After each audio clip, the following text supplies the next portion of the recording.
Chapter 1 Waiting for Harith Summit. Chen Feng, Harith the divorce seeker Yaman, please have a look.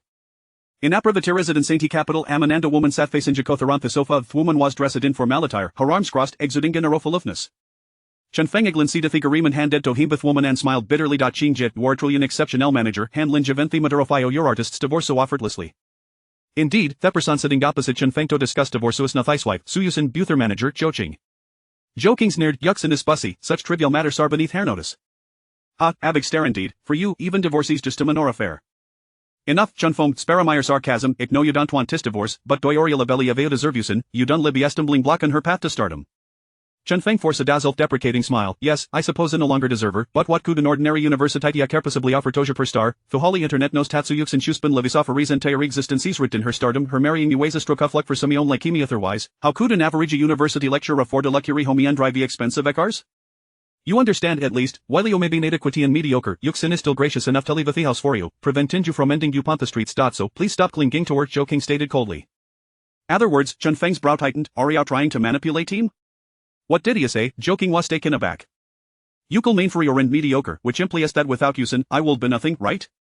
Joking to the derisive law, if that showed you shoes at interpreti, then there is nothing I can do about it, beaut isn't it true, yes, ik know you're remarkable in university, ashening figure pursuing men young women you're handsome and talented, boot wathapant, you quandered thought potential, despite having feature sido bekomi star, you chose it obediture instead, a man with such lack of ambition is nothing beaut a waste. It's truth a texan persuadio back then, it's only natural for a young woman to admire the compushero, but how'll want to spend a life at with so miono hapiaki and diary out hen then become a luster, especially Simeoni as driven and ambitious as Yuxin.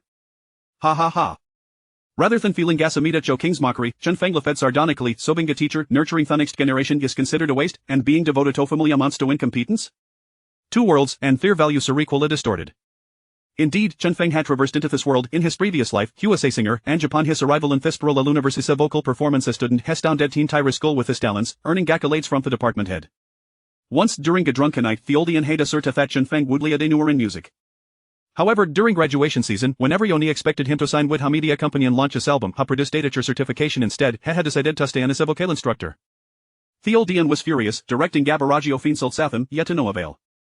Eventually, this gem, capable of becoming Gadapital, stood at the lectern for 3 long years, many urged him to consider, but Chen Feng's resolve was soon wavering, had whiteness now of the entertainment industrious absurdity is unfounded lacking. Having crossed into this new world and Su Yuxin, hired done liforapius full as an ordinary teacher, ta build a loving family and enjoy a simply existence. He was willing to quietly support Yuxin and play thoroughly for steadfast partner. Yet, had underestimated Su Yuxin's ambition, he only wished for her to enjoy a carefree as in career, yet she aspired to become a king of testage. With their desire so fundamentally at odds, their paths diverging seem inevitable. Chen Feng, stop wasting time. Being Yuxin's ex-husband will be the greatest than orifio your life, enough to boast about forever. So ace a man accept it with dignity, will you?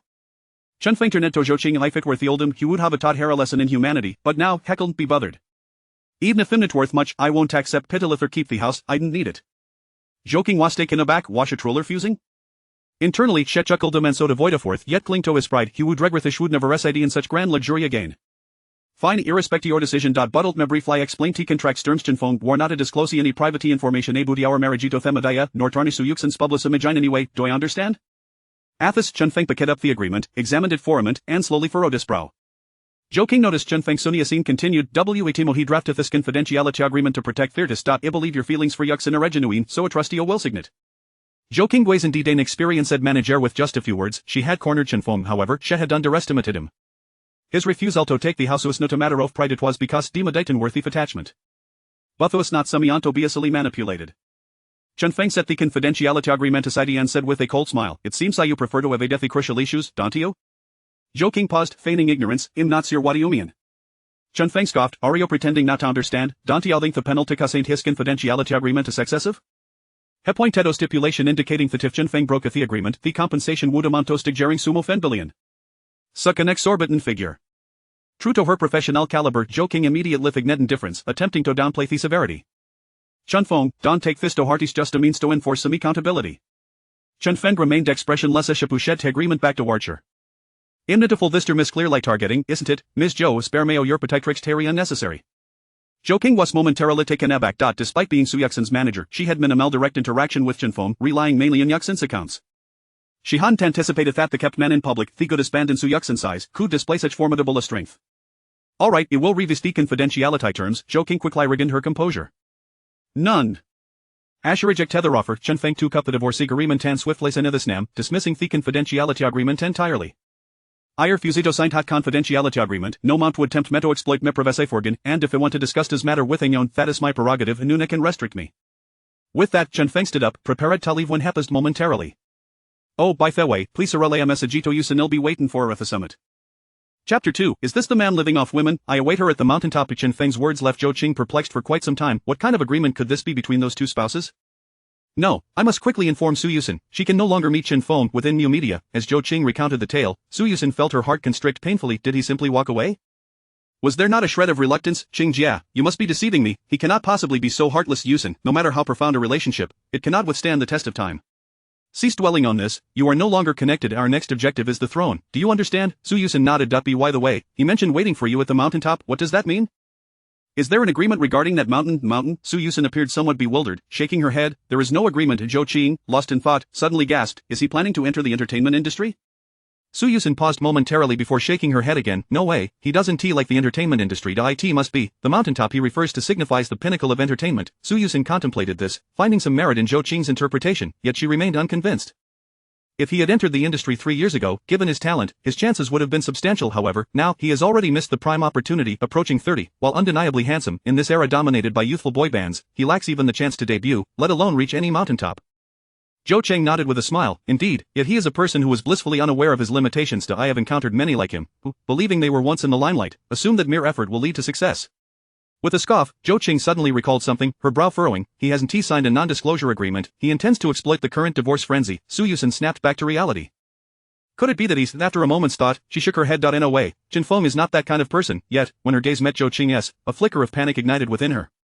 Could it be otherwise? Did he truly comprehend what he had become? Yuxin, you were simply too soft-hearted. One must harbor no malicious intent, yet be vigilant against the designs of others. Just focus on perfecting your singing and striving for the title of songstress. Leave the rest to me. Zhou Qing then picked up her phone and made a call. The company can issue a statement now. Furthermore, we must amplify the public sentiment across all platforms.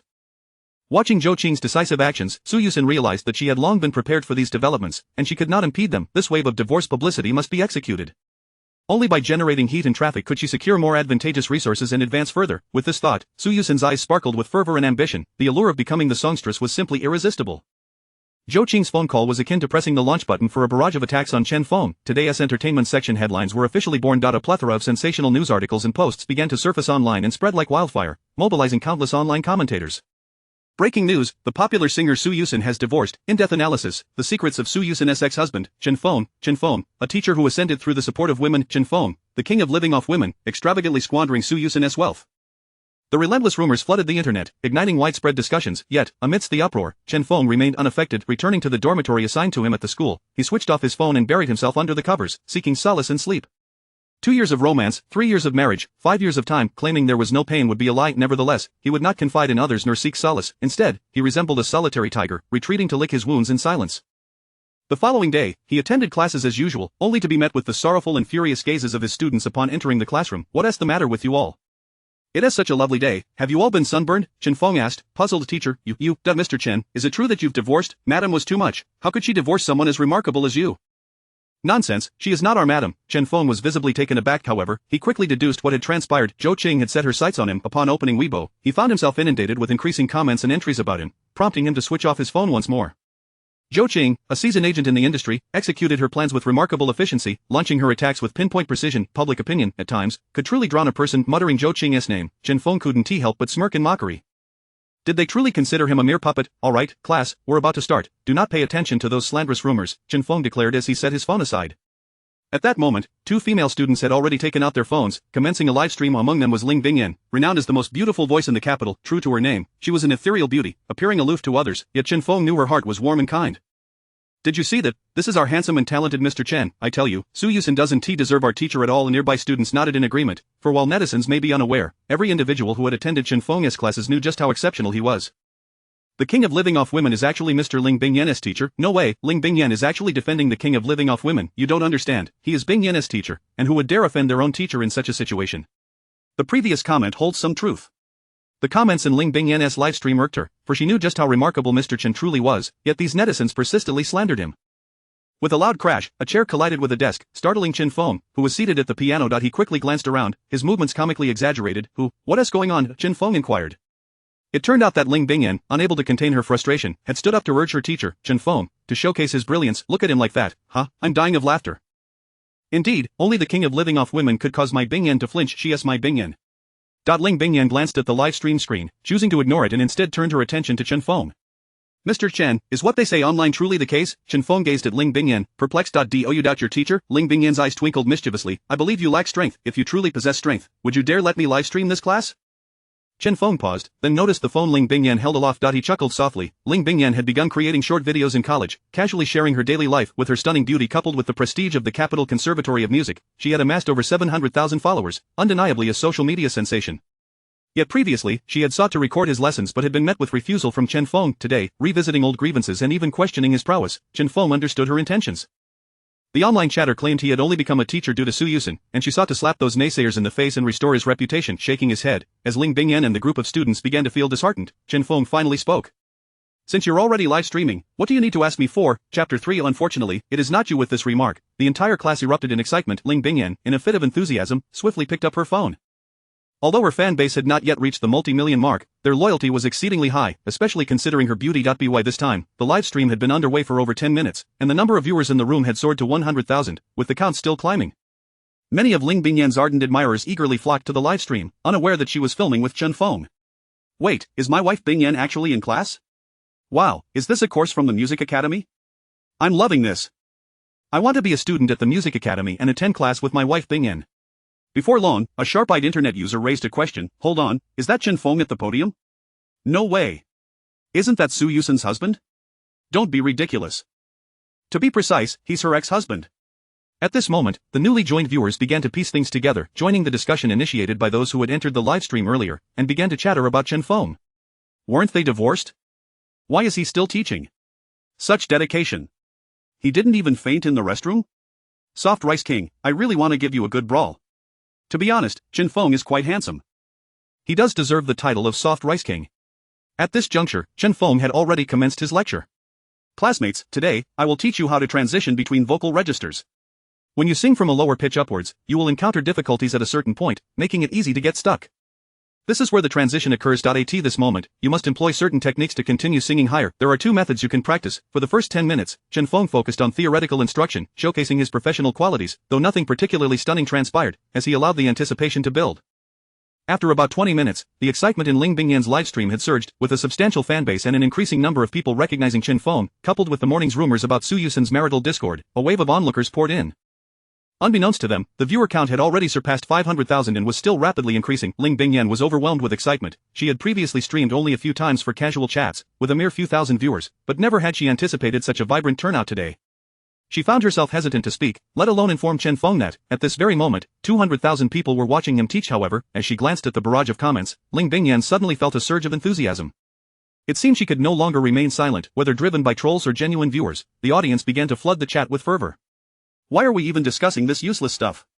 Anyone can recite from a textbook. Can you prove you're not just a soft rice man who climbed the ranks through connections? Show us what you've got. As a teacher, performing a piece shouldn't be too difficult, right? Come on, guys, let us not make it hard for him. He is just a loudmouth. I bet Ling Bingyan only started streaming because he begged her to help him clear his name, and he is good at creating buzz. Ling Bingyan could no longer hold back. She knew Chen Feng's capabilities were evident to all her classmates. Teacher, could you perhaps give us a live demonstration? Her suggestion immediately incited a chorus of support from her classmates. Yes, yes. Teacher Chen, sing a song. It's been ages since we heard the teacher sing. Please, just one. Seeing the enthusiasm from the crowd, Chen Feng smiled. All right, then I shall perform a piece. At that moment, the viewers in the live stream began to flood the chat with comments. Wow, he is really brave. It better not just be a 5-second snippet. A 5-second performance? Even a brute can manage that. No wonder Su Yuxin left him. Unaware of the chatter, Chen Feng walked with a gentle smile towards the piano. Then, under the watchful eyes of the students, he slowly took a seat at the piano, closing his eyes. Instantly, the classroom fell silent. In his heart, Chen Feng seized this opportunity to bid farewell to Su Yuxin. A song from his past resonated perfectly with this moment. Unfortunately, it is not you. With a soft thud, the melodious piano accompaniment filled the classroom. The gentle yet slightly melancholic prelude stirred the emotions of his classmates and caused the viewers in the livestream to pause their comments, all holding their breath in anticipation of Chen Feng's performance. As the prelude faded, Chen Feng's closed eyes slowly opened. This moment feels so familiar, as if yesterday and today are playing simultaneously. My tone resembles yours, isn't it just proof of our love? Chen Feng's ethereal voice broke forth, piercing the ears of his classmates and viewers alike. What song is this? I've never heard it before. Me neither, but judging by the style and lyrics, it seems to be a ballad. A soft rice king singing a ballad? Perhaps he is reminiscing about his past soft rice life. I feel like there's a story embedded in his song. Have you noticed? This man's profile is quite handsome. Meanwhile, some continued to criticize Chen Feng. As the heated discussions among the viewers unfolded, Chen Feng's song persisted, narrating a story, whispering in their ears, and expressing countless unspoken grievances. Many viewers gradually fell silent, tuning into his song. I strive to change for you, yet I cannot alter the reserved undertones. I thought being by your side counted as eternity. It feels like yesterday, yet yesterday is so far away. When I close my eyes, I can still see, at this moment, a hint of sadness graced Chen Feng's face as his low, mournful tone ascended. Unfortunately, it is not you who accompanies me until the end. We once walked together but lost our way at that intersection. Thank you for being the one to hold my hand. I can still feel that tenderness. Ling Bingyan suddenly raised her hand to cover her mouth. She did not wish for her own sobs to disrupt Chen Feng's performance. Through the lyrics, she conjured images of Chen Feng and Su Yuxin during their time together, moments of joy, happiness, sorrow, and disappointment, culminating in a sigh. Unfortunately, it is not you. At this moment, the other students in the classroom shared her sentiments. They dared not speak, fearing they would interrupt Chen Feng's song. As the final notes of the song faded, only the lingering sound of the piano echoed throughout the classroom, yet, the song felt as though it had just resonated in everyone's ears, leaving them in a state of reflection. In the classroom, many had unknowingly entered the realm of the song, some sighing deeply, others with red-rimmed eyes, and the more sensitive girls had already begun to quietly weep into the arms of those beside them. The viewers in Ling Bingyan's live stream erupted in excitement. Oh my gosh, that was so beautiful, my ears are pregnant. Unfortunately, it is not you who accompanies me until the end. It reminds me of my past. I can't believe I cried. He isn't just singing, he is narrating his own story. Whose song is this? I can't find it anywhere. Just the piano accompaniment, no sound card enhancement. This voice, this talent, is astonishing. He absolutely outshines 90% of vocalists on Douyin. Folks, as a critic, I find myself at a loss for words right now. As the last note of the piano dissipated, Chen Feng took a deep breath and stood before the class. Teacher, this must be your original composition, right? Ling Bingyan asked coyly. Chen Feng nodded. This song is a farewell gift for her, a way for me to say goodbye. Chapter 4. How could he be such a cad? His farewell to her, this. Is this the final punctuation in his relationship with Su Yuxin? Initially, the classmates, who had been exhilarated after listening to the song, fell into a profound silence. The fervent discussions among the netizens in Ling Bingyan's live stream momentarily ceased, with some newcomers, unaware of the unfolding events, momentarily suspecting that the stream had frozen. Clap, clap, clap. The applause finally erupted. It seemed as though the students in the classroom had just awakened to the moment. Many stood up, enthusiastically clapping, their eyes, bright and red, fixated on Chen Feng. In the minds of most, two words emerged: division. Typically, these two words might be employed by many in jest, yet at this very moment, the man standing on the podium embodied their essence impeccably. In contrast to the overwhelming tide of negative commentary, this man chose to respond with a song steeped in nostalgia, refraining from retaliating against the fabricated slanders concocted by her company, offering no explanations, nor casting aspersions on the one he once loved. Instead, in a simple setting, he evoked the memories of their shared narrative through a heartfelt melody. Suddenly, the live stream radiated with brilliance. A rocket, adorned in shimmering blue and gold, soared from the lower edge of Ling Bingyan's screen, dominating the entire display. Following it, a dazzling carriage and a roaring Ferrari surged forth, as if intent on breaking through the screen to reach Chen Feng. At this moment, Ling Bingyan's expression had turned somewhat dazed. She had witnessed extravagant gifts before, but the frequency of such valuable presents was unprecedented since she began her streaming journey. Little did she know that moments like these, where gifts overran the screen, were rare even in the realm of live broadcasting. Sing another one. I'll send 10 rockets. I'm in too. I adore this song. Is it an original? Give me the contact info for the king of soft rice. I want to purchase the rights to his song. This song. It truly resonated with the hearts of the audience. Many of them had experienced deep, poignant love, and only those who had traversed the paths of love and heartbreak could discern the nuances within Chen Feng's voice. The buried emotions were unearthed by his song. Unfortunately, it's not you, stirring their hearts profoundly. Unfortunately, it's not you who accompanies me to the end. We once walked together but lost our way at that intersection. Thank you for being the one who held my hand. I can still feel that tenderness. The refrain grew richer with each recollection. Behind the screen of the livestream, many were teary-eyed, while others were filled with indignation. In the conference room of New Media Company, bang, a coffee-filled mug was violently hurled to the ground, shattering into a chaotic mess of liquid and ceramic shards. I knew it. He is not the type to lie low. Sure enough, he stirs up such a ruckus. The very next day, Zhou Qing seated, hands on her hips, pointing at the tablet displaying Chen Feng's livestream. Her expression was grim. Despite her previous disdain for him, she could not deny his talent as she listened to the song. However, that talent was now something she felt compelled to suppress. Beside her, Su Yuxin sat in a chair, her long legs elegantly crossed, the fitted skirt accentuating her alluring figure, yet, her brow furrowed, her gaze complex as she observed the live stream's every movement on the tablet. Su Yuxin's mind was consumed with the concluding lyrics of Chen Feng's song. Thank you for being the one who held my hand, I can still feel that tenderness.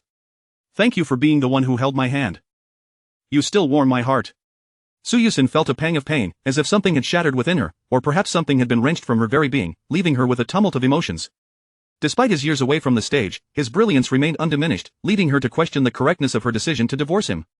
Damn it, after spending so much to hype him up, he manages to turn the tide with just a small livestream. Zhou Qing gritted her teeth, addressing Su Yuxin, who remained lost in her thoughts. Yuxin, Yuxin. Zhou Qing stepped closer, gently shaking Su Yuxin's shoulder. Ha! Sister Qing, I'm fine, I just feel unwell. Su Yuxin snapped back to reality, dismissively responding before rising to leave the conference room as Zhou Qing watched Su Yuxin's retreating figure, then picked up her phone, scrolling through her contacts with a glint of malice in her eyes. Chen Feng, you wish to enter the entertainment industry? Not a chance. Meanwhile, the live stream continued. Chen Feng did not sing further as the netizens wished. Were he inclined, he could have performed for 3 or 4 hours without pause. However, this was a classroom, and as a music academy instructor, he aimed to impart knowledge to his students rather than showcase his skills before them. Although he ceased singing, the audience in the live stream did not dwindle. Viewers engaged in discussions about vocal techniques while listening to Chen Feng. With such a talented teacher, I refuse to believe he would cheat. Don't you understand the entertainment industry? Some will say anything for fame. Exactly, just look at those reports on Weibo, none of them resemble Teacher Chen. What do you know, people can be heartless. Stop misusing idioms just because you learned one. The depth of emotion in his eyes is undeniable. Folks, let us not argue, I just learned that singing relies not only on talent but also on technique. Yes, indeed. Ling Bingyan listened to the interactions among the netizens while observing the changing sentiments in the comments section, which were increasingly favorable towards Chen Feng, bringing her immense joy. Seizing the opportunity, she thought to help the teacher gain more followers, such an exceptional instructor should not be overlooked. As the class neared its conclusion, Ling Bingyan raised her hand. Teacher Chen.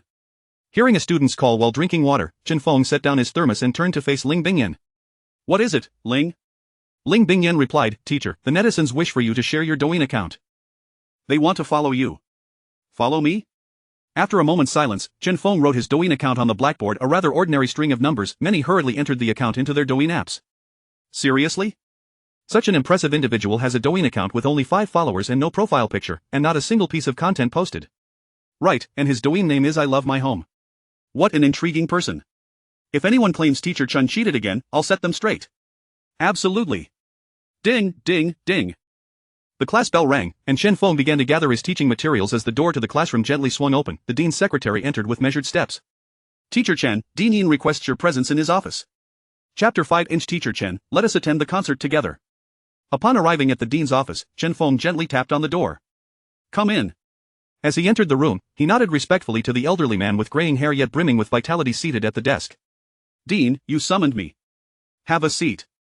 Dean Yin Shuwen set down his phone, removed his reading glasses, and gently rubbed the bridge of his nose, smiling warmly at Chen Feng as he inquired, So, have you come to a realization? Chen Feng, who had just settled onto the sofa, paused for a moment. Realization about what? Noticing Chen Feng's slightly dazed expression, Yin Shuwen gestured towards the phone on the desk.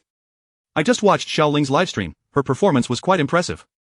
Suddenly enlightened, Chen Feng understood that the dean was referring to his decision 3 years prior to forego a career in music in favor of becoming a teacher. Reflecting on this, he cast a glance at the patched-up purple clay teapot ornament on the bookshelf and offered a wry smile. Seeing Chen Feng's demeanor, Yin Shuwen rose and approached him. Xiao Chen, I've also come across some information regarding your situation with Xiao Su online. Should you require any assistance, do not hesitate to let me know. Chen Feng felt a surge of gratitude. Despite the anger he had caused the old dean back then, it was heartening to know that he still cared. Rest assured, Dean, I am fine. Observing Chen Feng's calm demeanor, Yin Shuwen refrained from further comments and nodded. The chief director of the program I am a singer is an old friend of mine. I just recommended you as a guest performer for their upcoming episode. The production team will reach out to you in the next couple of days, so prepare yourself well. Ah.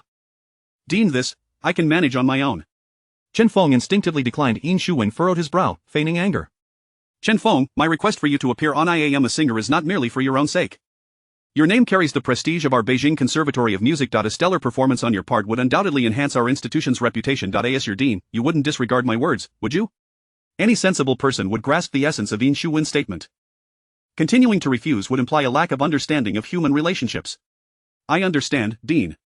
Chen Feng replied with a smile. After exchanging a few more casual remarks, Chen Feng was soon given a flimsy excuse to exit, and as he gazed at the closed door, a smile crept upon Yin Shuwen's lips, silently reflecting, a gem will shine in due time. Exiting the dean's office, Chen Feng strolled along the tree-lined path of the campus.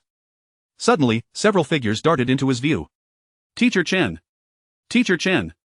Startled by the sudden appearance of a few students from his class, including Ling Bingyan and Huang Wenwen, who had been contemplating his guest appearance on I Am a Singer. What brings you here, students? Ling Bingyan bit her lip, retrieving a hand from behind her back, revealing an envelope. Teacher Chen, there is a concert by Xia Shuer tomorrow night. We managed to secure these tickets a few days ago after setting alarms, and we would like to invite you to join us. Chen Feng chuckled, impressive, Xia Shuer is a popular star. It's remarkable that you managed to get extra tickets. Ling Bingyan's face flushed as she fumbled for words beside her. Huang Wenwen chimed in cheerfully, Zhang Wei from our class has family matters and can't go, so why don't you accompany us, teacher? Chen Feng recalled that there was no student named Zhang Wei in his junior vocal class. The other students quickly echoed, yes, let's go together, teacher Chen, the more, the merrier. You could share insights about Xia Shuer's voice, and we might learn a lot. Indeed, indeed. Faced with such enthusiastic students, Chen Feng accepted the envelope from Ling Bingyan. Very well, let us not miss each other tomorrow evening. Ling Bingyan nodded vigorously. The anticipation of time always feels prolonged. After parting from Chen Feng, Ling Bingyan occasionally glanced at the hands of her watch while dining with her classmates. How she wished tomorrow evening would arrive swiftly. Upon leaving the campus, Chen Feng's previously cheerful demeanor transformed into one of solitude. Slowly retrieving his phone from his pocket, he fiddled with the screen. After a moment, as if having made a resolute decision, a glimmer of determination crossed his gaze. His thumb tapped a number, and he dialed. Beep a beep, hello. I've finished class, I just visited the dean. Ah, have you wrapped things up? Yes. Then let's meet. All right. Ending the call, Chen Feng waved to a taxi by the roadside. Driver, to the Civil Affairs Bureau. Before long, the imposing structure of the Civil Affairs Bureau came into view, accompanied by the sight of Su Yuxin's beloved red Porsche Cayenne. Chen Feng paid the fare and approached the red Porsche. As he neared, the window slid down gracefully, revealing the exquisite face of Su Yuxin. It's been a while, for the first time, you were waiting for me, Chen Feng quipped self-deprecatingly. However, the voice that responded was not Su Yuxin's but that of Zhou Qing. Chen Feng, let me tell you, don't even think about pulling any tricks. If you think you can ride on Su Yuxin's coattails to enter the entertainment industry, let me assure you, it's impossible. Chen Feng shot a disdainful glance at Zhou Qing, who wore an arrogant expression in the passenger seat. Ha, how ridiculous. Zhou Qing, initially intending to mock Chen Feng, was infuriated by the casual disdain in his words. Chen Feng, who are you insulting? Are we still getting a divorce or not? I don't have the time to waste with you. Ignoring Zhou Qing's outburst, Chen Feng turned to Su Yuxin and said, let us go, the Civil Affairs Bureau will close soon. Okay. The two entered the Civil Affairs Bureau, sitting beside the counter for processing their divorce with expressions of indifference. The staff, accustomed to such scenes, nonetheless asked as a matter of procedure, you two, it's not easy to know each other, divorce is a significant matter, please don't act impulsively. As they spoke, they handed two forms to Chen Feng and Su Yuxin. Please fill these out and provide your ID cards, household registration book, and divorce agreement. Chen Feng smiled wryly, and together with Su Yuxin, they submitted the necessary documents to the staff. Su Yuxin, Chen Feng, are you sure about the divorce? Suddenly, the staff's eyes widened in surprise, and their tone rose. Su Yuxin, Chen Feng, is it really you? My goodness, I can't believe I'm witnessing your divorce, the rumors online were true. A wave of disbelief washed over Chen Feng. Please expedite the process. There are others waiting behind us. The staff quickly regained composure and began processing the paperwork on their computer, while Chen Feng and Su Yuxin quietly filled out the forms with their pens on the A4 paper. When they reached the signature section at the bottom, Su Yuxin's pen hesitated, unsure whether signing was the right decision. Her eyes involuntarily flicked towards Chen Feng. He diligently filled out each detail with the same care he had shown while cooking for her in the past. Yet, how could this moment compare to her dreams of becoming a diva? With this thought in mind, her gaze hardened, and she boldly signed her name in an elegant flourish. Su Yuxin, Chapter 6, The Remarkable Skills of Teacher Chen. Beyond your imagination. Just as they had entered the Civil Affairs Bureau, the two emerged one after the other. You are free now, Chen Feng said to Su Yuxin, who was momentarily stunned, her mind blank. What? Chen Feng gestured towards a pair of small birds perched on a nearby branch. Su Yuxin turned her head to look, perhaps disturbed by their attention. The two birds fluttered their wings and took flight in opposite directions, much like the two individuals beneath the tree. By the time Su Yuxin regained her composure, Chen Feng had already walked some distance away, reminiscing about the past 3 years. He had anticipated profound sorrow upon leaving the Civil Affairs Bureau, yet he found himself surprisingly tranquil, as still as a puddle by the roadside. Dingling. The ringing of his phone interrupted his thoughts. Ling Bingyan, Chen Feng answered the call. Hello, Teacher Chen, where are you? What is it? I have something to discuss with you. Chen Feng glanced at the sign outside the establishment and paused. Wang Laobian Beijing-style barbecue. Teacher, please wait for me at the restaurant. I will be there shortly. Before Chen Feng could respond, the call was abruptly ended. In truth, he had intended to remark that the barbecue here was rather mediocre. Chuckling to himself, Chen Feng entered the barbecue shop and settled into a corner booth. Before long, Ling Bingyan arrived, accompanied by a girl with pink hair, wearing a hat and a mask. After scanning the room, Ling Bingyan headed straight to Chen Feng's table. "Teacher Chen, I'm here." Taking a deep breath, she continued, "This is my sister, Ling Bingxue." After exchanging pleasantries, the trio sat down to order some barbecue. "What was it that you wanted to speak to me about?" Chen Feng inquired during the wait. "Well, Teacher Chen, my sister would like you to be her guest performer," Ling Bingyan explained, giving Ling Bingxue a gentle nudge.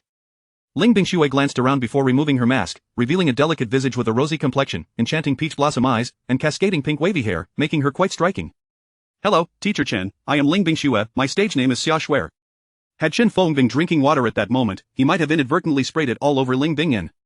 "You are Xia Shuer?" Though he had not closely followed the idol singers in the entertainment industry, he was certainly aware of Xia Shuer's reputation. In her debut year, she had won the Best Newcomer award and subsequently etched her name in history with the song Together, which became the most downloaded track of the year. Over time, she accumulated numerous accolades, including the Golden Melody Award and the Diamond Award, solidifying her status as the quintessential aspiration of every Music Academy student. The sheer improbability of such a luminary being present at a modest establishment like Wang Labian Beijing-style barbecue was beyond Chen Feng's imagination. Noticing Chen Feng's astonishment, Ling Bingyan teased, "What's the matter, Teacher Chen?" Regaining his composure, Chen Feng shook his head and replied, "It's nothing. I simply didn't expect your sister to be the renowned star Xia Shuer." Ling Bingxue donned her mask once more, her eyes sparkling with curiosity as she asked, "So, Teacher Chen, would you be willing to collaborate with me? As your sister's instructor, I would certainly be inclined to assist you. However, I must confess that I am not well versed in your songs," Chen Feng replied. Ling Bingyan interjected eagerly, "Teacher Chen, the students were planning to attend my sister's concert together, but after today's live broadcast, she mentioned wanting to perform the song. Unfortunately, it's not you with you. Since it is your original composition, she wanted to discuss it with you." Ling Bingxue quickly nodded in agreement, adding, "Rest assured, Teacher Chen, the remuneration will be more than adequate." Chen Feng pondered for a moment. "I'm afraid that unfortunately, it's not UISNT suitable for a duet." The expressions of the sisters shifted from hopeful anticipation to disappointment. They understood this as a veiled refusal. "Alright, that's fine, Teacher Chen," they replied, clearing his throat. Chen Feng continued, "But I can compose a new song that would be more fitting for a duet." The mood of Ling Bingyan soared like a roller coaster, plummeting from despair to exhilaration. "Really? What song? I knew Teacher Chen would come through."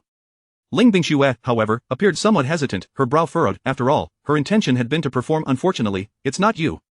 Now, faced with such a promising opportunity, she wondered if this man, Chen Feng, was perhaps feeling a bit overconfident following today's unexpected surge in popularity. Moreover, if he were to write a different song, it was unlikely to capture the magic of the one that had taken the internet by storm in a single day. As a university vocal instructor, having penned "Unfortunately, It's Not You" through his experiences and emotions over the years, it was already impressive, but with the concert looming tomorrow, how could he possibly find the time to create a new piece? Even seasoned songwriters require not only time but also rich life experiences and innate talent to craft a hit song. Considering this, Ling Bingxue prepared to politely decline, yet just then, Ling Bingyan noticed a waiter approaching with a platter of barbecue. "Teacher Chen, sister, let us eat first. Otherwise, it will get cold. We can discuss everything while we dine." Ling Bingxue, who had been about to voice her refusal, felt compelled to hold her tongue. After all, this was her sister's teacher, and respect was due. Though she was a celebrated star, she had always treated her fans with kindness and patience, which was part of her rapid rise to fame. Chen Feng nodded in agreement, opting not to eat but rather sipping a beer. He found the offerings at Wang Labian Beijing-style barbecue rather lackluster. As the beer slid down his throat, he suddenly recalled a highly popular song from his past life, one that had won the Golden Melody Award for Most Popular Duet at the 6th Global Chinese Song Chart Awards, as well as being among the top 10 golden songs at the Hito Music Awards. "I have a song in mind that I wonder if you could sing before your concert tomorrow." Ling Bingxue, having just removed her mask, was casually savoring a skewer of barbecue, her demeanor refreshingly down to earth. "I believe I can manage that, as long as it's a complete song. I can pull an all-nighter if necessary." But, before she could finish, Ling Bingyan interjected, "But what, you have no idea of Teacher Chen's prowess. You'll see for yourself shortly." Chapter 7 of the excited star Ling Bingxue, witnessing her sister's unwavering support for Chen Feng, could only manage a helpless smile and nod, albeit with a hint of skepticism. After all, she had a soft spot for indulging her younger sister. Before long, the trio arrived at the recording studio prepared by Ling Bingxue's company. Chen Feng took a cursory glance around and noted the impressive equipment, which was more than capable of showcasing the song to its fullest potential. Ling Bingyan inquired, "Teacher Chen, what song is it?"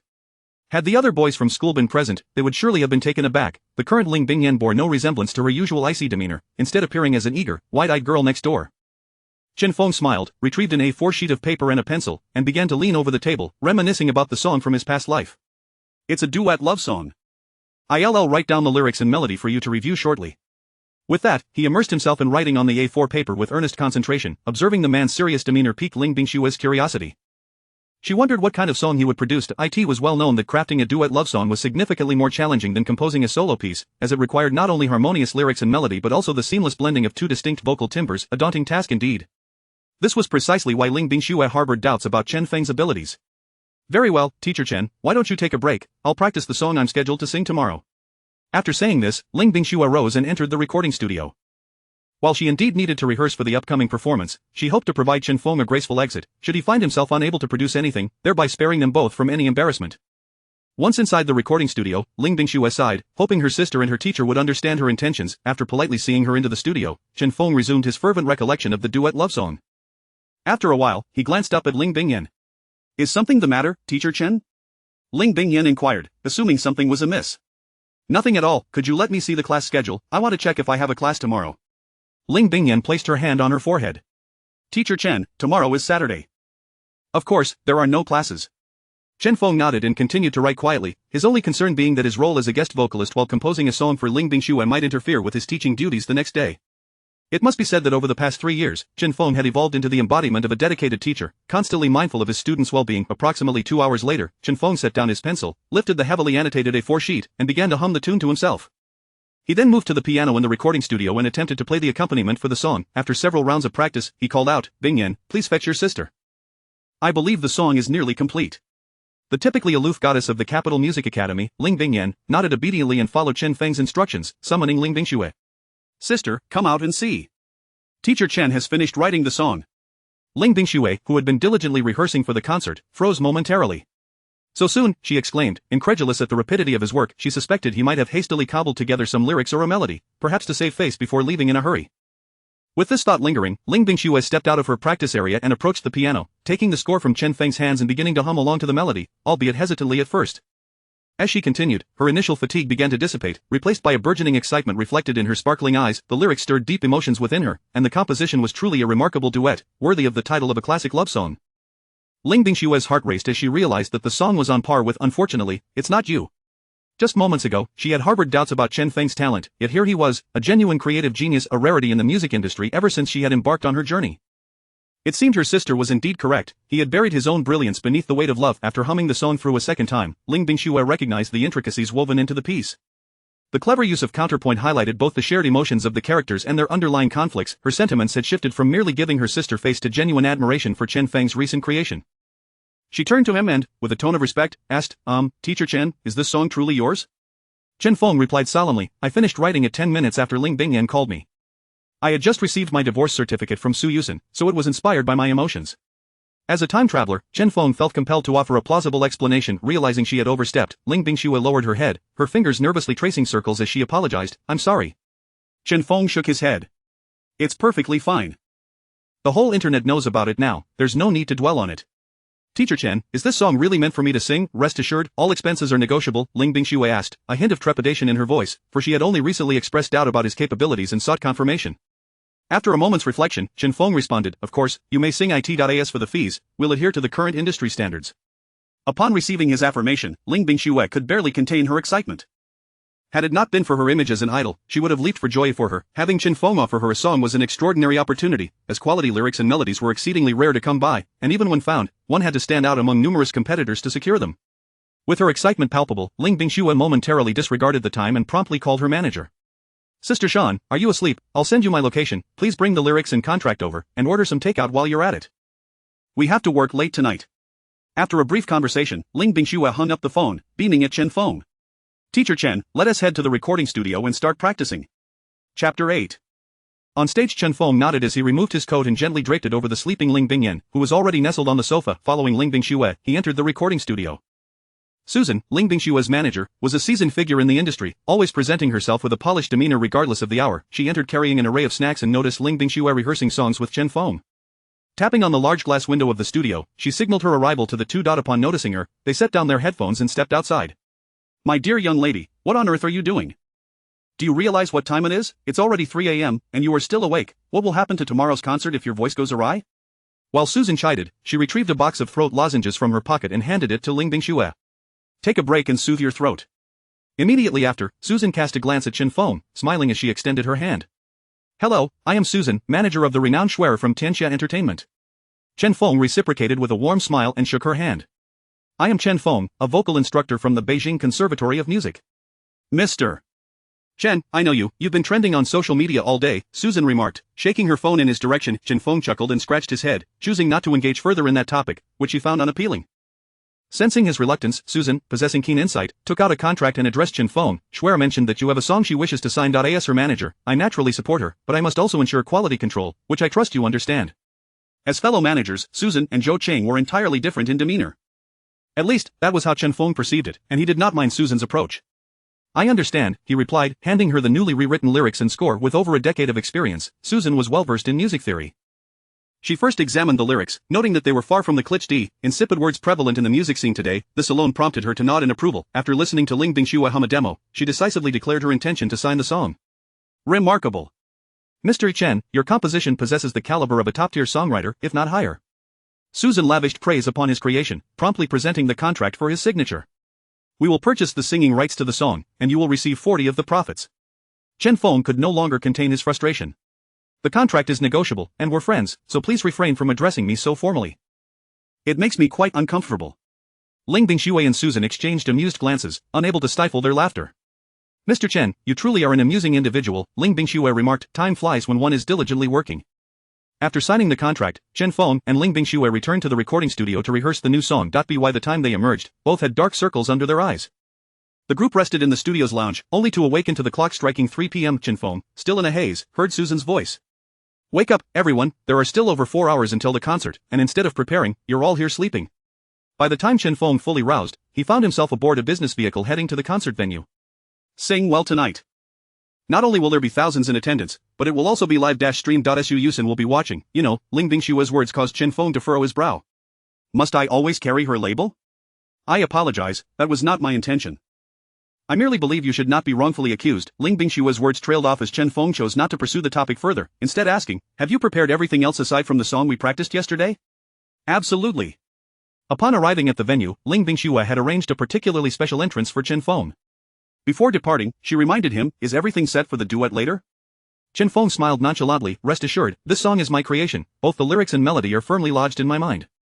Seeing Chen Feng's expression, Ling Bingxue felt reassured as she prepared to take the stage as the angel of love songs, Schwer. As the clock approached 7:30 p.m., the melodic strains of music filled the entire stadium like celestial harmonies. It was undeniable that after transforming into Schwer, Ling Bingxue had undergone a remarkable metamorphosis. Her diverse musical styles, striking appearances, and captivating aura ignited fervent cheers from the tens of thousands of spectators below. Schwer, I love you. Wifey Schwer, you're phenomenal.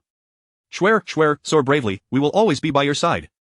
In the VIP section, Chen Feng and Ling Bingyan also absorbed the electrifying atmosphere. Huang Wenwen and several classmates were still immersed in the fervor of Schwer's concert. Schwer truly deserves her superstar status, this is exhilarating. After a tender ballad concluded, the stage lights dimmed, signaling a shift in style. Indeed, moments later, the stage illuminated with twinkling lights, and the spotlights danced in vibrant hues, transitioning the ambience to a nautical theme. The audience gazed intently at the stage, eagerly anticipating the surprise transformation of Schwer. At that moment, Chen Feng slowly rose from his seat. Noticing this, Huang Wenwen inquired, Mr. Chen, are you heading to the restroom? With a laugh, Ling Bingyan chimed in, Mr. Chen is about to sing. What? Is that true? Many surrounding them caught this unexpected proclamation, their astonishment palpable. The audience behind frowned, some even pointing and shouting, hey, you in front, sit down, don't block our view of the concert. What a nuisance. This is Schwer's concert, not karaoke. Exactly, if you want to sing, do it at home, no one wants to hear it here. Is he out of his mind? Security will surely escort him away. As anticipated, 2 staff members clad in black suits approached Chen Feng, appearing to hand him something in the dim light. Only Ling Bingyan and a few classmates noticed it was a microphone. Huang Wenwen and the others gasped, their expressions a mix of disbelief as they watched Chen Feng fiddle with the microphone. Is Mr. Chen truly going to sing? Ling Bingyan smiled at him, confident that his voice would silence the crowd, yet, the audience continued to shout, security, get him out of here, he is causing a disturbance. If you don't remove him, we will file a complaint. Get lost already. The stage director's voice crackled through the intercom. Microphone is ready. Camera on the boom is ready. Drone is ready. Upon hearing that all preparations were complete, the stage director spoke into the intercom, Schwer, everything is set. You may begin. Having just changed her outfit, Schwer responded through her earpiece, alright. Chapter 9 Su Yuxin and his divorce, regret it or not a spotlight illuminated the stage, casting a beam directly upon Chen Feng. Enveloped in the light, he captivated the attention of everyone present at the concert, his figure simultaneously appearing on both the live audience and online streaming screens. Moments ago, in the shadows, staff had dressed him in a sleek black tuxedo paired with a deep red shirt, enhancing his already handsome demeanor. Who is that man? Is he a guest performer? I've never seen him before. Isn't that the so-called king of soft rice, Chen Feng? Ah, I remember now, he is Su Yuxin's husband, that university teacher. I must say, he certainly deserves this soft rice. I wish I could support him. Would that be possible? The murmurs resonated throughout the venue. This segment had not been part of Su Yuxin's earlier concert, leaving her fans and the audience perplexed. Bang! Another beam of light emerged, illuminating the stage, where Su Yuxin appeared in a figure-hugging dark red gown that showcased her curves beautifully, her long, elegant legs subtly visible beneath the high slit, creating a breathtaking tableau. The screens on either side of the stage displayed videos of the two, Chen Feng in his black suit and Su Yuxin in her red gown. This is simply stunning. Su Yuxin, my eternal goddess. In the Chinese music scene, Su Yuxin has the second best figure. No one dares to claim the first. As the music commenced, the audience fell silent, captivated by the unfamiliar prelude, a slow piano accompaniment. Is Su Yuxin going to sing a new song at the concert? There was no mention online about a new song being promoted at this concert. Only fitting for a concert held in the capital. The fans are being treated. While the fans speculated, Su Yuxin gently announced, "This is a song added at the last minute, written by Mr. Chen Feng, which we will perform together." Pausing for effect, she added with heartfelt emotion, "The song is titled Choral C." As her words echoed through the venue, a hush fell over the crowd. What, a song written by Chen Feng for Su Yuxin, and they would perform it together? Meanwhile, online viewers were equally astonished. Wow, he has written another song? Is this for real? 2 new songs at the concert. Su Yuxin is bold. These two truly have guts. Aren't they afraid of failure? Exactly, performing unfamiliar songs can be awkward. One dares to write, the other to sing. Impressive. If Su Yuxin is willing to sing it, it must be good. I trust her. I can't wait. After being obsessed with What a Shame It's Not You, I hope this song is just as lovely. Amidst a sea of skepticism and anticipation, Chen Feng's magnetic voice emerged from the speakers, drawing everyone into the music. The horizon darkens, how does one calm the pure white sorrow? Upon my face, there lingers a hint of resignation. As his voice faded, Su Yuxin followed, captivating the audience. You mouthed the words that you would leave. Chen Feng's harmony soon joined. My heart is absent. The two shared an intense gaze, and the audience's expressions began to shift, becoming more enthralled. Then the silent sorrow slowed, the surging tide, do you understand? It's not waves, but a sea of tears. As the song reached its chorus, the audience's hearts tightened in unison. Chen Feng slowly approached the stage. Turning away, unable to articulate the breakup. As he walked, their eyes locked, filled with longing. The seabirds loving the fish, merely an accident. It was as if they were a couple on the brink of separation.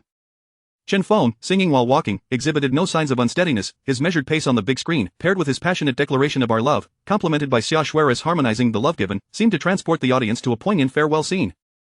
Many in the audience felt their eyes welling with tears. One girl turned to her boyfriend. We won't break up, right?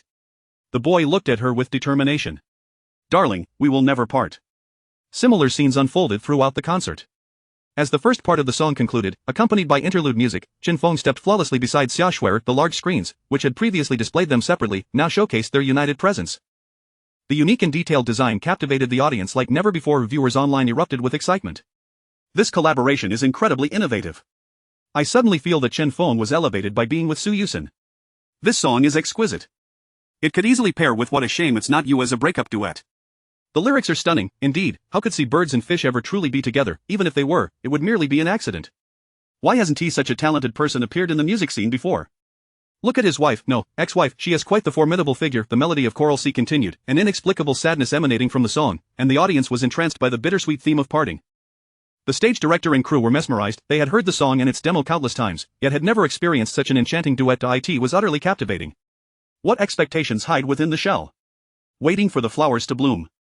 We are no longer inclined to guess. Facing the sea breeze, a love that is salty. Unable to discern if there is a future. Seated in the audience, Ling Bingyan was already in tears. Seabirds loving fish is merely an accident. Our love, differences always exist.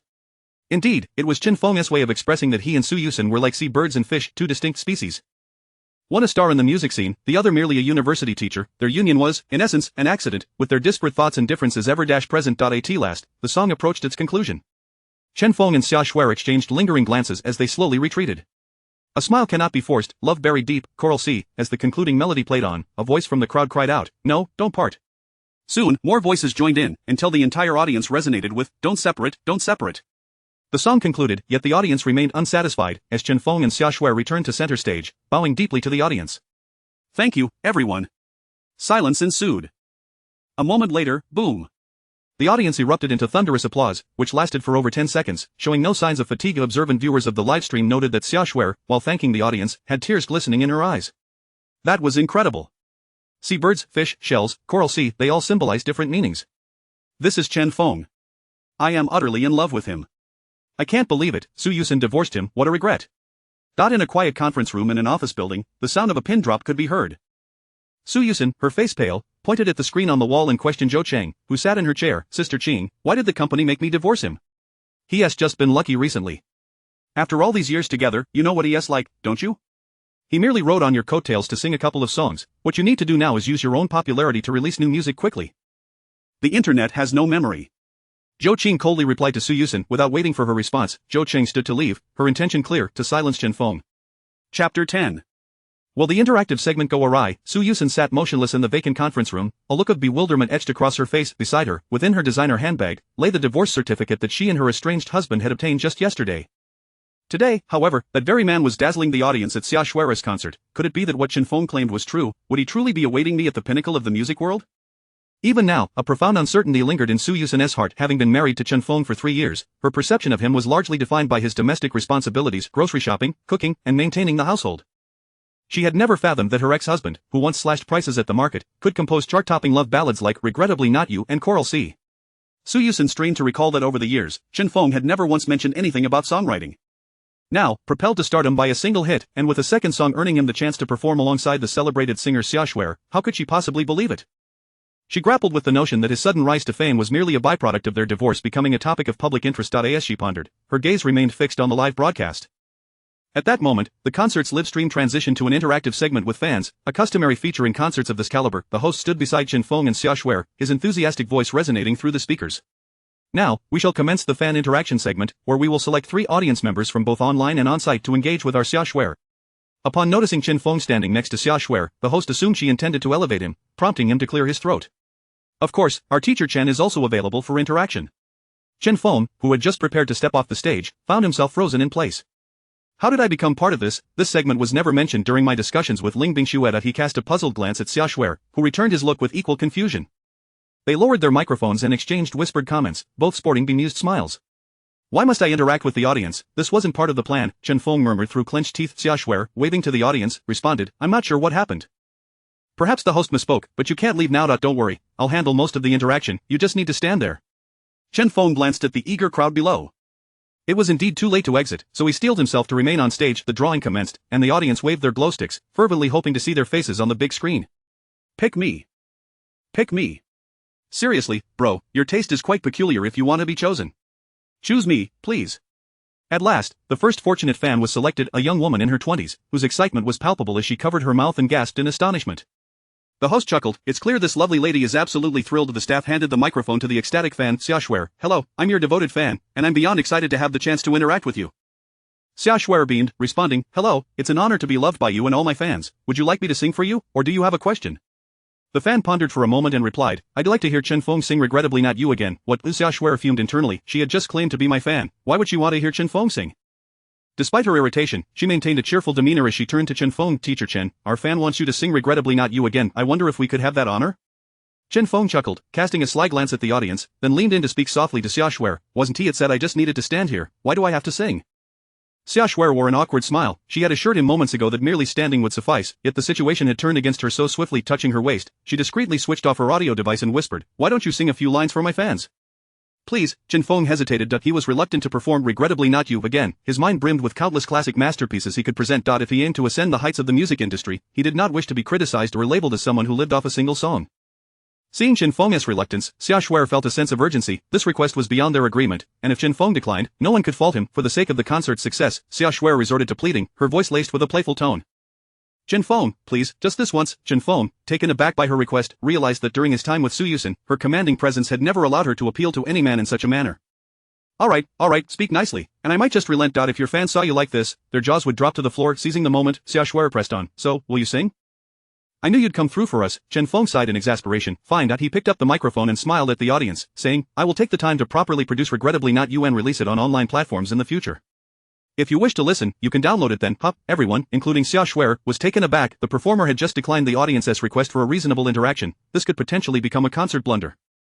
Xia Shuer's brows furrowed in confusion. Hadn't he just agreed to sing? Why the sudden change? Viewers watching the livestream began to voice their frustration. Earlier he appeared so melancholic, but now he refuses to sing?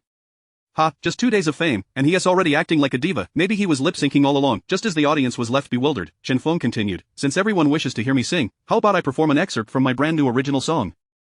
A collective gasp swept through the crowd. Who is this person, capable of producing an original song? The keyboard warriors in the comments section felt invigorated and began to flood the screen with their reactions. No way, is he really going to pull a trilogy out of thin air, with just 2 catchy songs? He should focus on those before trying something new. You know what they say, pride comes before a fall. My fingers are itching to type, waiting to see the soft rice king falter. Xia Shuer's mind went blank. Nowadays, a top-tier songwriter might manage to release a song every couple of months, but even the industry's acknowledged talents, like Fang Wensan, had never demonstrated such prolific abilities.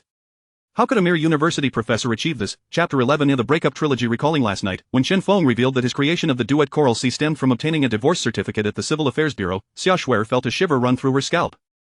As she lingered in thought, Chen Feng raised the microphone to his lips. The moment the audience of tens of thousands laid eyes on him, a profound silence enveloped the venue.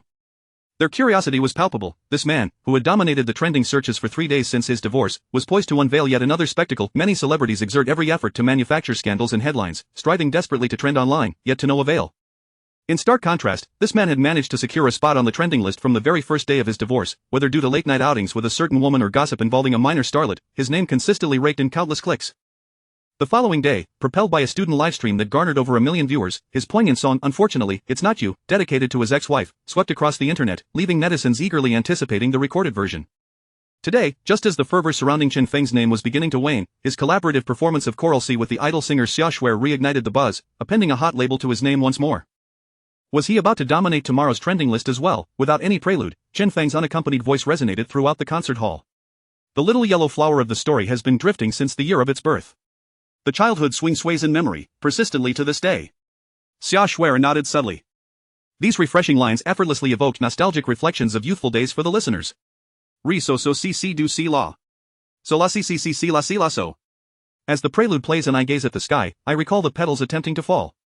As the song unfolded, not only Xia Shuer but many lyricists and composers watching Chen Feng's performance in the livestream nodded in agreement, including the influential songwriter Fang Wensan. This Chen Feng possesses a certain charm.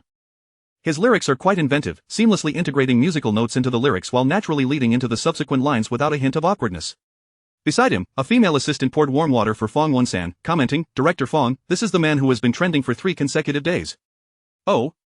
Fang Wensan set down his cup, listening intently as the assistant continued, he is the husband of Su Yuxin, the vocal instructor at the Capital Music Academy. Unfortunately, It's Not You is his song. Upon learning that he was the creator of Unfortunately, It's Not You, Fang Wensan's interest peaked. Previously, he had been too preoccupied with an impending contract expiration for a song to delve into the details of its composer, and now he seized the opportunity to learn more. So it's him. No wonder. You mentioned he was married. It's rare for male stars in the entertainment industry to marry so early, quite bold. After a moment of contemplation, he turned to his assistant. But you mentioned he lives off his wife, Su Yuxin? Who exactly is she? As Fang Wensan's assistant, she had anticipated his inquiry and had already gathered Su Yuxin's information online. Indeed, Director Feng, prior to his divorce, Chen Feng never made any public appearances and had been teaching at the Capital Music Academy. As for Su Yuxin, she is an artist under Mu Media, mentored by Zhou Chang. Fang Wensan scoffed dismissively, expressing disdain for Mu Media. Ah, so she's one of theirs. It all makes sense now. A company that resorts to lowly tactics and reckless hype to elevate its artists lacks true strength. With that, Fang Wensan retrieved his phone and dialed Oldine from his contacts. Chen Feng's unaccompanied singing persisted, his languid voice caressing the ears of every attendee. The day I skipped class for you. The day the flowers fell. The classroom where I couldn't see. The rainy day that disappeared, how I longed to feel the rain again. Among the concertgoers, there were couples, married pairs, and those in ambiguous relationships. Upon hearing these lines, many exchanged knowing smiles. Indeed, these were scenes from their own youthful romances, skipping class for her, braving the rain for him, filled with cherished memories. Just as the audience reminisced about that love, Chen Feng's melody took a turn. On this windy day, I attempted to hold your hand. But alas, the rain fell steadily, obscuring your presence. How much longer until I can be by your side? Perhaps I will feel a bit better when the sky's clear. The audience, who had been lost in nostalgia for their campus romances, was abruptly transported to a rainy day by Chen Feng's voice, and the online viewers erupted in excitement. The shift in this song is too rapid. Was sweet love truly so fleeting? I longed to return to that time. I would skip class for her once more. Chen Feng, please don't torment me. The chorus was far from over. Chen Feng closed his eyes, fully immersed in the song. Though there was no accompaniment, the gentle breeze wafting through the air served as his finest accompaniment. Once upon a time, there was someone who loved you for a long time. But alas, the wind gradually blew the distance far away. Finally, I could love you for one more day. Yet in the end of the story, it seems you still said goodbye. Originally set to perform a second verse, Chen Feng opted to cease, unwilling to continue singing. Not all songs require a concluding line, nor do all romances culminate in resolution. Though it was an unaccompanied performance, the sorrow Chen Feng conveyed was even more profound, causing many in the audience to become teary-eyed, with some quietly sobbing despite their friends' attempts at consolation. Now, everyone could discern that this was indeed a song penned for his recently lost love. How moving! I heard that Su Yuxin and Chen Feng were high school sweethearts. Back then, she pursued him. Really? Indeed, a child from my uncle's family. His ex-girlfriend is also from the Capital Music Academy. Chen Feng's story is hardly a secret at their school. Whose concert is this, anyway? Today's ticket was worth every penny. I'd gladly pay double for it.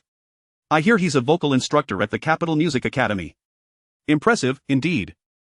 Look at this teacher. After a divorce, he directly releases a breakup trilogy. All I know how to do is sob. This isn't even my story, yet I can't stop my tears. Chen Feng, why must you make me cry? A female fan stood throughout Chen Feng's performance, lost in a daze, completely motionless. Her eyes were clouded with memories, and even as a tear fell from her cheek, she remained unaware. After a prolonged moment, the fan, roused from her reverie, inquired, Chen Feng, may I ask the name of this song? Chen Feng sighed, as if dispersing the clouds from the night sky, his voice as gentle and soothing as the full moon above. Sunny Day. Chapter 12 once again dominates the trending charts. After extensive discussions among Xia Shuer, the stage director, and the host, they finally provided Chen Feng with a plausible reason to leave the concert stage. They dreaded the thought of Chen Feng remaining on stage, fearing that fans and viewers in the livestream might pose him with even greater challenges. Dear fans and esteemed audience, our esteemed teacher Chen Feng is presently lost in the profound essence of his music and is unable to engage further with you.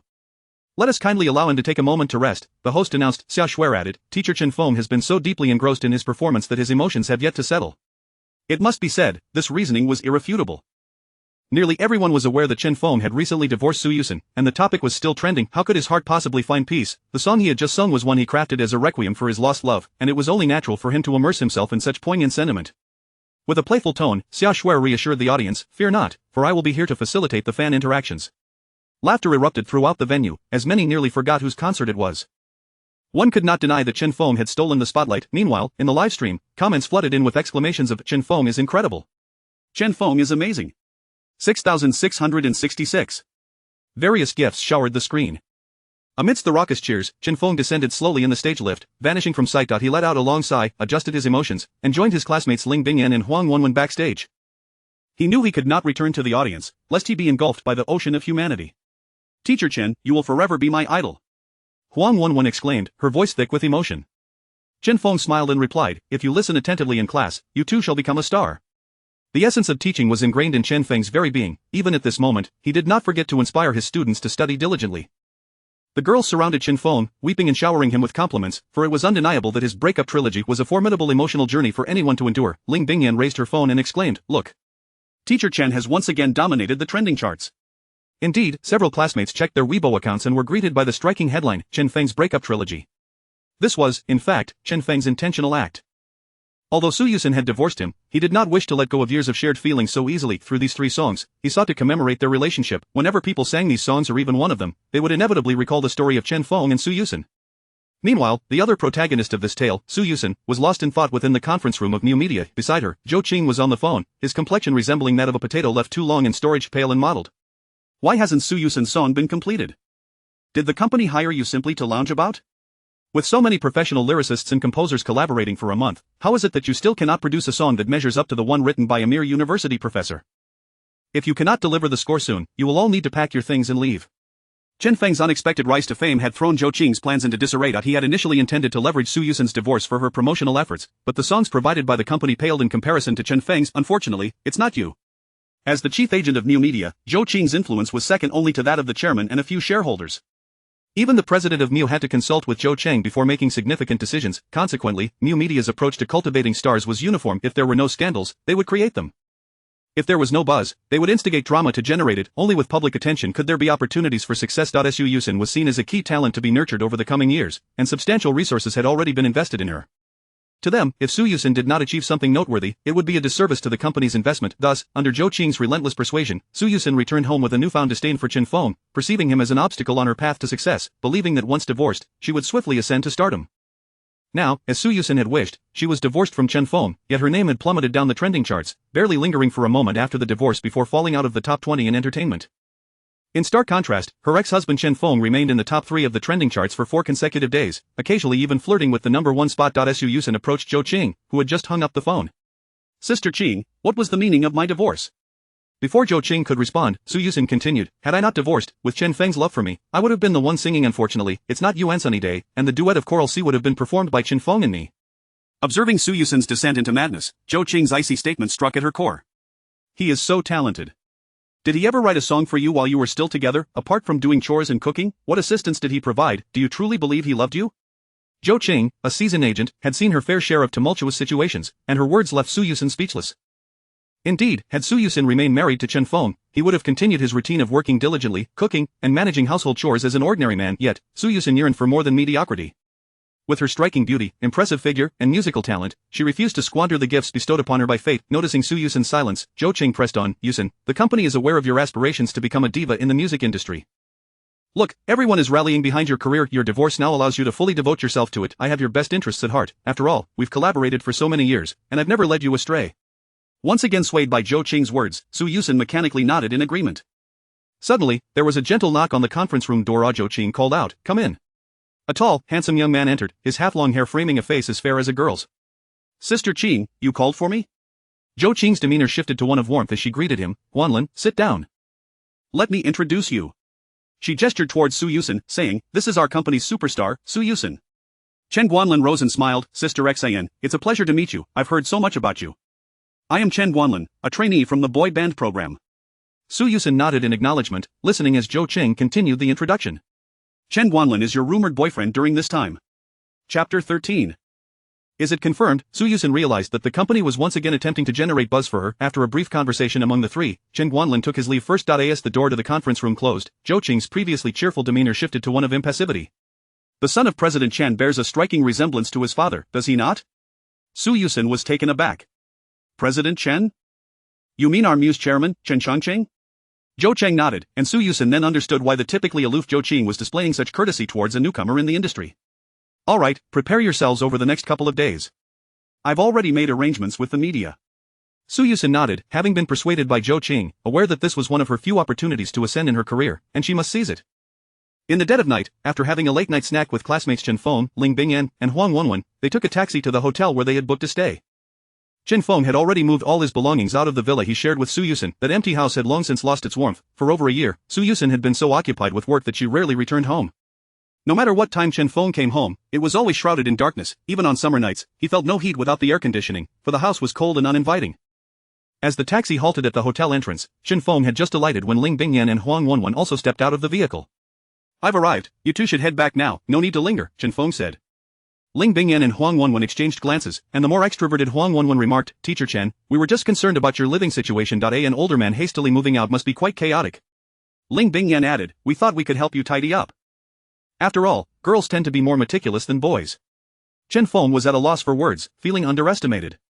"Do you think your teacher is usually disorganized? How could you perceive me as such a slovenly person?" "Come in for a moment, have a glass of water," he insisted, leading the two women into the hotel and to his room. Upon reaching his door, Chen Feng produced his key card and opened the door. "See," he said, stepping aside for them to enter. Ling Bingyan and Huang Wenwen peered inside to find 3 neatly arranged suitcases alongside several storage boxes. "Teacher Chen, you've done well. We underestimated you," they remarked. Chen Feng, having consumed a fair amount of beer, let out a burp. "You see? Now hurry back. If you have time, perhaps you could help me look into renting a place. This is a hotel, and I can't stay here indefinitely," he said. The two women nodded. "Well then, we shall take our leave, Teacher Chen." With that, Ling Bingyan and Huang Wenwen departed. Unbeknownst to them, outside the hotel, 2 individuals were concealed beneath a tree, capturing the scene of the trio entering the hotel. A chubby man with acne scars packed his camera and said to his skinny companion, "Brother, it's done. We can report back now." The skinny man nodded in agreement. "Indeed, we can't take any more jobs from that old woman. Her temper is insufferable. Let us go. I don't want to think about her anymore." "Let's grab a bite," the chubby man said as he slung an arm around his companion and they walked away. The following day, Chen Feng was scrolling through his phone, searching for rental options when an unfamiliar number called him. "Hello," he answered. A sweet female voice responded, Chen Feng, it's me, Bing Yan's sister. I heard from my sister that you're looking to rent a place. Coincidentally, I have an apartment in Beijing.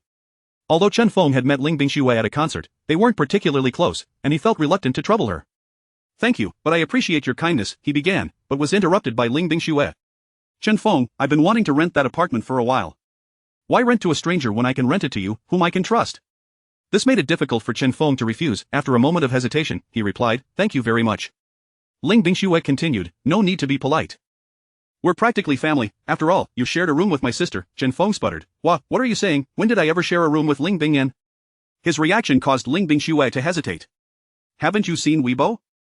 Photos of you and Bingyan entering the hotel have surfaced. Although there were other girls with her, I suspect they're just providing cover for my sister. Chen Feng felt a wave of embarrassment wash over him. I'll deal with this later, he muttered hastily before hanging up and opening Weibo.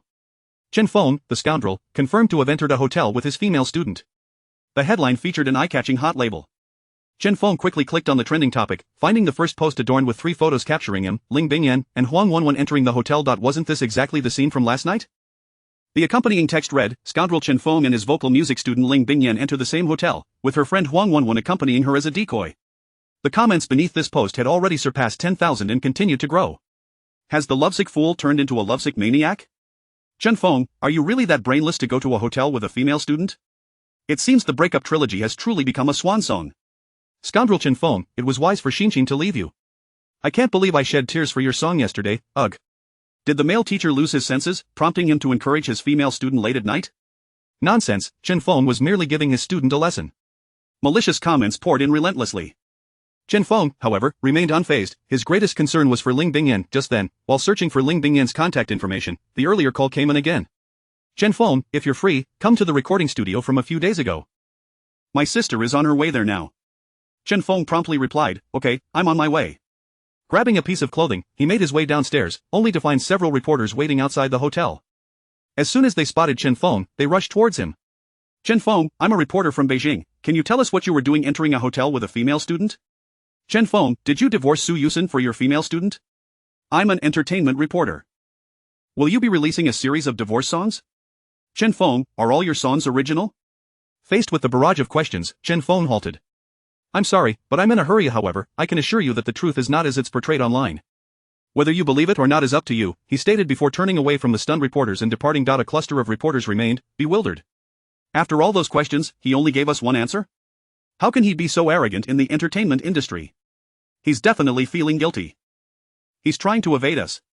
Absolutely, this is a confirmed fact. I need to rush back to report. Chapter 14. Is this really my brother-in-law? Upon entering the taxi, the driver glanced at Chen Feng through the rearview mirror and inquired, young man, are you some sort of celebrity? There seem to be so many people chasing after you for interviews. Chen Feng's expression darkened. Having just escaped the clutches of reporters, he had overlooked the fact that taxi drivers could also be sources of gossip. They've mistaken me for someone else. Upon noticing Chen Feng's stern demeanor, the driver simply uttered an "oh" and fell silent. Before long, the taxi arrived at Ling Bingxue's recording studio. Stepping inside, Chen Feng observed 4 individuals seated within Ling Bingyan, Ling Bingxue, her manager Susan, and a middle-aged woman clad in a casual suit. Upon Chen Feng's entrance, Ling Bingyan rose from the sofa. Teacher Chen, are you alright? Hearing her calm voice, Chen Feng let out a long sigh of relief. I'm perfectly fine, but this has affected you too much. After all, you're still a student. Ling Bingyan felt warmth in her heart at Chen Feng's concern and reassured him. I'm okay, Teacher Chen. Seeing her composure, Chen Feng felt a weight lift from his heart. Susan and Ling Bingxue approached, carrying several cups of coffee. Ling Bingxue retrieved a key from a drawer and handed it to Chen Feng with a squint and a smile, saying, well, after all that fuss, it turns out to be fake news. I thought Chen Feng had become my brother-in-law. This is the key to the Jingshan apartment. I'll send you the address later. Ling Bingyan blushed and chimed in, sister, don't say such things. Teacher Chen, you can stay there. We'll all come to visit when we have time. Without further hesitation, Chen Feng accepted the key, silently resolving to return this favor to the sisters when the opportunity arose. Chen Feng, follow me. Ling Bingxue beckoned, leading him before the middle-aged woman in the suit. Director Jiang, this is Chen Feng. The woman rose and extended her hand. Hello, I am Jiang Hong, the director of I Am a Singer. Suddenly, Chen Feng recalled that just days prior, Dining Shuwen had introduced him to the same Jiang Hong. He stepped forward to shake her hand. Hello, Director Jiang. He mentioned you were quite a talented singer, and I wouldn't want your abilities to go unnoticed. I've listened to your recent songs, and indeed, they are impressive. The reason I came to see you is that I would like you to participate as a guest challenger in the live broadcast of I Am a Singer in 2 days. Upon hearing this, Chen Feng nodded. No problem, I can go anytime. Ling Bingxue slapped her forehead, looking enlightened. I see, no wonder Director Jiang called me last night wanting to come here. You wanted to meet Chen Feng. Jiang Hong smiled and nodded at Ling Bingxue but then shook her head and blew on her steaming coffee, adopting a cool demeanor. No, I haven't finished. The theme for this episode of I Am a Singer is Huaxia style. Are you up for it? Before Chen Feng could respond, the expressions of those around him grew complicated at Jiang Hong's words, Huaxia style. This was a theme many singers in the industry dared not touch. It is worth noting that songs in the Huaxia style not only require exquisite lyrics but also demand profound content in both lyrics and melody. In today's music scene, truly remarkable Huaxia style songs are rare. Integrating elements of Huaxia into a song and delivering it in a manner palatable to audiences is undoubtedly one of the most challenging musical styles. The other contestants on I Am a Singer typically come from well-established backgrounds and could easily secure a decent Huaxia style song. However, as a newcomer, Chen Feng, often regarded as an amateur, would find it nearly impossible to borrow a song from other artists in such a short time. If he were to rashly perform, it could even lead to copyright issues. Given that he was currently at the center of negative public opinion, it seemed improbable for him to produce a Huaxia-style song within 2 days. Even Susan, a manager well-versed in the entertainment industry, felt that this request was rather demanding and subtly shook her head. Ling Bingxue could not help but interject, Director Jiang, could we perhaps consider letting Chen Feng participate when the theme is a love song instead? Jiang Hong merely smiled, remaining silent as she fixed her gaze on Chen Feng. The others turned their attention to him, their expressions uncertain. Can you manage it, Chen Feng? Ling Bingyan inquired softly, without a hint of hesitation or discomfort. Chen Feng responded, why not? Jiang Hong had come with a sense of resignation. Previously, she viewed Chen Feng as merely a small internet celebrity who had suddenly gained fame by chance. However, old friend Yin Shuwen had strongly recommended him, prompting her to give him a chance. Additionally, given the rumors circulating about him, if leveraged properly, they could potentially boost the show's ratings, a combination of factors that led Jiang Hong to seek him out. Seeing Chen Feng's unhesitating agreement, Jiang Hong's impression of him improved. Susan frowned and spoke in a low voice, this request is too challenging. Chen Feng, you should think it over. Ling Bingxue echoed her concern, gently tugging at Chen Feng's sleeve. Chen Feng, don't overexert yourself. Your songs are primarily love ballads, and Huaxia-style songs require not only a pleasing melody but also profound lyrics. Even I haven't dared to attempt a Huaxia-style song since my debut. Don't put too much pressure on yourself. Jiang Hong remained silent, sipping her coffee, her eyes crescent-shaped. Huaxia style is nothing to worry about. Director Jiang, rest assured, Chen Feng, will definitely deliver in 2 days. Jiang Hong set down her cup and robustly declared, good, Chen Feng, I must forewarn you, if your performance falters, especially given your current negative public image, you risk being ousted from the music industry and the entire entertainment realm, leaving you stranded with only your 3-part breakup series. As the show's chief director, Jiang Hong naturally had to be responsible for its quality. If it fell short, she would not let it slide. Chen Feng was unperturbed by Jiang Hong's warning, his gaze steady as he met her eyes. Director Jiang, if I lack the ability, then no amount of words would suffice. We shall see at the show. Jiang Hong slapped the table. Very well, Chen Feng, come to the production team tomorrow to sign the contract, and I'll see you the day after for the live broadcast of I Am a Singer. Dean is a dear friend of mine, and I trust his recommendation. After speaking, Jiang Hong bid farewell to Ling Bingxue, Susan, and the others before departing. As a prominent director in the entertainment industry, she had many matters to attend to, and having met Chen Feng, there was no need to linger further. Once the door closed, the sisters Ling Bingyan and Ling Bingxue hurriedly surrounded Chen Feng. Ling Bingyan anxiously asked, Teacher Chen, are you crazy? What will we do now? Ling Bingxue pulled out her phone, scrolling through her contacts as she said, I'll contact my producer friends and see if they can help. Brother-in-law, you really don't make it easy for me. Ling Bingyan's face flushed at the constant mention of brother-in-law. Sister, what are you talking about? Chapter 15, The Stroke of Genius. Chen Feng shook his head, gratefully acknowledging everyone's kind intentions. If possible, having access to the recording studio would be the greatest assistance to me. The implication of using the recording studio suggested that Chen Feng intended to compose his own song, to write a piece titled Huaxiafeng within a mere 2 days. Ling Bingxue was utterly bewildered by Chen Feng's audacity, momentarily forgetting to respond to his request. Observing her silence, Ling Bingyan interjected, rest assured, Teacher Chen, you may use it. In Ling Bingyan's view, her current role was to support Chen Feng, even though she recognized the slim chances of success. Huaxiafeng had become an immensely popular musical genre in recent years, with numerous lyricists and composers hoping to ride this wave of popularity, much like the rap phenomenon of yesteryears, when young men and women across the streets would greet one another in rap verses, a testament to its fervent popularity. Jiang Hong's production of this episode of I Am a Singer, themed around Huaxiafeng, was precisely aimed at leveraging this favorable wind to enhance viewership. Ling Bingxue internally lamented the countless hours spent by many lyricists and composers, resulting in only a handful of Huaxiafeng songs. It was evidently implausible for an ordinary music teacher like Chen Feng to compose a song in just 2 days. However, given his relationship with her and the fact that he had previously performed as a guest vocalist for her, Ling Bingxue felt compelled to support him. Even if he failed to produce a remarkable piece, at least he would have made an earnest effort, leaving no room for regret. Watching Chen Feng deep in thought at the table, Ling Bingyan perceived an unusual allure in the profile of his face. Why did she feel an inexplicable urge to gaze at him? She found herself curious about what sort of song he would create. Unbeknownst to her, such curiosity was the beginning of affection. As Chen Feng began to put pen to paper, Ling Bingyan, regaining her composure, quietly approached him from behind, eager to see the lyrics he would conjure. The blank canvas sketched a blue and white porcelain vase, its strokes transitioning from bold to delicate. The peony depicted on the vase mirrored the beauty of her first adornment. Were these lyrics? Ling Bingyan's almond-shaped eyes widened in astonishment, shimmering with admiration. If others were to see this, they would surely mistake it for poetry. Although Chen Feng's manuscript bore no title, an exquisite vase blossomed in Ling Bingyan's mind, vibrant and resplendent, unconsciously leaning closer, she yearned to continue observing the lyrics. The sky is azure, awaiting the misty rain, while I await your arrival.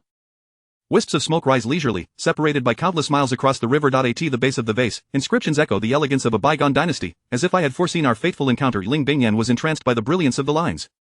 Each word sparkled like pearls, leaving her transfixed, her mind awash with idyllic imagery of the riverside of Jiangnan, mist floating in the air, and talented individuals sharing serene moments on a bamboo raft.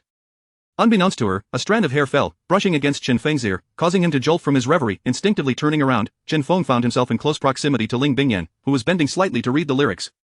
Their noses nearly brushed together, and in that instant, time seemed to freeze, feeling as though an eternity had passed. Ling Bingyan's face flushed to her very neck, and she abruptly stood, shyly covering her nose. Teacher Chen, At that moment, Chen Feng felt a wave of discomfort wash over him. It's fine, it's acceptable. He was momentarily at a loss, pondering. What on earth am I saying? Both fell silent, the atmosphere in the recording studio shifting into something decidedly different. Ling Bingyan lowered her gaze to her toes. Teacher Chen, you must be thirsty. Allow me to fetch some ice water. Eager to escape the studio, Ling Bingyan stepped outside, her cheeks flushed as she fanned her face with her hand. She mused to herself, what just happened? Nothing occurred, so why the apprehension? Such a talented man, and so handsome too. How had she not noticed before that Teacher Chen had such a striking nose and a charming mouth? Why was there an impulse to kiss him? No, this cannot be. Ling Bingyan shook her head, dispelling her wandering thoughts. After cooling off in front of the open refrigerator for a moment, she called out to Ling Bingxue, sister, come quickly, you must see this. Ling Bingxue, engrossed in a game on the sofa, approached in a huff. What is it? I am in the middle of a losing match. Ling Bingyan tugged at her sister's arm, urging her toward the recording studio. Don't pull me, there's no signal in the studio, I can't let my teammates down. Ling Bingshue's eyes were glued to her phone, her fingers swiftly navigating the screen. Blushing, Ling Bingyan was eager to share Chen Feng's remarkable writing with her sister, but her enthusiasm was met with Ling Bingshue's distraction by the game, prompting her to pout. Ling Bingxue, if you don't come in to see Chen Feng's lyrics, you will regret it. I'll regret it? After years in the entertainment industry, what songs haven't I heard, what lyrics haven't I seen? I'll admit Chen Feng can write love songs, but to craft a commendable Huaxia Feng piece? It is not that I underestimate him, it requires a foundation of cultural depth, and he is still too inexperienced. Ling Bingyan recognized the validity of her sister's argument. A truly exceptional Huaxia Feng song, devoid of substance and depth, could never yield resplendent lyrics and melodious tunes. Yet, how could Ling Bingxue be so certain that Chen Feng lacked the scholarly accumulation and cultural foundation? Noticing the red defeat flashing on Ling Bingshue's game, Ling Bingyan smirked. Do you dare to make a bet? Having just lost, Ling Bingxue was already somewhat irritable. Thus, her interest peaked at the prospect of a wager. What a joke, what do I have to fear? Speak, what shall we wager, what is the prize? Naturally, we wager on the song written by Teacher Chen. He will undoubtedly compose a Huaxia Feng piece that will leave you utterly astonished. As for the prize, I propose your newly purchased sports car. You have some nerve, little girl, a song that will leave me astounded? I'll tell you, not even the renowned Fang Wen-san has surprised me. Do you dare claim his song can impress me? Ling Bingyan crossed her arms, a proud smile gracing her lips. Enough of the empty talk. Do you dare to take the bet?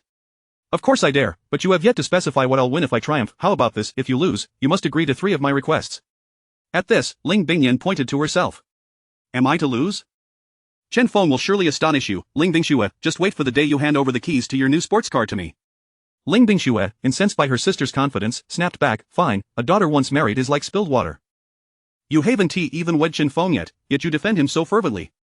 Upon hearing her sister's words and recalling that moment in the recording studio, Ling Bingyan felt a flush wash over her, as though she had downed a bottle of strong liquor. Ling Bingxue, I won't let you off so easily. Chapter 16. The brightest star, the Ling sisters, after engaging in playful banter for a while, collapsed onto the sofa, breathless and fatigued. Ling Bingyan, still unwilling to concede, remarked, Sister, you should take a look. Teacher Chen's lyrics are truly exquisite.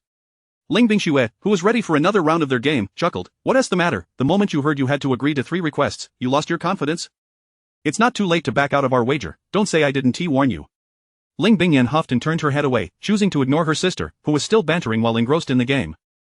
Unbeknownst to them, Chen Feng had been in the recording studio for over 7 hours. Susan returned with dinner and, noticing the studio lights still aglow, whispered, he is still in there. Ling Bingyan nodded in resignation.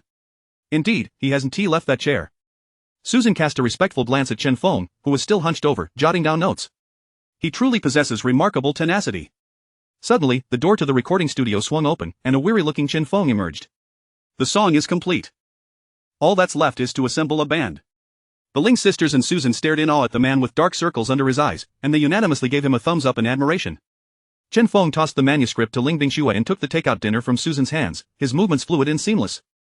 You all can review the score, I'm off to eat. Ling Bingyan and Susan leaned closer to Ling Bingxue, and the three women began to scrutinize the manuscript filled with Chen Feng's lyrical notations. Is this truly Hua Xiafeng? Did you write this? Ling Bingxue, who had navigated the music industry for several years, had closely followed the rise of Hua Xiafeng.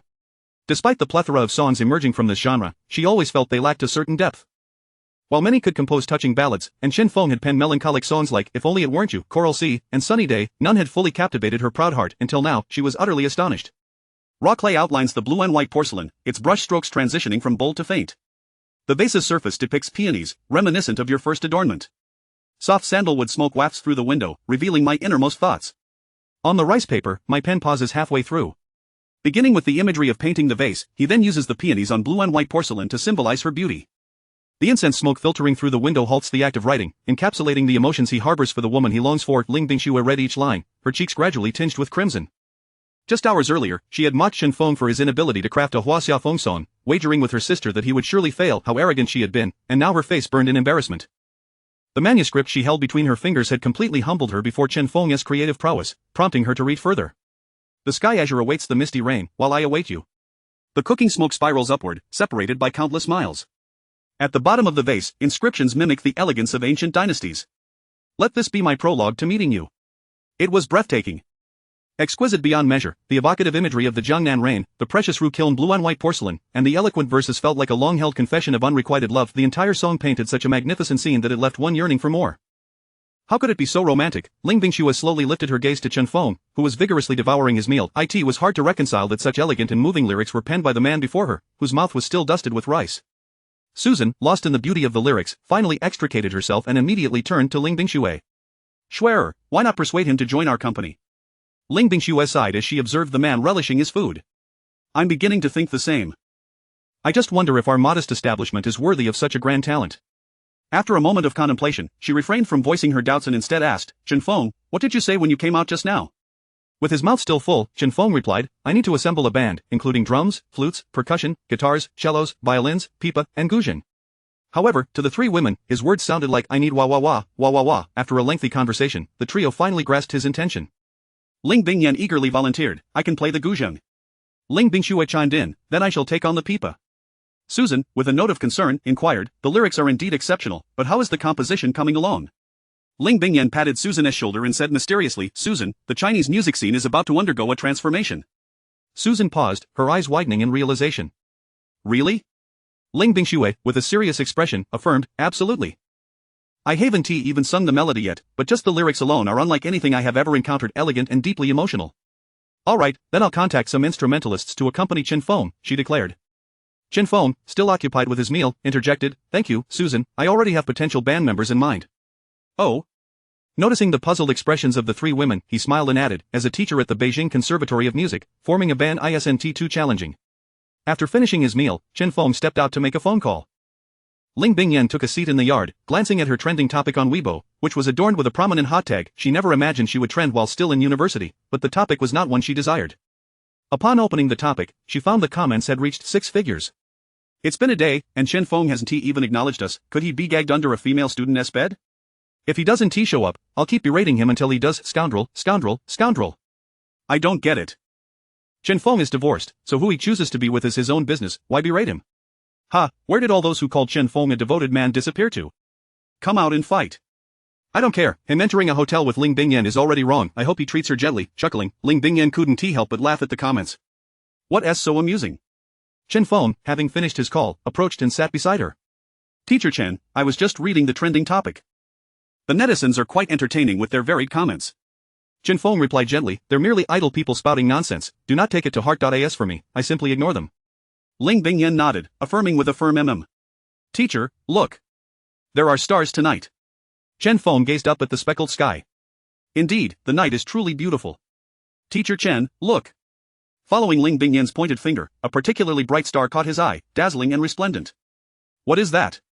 Ling Bingyan asked with a smile. That star represents the future of Teacher Chen in the music industry. Chapter 17. A heart in turmoil the following day, at dawn Chen Feng, pulling the still sleepy Ling Bingyan, had just stepped out of the studio when he spotted a Tiffany blue Ferrari parked at the entrance. Hey! Gorgeous, hop in. Ling Bingxue emerged from the passenger seat, handing a set of keys to Ling Bingyan. I'm completely taken by Chen Feng's song. With that, Ling Bingxue, in high spirits, led the exuberant Ling Bingyan to the Capital Music Academy, leaving Chen Feng to take a taxi, as the Ferrari accommodated only 2 passengers. The 2 sisters ventured out without any makeup, covering their faces with hats and masks as they followed Chen Feng along the path leading to the instrumental practice room. Upon seeing Chen Feng and the 2 young ladies strolling through the campus, the students of the academy were taken aback. The hair color of the girl behind him is the snow-white pink I adore. Teacher Chen is quite the catch, 2 girls? What do you know, although Chen Feng is a teacher, he is barely older than us. Nowadays, girls are all about that mature, uncle vibe. Indeed, it would be wonderful to date Teacher Chen. Don't get carried away, remember who your rival is, Ling Bingyan, your chances are 0. The murmurs failed to affect Chen Feng in any way. Having lived a life, he had long since cast such thoughts aside, remaining impervious to the opinions of others. Arriving at the instrumental practice room, Chen Feng took out his phone and dialed. Teacher Li, we're at the entrance of the practice room. Have you arrived yet? Laughter and playful banter echoed from the other end. Just come in, we've been here for ages and can see you from the window. Are you really bringing 2 girls and expecting us to come out and greet you in formation? Ha ha. Chen Feng hung up, chuckling to himself. These old fellows. He ushered the Ling sisters into the practice room. Inside, 7 or 8 middle-aged men were gathered, chatting animatedly. As the door to the practice room opened and Chen Feng entered with his companions, all eyes turned towards him. Ling Bingyan and Ling Bingxue exchanged glances, their expressions somewhat complex. The bands they were accustomed to seeing were typically comprised of youthful individuals or distinguished, artistically inclined men. They had never encountered such a group of plump middle-aged men with styled hair that made even pregnant women shy away. One of the older men chuckled, so, Teacher Chen, what brings us old folks together today? Ha, old Zhang, little Chen here mentioned he wants to form a band with us. Ah, how nostalgic. Ever since becoming a teacher, it seems we haven't played together much. Chen Feng interrupted the reminiscing. Gentlemen, the opportunity has arrived, we're taking you on to I Am a Singer.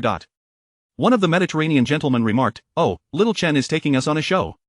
Looks like we'll be relying on you in the future. Chen Feng waved his hand, drawing Ling Bingyan and Ling Bingxue closer. Brothers, this is my student, Ling Bingyan, she will play the guzheng in our impromptu band. The other is her sister, Ling Bingxue, a master of the pipa. Pausing for effect, Chen Feng proceeded to introduce the instrumental teachers from the Capital Music Academy and the Ling sisters. These gentlemen may not be familiar to you at first glance, but once you hear their names, you'll be left agape. Ling Bingxue felt a twinge of disdain. After all, they were merely a few greasy uncles, so what was there to be surprised about? Yet, she maintained an expression of anticipation. Politeness was essential. Please, do introduce us, Chen Feng. Chen Feng pulled over a gentleman clad in a checkered shirt.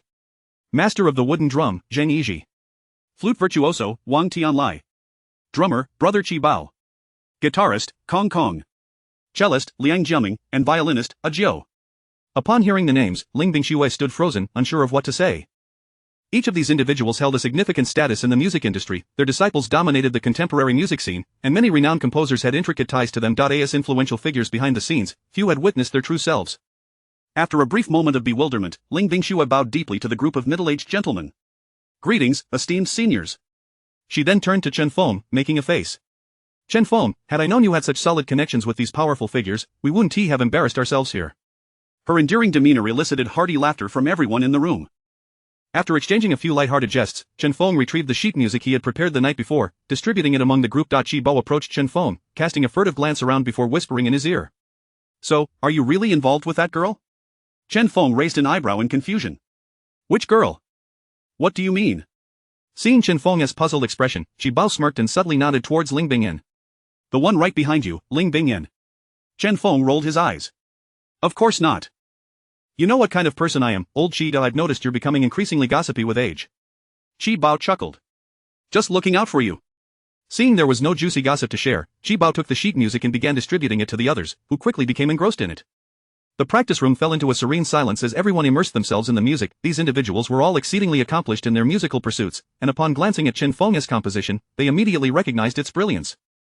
The piece, rooted in Huaxiao melodies, employed a pentatonic scale, characteristic of traditional Chinese music. The arrangement incorporated traditional instruments like drums, bamboo flutes, guzheng, and pipa, while also incorporating Western instruments such as violin, cello, and drums.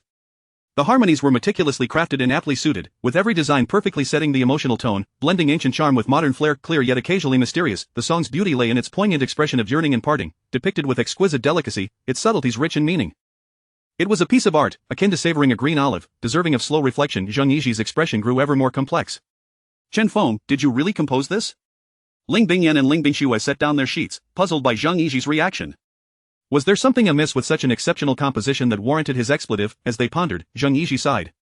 For heaven's sake, can't you leave some opportunities for others? You should take over the percussion. I am offering you the position of head of the instrumental department. Wang Tianlai placed his sheet music down. Chen Feng, as a vocal instructor, how can your prowess in instrumental arrangements leave us feeling so inadequate? Chapter 18.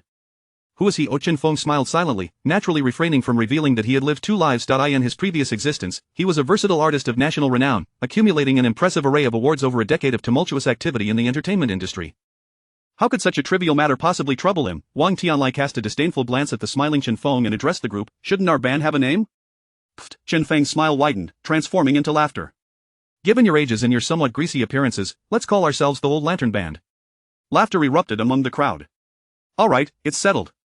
Ling Bingyan, standing behind Chen Feng, felt invigorated by the atmosphere of the ensemble of instrumental maestros. With such a magnificent song and such an entertaining mix of ages, how could they possibly lose in tomorrow's competition? Time is impartial, it does not pause to exchange pleasantries with anyone. Before they knew it, night had fallen, and as everyone departed the practice room, the echoes of their flawless ensemble lingered in their minds. This song is destined to elevate Hua Xiaofeng to new heights. The latest promotional video for I'm a Singer had already aired on television and online. In the video, a tall, slender figure with short hair occasionally appeared, hinting that the guest would bring an original song to challenge the competition. It must be said that the promotional clips directed personally by director Jiang Hong always whet the audience's appetite, with the comment section of the video continually refreshing with new remarks. Who could it be? Any singer who can appear on I Am a Singer must be a powerhouse. Seems to be a male singer. Could it be the popular Korean boy Chai Kuan? I think it's the talented singer Junjie. If Junjie shows up, I'll eat my computer. Numerous names of popular male stars were tossed around by netizens, yet they ultimately failed to guess who the guest challenger for this episode of I Am a Singer would be. Utilizing the evening hours, Chen Feng and Ling Bingyan moved his belongings from the hotel to Ling Bingshua's vacant apartment in the capital. As he sank into the softness of the bed, Chen Feng's heart found a momentary peace. After days of wandering, he could finally enjoy a good night's sleep. In the dead of night, Su Yuxin returned to the villa that still echoed with Chen Feng's presence. Even on this sweltering summer night, the air remained cool.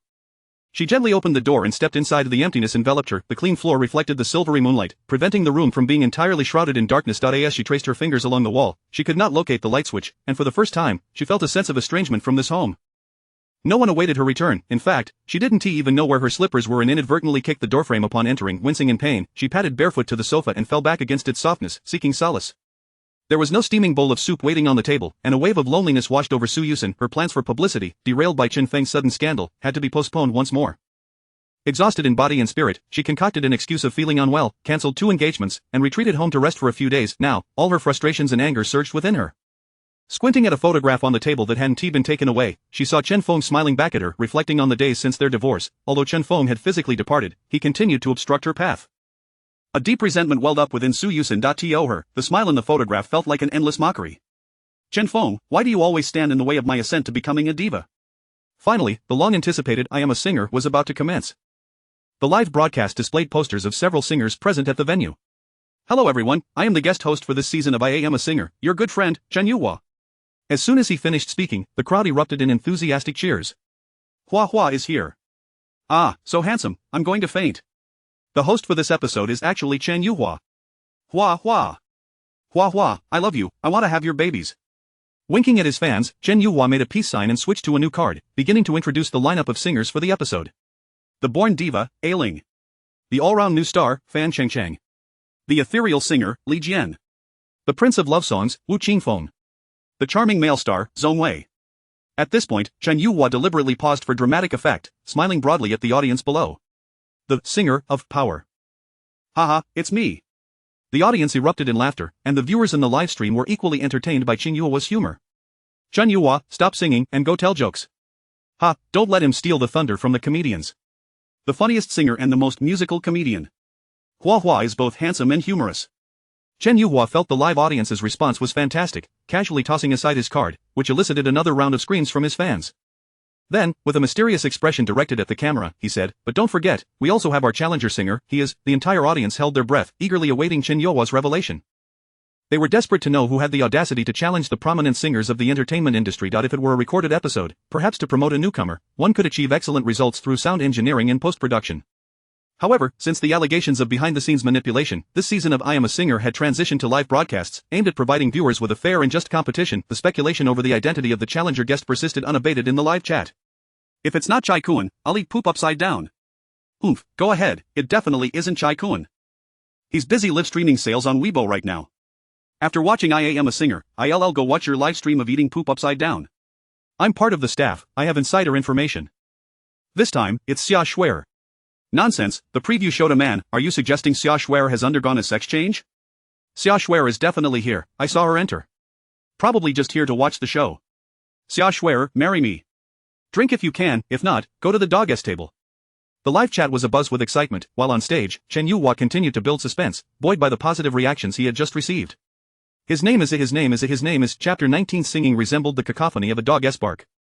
Observing Chen Yuhua attempting to extend his moment in the spotlight, the show's chief director, Zhang Hong, furrowed his brow. Such prolonged on-screen antics by Chen Yuhua were not uncommon during live broadcasts. He glanced at his watch and, grasping the walkie-talkie, commanded, "Hurry up, you have 10 seconds to wrap it up and prepare for the competition." Chen Yuhua nodded slightly, raising both hands above his head to form 3 crosses in quick succession. He is so anso, ha ha ha ha. He believed his humorous antics could energize the audience, yet the spectators were left speechless by his antics. A fleeting display of humor might elicit a chuckle, but his extended presence on stage, akin to a performing monkey, only served to irritate the audience. A middle-aged female viewer frowned and remarked to her companion, "These young singers today can really ramble on." Her companion nodded in agreement, clearly aligned with her sentiments.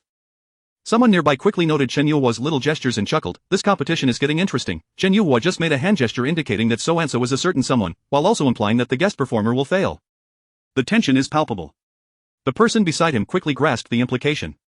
Indeed, Chen Yuhua's jab at the guest singer is a bit lowbrow, but it seems that guest lacks any real prowess in the music scene. The surrounding audience, overhearing this exchange, experienced a moment of enlightenment and expressed their agreement. Backstage, Chen Feng gathered with several other singers, awaiting their turn while watching the live broadcast. Engaging in conversation with the other artists, Li Jian called out to Chen Feng, "Hello, you must be Chen Feng, the incredibly popular singer these days." Chen Feng, ever courteous to those who approached him with kindness, replied, "Hello, my recent trending topics have been somewhat fortuitous." Li Jian approached him swiftly, patting Chen Feng's shoulder. "Stop being modest. I've been listening to your breakup trilogy on repeat. I'm particularly curious about the person behind such heartfelt songs."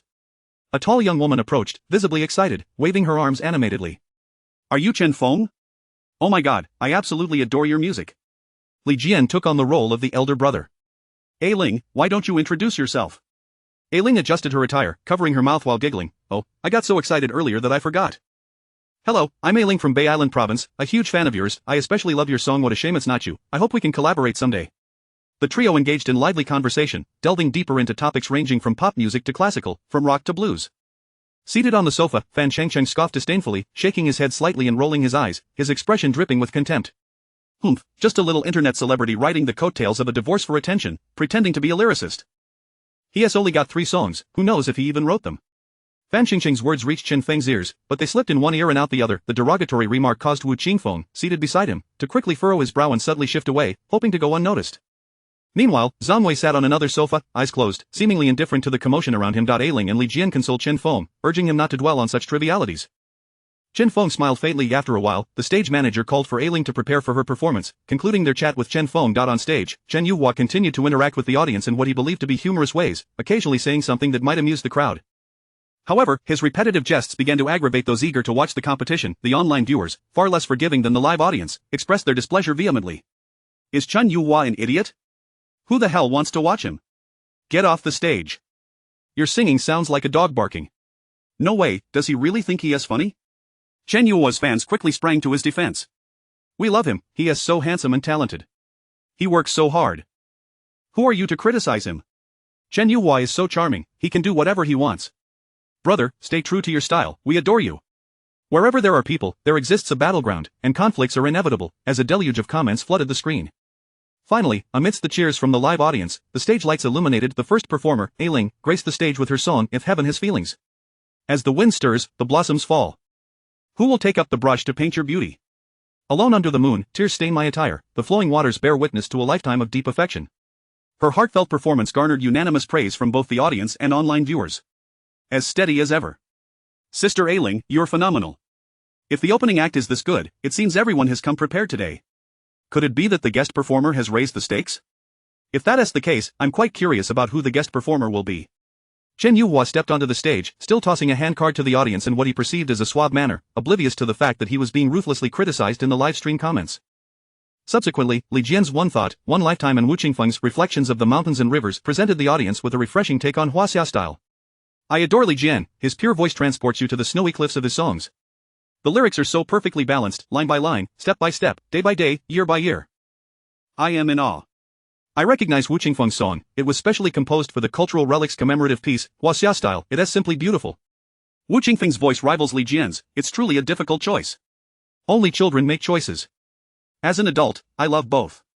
To the lady above, one is an elder brother and the other a younger man, different styles, you must be quite greedy. With nothing to do backstage, Chen Feng wandered into the band's preparation room, finding Ling Bingyan and Ling Bingsnow already dressed in their performance attire, ready to take the stage. They were set to perform last, and while waiting, Chen Feng hoped to finish early so they could all enjoy a hot pot together, teaming up with Ling Bingyan and Ling Bingsnow. The three played games while watching the live broadcast. Now taking the stage was Fan Chengcheng, who had previously regarded Chen Feng with disdain. Strutting confidently to the center of the stage, he believed his illuminated presence was striking, though in reality, his self-assured gestures were rather comical.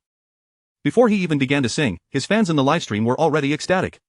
My husband is so handsome. I love you, Cheng, every single day. Oh my gosh, I'm about to faint from his charm. You're the champion of I am a singer, Fan Cheng. As the music began, Fan Cheng tilted his head back, closing his eyes, as if fully immersing himself in the melodies. This is the capital city, this is for my home. Being born in Huaxia makes me feel remarkably special. I smile at you, as I believe in politeness. I eat hot pot, and you eat the hot pot base. Chapter 20.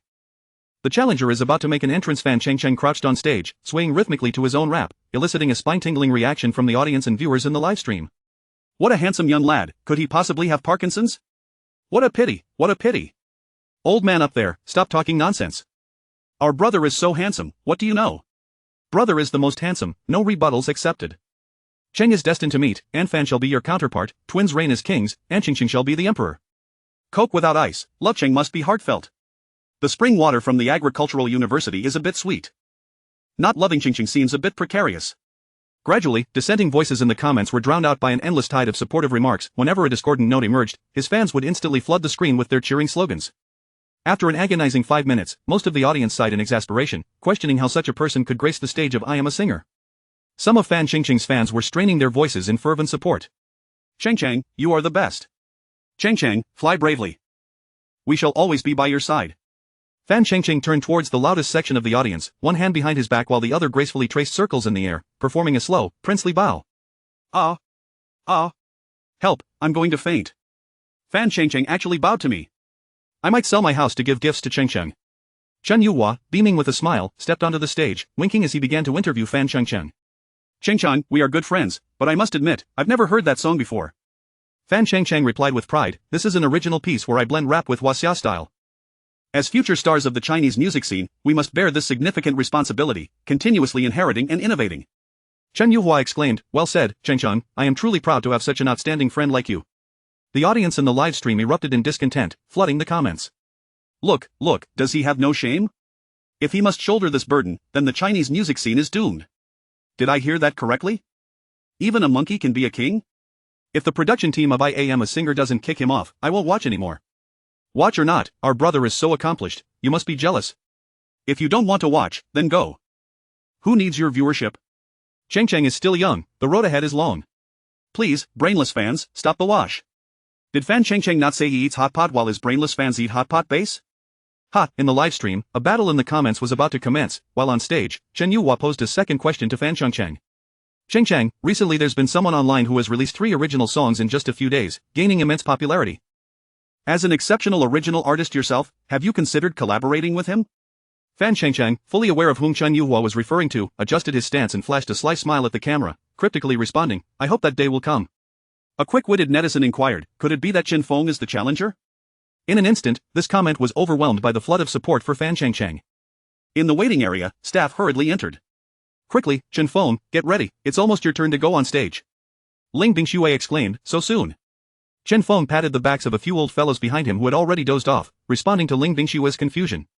We played 3 rounds in a game that lasts half an hour. What do you expect, why is it so quick? Ling Bingshui was momentarily taken aback by Chen Feng's retort, then placed her hands on her hips. Chen Feng, how ungrateful, here I am, your idol singer, Xia Shuer, accompanying you, and you treat me this way. Chen Feng approached Ling Bingshui. Let us eat hot pot after this. Ling Bingshui, hands on her hips and cheeks puffed out, blushed a deep red. Chen Feng rolled his eyes, recalling Fan Cheng's earlier song. You eat hot pot, and I'll eat the hot pot base. As soon as he finished speaking, Ling Bingxue burst into laughter. It's a deal. After we wrap up, let us go have a feast. I want to see how you eat the hot pot base. Saying this, Ling Bingxue took hold of Ling Bingyan and the members of the Old Lantern Band, leading them into the venue. Leaving the band's waiting area, Chen Feng arrived at the singer's waiting zone. Jiang Hong stood there, seemingly anticipating something of the staff. Noticing Chen Feng's arrival, hurried to Jiang Hong. Director Jiang, the person has arrived. Jiang Hong nodded, turning to search for Chen Feng, waving him over. How is the preparation going? I see you've invited many heavyweight guests. It seems you are quite confident. Chen Feng smiled calmly. With your trust in me, Director Jiang, I cannot afford to botch my debut performance on screen. Jiang Hong walked past Chen Feng with his hands clasped behind his back, his voice drifting back to Chen Feng's ears. Go on, perform well. I hope you can deliver. Chen Feng stood backstage, with Chen Yuhua currently singing on stage. 500 years of winds blowing eastward, taking away the contents of stories. The dreams sleeping in the water curtain cave, what great heroes could they overshadow? That heavenly palace, traversing through 9 skies and time, waiting for whom to shake heaven and earth. Hey, indulge, hey, indulge, hey, indulge. Join me in indulgence, hey, indulge, hey, indulge. The audience expressed their confusion. The comment section of the livestream seemed to freeze in time, both those who could sing and those who could not fell silent. That today's theme was Huaxia style, yet Chen Yuhua's song on stage was a peculiar blend of recited rap and the repetitive chanting of the same word multiple times. What kind of musical style was this? In his 2 lifetimes, he had never encountered such a genre that if one were to forcefully label it as a song with Huaxia style elements, it could be somewhat justified, given that it was a reimagining of the theme song from the drama Tang Xuanzang and his disciples. I truly do not understand why Chen Yuhua and Fan Chengcheng are featured on such a prestigious program. No need to wonder. Chen Yuhua's family is a capital tycoon in Shangbei province.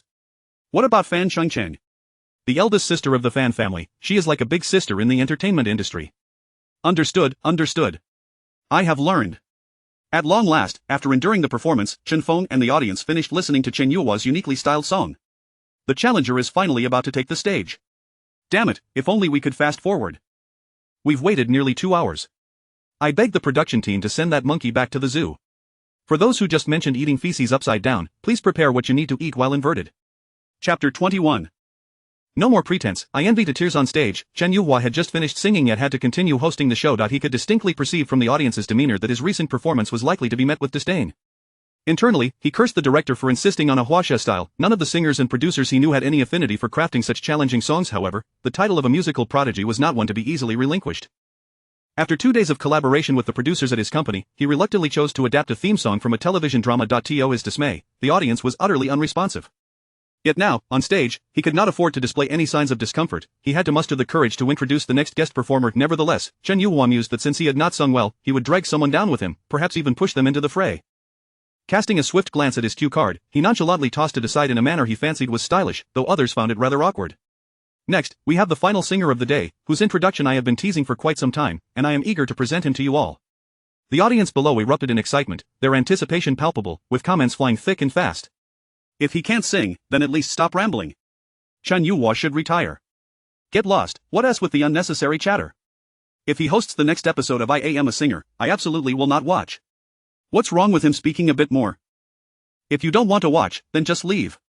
As Chen Yuhua observed the audience's reactions, beads of sweat began to form on his forehead, yet he refrained from wiping them away, too preoccupied to care.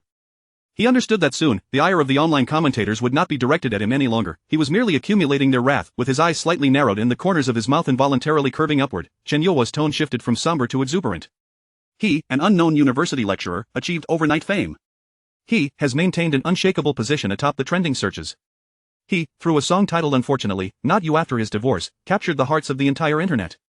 He is none other than the vocal instructor at the Beijing Music Academy and the ex-husband of idol star Su Yuxin. Chen Feng. As his name resonated from Chen Yuhua's lips, the lighting in the I Am a Singer venue dimmed. The staff prepared to rearrange the stage for optimal effect. Although the lights had faded, the atmosphere in the venue became exceedingly charged. Chen Feng, did I hear that correctly? It's Chen Feng? How can this scoundrel be gallivanting about? Just days ago, he attended Xia Shui's concert, and now he is here. Is there truly no one else in the entertainment industry? What is happening? A scoundrel is allowed on the show. The production team will do anything for views.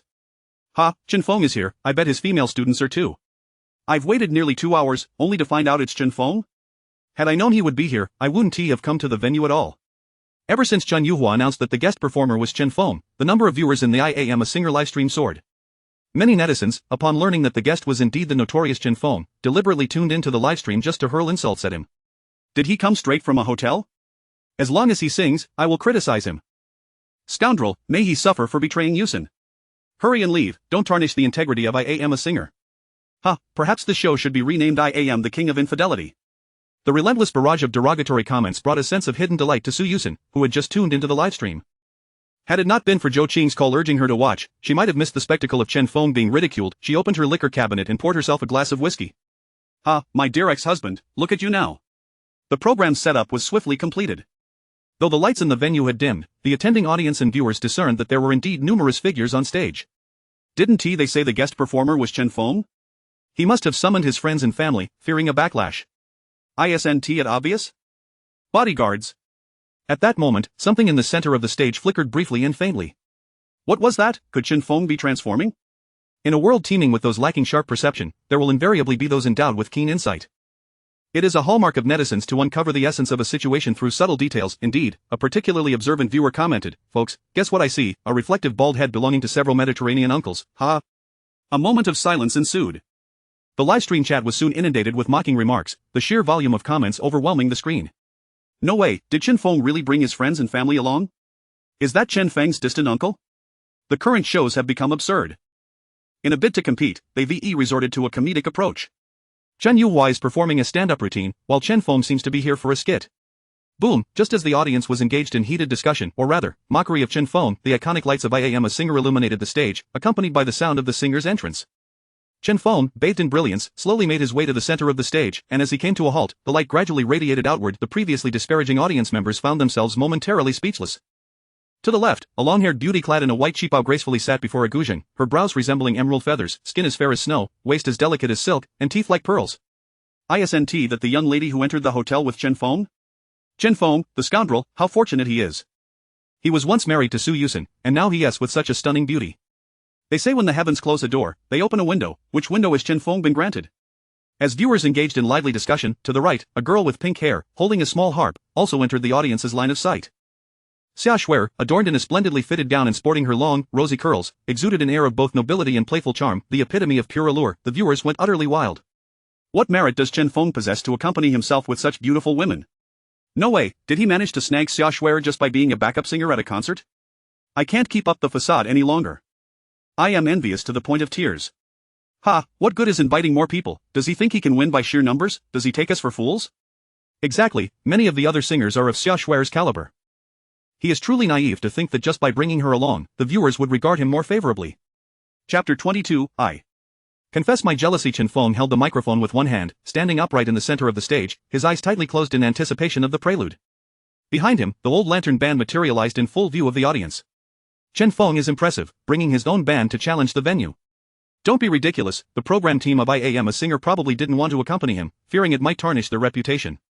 Indeed, the entertainment industry also believes in feng shui. If I weren't aware that he has 3 songs, judging by his stance, I would have thought he was an elementary school student performing on stage. As the production team controlled the broadcast, the song information gradually appeared on the live screen. Song Blue and White Porcelain lyrics and music, Chen Feng performer, Chen Feng. However, the slowly emerging subtitles sent the netizens' keyboards into a frenzy. What song, Blue and White Porcelain, a song about vases? This song symbolizes a vase, pleasing to the eye but lacking substance. He must be implying that he is a vase. Bah, he isn't even worthy of being a vase. As the subtitles continued to unfold, the names of the old lantern band members began to surface. Accompaniment: pipa shuer, guzheng, ling binyan, wooden drum zhengizhen, flute, wang tianlai, drum set, qibao, guitar, kong kong, cello liang jiaming, violin, jiu. Upon seeing the names on the screen, the barrage of comments in the live chat multiplied instantly. How is this possible? They actually accompanied Chen Feng. I could tolerate Xia Shuer since she is a supporting singer for his concert. Perhaps they are friends, but why are the others here? They are all masters of their instruments. You can tolerate that, I can't. Goddess, don't let Chen Feng tarnish you. Kong Kong is the principal cellist of the Huaxia Philharmonic Orchestra, and he appears in such a variety show. Qibao, the drummer, is the master of the current hottest band, Red Rose. I'm stunned. Chen Feng's band lineup is undoubtedly that of a male protagonist from a novel. With a crisp sound, the striking of the wooden clappers drew the attention of netizens, who had been discussing, into the realm of music. The ethereal sound of the guzheng followed, as Ling Bingyan, adorned in a qipao, perfectly showcased the essence of classical beauty, her delicate figure gently swaying to the exquisite melodies emanating from the guzheng. The audience gradually fell into a hushed silence, with a series of intricate gestures: hooking, supporting, slicing, plucking, sweeping, and shaking. Ling Bingyan delivered the prelude of Blue and White Porcelain into the ears of all present. The sounds of harmonics, pitch bends, tremolos, and sweeping strokes captivated the audience, who leaned forward, eager to draw closer to the stage. Absolutely mesmerizing, I confess my jealousy. Her beauty is enchanting, fingers like tender green shoots. How lamentable that such a beauty is a student of the beast, Chen Feng. The audience's sighs were abruptly interrupted by Chen Feng singing. Plain clay outlines blue and white, brushstrokes shifting from bold to subtle. The vase's body depicts peonies, just like your initial makeup. At this moment, nearly all viewers of I Am a Singer began to exhibit expressions of awe. On the unembellished plain clay, the blue and white was depicted with shades of varying intensity, representing the very foundation of blue and white porcelain. The subsequent line, comparing the painted peonies to her initial makeup, evoked deep reflections on humanity. Professional music critics in the audience began engaging in conversations. Simple words combined together transform into such a beautiful lyric. These two lines are imbued with profound charm. Beautiful, simply exquisite. In the center of the stage, Chen Feng's performance continued, with the old lantern band fully immersed in the music, creating a remarkable synergy with his singing. Soft sandalwood wafts through the window, my thoughts are clear. On rice paper, the brush pauses halfway. The glaze color conceals the charm of the lady's portrait. And your smile blooms like a bud yet to unfurl. Your beauty wafts away, reaching places I cannot go. His voice, at times crystalline and at others sonorous, combined with a captivating melody and elegant lyrics, left the viewers in the live chat momentarily speechless, the enchanting essence of the song enveloping them in a sublime atmosphere. One viewer, regaining his senses, typed in the comments.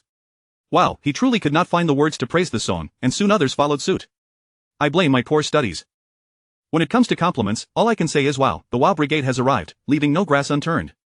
I think I should forgive his scoundrel behavior. The Guzheng sister and he are a match made in heaven. Please, don't scold me, my heart is a tumult of mixed emotions, a tide of longing surging forth, yet the sound beside me remains a gentle, delicate chant, serene and clear.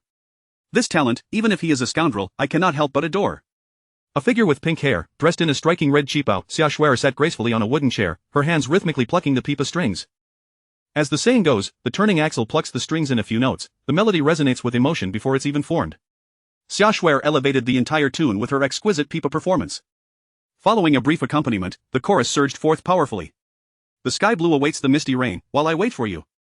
Cooking smoke curls upwards, separated by thousands of miles. On the bottom of the vase, I inscribe Hanli script, as a prelude to our meeting. As if a treasured piece of blue and white porcelain is blissfully beautiful on its own, your eyes carry a smile. Upon hearing this, one could feel the song lived up to its name, akin to the self-beautiful exquisite blue porcelain, stripped of ostentation, ancient and elegant, fresh and fluid. The guzheng plucked, the wooden drum thudded, and the piano chimed melodiously. The audience could no longer remain composed, rising to their feet, fervently applauding the performance on stage, expressing their astonishment in a wave of admiration.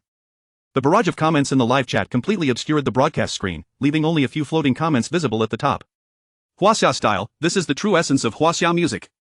Chen Feng, stop lingering in the mortal realm, ascend to the divine. Damn it, I'm impressed. If you want to play to your heart's content, just remember to take care of your health. What a terrible song, compared to my Cheng Cheng's original piece, it doesn't even deserve to be a shoe shiner. Fan Cheng Cheng for the win. Get lost, brainless fan. Take your brainless brother somewhere cool, don't insult art here. The tension was palpable, ready to ignite at any moment, while Chen Feng continued to sing passionately. White and flowered koi leap at the bottom of the bowl. When I copied the song Dynasty Inscription, I was still thinking of you. You are hidden within the kiln's secrets, a millennium of mysteries. Delicate as if a needle is dropped. This exquisitely detailed depiction, with perfectly apt metaphors, captivated the many artists invited to the venue, who cast approving glances toward Chen Feng. They paid no heed to his past, focusing solely on the essence of this song, for that is the true nature of musical artistry. Chapter 23, It is your honor. In terms of artistic conception, this song resembles a delicate inkwash painting shrouded in misty rain, where amidst the gentle stir of water and clouds, one can faintly discern a figure draped in white, her flowing garments dancing in the air. As for the lyrics, they manifest as a piece of exquisite stationery penned with grace by a masterful hand, its winding strokes reflective of a heart entangled in a net of countless knots. When it comes to the melody, it flows quietly like a mountain spring cascading over stones, clear and resonant, meandering with an endless depth of meaning. The flawless synergy between Chen Feng and the old lantern band transcends the essence of mere performance. At this moment, they have become one with the song itself, wholly immersed in its embrace, where the person embodies the song, and the song embodies the person. Outside the curtain, the banana trees stir as the sudden rain falls. The door knocker bears the verdigris of time. And I, passing through that southern town, have been captivated by you. In the inkwash landscape, you are concealed within the depths of the ink. The audience, having risen to cheer, remains standing, perhaps enchanted by this melodious celestial sound that causes them to forget their very existence. Chen Feng continues to sing with fervor. Under the stage lights, his face remains obscured, yet he seems to emerge only in the glow, radiant like a deity. His singing voice, soft yet archaic, carries the faint essence of Jiangnan opera, depicting the elegance of ancient blue and white porcelain through terms like plain clay, gentlewoman, and Han Seal script, crafting a scroll of landscape painting that narrates the tale of life. Gradually, the exquisite blue and white porcelain approaches its conclusion. The sky blue awaits the misty rain, while I await you. The moonlight has been caught and unfurls the ending.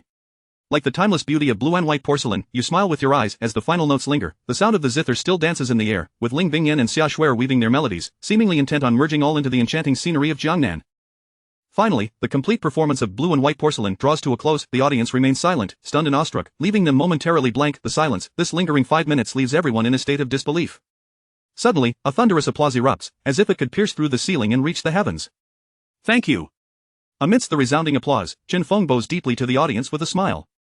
Yet, the applause shows no signs of abating, continuing to resonate. Ling Bingyan and Xia Shuer gaze excitedly at Chen Feng's retreating figure. In their eyes, he appears exquisitely elegant and tall, stirring deep emotions. In the live broadcast room, a few disparaging remarks aimed at Chen Feng have been drowned out by an endless stream of admiration. The exquisite lyrics paired with vintage music create a masterpiece of R&B. So what if he strayed? With talent like his, I could change brides daily. Chen Feng, I want to be your wife for a day. Though I have 2 children, I wouldn't mind having another with you. This humble girl has already thought of a name for her child with Master Chen. My wife says she wants to borrow his genes. Should I agree? Of course, that's your honor. Fan Cheng is always number 1. Get lost. According to the program rules, there will be a half-hour voting period after all songs are performed, during which music critics will comment on the singers' performances. At the critics' table, an elderly man with white hair adjusts the microphone and remarks, a subtle melancholy reminiscent of the passage of time, a gentle sigh as if the past and future are an eternal recurrence, the unforgettable wait across distant lands, and the vow of love that endures through the ages. These are what I heard in blue and white porcelain. Chen Feng, is this truly your original work?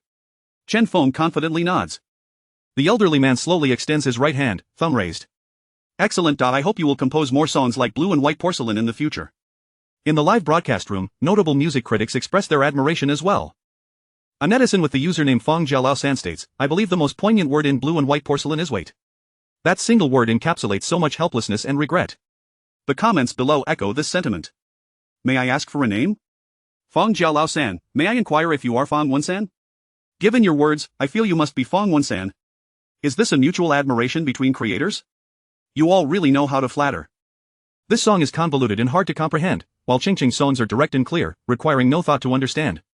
Fan Chingching's fans, if you have time, read more books, you've idolized a fool, and you are merely reflecting each other. If you mention Cheng again, I might get upset. Then show your teeth.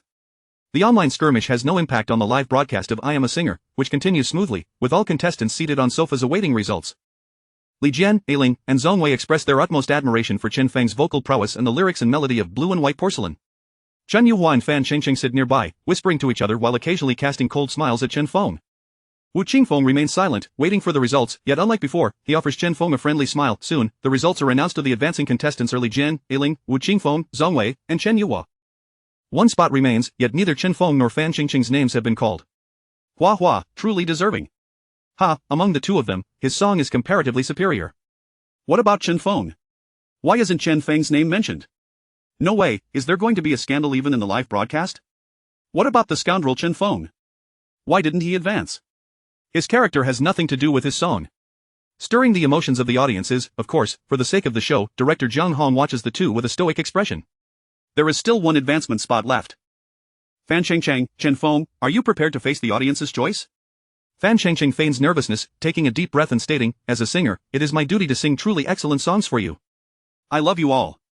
Assuming a solemn expression, he leans back against the sofa, eyes closed, as if awaiting a jackpot. His words instantly garner adoration from his fans. Chengcheng, you are the best. We love you too, Changbao. Changbao must win. Fan Chengcheng. Advance. If the heavens have feelings, they too grow old. Chingching's singing is simply divine. It must be said, Fan Chingching's performance is quite dramatic. Chen Feng, however, merely smirks, exuding an air of indifference. I trust the audience's choice. Chen Feng sets down the microphone, signaling that he has finished his remarks. This leaves the netizens in a frenzy. I really like Chen Feng's uncompetitive attitude. Shouldn't a scoundrel be very articulate? Why does he say so little? Director, can you hurry up and announce the results? Quickly, I still need to feed my child. After a pause, Director Zhang Hong folds the card in his hand and shakes his head. The camera suddenly shifts to Fan Chengcheng, and Zhang Hong's voice echoes through the video. Fan Chengcheng. Chapter 24 Chen Feng, on what grounds? Almost everyone gazed in disbelief at the live broadcast of the show I Am a Singer, as the final contestant to advance was unexpectedly Fan Chengcheng. At that moment, Fan Chengcheng leapt from the sofa, akin to a werewolf transforming under a crimson full moon, and let out an ecstatic howl. His exuberant vocalization caused the onlookers to furrow their brows in dismay. Observing his misguided self-importance, some netizens couldn't help but curl their toes in embarrassment, likely envisioning a 3-bedroom apartment as a mere trifle. The camera continued to focus exclusively on Fan Chengcheng, completely neglecting Chen Feng, much to the chagrin of the online audience. Is this for real? Do they think we're blind? Alas, exceptional talent has ultimately succumbed to capital. I doubt I will continue watching this show. In stark contrast, Fan Chengcheng's fans displayed their enthusiasm. Humph, it's still my brother Chengcheng who is the best. Chengcheng is invincible forever. True admirers of music clashed with Fan Chengcheng's fervent supporters once more. Shut up, delusional fans. You annoy me. If you don't like it, you can leave, no one is begging you to stay. To the victor belong the spoils, Chengcheng is our king. One cannot deny that Jiang Hong truly excels at manipulating emotions. The Ling sisters clasped their hands tightly together, and even the members of the Old Lantern Band, who had seen through the superficiality of the entertainment industry, could not help but sigh. The comments in the live broadcast had erupted like a nuclear bomb, and the production team relayed the data back to director Jiang Hong. Director Jiang, our show's ratings are soaring. The real-time viewership has reached the top 3 across the entire network. Jiang Hong gestured lightly behind her, indicating that she had received the message. A subtle, enigmatic smile appeared on her face. With a gentle cough, she declared, Fan Chengcheng, you have been eliminated. What? The ecstatic celebration of Fan Chengcheng abruptly froze, leaving the audience bewildered by Jiang Hong's announcement. Was calling his name a way to inform him he had been eliminated? What was happening? Fan Chengcheng's expression was one of disbelief. This, Director Jiang, this must be a joke, right? Jiang Hong's words silenced the previously combative commenters in the livestream. What does this mean? They're playing with Fan Chengcheng. This show is quite intriguing. What a twist, a major twist. I love it. A dark scheme, to give my brother's spot to a little internet celebrity? A divorced man does not deserve to take Qingbao's place. Ha, who just said the victor is king and the vanquished are but thieves? Fan Chengcheng's heart churned like the turbulent waves of a stormy sea, relentlessly battering his inner defenses. What was going on? His sister was a formidable figure in the industry, and Jiang Hong dared to eliminate him, risking potential ostracism. Moreover, or had he fallen short compared to Chen Feng? He was an artist under Huazi Entertainment, an idol meticulously crafted with significant investment from the president, Sister Dahua. Though he had only recently debuted, he had just been bested by a nearly 30-year-old internet sensation who had only recently gained fame. Jiang Hong's expression remained unchanged as she projected the voting data onto the big screen, including the guest performer Chen Feng. There were 7 singers in total, with 500 audience members casting their votes. The results slowly began to surface, starting from the 7th place, Fan Chengcheng, 11 votes. Everyone was astounded. There were representatives from 5 different generations of viewers, each representing 100 voters, totaling 500. If the votes were evenly distributed among the 7 singers, each would receive approximately 70 votes, yet Fan Chengcheng garnered a mere 11. This was not merely a slap in the face for him but also for Huazi Entertainment. 6th place, Chen Yuhua, 39 votes. Although his tally was double that of Fan Chengcheng's, it barely exceeded half the average votes. What struck Fan Chengcheng most devastatingly was that it was his friend Chen Yuhua who dealt the fatal blow. This revelation sent the viewers in the live stream into a frenzy. Wow, the heavens are truly watching. He always considered himself a genius singer, now he's been exposed. I can't believe 11 people actually voted for Fan Chengcheng. They must be company plants. It seems Fan Chengcheng's backing is not as strong as Chen Yuhua's, considering he has 39 votes. 5th place Wu Qingfeng, 60 votes. 4th place Zhongwei, 68 votes. 3rd place Li Jian, 70 votes. 2nd place Dailing, 73 votes. When the announcement reached 2nd place, the display ceased, yet this did not hinder the viewers from calling out the name of the 1st place winner. Chen Feng. 1st place is well deserved. Scoundrel, love me just once. For you, I am infatuated. For you, I am fervent. For you, I would crash into walls. At that moment, the names from 7th to 2nd place gradually faded from the screen, which then erupted into a dazzling display. 1st place Chen Feng, 179 votes. This number represented an unprecedented peak in the history of I Am a Singer. Previously, the highest vote count had been held by the artist Han Lei with 140 votes. Today, guest performer Chen Feng, a mere internet sensation, shattered this record in his debut on the show. Amidst the applause, this episode of I Am a Singer concluded, with next week promising a new theme, childhood memories. Bang! In the luxurious villa in Beijing where Chen Feng had resided for many years, a crystal whiskey glass was hurled at the television by Su Yuxin with all her might. Shards of broken crystal and fragments of the screen scattered everywhere. Su Yuxin screamed, Chen Feng, on what grounds? As the program drew to a close, the number of viewers in the livestream surged once more after a brief pause. Dark schemes, dark schemes. Where is the fairness for Fan Chengcheng? What about Chen Yuhua's fairness? What does this mean? Our Chengcheng's singing skills are so high, yet he only received 11 votes. Are the audience deaf? Chen Yuhua, the brilliance of Chinese music. It must be Xia Shui's doing. Does she fancy Chen Feng? Without that little vixen Xia Shui to support him, could he have attained 1st place? Chen Feng has his female student Ling Bingyan, does Xia Shuer want to be his mistress? Thinking deeply is terrifying. Perhaps Ling Bingyan is just an excuse, Xia Shuer might be the one truly involved with Chen Feng. Chen Feng and Xia Shuer, the promiscuous couple. Without Xia Shuer, Chen Feng wouldn't even have made it onto this show. Chapter 25. Refuting rumors, many fans of Xia Shuer gathered today to support her as she accompanied Chen Feng in a performance. A few days prior, during Xia Shuer's concert, the duet of Choral C by Chen Feng and Xia Shuer had many of her fans exclaiming that the concert tickets were exceptionally worthwhile. Following that, a solo rendition of Sunny Day further showcased his prowess, winning over numerous fans of Xia Shuer who simultaneously developed an admiration for this man, whose low-key demeanor belied an underlying dominance. Today, witnessing the scorn directed at Chen Feng, the fans of Xia Shuer, already discomfited, felt their pent-up anger surge forth completely after their idol faced vitriol from fans of Fan Chengcheng and Chen Yuhua. They swiftly took to their keyboards to retaliate. Within the fan club of their beloved idol, the most ardent supporters numbered in the hundreds of thousands, with Xia Shuer, a sweet songstress, boasting millions of fans. Returning to their respective fan groups in the livestream chat, Xia Shuer's supporters rallied their fellow fans to bolster their ranks. Colonel Tom, calling ground control. The ace pilot of the Xia Shuer fan club requests to engage. Communications officer, rally the scattered troops. I shall take down Fan Chengcheng's social media. Regardless of who it is, anyone who retaliates against those maligning Xia Shuer, our Xia Shuer Fan 358 squad will certainly come to the defense. Thus, the battlefield of the I Am a Singer livestream escalated, descending into chaos, with both county groups and district groups joining the fray. After flooding the comments section, the I Am a Singer team hastily concluded the livestream. The fans of Xia Shuer then shifted their focus to a second battleground, assaulting the Weibo super topic of Chen Yuhua and Fan Chengcheng. In mere moments, they overtook the super topic, now dominated by a single theme, apologized to Xia Shuer and Chen Feng. As the online battle intensified, the contestants retreated backstage to collect their belongings in preparation for departure. Chen Feng, who gave you the audacity to take me down? You won't survive in the entertainment industry after this.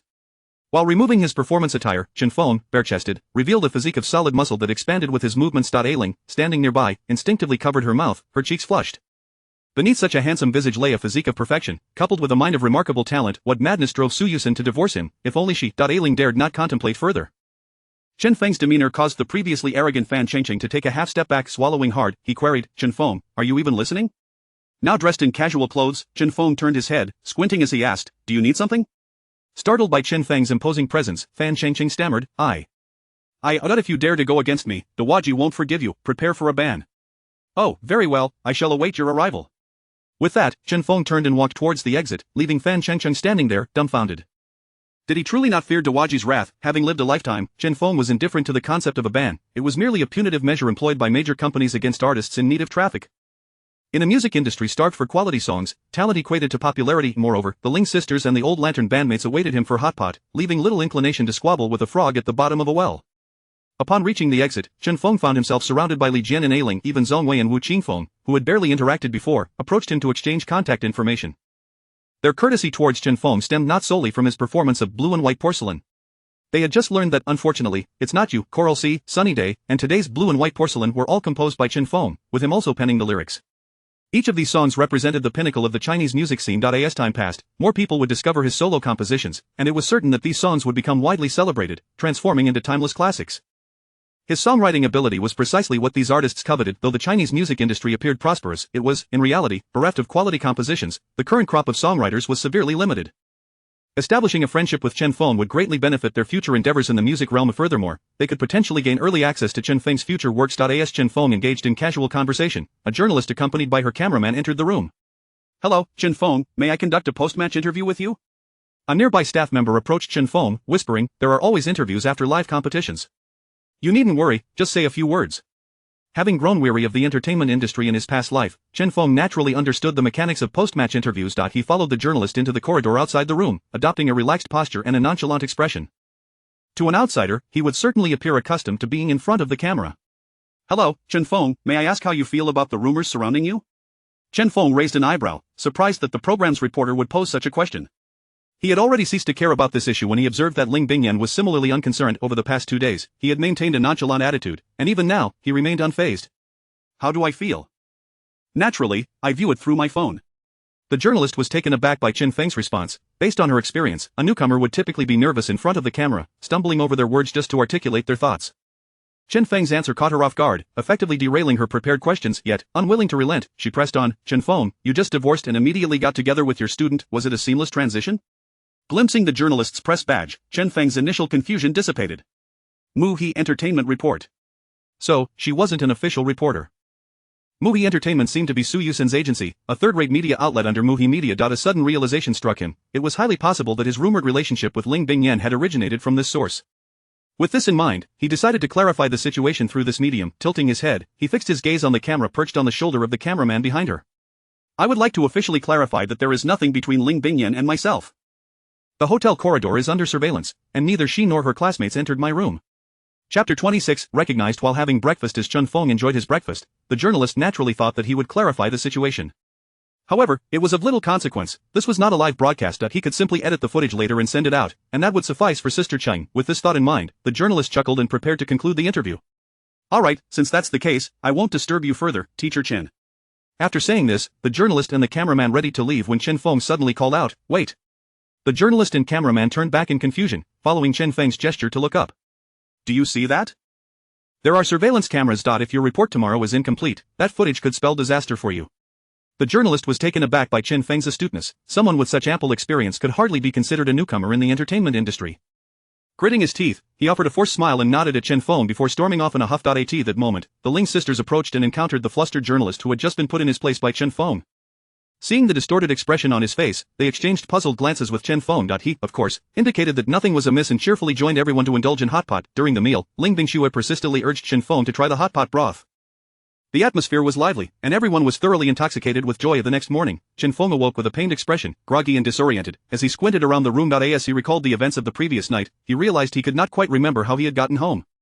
His last memory was of clinking glasses with the members of the Old Lantern Band. He vowed never to engage in drinking games with them again. After a brief moment of clarity, Chen Feng unlocked his phone to find 4 or 5 unread messages alongside a missed call from Director Yin. One of the messages was from Kong Kong of the Old Lantern Band, inquiring whether he was still coherent. There were also messages of concern from Ling Bingyan and a humorous note from Ling Bingxue, who had discovered her own embarrassing attempt to sneak a photo of Chen Feng the previous night. This made him chuckle. He returned the call to Director Yin, who simply stated that there was nothing urgent but reminded him to take care of his health and suggested he visit the office when he had the time, leaving Chen Feng somewhat bewildered. Once fully awake, Chen Feng descended to a breakfast shop named Daily Breakfast. Upon entering, he casually ordered a couple of buns and a bowl of porridge. At this hour, the shop was nearly empty, with only a few young patrons hastily consuming their meals, likely eager to rush off to work. Hello? What can I get for you? Buns, dumplings, porridge. A young waiter greeted him. Chen Feng casually ordered a few buns, a small dish of pickles, and a bowl of porridge. Hey, are you Chen Feng? The waiter suddenly froze, tilting his head to look at Chen Feng. Normally, Chen Feng did not wear a mask, and with his newfound fame, he had not yet adopted the concept of disguising himself, making it inevitable for him to be recognized. Although the waiter was not particularly interested in the entertainment industry, his girlfriend was an avid fan of the show, I Am a Singer, and she had insisted he watch it from start to finish the night before. Both Chen Feng's performance as a challenger and his later dramatic advancement had left a deep impression on him. Moreover, Chen Feng's handsome appearance was striking, making it easy for the waiter to recognize him instantly. Hello, yes, I am Chen Feng.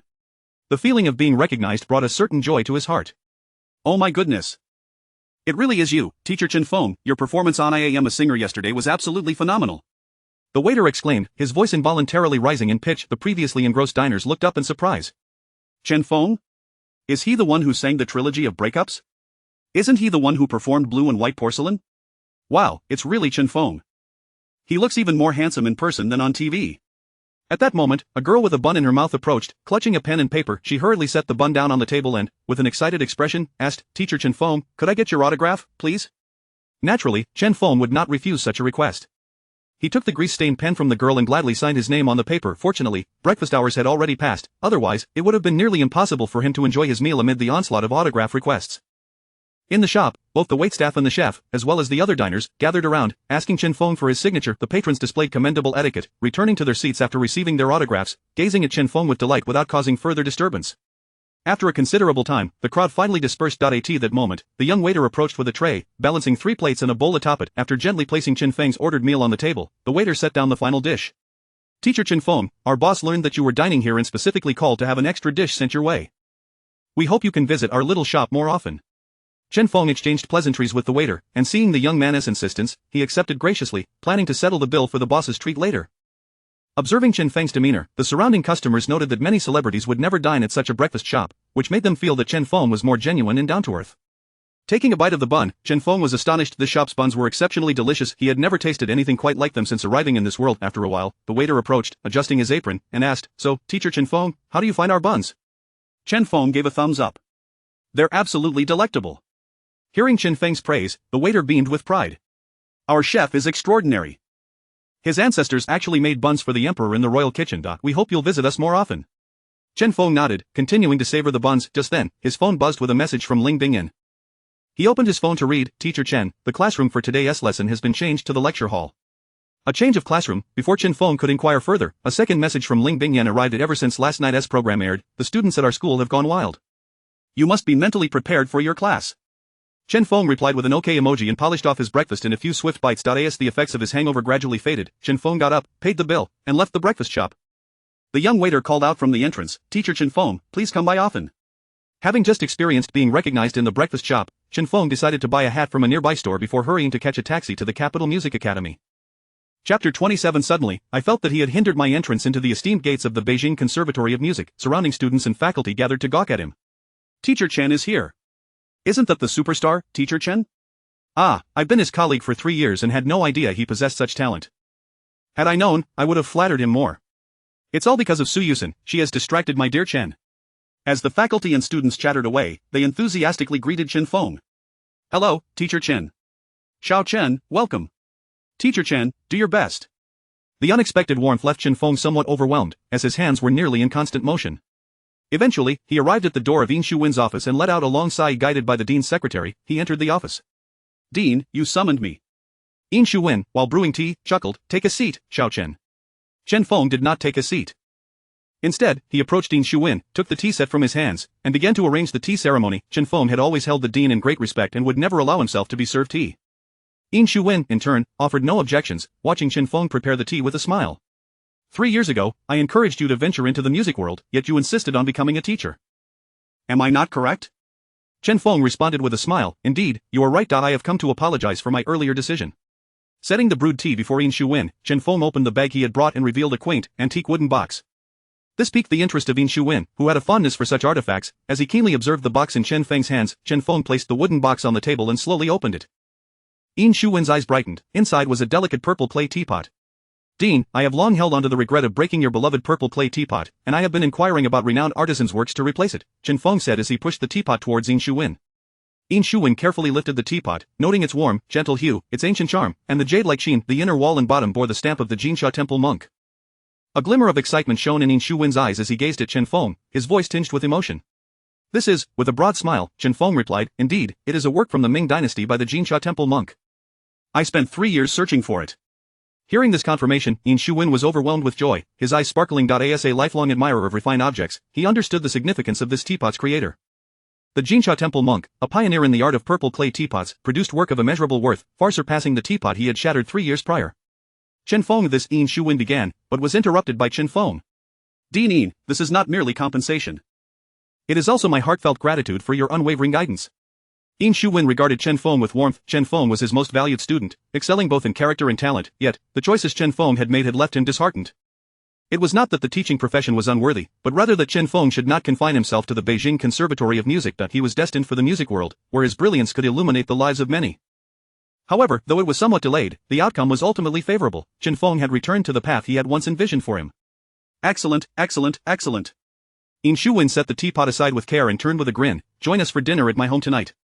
I shall have my wife prepare some delightful dishes. Certainly, I have a class shortly, so I will head directly to your home this evening, Chen Feng replied, stepping out of the dean's office under Yin Shuwen's cheerful gaze. Checking the time, Chen Feng collected his teaching materials and proceeded to the vocal department classroom. Despite Ling Bingyan's earlier reminder, he was momentarily stunned upon entering the classroom, which was meant to accommodate 500 but was packed with over 1,000 students. Classmates were squeezed together, with petite girls sharing a seat and some larger boys sitting directly on the steps of the auditorium. As Chen Feng entered, the previously bustling classroom fell silent. In unison, the students greeted, Hello, Teacher Chen. Chen Feng smiled and waved as he walked in. Hello, everyone, I had no idea our vocal department had so many students. It seems I have placed too much faith in you all. I shall be taking attendance from now on. His words elicited a chorus of laughter. I didn't expect Teacher Chen to remain so down-to-earth after becoming famous. He is still so entertaining. I told you, missing Teacher Chen's class is a loss. Teacher Chen is too modest. If I were him, my chin would be in the clouds by now. That's why you could never be Teacher Chen. At this moment, Chen Feng signaled for silence from the students across the podium. Classmates, let us begin our lesson. Since you are here, please pay attention. Chen Feng's striking looks, combined with his gentle voice while teaching, instantly melted the hearts of many girls. One girl whispered to her friend, "What should I do? I think I'm in love with Teacher Chen." Her friend frowned, "What, are you trying to steal my husband?" Meanwhile, other girls engaged in hushed conversations. "I plan to break up with Long Long." "Why?"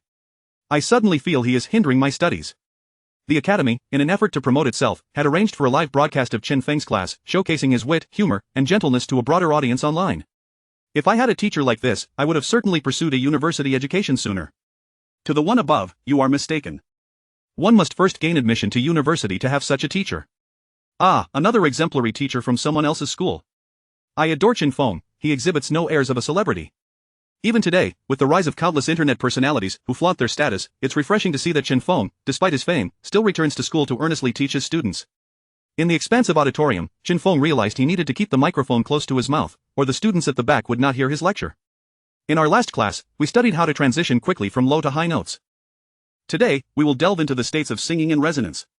This encompasses three aspects: oral resonance, head resonance, and chest resonance. Chen Feng's clear and detailed explanations not only inspired the vocal department students to engage earnestly in their studies but also piqued the interest of students from other departments who had merely come to see Chen Feng.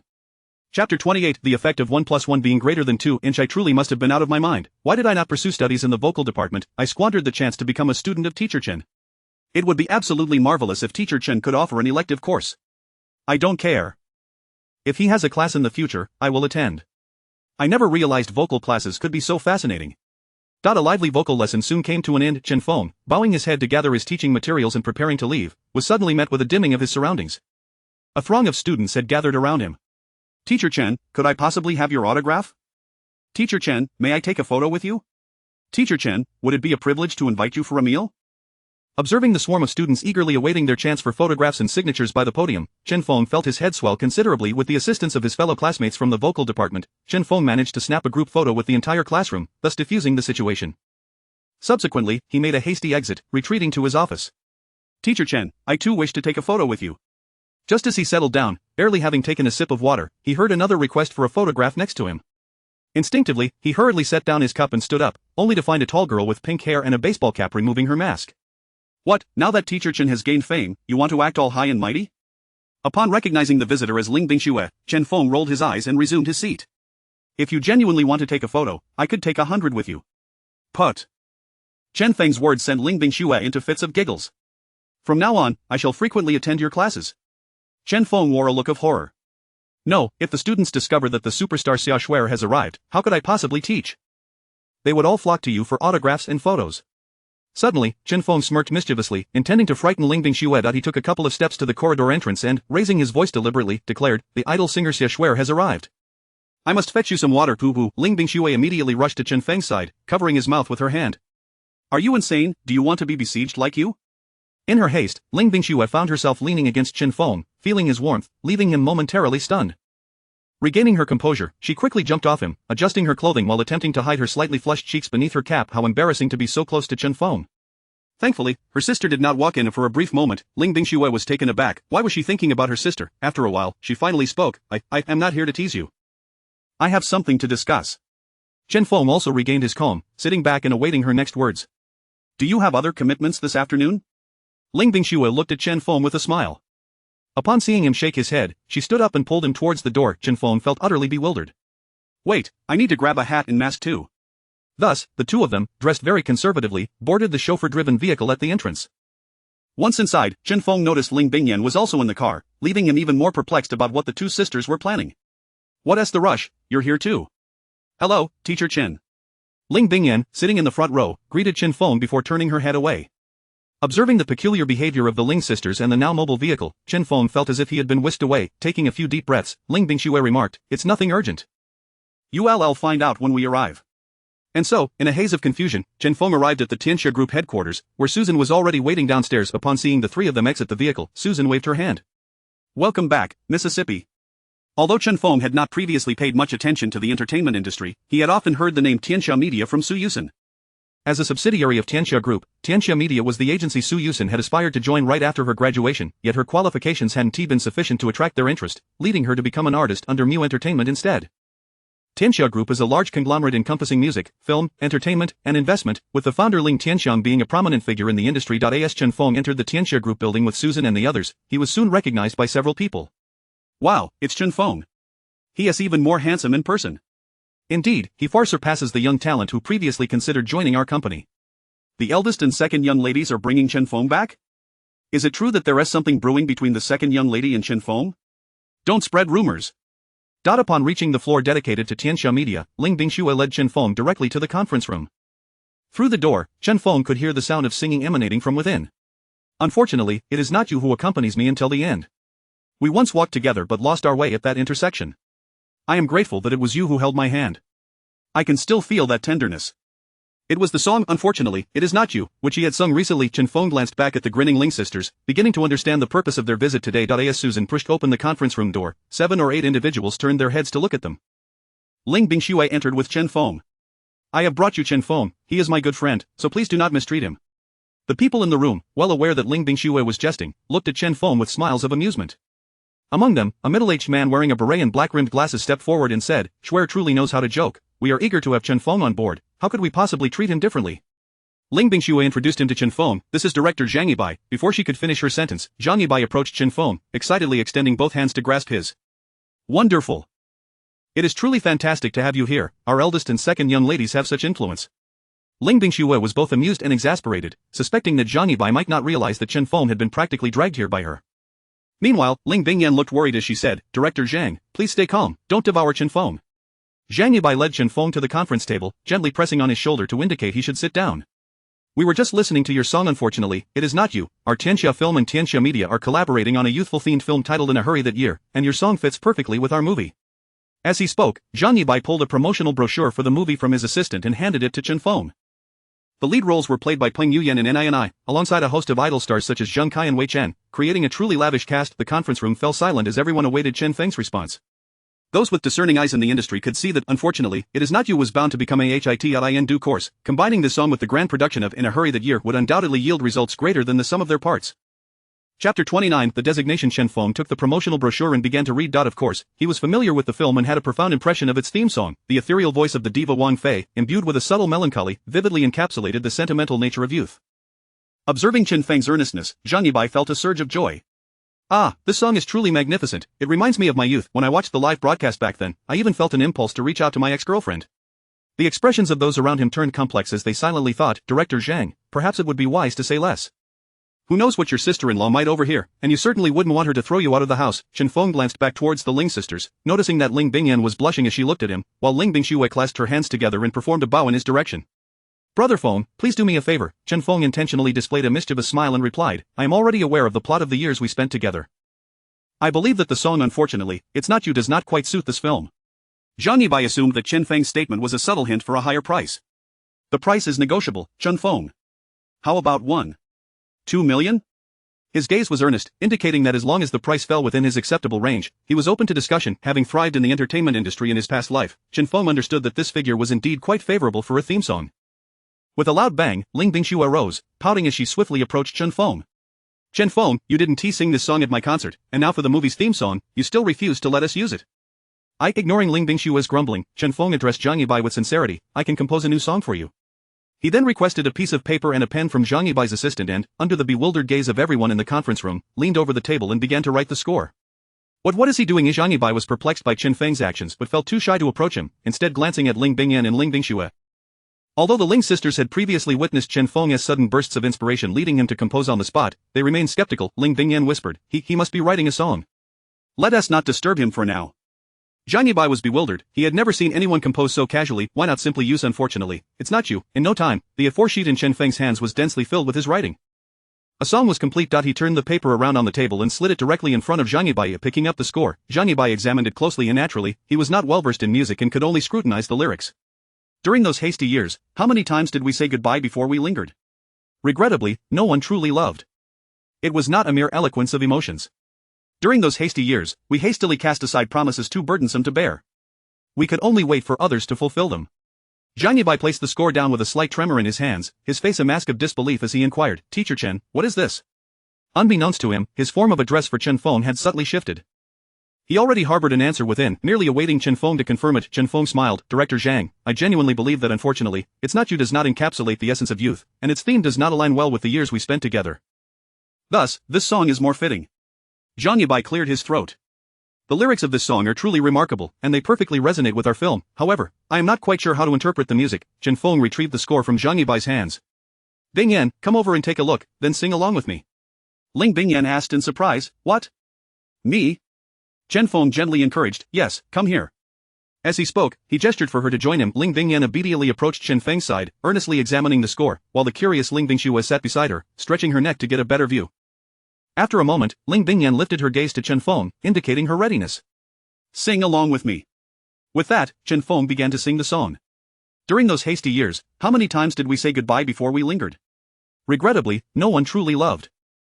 It was not a mere eloquence of emotions.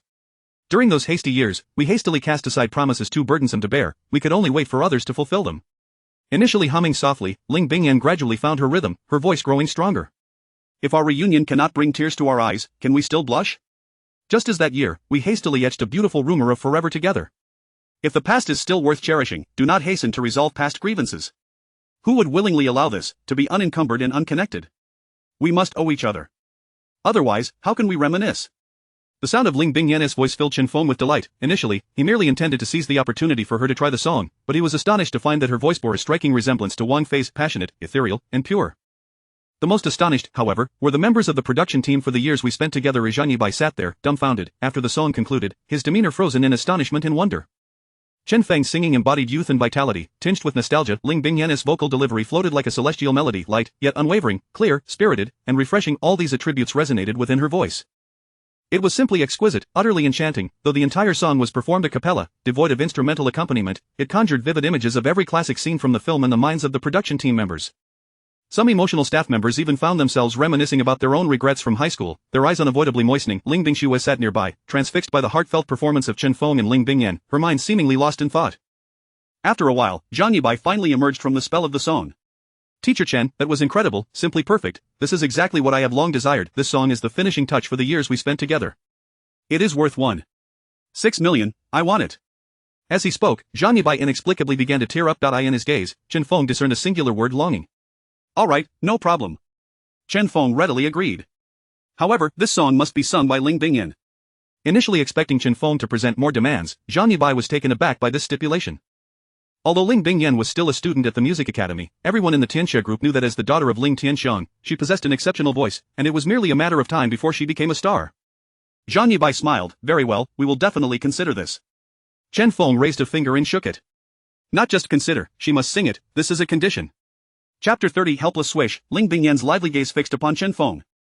Immediately, she lowered her head, allowing her strands of hair to cascade down, perfectly concealing her flushed cheeks. In that moment, she experienced the sensation of a heart racing like a startled fawn.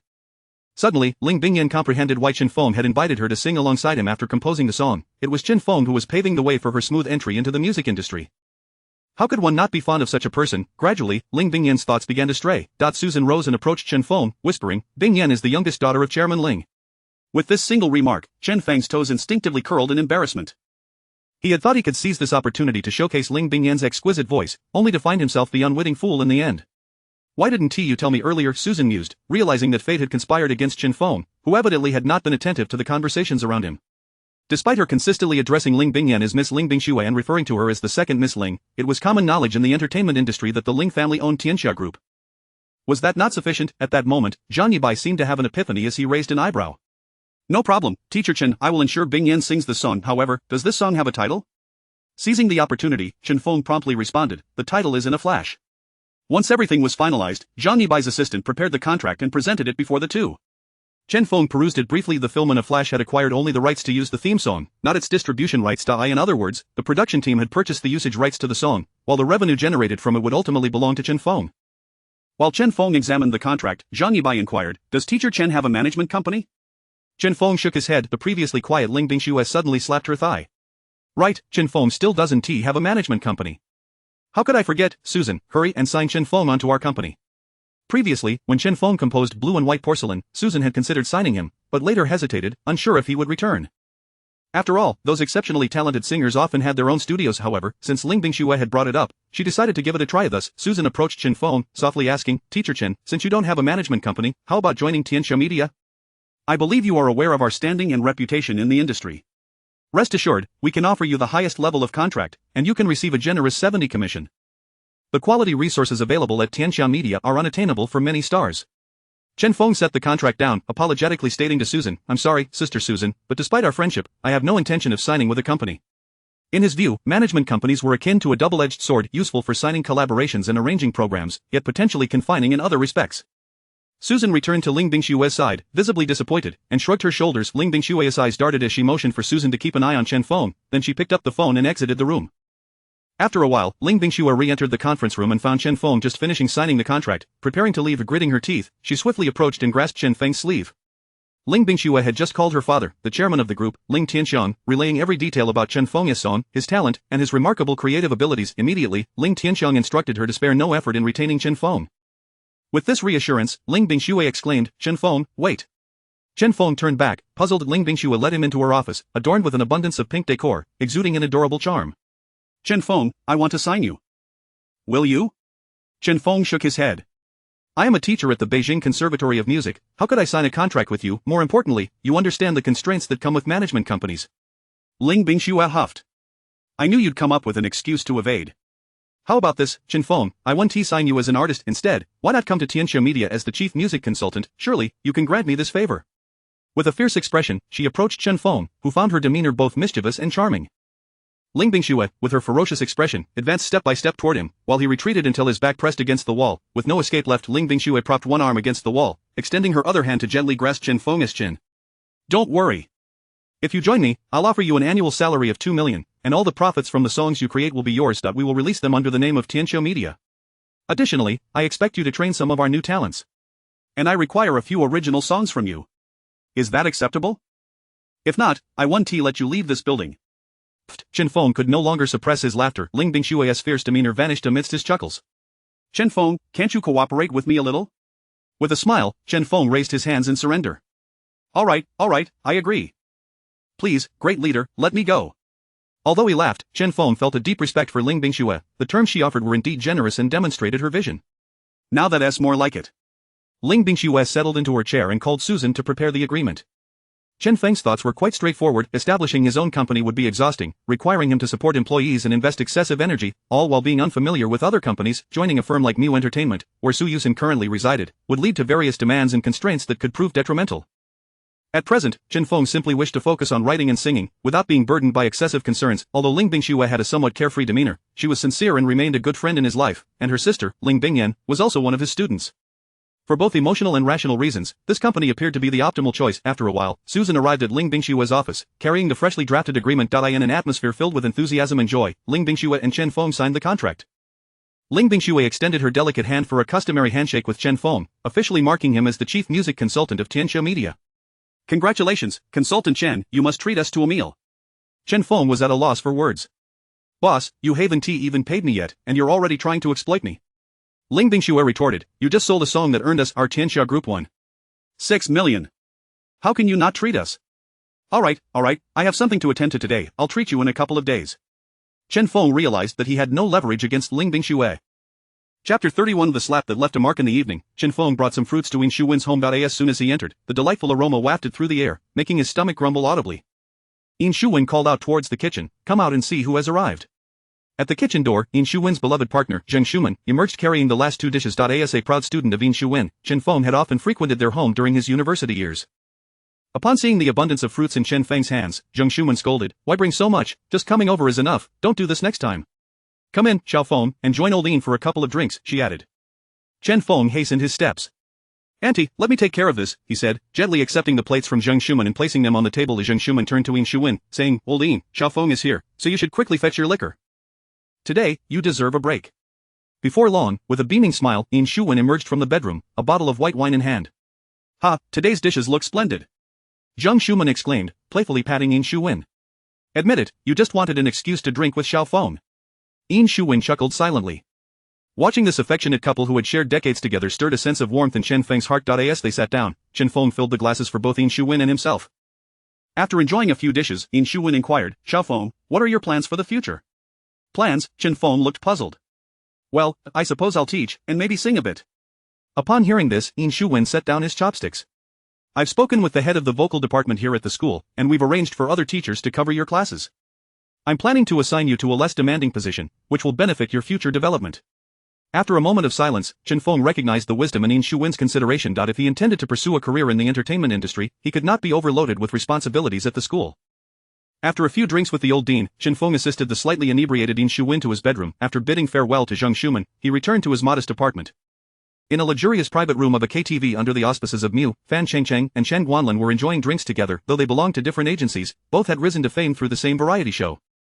Their relationship appeared to be quite close, at least on the surface, as they often referred to each other as good brothers in the many shows they appeared in together. Fan Chengcheng grabbed the microphone and belted out a few notes. His off-key singing caused the waiter at the door to furrow his brow. Had it not been for the manager's explicit instructions to remain on standby for the guests, he would have likely slipped away to more pleasant surroundings. After a string of songs, Fan Chengcheng collapsed onto the sofa, picking up a glass of chilled liquor to sip. Brother, you have no idea, on the I Am a Singer show, Chen Feng completely humiliated me. Fan Chengcheng exclaimed, his face twisted with indignation. While he spoke in such a manner, the reality was that the recent live broadcast of I Am a Singer had not merely resulted in him being embarrassed, his dismal performance had caused a significant drop in his fanbase, with many loyal supporters even unfollowing him. Only a handful of superficial admirers remained, those who were attracted solely to his looks and had questionable values. Concurrently, the number of detractors had surged, with his social media comments filled with vitriol. Get lost, Fan Chengcheng. Is the standard for becoming a singer so low now? Anyone can do it, so can I? I heard his sister is a big shot in the industry, which is why he has a place here. Lu Shan's father, Liu Bei, was also a big shot, yet Ado remains unremarkable. At this point, Fan Qingqing's name had become a laughingstock within the entertainment circle. This greatly angered Huazi Entertainment, who had initially harbored high hopes for him. Had it not been for his sister's intervention, they likely would have put him on ice until his contract expired. After over an hour of discussion between his sister and the CEO of Huazi Entertainment, De Hua, they reached an agreement. While his contract was downgraded, allowing him to continue in the industry, it meant a significant loss of resources.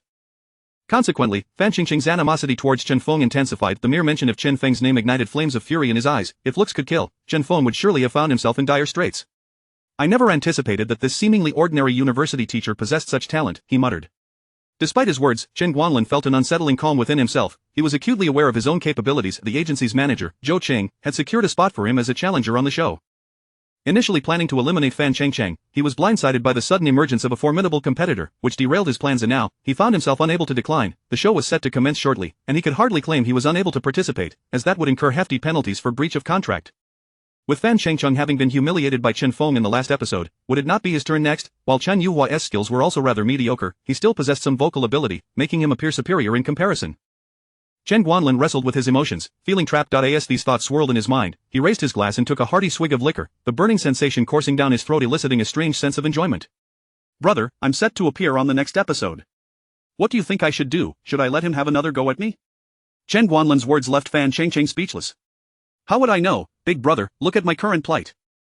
I am counting on you for revenge, Fan Chengcheng retorted. Suddenly, a thought struck him. Su Yuxin, Chen Feng had recently been trending alongside her name. Brother, isn't his ex-wife with your agency, why not ask her for help? Chen Guanlin continued to drink. Don't joke around. She grinds her teeth at the mere mention of Chen Feng. Chen Guanlin's eyes suddenly lit up.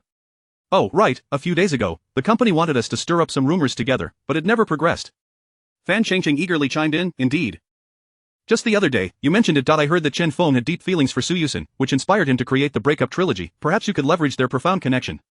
Chen Guanlin felt his spirits lift considerably. Brother, you're absolutely right.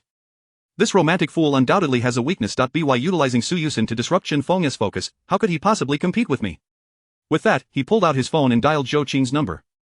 Chapter 32. A special arrangement. The next day, Chen Feng was diligently working in his office at the Beijing Conservatory of Music. A knock echoed at the door. Come in, he called out. With a loud bang, the door swung open, and several vocal performance students, led by Ling Bingyan and Huang Wenwen, rushed in. Teacher Chen. Teacher Chen, look quickly. Huang Wenwen, known as the gossip queen of the vocal department, thrust her phone before Chen Feng. The name Su Yuxin prominently appeared on the screen. Chen Feng focused his gaze. It was a photograph of Su Yuxin and Chen Guanlin feeding each other, released by a paparazzo. A cold smirk crept across Chen Feng's face.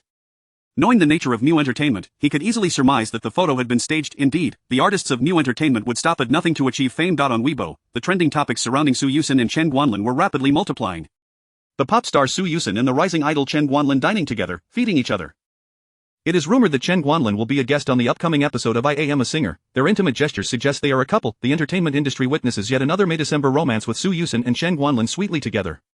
Is young heartthrob Chen Guanlin truly the destined partner of songstress Su Yuxin? Let us wait and see.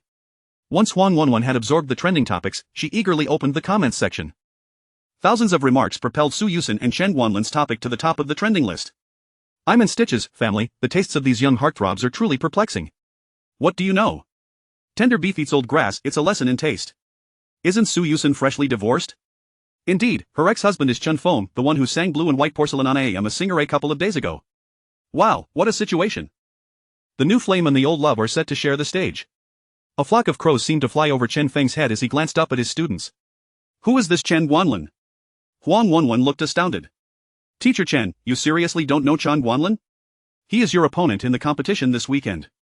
Another student chimed in. Chen Guanlin debuted alongside Fan Chengcheng from the boy band, but unlike Fan Chengcheng, he had previously trained in South Korea and debuted there.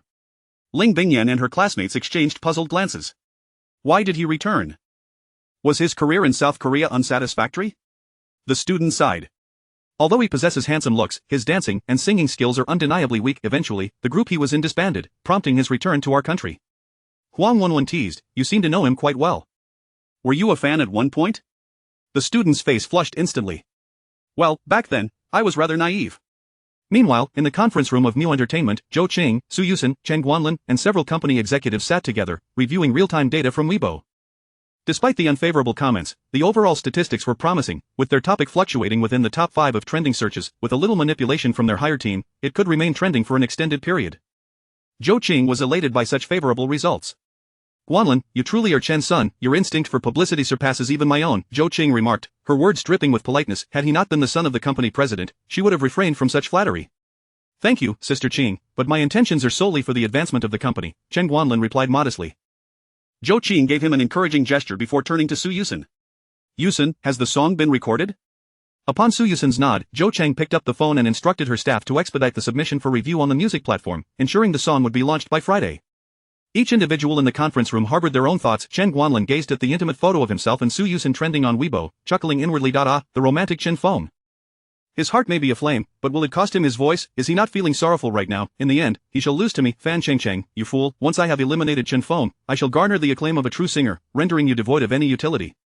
Su Yuxin, arms crossed and silent, stared intently at the Weibo data on the screen. Chen Feng, you are not the only one capable of singing love songs. Once my song is launched on the platform, your melodies will become relics of the past. Meanwhile, Zhou Qing continued to coordinate with her staff, remotely directing their every move. Chen Feng, your arrogance cannot endure much longer. Achoo, achoo, achoo. Just as Chen Feng arrived at the entrance of Tian Group, he sneezed 3 times in quick succession.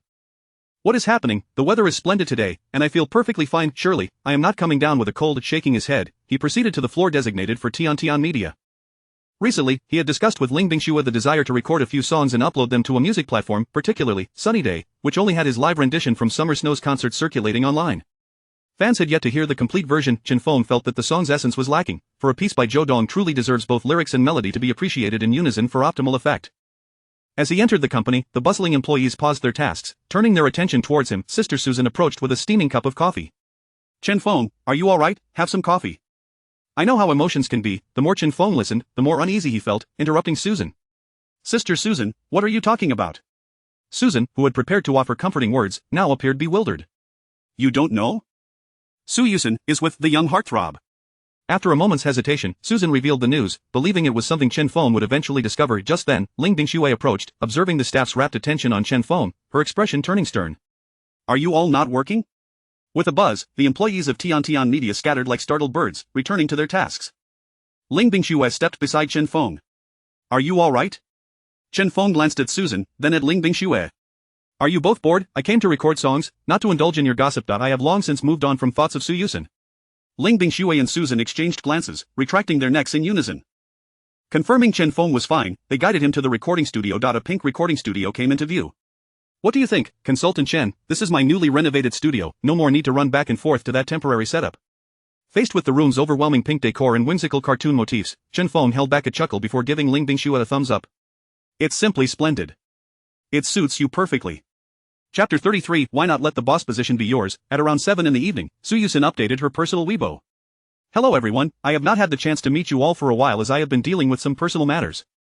Naturally, I must bring a gift to our reunion. My brand new song, The Evening Breeze Approaches, will be launched tomorrow on major music platforms such as Wangy Cloud, Qiuqiu Music, and Kujio. I warmly invite you all to download and appreciate it. The rumors surrounding Su Yuxin and Chen Guanlin still lingered in the trending topics, and her Weibo post garnered considerable attention the moment it was published. Yuxin, finally releasing a song. Yuxin, I adore you, your voice, your charm. Walking with the heart, let us journey together, Yuxin, keep it up. Yuxin, regardless of who you are with, we will always love you. While supportive voices emerged, dissenting opinions were equally present, particularly from Chen Guanlin's fans who opposed Su Yuxin's song release at this time. Su Yuxin, shameless. How dare you exploit your affair with Brother Guanlin to promote your song?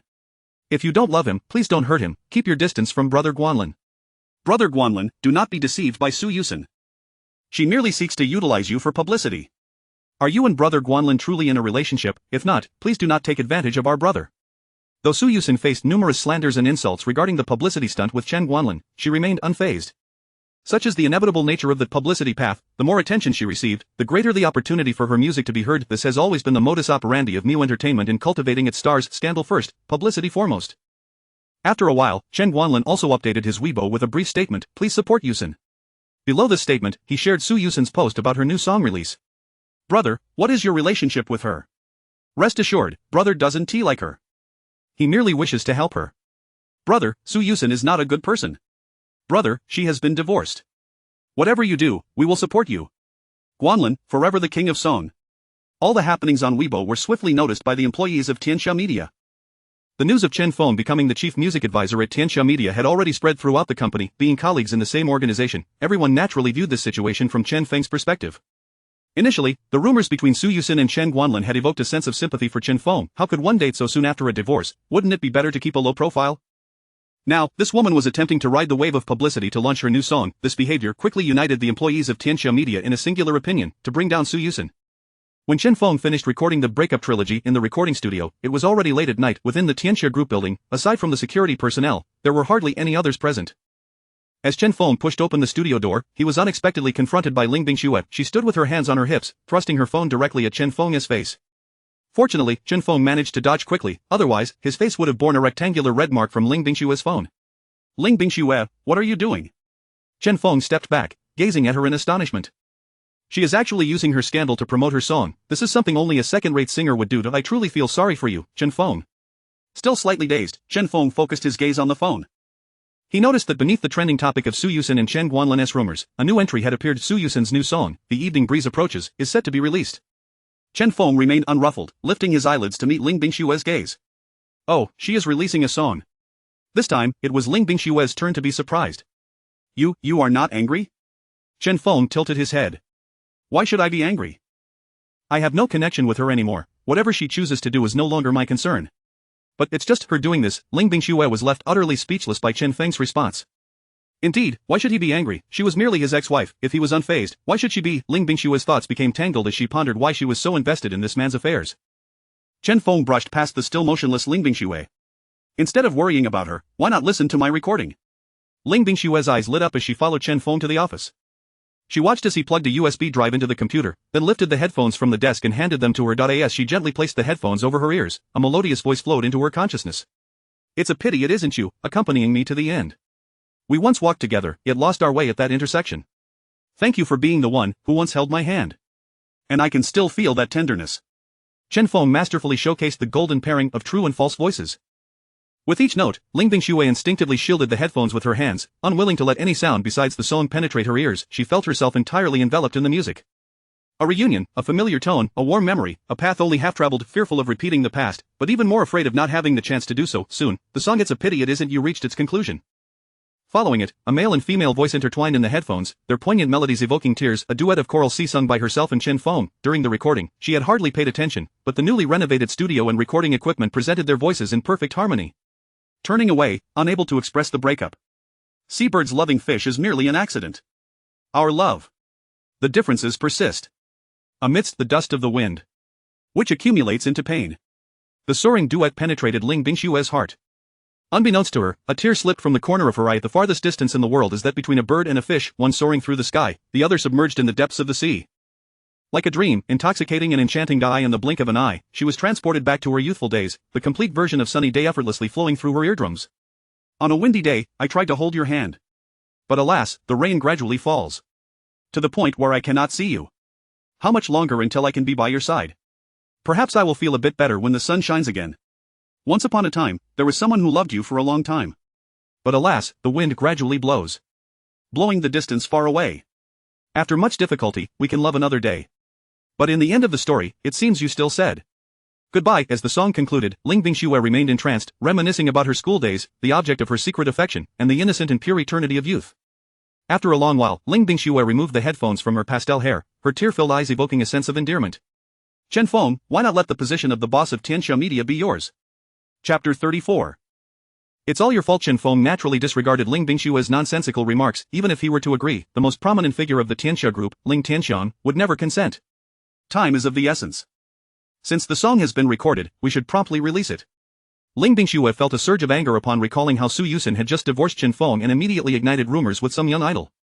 The very thought of her leveraging this scandal to promote a song filled her with disgust. At some point, Ling Bingxue had developed an intense aversion to Su Yuxin's every action. Merely hearing her name would cause her irritation to in her mind. It was imperative to strike back against Su Yuxin's shameless behavior. Chen Feng cast a complex glance at Ling Bingxue. Alright, since I've already— Just as Ling Bingxue was about to retort, her stomach growled unexpectedly, preventing her words from escaping her lips. After finishing the recording of Coral Sea with Chen Feng, she had been waiting at the company for him to emerge. Let's go, boss, let us grab a late-night snack. Sure. Her response was instantaneous, yet her face flushed crimson.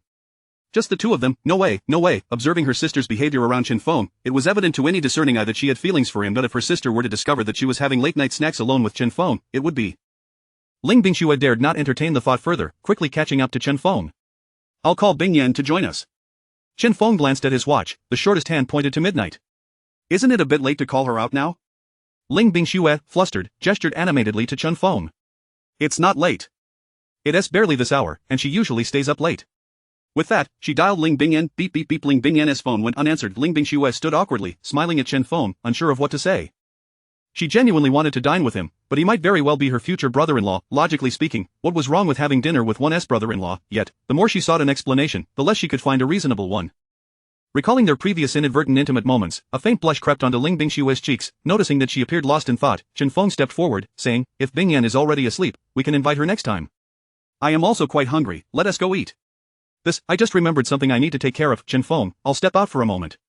Without waiting for a response, Ling Bingxue dashed out. Chen Feng scratched his head, left to fend for himself. With no other options, he donned a hat and mask and headed to a convenience store to buy a large bowl of noodles to satiate his hunger. At the base of the Tianxia Group building, Ling Bingxue sat in her car, her cheeks flushed as she picked up the star-shaped plush doll in the passenger seat and squeezed it gently. What on earth am I thinking? Chen Feng is just my friend, so why am I overthinking everything? He is certainly not my type. Despite her words, Chen Feng's image instantly surfaced in her mind. Ah, please, make me stop overthinking. That big fool Chen Feng. Though she said this, her mind was flooded with memories of Chen Feng's every gesture, his handsome profile when he earnestly wrote songs, his elegance while playing the piano, his deep emotions during their duet.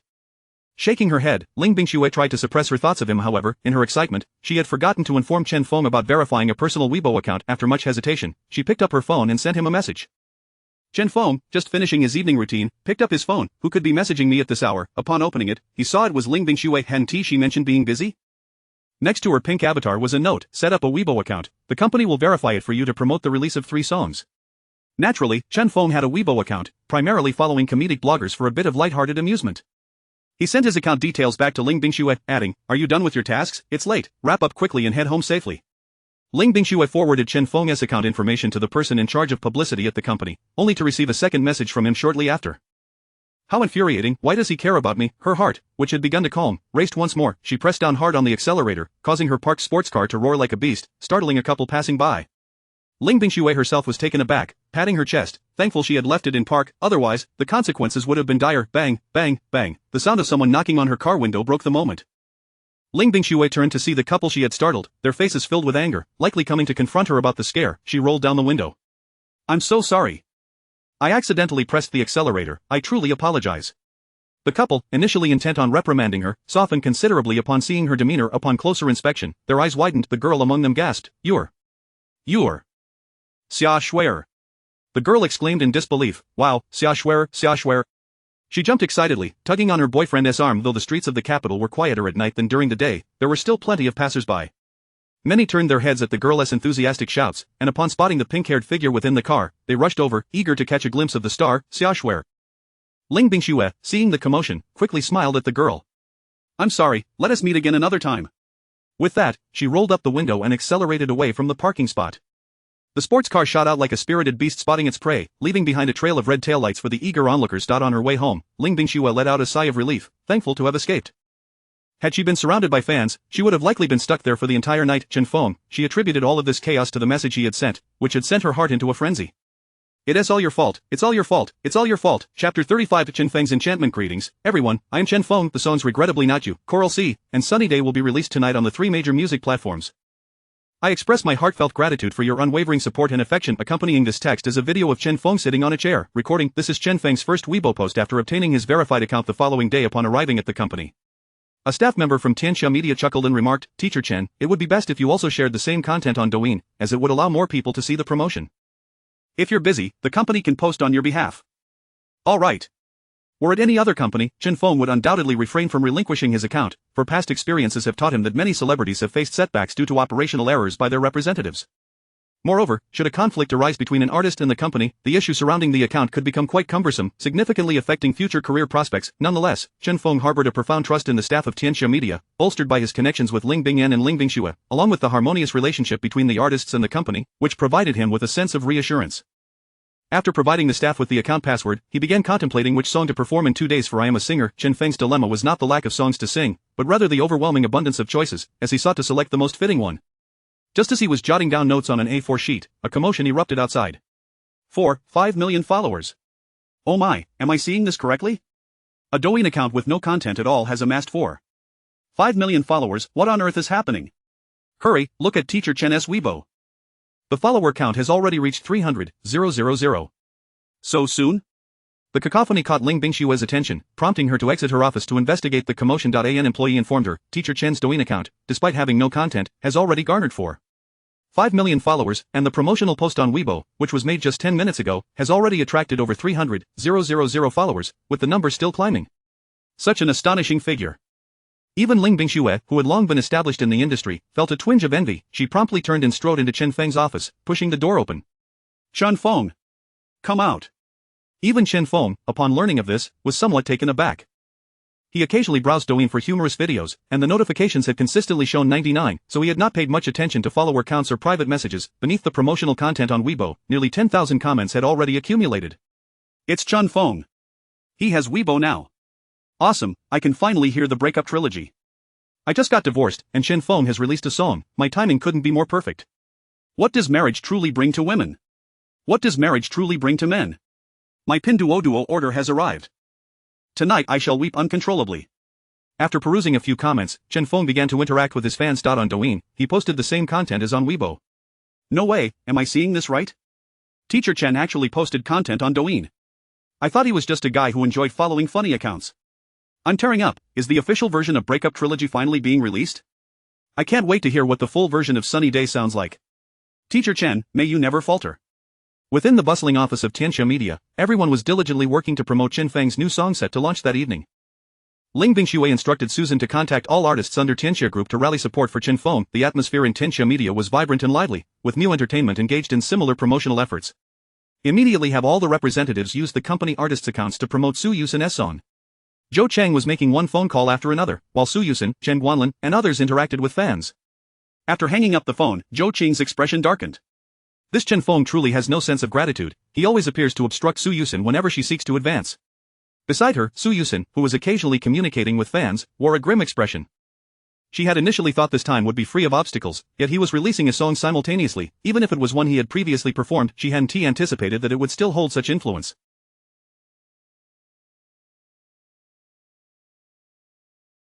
The atmosphere in the room turned tense. Chen Guanlin squinted at his phone, reading Weibo. It was unexpected that he still had the mindset to record songs, indicating that the rumors surrounding him and Su Yuxin seemed to have had little effect.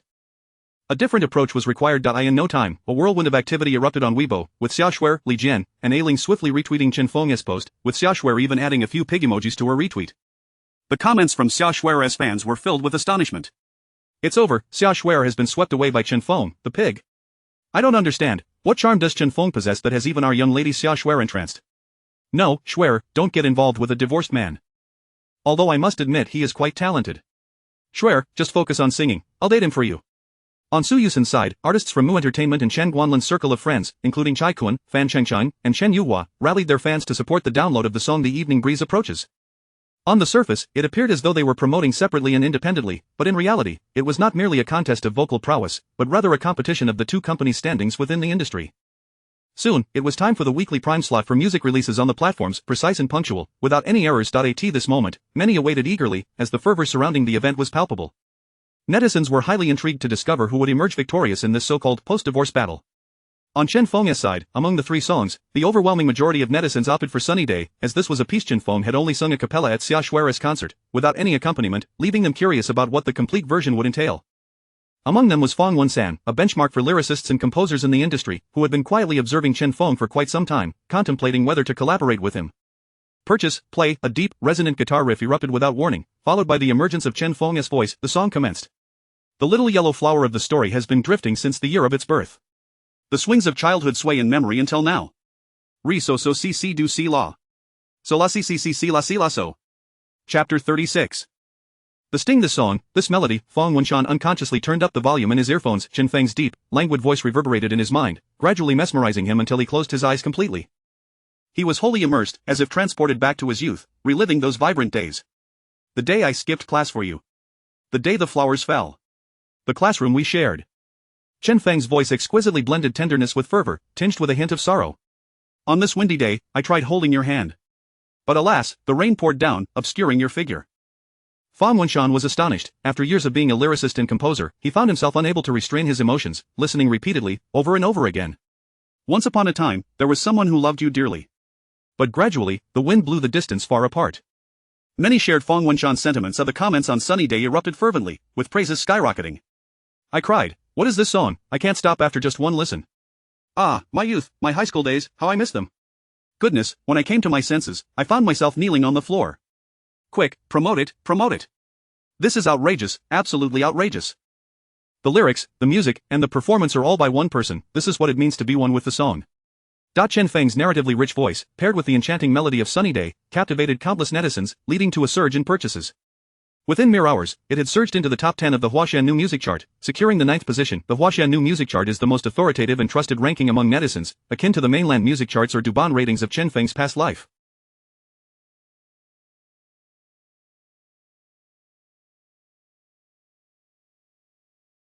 The fervor continued to escalate. The download counts for Unfortunately Not You and Coral C also began to rise. The lyrics, combined with Chen Feng's voice, formed an unparalleled masterpiece. Those who initially sought the excitement of the divorce battle had now completely forgotten their original intentions, instead looping these three songs repeatedly. After listening to Sunny Day, they would follow with Unfortunately Not You, and then Coral C. Each song was a delight, each worth listening to. Such beautiful music naturally warranted sharing with friends, urging them to listen and promote it. A super treasure song. Come listen, come listen. Listen to the new trilogy while it's hot. The friends reluctantly dragged into this experience initially protested, unwilling to stay awake and even spending a few bucks. Listen, if you don't like it, I'll cover your song fee. When the music of Sunny Day played, it was only natural that the purchases of Unfortunately Not You and Coral C followed suit. Bang, once again, in her usual tempestuous manner, Ling Bingxue burst through the door of Chen Feng's office, rushing over to embrace him excitedly. It's exploded, it's exploded. Chen Feng gasped for breath as she squeezed him tightly. What exploded? Chen Feng pushed her away, and realizing her abruptness, Ling Bingxue quickly stepped back, her cheeks flushed. Of course, the song exploded. Chen Feng sighed deeply. I thought something was happening in our building. Isn't it quite normal for a song to be released successfully? Chen Feng remained remarkably calm. These three songs had been incredibly popular in his previous life, and many in this world had already heard them once. Their success was only to be expected. There was no need for such excitement. Chen Feng's reaction doused Ling Bingxue's initial enthusiasm like a bucket of cold water. So, you're not happy? I'm quite pleased, Chen Feng grinned, revealing a perfect set of teeth. TCH, I didn't see that coming, Ling Bingxue pouted. Look, all three songs have surged into the top 10. Another wave of cheers erupted in the lobby. Almost all of the staff at Tianxia Media had stayed late, working tirelessly for the song's release. And just over 3 hours since the launch, achieving such results hinted at a strong possibility of reaching the top soon. The lights on the entire 15th floor of a certain office building remained ablaze. In a conference room, a shrill voice echoed. Where are our songs? What makes The Evening Breeze inferior to those three songs? Get everyone to download the songs, hurry, and notify your friends. Each person needs to promote to 100 others. If you don't reach that by the end of the month, your performance bonuses are all gone. Go, go. You bunch of useless fools. Zhou Qing's furious shouting could be heard throughout the entire 15th floor of New Entertainment. Even the security guards on the first floor would likely have a restless night. Su Yuxin sat quietly in her room, fiddling with her phone. As soon as the songs were released, she clicked to download her own track while rallying the leaders of her fan groups to encourage all fans to download the songs. Yet, The Evening Breeze still hadn't made it into the top 10, nor did it even appear on the first page of the new music chart. After much hesitation, Su Yuxin downloaded the 3 songs onto her phone.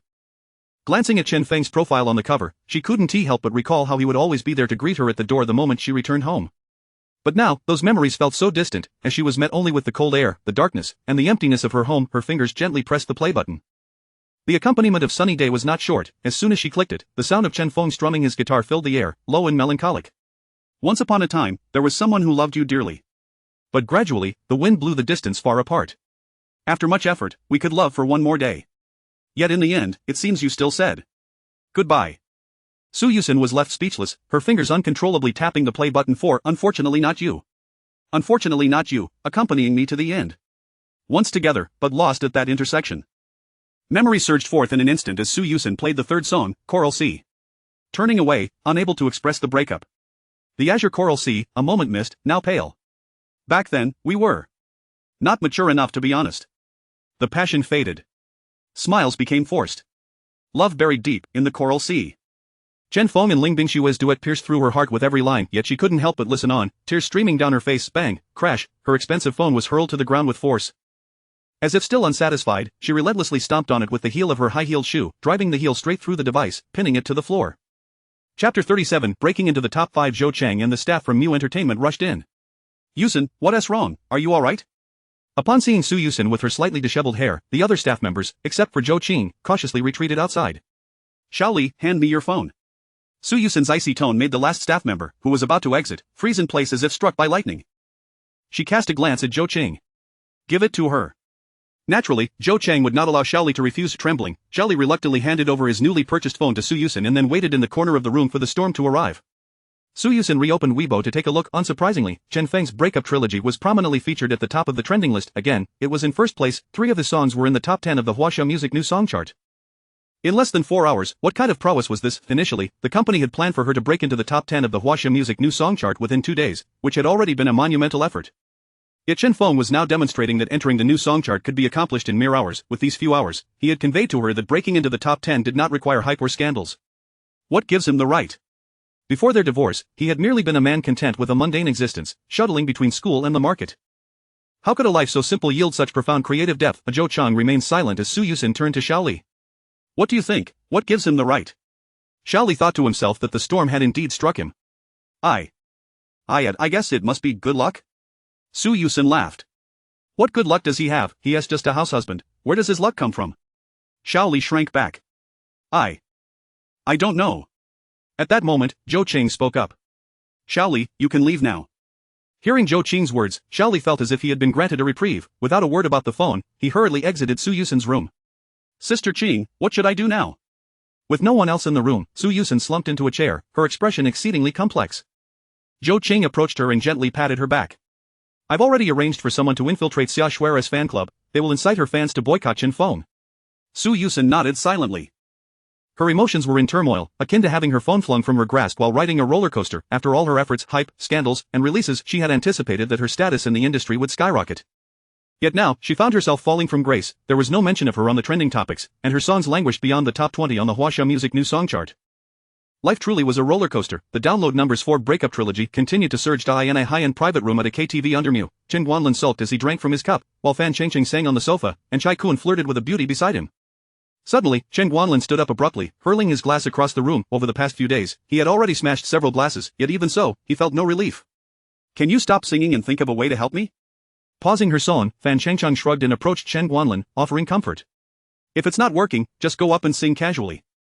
We can't compete with him, why not ask Koen Go? He is resourceful. Just then, Chai Kun set aside the beauty in his arms, walked over with his hands in his pockets, and tossed a transparent white bag onto the table. Before the live broadcast, slip this into Chen Feng's cup.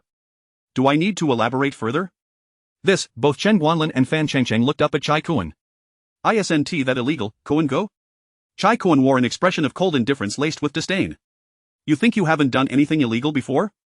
Chen Guanlin fell silent, his gaze fixed on the transparent bag on the table, before finally reaching out to tuck it into his pocket. Those who awakened from their slumber lacked the energy to recall the night's madness. Upon rising and opening Weibo, they discovered that the morning's trending topic had transformed into breakup trilogy. Have these 3 songs been released? It's the pure enjoyment version, not some recorded one, right? Sunny day, here I come. Upon seeing the lyrics filled with youthful nostalgia, they did not hesitate to click and purchase the downloads. The rainy day that vanished. I long to be drenched once more. I never expected the courage I lost to still remain. I wish to ask once more. Will you wait or leave? During the morning rush hour, many people had this song playing in their earphones accompanied by the melody. They observed the subway carriage filled with school-uniformed youths, all wearing expressions tinged with reminiscence. How nostalgic. I wonder how they are doing now. Just like the fans from the previous night, after listening to Sunny Day, they eagerly purchased and downloaded Unfortunately, Not You and Coral Sea without hesitation. They listened while leaving comments in the Weibo Super Topic area. Hurry up, when will the pure enjoyment version of Blue and White Porcelain be released? I can't wait. Chen Feng is amazing. His song has me feeling emo this beautiful morning. The surgeon fans heralded a new wave of excitement, with Weibo followers reaching 900,000, most drawn in by the allure of his music. The official account of I Am a Singer coincidentally retweeted Chen Feng's Weibo, commenting on the 3 songs simultaneously. It announced that I Am a Singer would be going live tomorrow, urging everyone not to be late. It is truly rare for the official account to latch onto the trending topic created by Chen Feng's song releases. At that moment, Chen Feng was deep in slumber, appearing utterly unconcerned. Meanwhile, within Tianxia Media, waves of cheers erupted as a group of people huddled around a screen displaying real-time data, their expressions brimming with excitement. It's rising, it's rising. Quick, come see, it's gone up again. Teacher Chen is incredible. Recently joined employee Ling Bingyan approached in confusion due to school commitments. She had not been helping Chen Feng with his song releases these past few days. Today, having no classes, she couldn't resist coming to the company to share in the joy of his remarkable achievements. What's rising? Upon hearing Ling Bingyan's voice, a staff member turned to explain, Teacher Chen is rising. A nearby girl playfully nudged the speaker. What are you saying? It is Teacher Chen's song that has risen in position on the Huaxia Music New Song Chart. It has broken into the top 5. Chapter 38, fans surpass 1 million. Ling Bingyan firmly believes that within a month, she takes out her phone and sends a message to Chen Feng. Teacher Chen, still asleep, your Weibo followers are almost at 1 million, you're becoming a superstar. However, after a considerable wait, she receives no reply. Just as she is about to put her phone away, she notices that Chen Feng's name now indicates that the other party is typing. A flicker of joy ignites within her. Oh, okay. Chen Feng's response is calm, as if this is not particularly remarkable. Now that he is awake, Chen Feng has no intention of lounging in bed any longer. After freshening up, he heads downstairs to the same breakfast place, where his song Sunny Day plays in the background. The waiter, already accustomed to Chen Feng's presence, greets him with familiarity. Congratulations, Teacher Chen, though I don't quite understand, I've seen comments saying your new song is performing exceptionally well. Chen Feng smiles in response, thank you. After finishing his meal, Chen Feng checks the time and, noticing it is nearly noon, finds a nearby restaurant to pack meals for over 10 people before heading to Tianxia Media. Upon seeing Chen Feng arrive, Ling Bingyan immediately rises from her chair. Teacher Chen, you're here. Her voice draws the attention of the employees in the hall, who peek out from their workstations like curious little moles. Observing the hall filled with eager faces, Chen Feng lifts the takeout bag in his hand. Lunch is here. A moment later, the hall erupts with joyful shouts. Oh yeah. After a delightful meal at Tianxia Media, Chen Feng returns to the recording studio to write a song.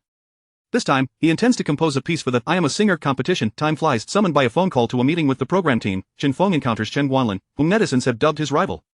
Sporting a hairstyle favored by young idols, with waves that suggest a recent perm, he stands tall, his shoes thick-soled, and his face adorned with smoky makeup, giving off a melancholic vibe at first glance. Chen Feng greets everyone in turn, deliberately avoiding eye contact with Chen Guanlin. Naturally, the proud Chen Guanlin also refrains from conversing with Chen Feng, creating a rather delicate atmosphere. Chen Guanlin approaches Zongwei, offering a slight nod. Zongwei, brother. Though they are strangers, Zongwei acknowledges the gesture, as it is only polite to respond to someone who greets him. Hello, he replies, before moving to Chen Feng's side. Xiaofeng, we didn't get to chat much last time due to trivial matters. After the live broadcast of the program, let us grab a bite together. Li Jian and Ailing also join them. What's the point of you two dining alone? It's much more lively with a group. As the group engages in cheerful conversation, Chen Guanlin, having greeted Zongwei, finds himself awkwardly standing aside. Who exactly is Chen Feng? How is he so familiar with these esteemed figures in the music industry? Yet, Chen Guanlin struggles to strike up a conversation with anyone, ultimately resigned to waiting idly for the meeting to commence. On one side, there is laughter and chatter, on the other, an atmosphere of silent discomfort. Finally, the arrival of director Zhang Hong brings a glimmer of hope to Chen Guanlin's eyes. Everyone, gather around. We draw lots. Since Chen Feng was a guest challenger in the last round, he did not participate in the drawing, prompting director Zhang to reiterate the rules. We will rank the participants by drawing lots as before. Here are the 6 drawing balls. Chen Guanlin will be the last to perform and does not need to draw. A sense of utter disbelief washes over Chen Guanlin. Initially, he had presumed that with director Zhang's arrival, there would be an opportunity to converse with the senior figures in the industry. However, he did not anticipate being excluded from the gathering. He can only watch as everyone else proceeds. One by one, they approach the box to retrieve their drawing balls. Number 1. Number 5. Number 4. Chen Feng reaches into the box and pulls out a ball marked with the number 6. This means he will perform just before Chen Guanlin. Second to last, the order is officially established. 1. Li Jian 2. Ailing 3. Zongwei 4. Chen Yuhua 5. Wu Qingfeng 6. Chen Feng Challenger, Chen Guanlin. Once everyone's performance order is confirmed, Jiang Hong continues, please send me the songs you intend to perform along with the backing tracks. Chen Feng is already prepared. As previously noted, the theme for this episode is childhood memories, and he contemplates which song to sing. Rice Aroma, this song was penned and performed solely by Jay Cho, its lyrics stemming from his childhood experiences, playfully inviting listeners back to the countryside. Chen Feng is confident that performing this song on I Am a Singer will undoubtedly outshine all others. After submitting their songs to the production team, the 4 prepare to leave. Chen Feng, Li Jian, Ailing, and Zongwei share a business vehicle heading to the restaurant Zongwei has recommended. Upon entering the establishment, as they walk toward their reserved private room, a middle-aged man appears before them. Zongwei, Jian Gu, Ailing. The trio displays expressions of disbelief. Director Che Zhe. Li Jian approaches with a smile, asking, what brings Director Che here? After exchanging friendly shoulder pats, Che Zhe explains, I just finalized a program deal with Jiangnan TV, so I thought I'd come out to enjoy some local delicacies. He then glances at Chen Feng, standing behind Li Jian, and his face registers familiarity. Allow me to introduce my good friend, Chen Feng. Li Jian pulls Chen Feng forward for the introduction. Che Zhe extends his hand. Hello, Chen Feng, I've heard so much about you, you're the reigning king of trending searches, huh? Chen Feng humbly replies, you flatter me, Director Che, it's merely luck. Che Zhe takes out his phone to exchange contact information with Chen Feng, greeting the others before entering a private room. The 4 return to their own reserved room. As they settle in, Li Jian brings up their earlier encounter with Che Zhe. I heard that Director Che Xingsan Production is launching a new program. Zongwei nods in agreement. I've heard whispers as well. It seems several major networks are eager to secure collaboration contracts with him. Ailing, who typically resides in Taiwan, is familiar with Che Zhe but is unaware of his recent activities, expressing her curiosity, what's the program about? Li Jian strokes his chin, deep in thought. I believe it's called Masked Singer Guess. Chapter 39.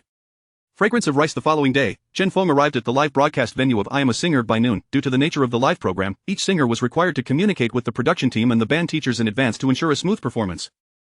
Last time, Chen Feng had brought his own band, thus bypassing this step this time. However, he needed to arrive early like everyone else. Before long, evening arrived, and the live stream commenced, drawing a frenzy of viewers into the virtual arena. Even before the show began, the online audience had effortlessly surpassed 1 million, and this figure continued to climb. They're here. Hua hua, hua hua, the best in Chinese music. With your name as the crown, I shall accompany you, shining all the way. Just a moment, I'm still cooking. At this moment, besides I Am a Singer, I can't think of any other variety shows to watch. My cousin who works at Jiangnan TV said they are about to launch a new program where singers perform with their faces covered, letting everyone hear who sings the best. That sounds great. I wonder what song Chen Feng will sing this episode. I'm quite looking forward to it. As the audience engaged in lively discussions, the opening advertisement for I Am a Singer echoed through the venue. Following the advertisements from the title sponsors and supporters, the stage transitioned from darkness to light, illuminating the space with a golden glow. Chen Feng's previous stunning performance of Blue and White Porcelain had left many viewers eager for his appearance tonight. It was worth noting that this song was currently being played in countless shops to attract customers.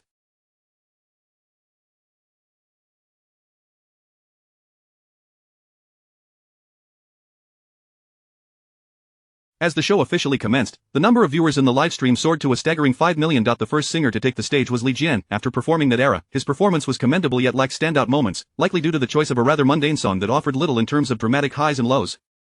In a competition centered around vocal prowess, opting for a subdued piece was certainly not advantageous to it. Seemed that Li Jian's results for this episode would not be particularly promising. Today's guest host was Zongwei, who picked up the microphone and announced, the second singer to take the stage is our innate diva, Ailing.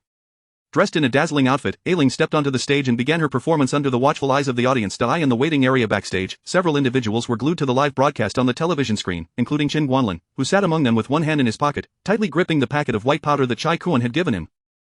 Even now, he was contemplating a method to drug Chen Feng. Anxiety churned within Chen Guanlin, causing beads of sweat to form on his forehead. To mask his unease, he forced a smile and remarked, "It's quite hot in here." However, his words went unnoticed as everyone remained fixated on the live feed. Feeling ignored, Chen Guanlin reluctantly scanned his surroundings. Fan Chengcheng had gone from being a rising star to nearly being sidelined, which fueled Chen Guanlin's animosity towards Chen Feng. It was he who had instilled fear in the hearts of these young talents. Fan Chengcheng's sister held significant clout in the industry, which barely safeguarded his career. In contrast, although Chen Guanlin's father was the owner of Mu Entertainment, without a good reputation, wealth meant little. The company had even orchestrated a scandal involving him and Su Yuxin, effectively positioning him in opposition to Chen Feng. This confrontation, which netizens mockingly dubbed the divorce war, led Chen Guanlin, who had no real chance of winning based on merit, to consider taking drastic measures. Just then, he noticed the products provided by the milk sponsor arranged nearby. Seeing that no one was paying attention to him, Chen Guanlin approached the table where the milk was displayed and discreetly sprinkled the powder into one of the bottles. At that moment, a staff member entered and announced, "Ladies and gentlemen, Ailing's song is about to conclude. We need to do an advertisement for the sponsor, so please take the milk and drink a sip towards the screen." Chen Guanlin's heart leaped with joy. Just as he was pondering how to get the milk to Chen Feng, an opportunity had presented itself. With that thought, he proactively picked up the milk and approached the singers. "Esteemed seniors, here is the milk from our sponsors." Zhongwei and the others merely nodded in acknowledgement. It was common for juniors to curry favor with their seniors, and they thought little of it. "Chen Feng, here is some milk for you." Chen Guanlin's initiative raised Chen Feng's eyebrows. As far as he knew, Mu Entertainment was at odds with him, and he was embroiled in a scandal with his ex-wife Su Yuxin. It was illogical for Chen Guanlin to extend an olive branch. Nevertheless, Chen Feng accepted the milk, as they would need to shoot the advertisement shortly. A sinister glint flickered in Chen Guanlin's eyes as he returned to his seat. The group began filming the advertisement, and under the director's cue, the singers raised their milk bottles and took a sip, subsequently displaying expressions of delight. Under Chen Guanlin's furtive gaze, Chen Feng opened the bottle in his hand, although confusion stirred within him. Why was the cap of this milk bottle already open? Had someone else drunk from it? Yet the bottle was full, but why were there so many bubbles on the milk? Had it been shaken? As the live broadcast continued, voicing a request for a new bottle now was out of the question, so Chen Feng remained silent and, like the others, tilted his head to drink. However, he remained cautious, allowing the milk to merely touch his lower lip before setting the bottle down. To Chen Guanlin's perspective, it appeared as if Chen Feng had consumed the milk entirely. He silently vowed, "Chen Feng, do not blame me, your presence has obstructed my path." The competition raged on, with Zhongwei and Wu Qingfeng taking the stage one after another, sending waves of sound crashing into the ears of the viewers. Everyone is bringing their A-game today. Indeed, it feels like the entire program has elevated a notch. What surprised me most was that Chen Yuhua didn't emit his signature strange sounds. Although Chen Yuhua didn't perform well, he still deserves encouragement. Stop talking nonsense. Hua Hua is the best in Chinese music. You will never understand his personality. As one singer after another took to the stage, Chen Guanlin remained fixated on Chen Feng. Why hadn't he shown any signs of being affected yet? Or perhaps he had already been affected but simply wasn't reacting. Chen Guanlin's obsessive scrutiny deepened Chen Feng's suspicions that milk was definitely suspicious. With that thought, Chen Feng discreetly pocketed the bottle he had just held. "Teacher Chen Feng, it's your turn next." Simultaneously, on stage, Zhongwei was announcing the upcoming act. "Next up, we have our new friend, Chen Feng. He will be performing the song Fragrance of Rice, Chapter 40, Unrivaled." "What? Is this a song themed childhood memories?" Though I concede he possesses a remarkable singing ability, the title evidently does not align with the theme. Why the rush? A song title is merely a name. Do you criticize without even listening to the content? As long as it's sung by Chen Feng, I will listen to anything. If not, then leave. Suddenly, a swarm of Chen Feng's detractors flooded the livestream. Just as the announcement regarding Chen Feng was made on stage, they emerged to launch their attacks. "Chen Feng, even dogs wouldn't listen to your singing. Riding the wave of divorce for publicity, you are unworthy. Chen Feng, a disgrace to the music industry, exploiting female students." Other netizens were left speechless. It was evident that these were hired trolls aiming to tarnish Chen Feng's reputation. This is intriguing. It seems to be the handiwork of Chen Guanlin's supporters. This competition is indeed a battleground for the two. Now that you mention it, the ex-husband and the new lover are clashing here. How amusing. This is becoming increasingly captivating. However, I never expected Chen Guanlin's side to resort to such despicable tactics and employ trolls. "You are not allowed to call him Brother Guanlin, he didn't hire them." The comments in the live stream began to surge. Each remark flashed by in an instant, clearly dividing into two factions. One group relentlessly repeated slanderous remarks against Chen Feng, while the other naturally rallied in support of him, creating a lively standoff in the stream. The lights illuminated the stage. Unlike other singers adorned in extravagant outfits, Chen Feng appeared in a simple white shirt, denim jeans, and a pair of white sneakers. Were it not for the guitar in his hand, many in the audience might have assumed he had mistakenly entered the wrong venue. Is he here to compete? Chen Feng must have earned quite a bit lately. Why is he dressed so plainly? I believe it's because the song he is about to perform isn't meant to be extravagant. By your logic, he should wear a straw hat too. Settling into his seat, Chen Feng signaled to the band teachers that he was ready. The band members exchanged glances, responding to Chen Feng. The prelude began, featuring the innocent sounds of children by a summer pond, accompanied by the chirping of various insects and the croaking of frogs. What a unique prelude. Every time I watch Chen Feng perform, there's something innovative. This sound brings back childhood memories. It feels so beautiful. As the sounds of insects and frogs gradually faded, Chen Feng's guitar strumming emerged, captivating the audience. The sounds of flutes mingled with the chirping, creating a delightful harmony. Although merely the prelude, it was extraordinarily pleasant, evoking a refreshing sensation. If you have too many complaints about this world, and fear to continue moving forward after a fall, why must people be so fragile and lost? Please turn on the television and take a look. How many are courageously striving for life? Shouldn't we be content, cherish everything, even if we do not possess it? The lyrics imparted a distinct feeling to the audience and netizens, unlike the previous songs. It sounds quite inspirational. Finally, it's not a love song. Undeniably filled with love and positive energy. As Chen Feng continued to sing, his voice remained light and gentle. Do you remember when you said home is the only castle, running along the fragrant rice rivers? With a gentle smile, I know the dreams of our childhood. Don't cry, let the fireflies lead you away, the countryside's ballads are a forever refuge, let us return home to the initial beauty. Chen Feng's song left the entire audience, netizens, and even the backstage staff and contestants in a state of astonishment. It was simply too melodious, the fresh style enveloped everyone, the melody was dreamlike in its beauty, and the pastoral essence allowed all to become immersed. Listening to the song felt as though one were beside a summer pond, hearing the sounds of insects and frogs, while children played joyfully in the fragrant rice fields. The return to nature was mirrored in the unpretentious lyrics, free from intricate constraints. The simplicity of the words resonated harmoniously with the distant, lingering melody. The idyllic farming scenes unfolded vividly before their eyes. Not a single word explicitly mentioned childhood, yet the song embodied it in every aspect. How marvelous, truly marvelous, what kind of lyricist and composer can craft such captivating lyrics? It's all his own work. Chen Feng v 587. Chen Feng is eternal. A deity of song. Now, I declare the champion of I am a singer is Chen Feng. In the midst of the jubilant atmosphere, one individual furrowed his brow. As Chen Feng sang, each lyric and note pierced Chen Guanlin's heart. Why does he possess so much talent? Why has he not faltered? Why must he oppose me? The innocent face of Chen Guanlin transformed into something more sinister. If all goes as expected, he has already lost this competition. After a brief instrumental interlude, Chen Feng's voice resonated once more. Do not give up so easily, just as I said, if you cannot catch that dream, simply pursue another. Color your life vibrantly. First, paint it with the hue of love. The music abruptly halted. What is happening? The audience murmured among themselves. At that moment, the music and Chen Feng's voice resumed, the playful and endearing tones emanating from the speakers. Give us a smile. As Chen Feng sang this line, countless audience members and netizens couldn't help but smile. It was delightful, utterly delightful. Although the viewers were not professional musicians and could not discern the intricacies, they could certainly appreciate the beauty of the music. The sentiments of many transcended mere enjoyment. They were in awe.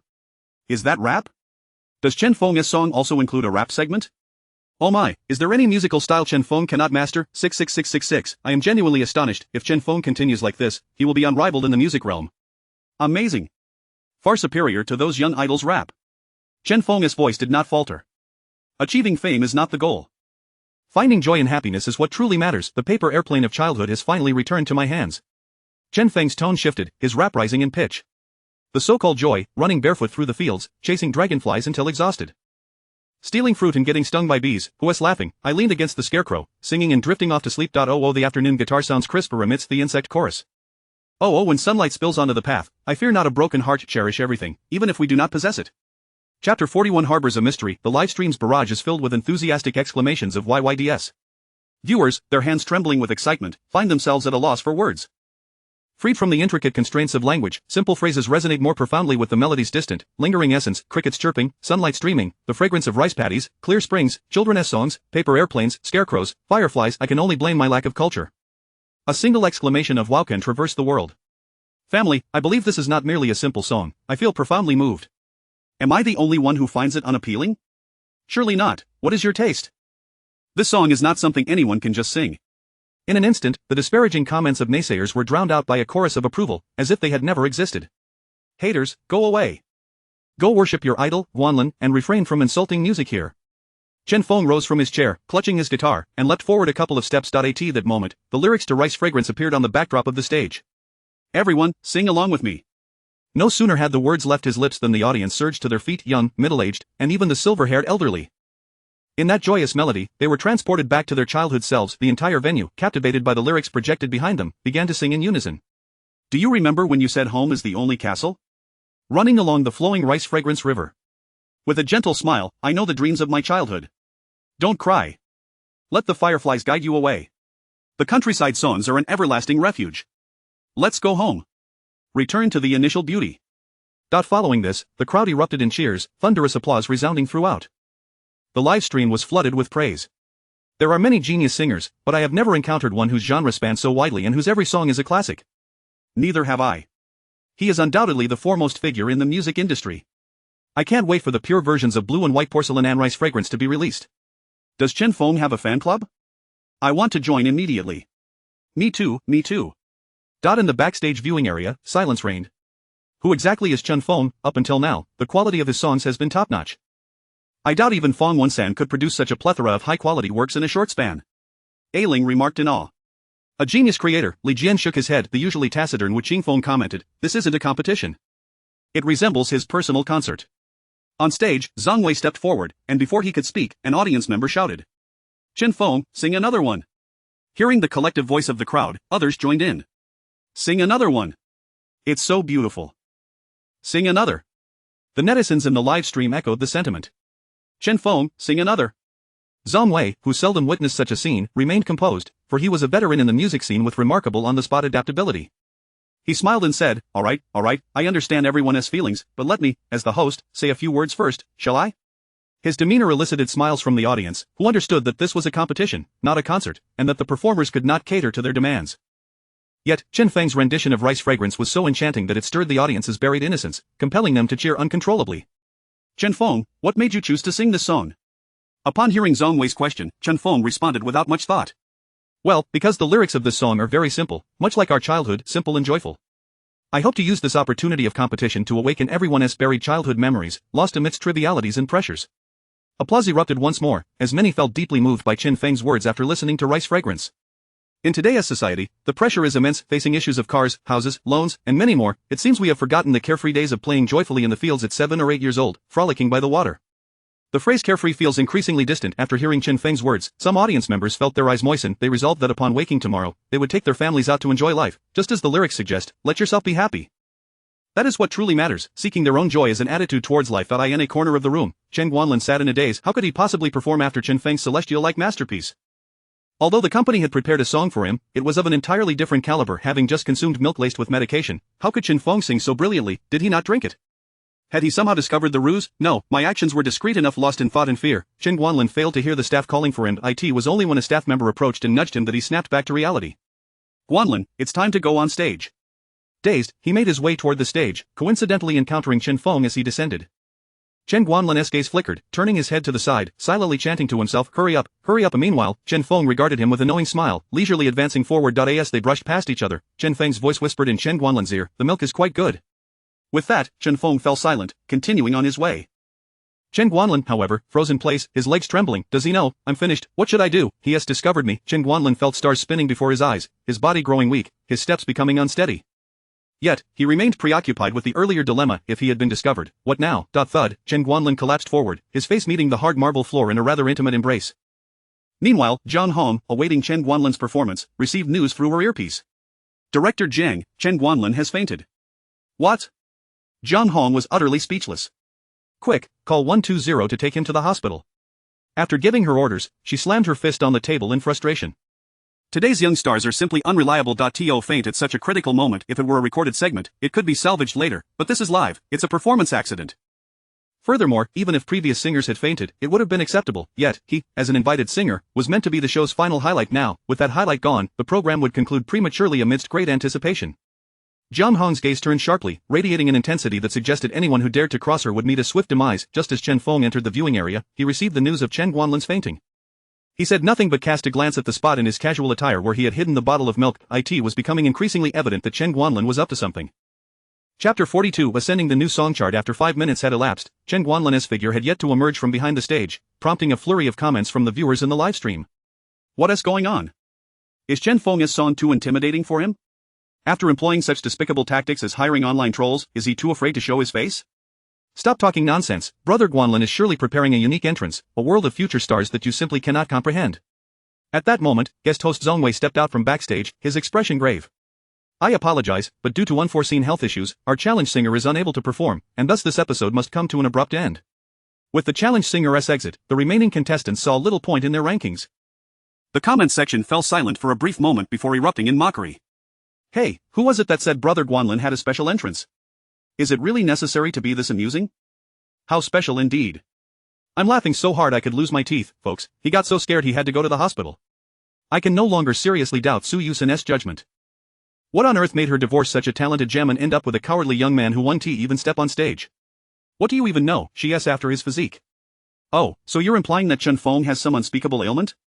Bro, your words have enlightened me. Indeed, God is fair after all. Thus, following the live broadcast of I Am a Singer, Chen Feng inexplicably became the target of derision. After the show, he discarded a bottle of milk in the trash outside the production building, initially considering reporting the incident. However, misfortune had not befallen him, and Chen Guanlin received his just deserts. Even if he had reported it, proving that it was indeed Chen Guanlin's doing would not be easy. Reluctantly, he chose to let the matter rest. On his way home, he received a message from Ling Bingyan. Teacher Chen, your trending topic is circulating online again.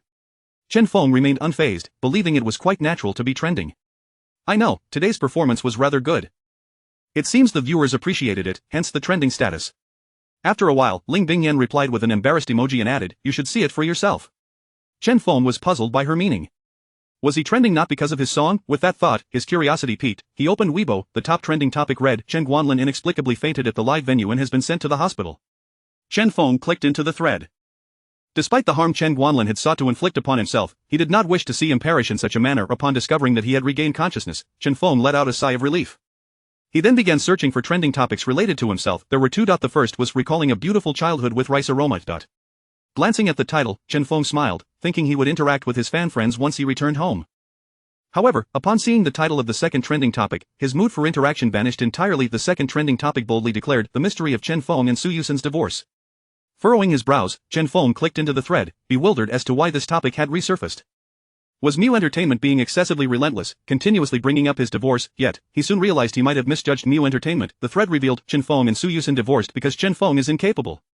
Stunned, Chen Feng unconsciously glanced down at his legs. He wanted to retort, but he could hardly conjure a suitable argument or response. The comments began to accumulate rapidly. Chen Feng is incapable, haha, I'm dying of laughter. As long as the songs are good, who cares about anything else? Darling, I'm so sorry. Even though your singing is exquisite, I can't pursue you because you're incapable. Unexpectedly, this topic lingered on Weibo for 2 days before gradually losing traction. Just after finishing his class, Chen Feng noticed 3 missed calls from Ling Bingxue on his phone. He returned the call, but before he could speak, a sweet voice greeted him from the other end. Chen Feng, do you know, you've received a nomination. The 15th Huaxia Music New Song Chart Awards will be held on June 26 in the city of Hu, and singer Chen Feng, songwriter Chen Feng, has been nominated. Please arrive at the venue by 6 p.m. on June 26.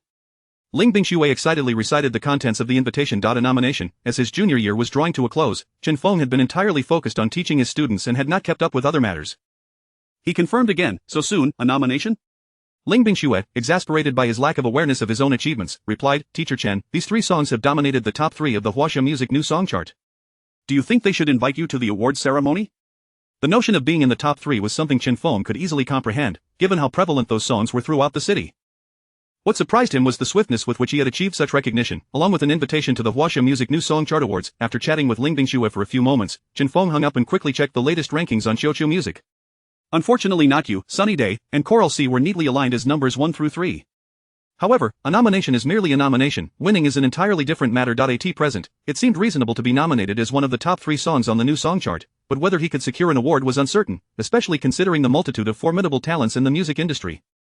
He took a moment to search online for information regarding the Huaxia Music New Song Chart Awards. He discovered that this award held significant authority in the realm, overseen by the Huaxia government, and selected from the most popular songs and artists each year.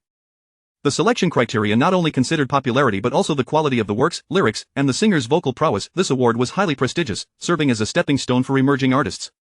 Securing this accolade would attract the attention of major entertainment companies vying to incorporate him into their rosters. As Chen Feng sat in a rideshare heading to Tianxia Media, he spent half an hour reviewing all the relevant information. Upon entering the company, a sudden flurry of colorful confetti cascaded from above. Staff members at Tianxia Media clutched celebratory sparklers, applauding and cheering. Congratulations, Consultant Chen, on your ascent to the Huaxia Music New Song Chart. Ling Bingyan, her face flushed, presented him with a bouquet of flowers. The atmosphere was akin to that of a triumphant return from an award ceremony. Amidst the crowd's adulation, Chen Feng grinned as he made his way back to his office, accompanied by Ling Bingyan. With delicate fingers, she gently helped him remove the confetti from his attire, her earnest demeanor reminiscent of a tender spouse. Teacher Chen, do you have a suit? Chapter 43, is the suit acceptable? As Chen Feng reminisced, he indeed possessed a suit, though it was the one he wore at his wedding with Su Yuxin. However, he had resolved to seal away this suit along with his memories of Su Yuxin. Noticing Chen Feng's expression turn blank, Ling Bingyan's gentle voice resonated once more. Teacher Chen, do you have a suit? You need one for the award ceremony? Her words drew Chen Feng back from his reverie. Oh, it's nothing. I'll go buy a suit shortly. Then let me accompany you. Ling Bingyan's suggestion did not provoke further contemplation from Chen Feng. Having company would indeed facilitate the selection process. In one of the most renowned shopping malls in the capital, a girl with an ethereal aura tied her hair in a ponytail, while a man clad in casual athletic wear, complete with a mask and cap, strolled leisurely. Chen Feng surveyed the myriad stores, each offering suits of various styles and exquisite designs. He couldn't deny that this was a weakness for him. He had little inclination towards fashion and thus found it challenging to choose from suits that appeared nearly identical. Ling Bingyan led Chen Feng through the stores, her pure white AJ sneakers gliding gracefully as if each step was a dance. This one looks good. This one's also quite nice. Please fetch that set for me as well. She instructed the sales associate to bring her the 3 suits she had pointed out, which were then pushed beside Chen Feng. These are quite decent. Give them a try. Dumbfounded, Chen Feng struggled to comprehend how Ling Bingyan had selected these 3 out of the hundreds available. Astonished yet mechanically, he accepted one of the suits she handed him, a black tuxedo. Go try it on. I'll wait here. There was a hint of anticipation in Ling Bingyan's gaze. Chen Feng nodded, glanced at the size tags, perfect, and entered the fitting room. The sales associate approached Ling Bingyan, engaging her in conversation. I was just thinking, your boyfriend has an amazing physique. This suit will definitely suit him. Upon hearing this, a blush crept onto Ling Bingyan's cheeks, and she refrained from clarifying their relationship, merely nodding in acknowledgement. After a little over 10 minutes, Chen Feng emerged from the fitting room clad in the suit. Ling Bingyan's cherry lips parted in awe, and a smile blossomed, her mouth curving upwards. Even the sales associate displayed an expression of disbelief. She had encountered countless individuals daily, yet this was her first time witnessing such a dramatic transformation. What a handsome young man! The already attractive Chen Feng, adorned in the tuxedo, presented an image of a distinguished gentleman. Although he still wore his mask, it attracted many discerning gazes nearby. That man is so handsome. I remember him entering as a delicate young man. How did he emerge as such a regal figure? This suit is so flattering, I must buy one for my husband. Ling Bingyan's eyes sparkled with mirth as she scrutinized Chen Feng for an extended moment, making him feel somewhat uneasy. What's wrong? She stepped closer, her gentle voice resonating softly. Look up. Your tie is not tucked into your collar. Instinctively, Chen Feng raised his chin, while Ling Bingyan delicately adjusted his attire with her jade-like hands. With his head tilted back, Chen Feng was oblivious to her flushed cheeks, only aware of the warm breath brushing against his Adam's apple. Time seemed to stretch until Chen Feng felt a twinge of discomfort in his neck. All set, Ling Bingyan declared, stepping back and nodding in approval. Is it acceptable? It's fine, I suppose. Is fine truly sufficient? Chen Feng inquired with a smile. The blush on Ling Bingyan's face, which had just begun to fade, resurfaced upon his question. Choosing to ignore him, she turned her head away. Chen Feng turned to examine himself in the mirror, while the sales associate continued to lavish praise. Handsome, this suit is perfect for you. I mentioned to your girlfriend that my judgment is never wrong. Girlfriend? Chen Feng tilted his head, his eyes widening in surprise at the sales associate's words. What nonsense, he had no girlfriend. Perhaps he had encountered a ghost. As someone who had traversed realms, he was no longer an atheist. In his mind, anything was possible. Just as he pondered this, Ling Bingyan tugged at Chen Feng's arm, leading him towards the checkout counter. Let's go, let's go. Assuming she was in a hurry, he followed, pleased with the suit. Upon reaching the counter, he asked, how much for the suit? Please wrap it up for me. 99,000. What? Upon entering the store, Chen Feng had noted the upscale decor and assumed the prices would be reasonable, estimating 2,000 to 3,000 at most. Yet, he was taken aback to find the suit priced in the 5 figures, which felt no different than a 6-figure sum. After a moment's hesitation, he pulled out his phone to scan the payment code, a bittersweet smile gracing his lips. Being a man was indeed challenging. As he watched the payment interface spin, he momentarily wished for a lack of signal on his phone. Although he had amassed a fortune through music, he was still without a stable residence, renting someone else's property. The cost of living in this world mirrored that of his previous life. To establish himself in this city, one would need a fortune in the millions. For now, renting would suffice. Ding, payment successful. The faint notification reached Chen Feng's ears. And that fleeting moment of distraction, the payment interface on his phone displayed completion. Having changed back into his original outfit, Ling Bingyan awaited him at the door. On the return journey, Chen Feng occasionally glanced at the suit on the back seat, internally repeating, it's fine, I can earn it back, I can earn it back. Observing Chen Feng's demeanor, Ling Bingyan smiled softly. In truth, she had intended to buy the suit for him, but thoughts of previous online rumors and her current status as his student weighed heavily on her mind. As a girl still navigating her academic life, she harbored many concerns, which led her to retract her phone when it was time to pay. With the award ceremony for the Huaxia Music New Song Chart looming the next day, Chen Feng had spent some time at the company discussing matters before heading back to his apartment. Watching Chen Feng's figure fade into the distance, Ling Bingyan's face lit up with a sweet smile. This marked her first opportunity to spend time alone with Teacher Chen. Although brief, her heart raced with nervous excitement. She had not anticipated that Teacher Chen was such an intriguing individual, talented and indifferent to fame. He would even inquire about her appearance in new attire and would grit his teeth to pay for the expensive clothing. This side of Chen Feng made Ling Bingyan feel a greater sense of relatability. Chapter 44. Just you wait. The following day, Chen Feng stepped out of his apartment, destined for the bustling city of Shanghai by noon. Upon arriving at the company, he was surprised to find Ling Bingxue accompanying him. Haha, you didn't know, I am also one of the nominated singers, she proclaimed. Chen Feng was hardly taken aback by her nomination. After all, as the immensely popular idol singer Xia Shuer, she had undoubtedly attended her fair share of award ceremonies. It dawned on Chen Feng why he had been summoned to the company before his departure. Thus, Chen Feng, Ling Bingxue, and Susan embarked on their flight to Shanghai together. Upon landing, a Toyota van awaited them in the arrivals area. As the three approached, a young woman clad in professional attire waved at them. She was a staff member from Tianxia Media, who had arrived early to ensure a smooth landing experience. This undoubtedly allowed Chen Feng to appreciate the advantages of having a management company. Aside from composing and singing, he merely had to adhere to the company's arrangements, relieving him of any burdens. Once we arrive, please make sure to touch up your makeup and wait for me at the entrance, Ling Bingxue remarked, gazing out the window as they settled into the vehicle. Chen Feng furrowed his brow in confusion. Susan explained, because Shuer will be walking the red carpet with you. Walking together? In Chen Feng's previous life, he had mostly walked the red carpet alone, never alongside anyone else. Ahem, since we are from the same company, walking together will showcase our company's strength, Ling Bingxue clarified. Oh, I see. Chen Feng nodded in understanding, realizing that whether he walked alone or with Ling Bingxue, it made little difference. Both scenarios had their merits. The award ceremony for the Huaxia Music New Song Chart was to be held at a concert hall on the Bund in Shanghai. By the time Chen Feng and Xia Shuer arrived, night had already fallen. The entrance featured a carpet stretching over 30 meters, flanked by a throng of spectators, including numerous journalists wielding cameras. Beautiful women posed alluringly, while handsome young men struck charming poses. These were mainly third and fourth tier celebrities, present to bask in the limelight of the red carpet, hoping to make a splash in front of the media. Indeed, this was one way to garner fame. However, these individuals were not invited by the organizers, they merely sought to make a fleeting appearance on the red carpet, quickly yielding the path to any star with an official invitation. Outside the makeup room of Tianxia Media, Chen Feng paced back and forth. His naturally high attractiveness required minimal makeup, with the artist only applying a layer of powder to prevent glare from the cameras. As for Ling Bingxue, she was still in the makeup room. Her exquisite features transformed the makeup process into an enhancement rather than a necessity. The makeup artist artfully applied a delicate look on Ling Bingxue, styling her pink hair into voluminous waves, making her resemble a character from a video game, Salafini. How do I look, Shuer? Ling Bingxue inquired, to which she received an approving nod. Not bad, thank you. After expressing her gratitude, Ling Bingxue rose and took the evening gown from Susan's hands before retreating to change. In another room, Su Yuxin was nearly driven to the brink of breaking her makeup pencil in frustration. Chen Feng, it's always Chen Feng, she lamented. Why is it that his presence always obstructs my path? Nearby, Zhou Chang, lounging casually, remarked, his songs dominate the TP3 chart. How could he possibly not be in the spotlight? Su Yuxin's song had barely made it into this awards ceremony, likely relegating her to the role of a mere participant, yet such an opportunity was too precious to squander. She felt as if she was caught in a dilemma, neither satisfying nor entirely discardable. Today, her makeup mirrored her mood, predominantly dark, verging on gothic in style. It's almost time, we should head out.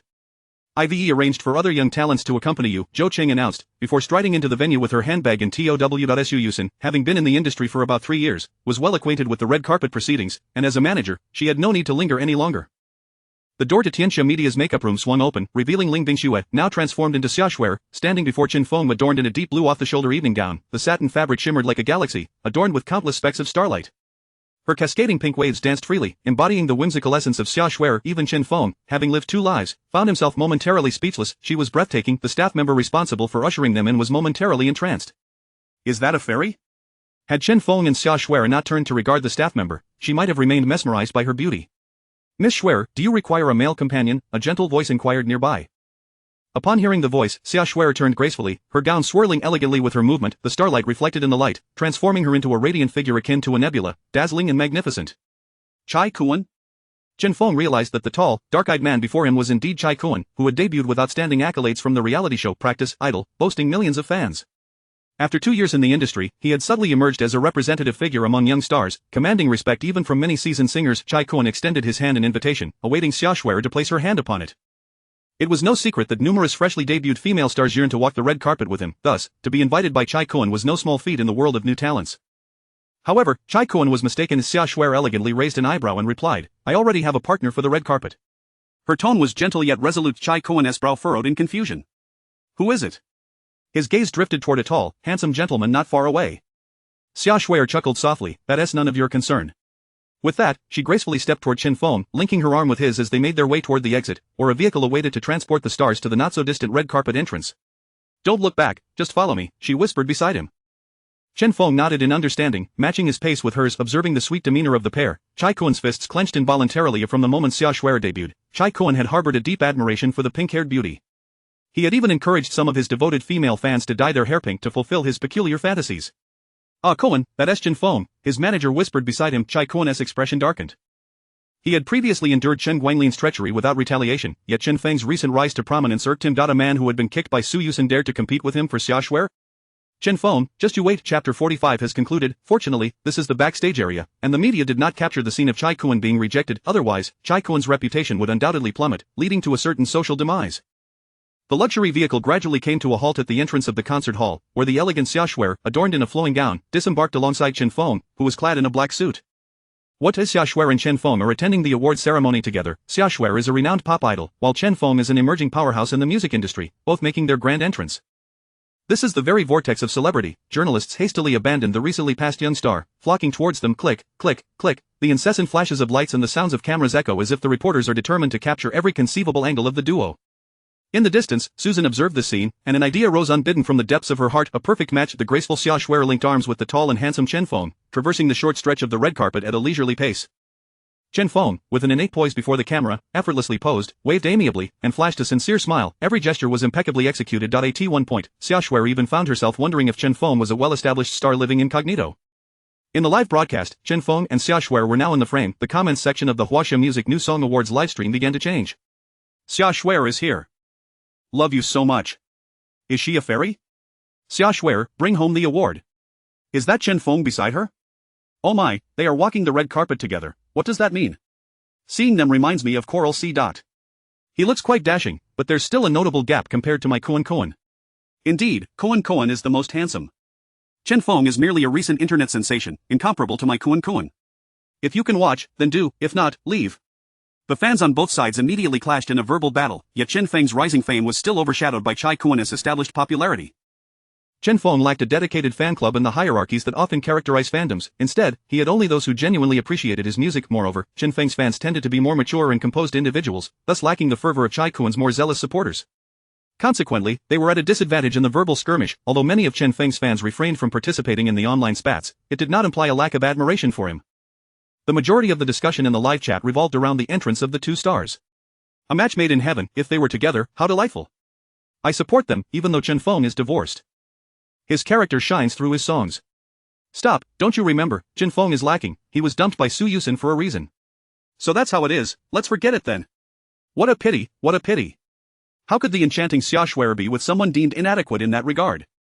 The fans would never allow it. The comments section of the entire livestream shifted dramatically, all discussing Chen Feng's alleged shortcomings. If Chen Feng were to glimpse the comments, he might find himself infuriated to the point of being incapable of responding. Ahead lay the signature board. The two approached, taking a pen from the attendant, and inscribed their names with flourish upon the board. They even changed poses several times to accommodate the photographers. A cacophony of cheers surged from not far away. Kuan. I love you so much, Chai Kuan. Hubby. You look so handsome, hubby. Sunflowers bloom easily in spring. Listen to me, my beloved Chai Kuan. Sunflowers bloom every spring. Love Kuan forever. The synchronized chants from the female fans echoed through the air, accompanied by flying saliva. Some fans were even moved to tears by their excitement. The doors of the luxury vehicle slowly opened, and Chai Kuan descended gracefully, each movement deliberate, every expression shrouded in a hint of melancholy, providing the best angles for the photographers. My stance is simple. It's all about loving Kuan. Coke must be served with ice. Love for Kuan must be heartfelt. Cutting through thorns, embracing Kuan is king. The fervent cheers rolled in waves, filling the atmosphere. One cannot deny that Chai Kuan's popularity had indeed reached remarkable heights. The security personnel flanking the red carpet visibly increased, and the barriers on either side trembled. At this moment, a female fan leaped over the barricade, sprinting towards Chai Kuan. A flash of disdain crossed Chai Kuan's eyes, but he quickly resumed his princely demeanor, ignoring the fan who had been subdued. He proceeded with exaggerated elegance towards the signing area. Shuer, it's good to see you again. Chai Kuan smiled, as though the earlier rejection had never occurred. He approached Chen Feng while greeting Xiaoshuer. Xiaoshuer, fully aware of Chai Kuan's nature, regarded him with a wary gaze. Chai Kuan waved dismissively. There's no need to be so tense, Shuer. I merely wish to extend a greeting to a newcomer in the industry. Chai Kuan leaned closer to Chen Feng, whispering, if you wish to continue in this entertainment circle, keep your distance from Xiaoshuer. Some inexperienced newcomers might have been intimidated by Chai Kuan's words. Absurd, Chen Feng asked, are you done? Upon receiving a nod from Chai Kuan, Chen Feng turned to grasp Xiaoshuer's hand. Once we finish, we will take our leave. With one hand tucked into his pocket and the other holding Xiaoshuer's, they made their way toward the designated area. A flicker of joy blossomed in Xiaoshuer's heart. She adored this feeling, akin to a prince escorting a princess into the realm of matrimony. Yet, this thought was fleeting, as she quickly realized that the man holding her hand did not belong to her, nor would there ever be a chance for pursuit. Nevertheless, she found herself reluctant to release the hand entwined with hers. The two once again evaded Chai Kuan's grasp. Chen Feng and Xia Shuer, if you choose to disregard my courtesy, do not blame me for the consequences. With a facade of commercial insincerity, Chai Kuan firmly inscribed his name on the signature board upon entering the venue. The duo located their seats, though slightly farther back. The view was quite satisfactory, allowing them to see the entirety of the event space. This arrangement was only natural, as the front rows were reserved for dignitaries and esteemed guests. The chairs were positioned closely together, and Chen Feng assisted Xia Shuer with her gown as they made their way to her seat. Chapter 46, Let the dust settle into the sea. During this period, Xia Shuer encountered many familiar artists, as well as numerous unknown faces. They watched as Chen Feng and Xia Shuer approached, eagerly stepping forward to curry favor with them, for they were the brightest newcomers of recent times, having dominated the new song charts with 3 songs occupying the top 3 spots. Chen Feng responded graciously to each of them. The ceremony had yet to commence, and everyone was engaged in lively conversations with those nearby, while Xia Shuer and a few of her friends were joyfully chatting amongst themselves. Chen Feng, a voice called from a distance, and Chen Feng turned to find it was Zhong Wei. Shortly thereafter, Li Jian and Ailing joined them. Upon seeing these accomplished singers attending the award ceremony, Chen Feng mused, "What brings you here?" "Isn't this gathering meant for newcomers?" The three exchanged glances, and Ailing explained, "We are here as guests to observe, and upon noticing your nomination, we thought we'd come to find you."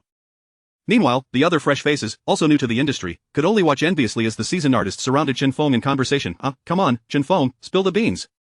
What song are you preparing for the next episode of I Am a Singer? Li Jian's words left Chen Feng momentarily speechless. Indeed, he had completely forgotten about the theme for the upcoming episode, having been preoccupied with wrapping up classes for his third-year peers. Rubbing the back of his head, he chuckled. What was the theme again? At this, the three were taken aback. How could Chen Feng forget such an important detail, especially with the competition looming upon his return? Ailing looked at him with admiration. But it's fortunate that the theme for the next episode is her, which is quite in your wheelhouse. You're lucky, if you perform. Unfortunately, it's not you. First place is practically guaranteed. I don't have any songs of that nature. I borrowed one from a friend the other day, but it doesn't feel quite right, Ailing lamented, shaking her head. Li Jian chimed in, good songs are becoming increasingly scarce in this industry, while those catchy, insipid tunes seem to proliferate. No one truly listens anymore. It's all about appearances. A thought struck Chen Feng. Ailing had always been friendly towards him, and through their interactions, they had forged a friendship. Given her limited opportunities in recent years, missing the chance to compete on I Am a Singer could spell trouble for her future career. Naturally, when a friend is in need, Chen Feng wouldn't simply stand by. Moreover, her rich, resonant voice, with its exceptional clarity and wide vocal range, was not particularly demanding when it came to song selection. With this in mind, Chen Feng gestured to a nearby staff member. Please bring me some paper and a pen. The staff member obliged, shortly returning with the requested items, even presenting a rectangular tray for him to rest on his lap while writing. May I take a photo with you? I absolutely adore your songs. Typically, event staff would not have the opportunity to interact with stars, but seeing Chen Feng's need, the young lady asked in a soft voice.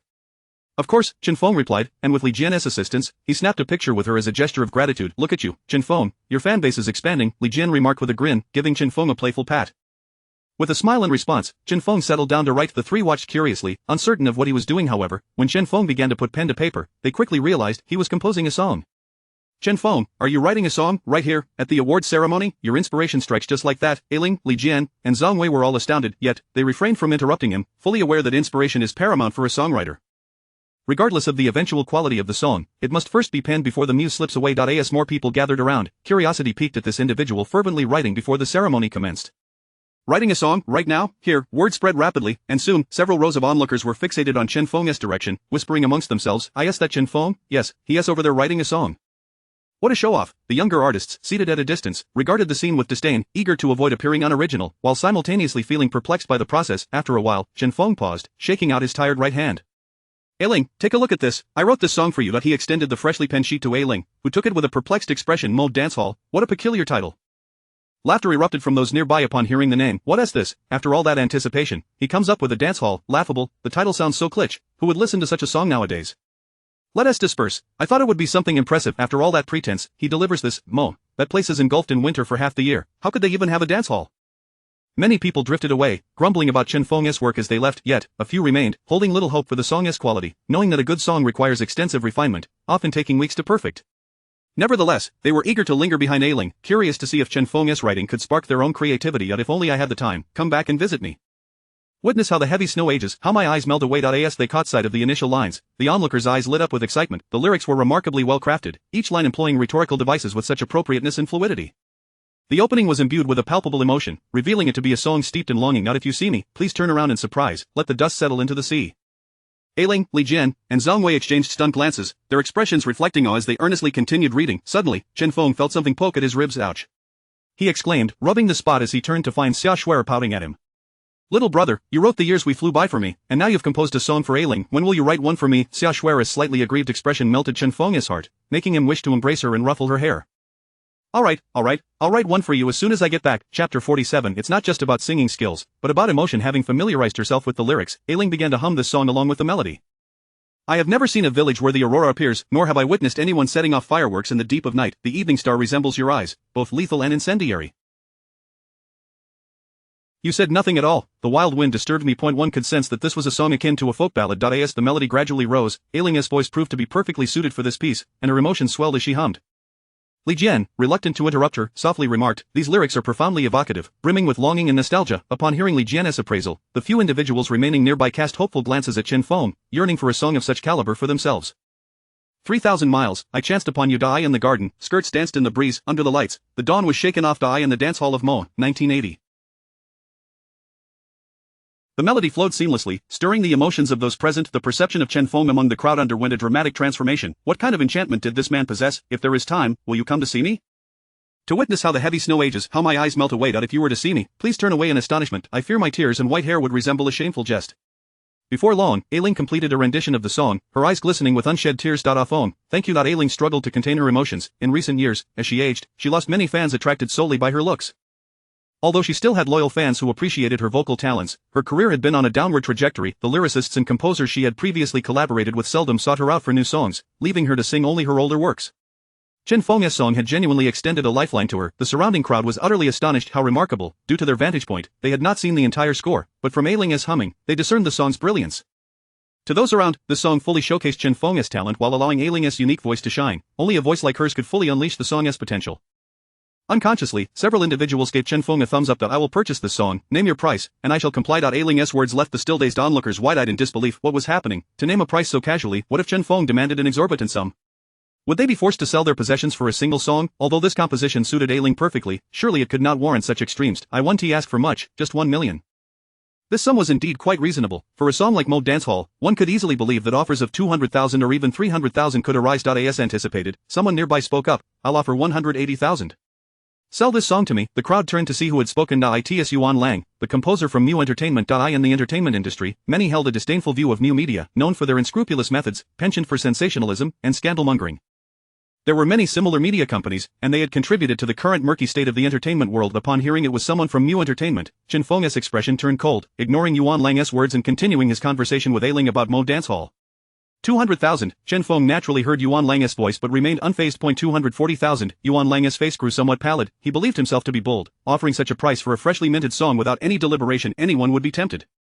Yet, Chen Feng remained indifferent. 300,000. Chen Feng, this is already the highest offer. Yuan Lang's voice trembled slightly. The price stemmed not only from the song's quality but also from his frustration, as this young man seemed impervious to monetary enticements.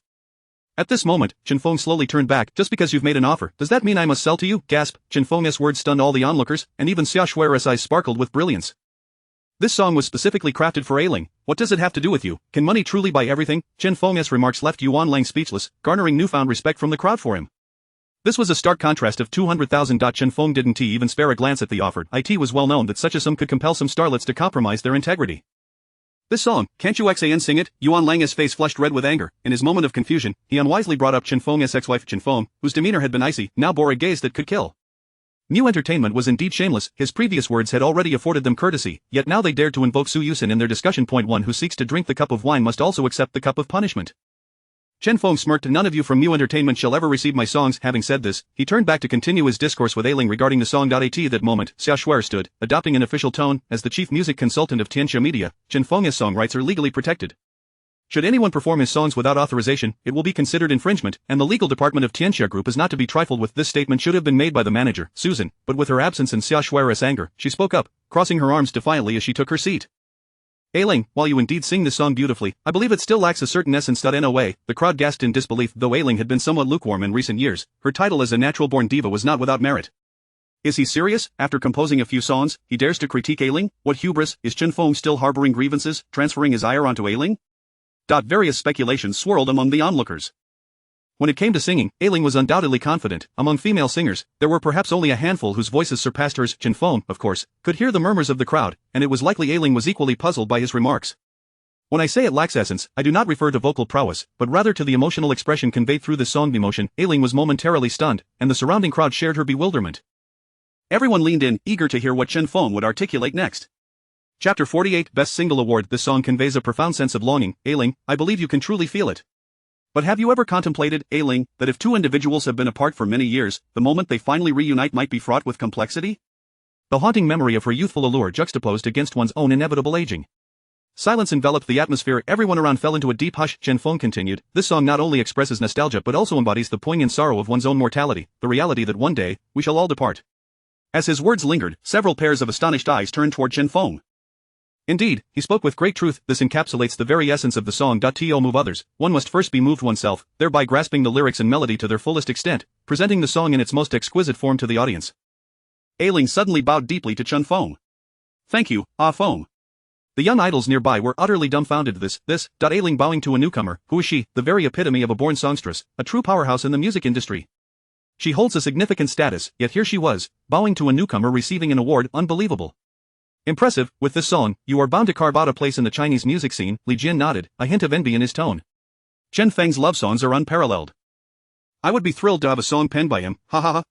Don't rush, Jiangu, I will definitely write you a song in due time, Chen Feng replied, igniting a spark of excitement in Zhongwei, who too reserved a song from Chen Feng.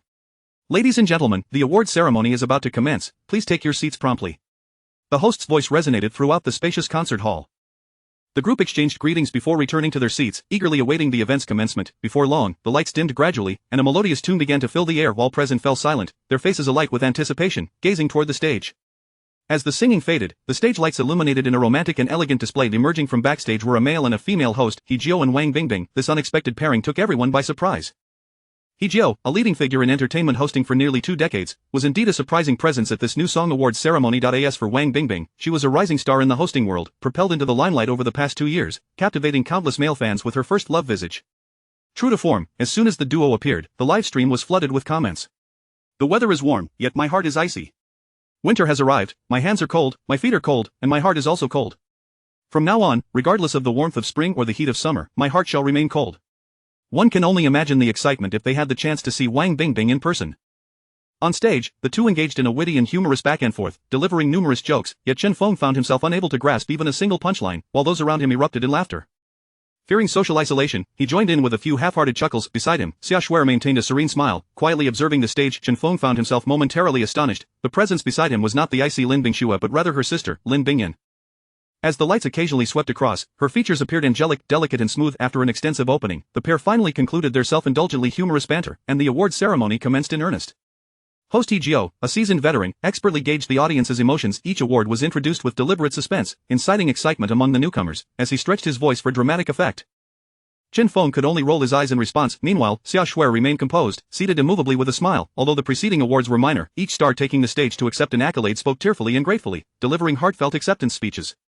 Chen Feng felt a sense of unease. If he were to win an award, what would he say? He had prepared nothing. Despite having lived 2 lives, his focus had always been on singing, learning, and writing songs, never having memorized any acceptance speeches.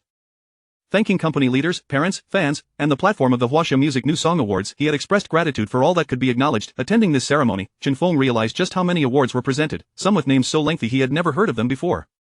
Yet merely winning an award was already a significant achievement, especially among so many attendees, many of whom were merely there to accompany others. After nearly an hour, despite the interspersed performances, Chen Feng found his eyelids growing heavy. He crossed his arms and leaned back in his seat, planning to steal a brief moment of rest. Xia Shuer maintained her poised posture, elegantly seated. Having been in this circle for quite some time, she had attended numerous award ceremonies. Even seated, the roaming cameras often captured the stars awaiting their turn for recognition. In such moments, maintaining an elegant demeanor was paramount. One never knew when they might appear on dash screen. As Chen Feng's head began to droop, Xia Shuer glanced sideways, a twinkle of amusement in her eyes. It was quite remarkable that he could doze off in such an important setting. At that moment, a wave of applause erupted from the audience, prompting Xia Shuer to lift her gaze toward the stage. The host was animatedly announcing something, indicating the beginning of a major award. Indeed, the next award was for the best single of the year. The Huaxia Music New Song Awards loves to keep the suspense alive. They only disclose nominations without revealing which award is being contested. Thus, all nominees remain on high alert, wondering if they might be the lucky recipient. Even those who had already won earlier remained attentive, hoping for another chance at recognition. Likewise, the viewers in the livestream were equally captivated. Xia Shuer watched the stage with excitement, fully absorbed in the significance of the upcoming award, forgetting even to remind Chen Feng to wake up and await the result. But the host seemed particularly fond of suspense, extending the anticipation for a full 7 or 8 minutes. The viewers were growing impatient. Can you hurry up? Just say it already, it's definitely Cohen's lover. Cohen, lover. Stop talking nonsense. Chai Cohen's mediocre song is only adored by his die-hard fans. Chen Yu's Beggar and King will forever be the classic. As the audience's anticipation reached a fever pitch, the large screen on stage began to roll. Chapter 49. Can you sleep here? Soon, the image on the screen froze, revealing a man playing the piano. Xia Shuer shuddered, her expression shifting from anticipation to delight. She turned her head and hurriedly nudged Chen Feng. However, it was too late. The camera had already tracked Chen Feng's location. A man, sleeping with his head tilted back, appeared on the big screen, accompanied by a caption "Sunny Day," performed by Chen Feng. Buzz, the audience erupted in laughter, and the live stream was flooded with a wave of 666. Oh my, is this Chen Feng? Wasn't he incredibly handsome on the red carpet just moments ago? Look at how he plays the piano, and now look at him sleeping. This man is adorable. Ha, I envy his sleep. How can he sleep so soundly amidst all this noise? It was indeed him. At that moment, beneath the stage, Chai Cohen clenched his fists tightly, his expression icy as he glared at Chen Feng's image on the screen, his face twitching involuntarily. His song Lover had lingered in the top 3 of the new song rankings for quite a while, only to be completely pushed out of the top 5 by Chen Feng's 3 songs in the latest rankings. If it weren't for this occasion, Chai Cohen would likely have smashed everything nearby in a fit of rage. In another corner, Su Yuxin's reaction was rather subdued. Despite having vocally berated Chen Feng backstage before entering, she remained self-aware. In her view, having her song The Evening Breeze Approaches make it to the award ceremony of the Huaxia Music New Song Rankings in such a short time, after a stroll down the red carpet, was already commendable. Beside Chen Feng, Xia Shuer hurriedly pushed him, feeling something poking at his side. Chen Feng stirred from his slumber, wiping the drool from the corner of his mouth with his hand. The viewers in the live stream laughed even harder. I can't take it anymore, my stomach hurts from laughing. Where did this big goof come from, still wiping drool? Ha, this is hilarious. How can someone so funny write such a poignant song like Sunny Day? I am impressed. On stage, Wang Bingbing's eyes narrowed into crescents. She had never encountered such an amusing individual before. Chen Feng shook his head and asked, "What is going on? Is it over?" Xia Shuer rolled her eyes, no longer wanting to engage with him. It was too embarrassing. The audience erupted in laughter once more. What is going on? Is it over? Good grief, are you here just to loaf around? Ha, the best audience of the year, Chen Feng. No way, sleeping like this as an audience member will get you fined, ha. I'm losing it, guys. The dashing young man on the red carpet, the prince of love songs in the music scene, was now sleeping in such a manner. Amidst the laughter, Wang Bingbing squinted her eyes and said again, "The annual best single of the Huaxia Music New Song Rankings, Sunny Day, please welcome the performer, Chen Feng." At that moment, Chen Feng finally realized he had won an award. He hurriedly sat up straight, adjusting his clothes. Under the gaze of Xia Shuer and the attending artists, Chen Feng rose, striding towards the stage with confidence. Chen Feng won an award. I knew it. He had to win at this award ceremony. Exactly, if Sunny Day doesn't win, I swear I'll never watch the Huaxia Music New Song Rankings again. Is this the same person who just wiped drool? He still looks quite handsome, 6666666. As Chen Feng made his way to the podium, his fans in the livestream were laughing while sending their congratulations in the comments. Many netizens who had previously not followed Chen Feng began to take a liking to this amusing man due to his honest side. Hello, Chen Feng, I particularly love Sunny Day. As Chen Feng stepped onto the stage, host Wang Bingbing approached him, guiding him to the award podium. The petite Wang Bingbing stood beside the tall Chen Feng, creating a heartwarming visual that spurred gossip among the curious netizens. They look a bit good together, don't they? Not just a bit. They match perfectly. The cutest height difference. I adore this pairing. Why not just get together? Next, we invite director Wang from the Huaxia Music New Song Rankings to present the award to the winner. A middle-aged, as Chen Feng received the crystal trophy, a smile spread across his face, radiating warmth, yet internally, he felt a torrent of anxiety. How was he supposed to give an acceptance speech? He wished he had prepared something on his phone beforehand. Now, what was he to do? Chen Feng held the trophy inscribed with Best Single Award of Huaxia Music New Song Rankings. Director Wang patted Chen Feng on the shoulder with a smile and stepped off the stage, leaving Chen Feng watching his retreating figure, wishing he wouldn't leave, or at least take him along. Chen Feng, say a few words. Wang Bingbing guided him to the microphone on stage. The applause in such occasions felt like it was free, rolling in waves. Just as one round of applause subsided, another erupted. Wang Bingbing smiled at Chen Feng. The first love face really is universally charming, and this scene elicited a chorus of lament from the livestream. Bingbing, I love you. My heart will forever belong to Bingbing. If only Bingbing could smile at me. Xia Shuer gazed intently at the stage, seeing Chen Feng standing there, accepting the audience's applause under the spotlight, akin to a moon surrounded by stars, evoking a sense of longing within her. She couldn't help but whisper, "So handsome." Standing on stage, Chen Feng absorbed it all, scanning the dark throng below, yet he found himself devoid of any acceptance speech. What to do? Chen Feng felt a twinge of unease. His eyes swept around until they landed on a girl with pink hair, who was smiling at him. Chen Feng sighed in relief. She is actually laughing at me. I must say a few words today. With that thought, Chen Feng adjusted the microphone's height. I am truly delighted to be honored with this award. Thank you all for your support and kindness, and to those who have helped me, well, thank you. Initially, Wang Bingbing had been focused on the next segment's script on her cue card. The sudden silence left her puzzled as she looked at Chen Feng. Is that all? Wang Bingbing found it hard to believe. Typically, anyone who came up to receive an award would share heartfelt sentiments, and it was uncommon for anyone to finish in less than 3 to 5 minutes.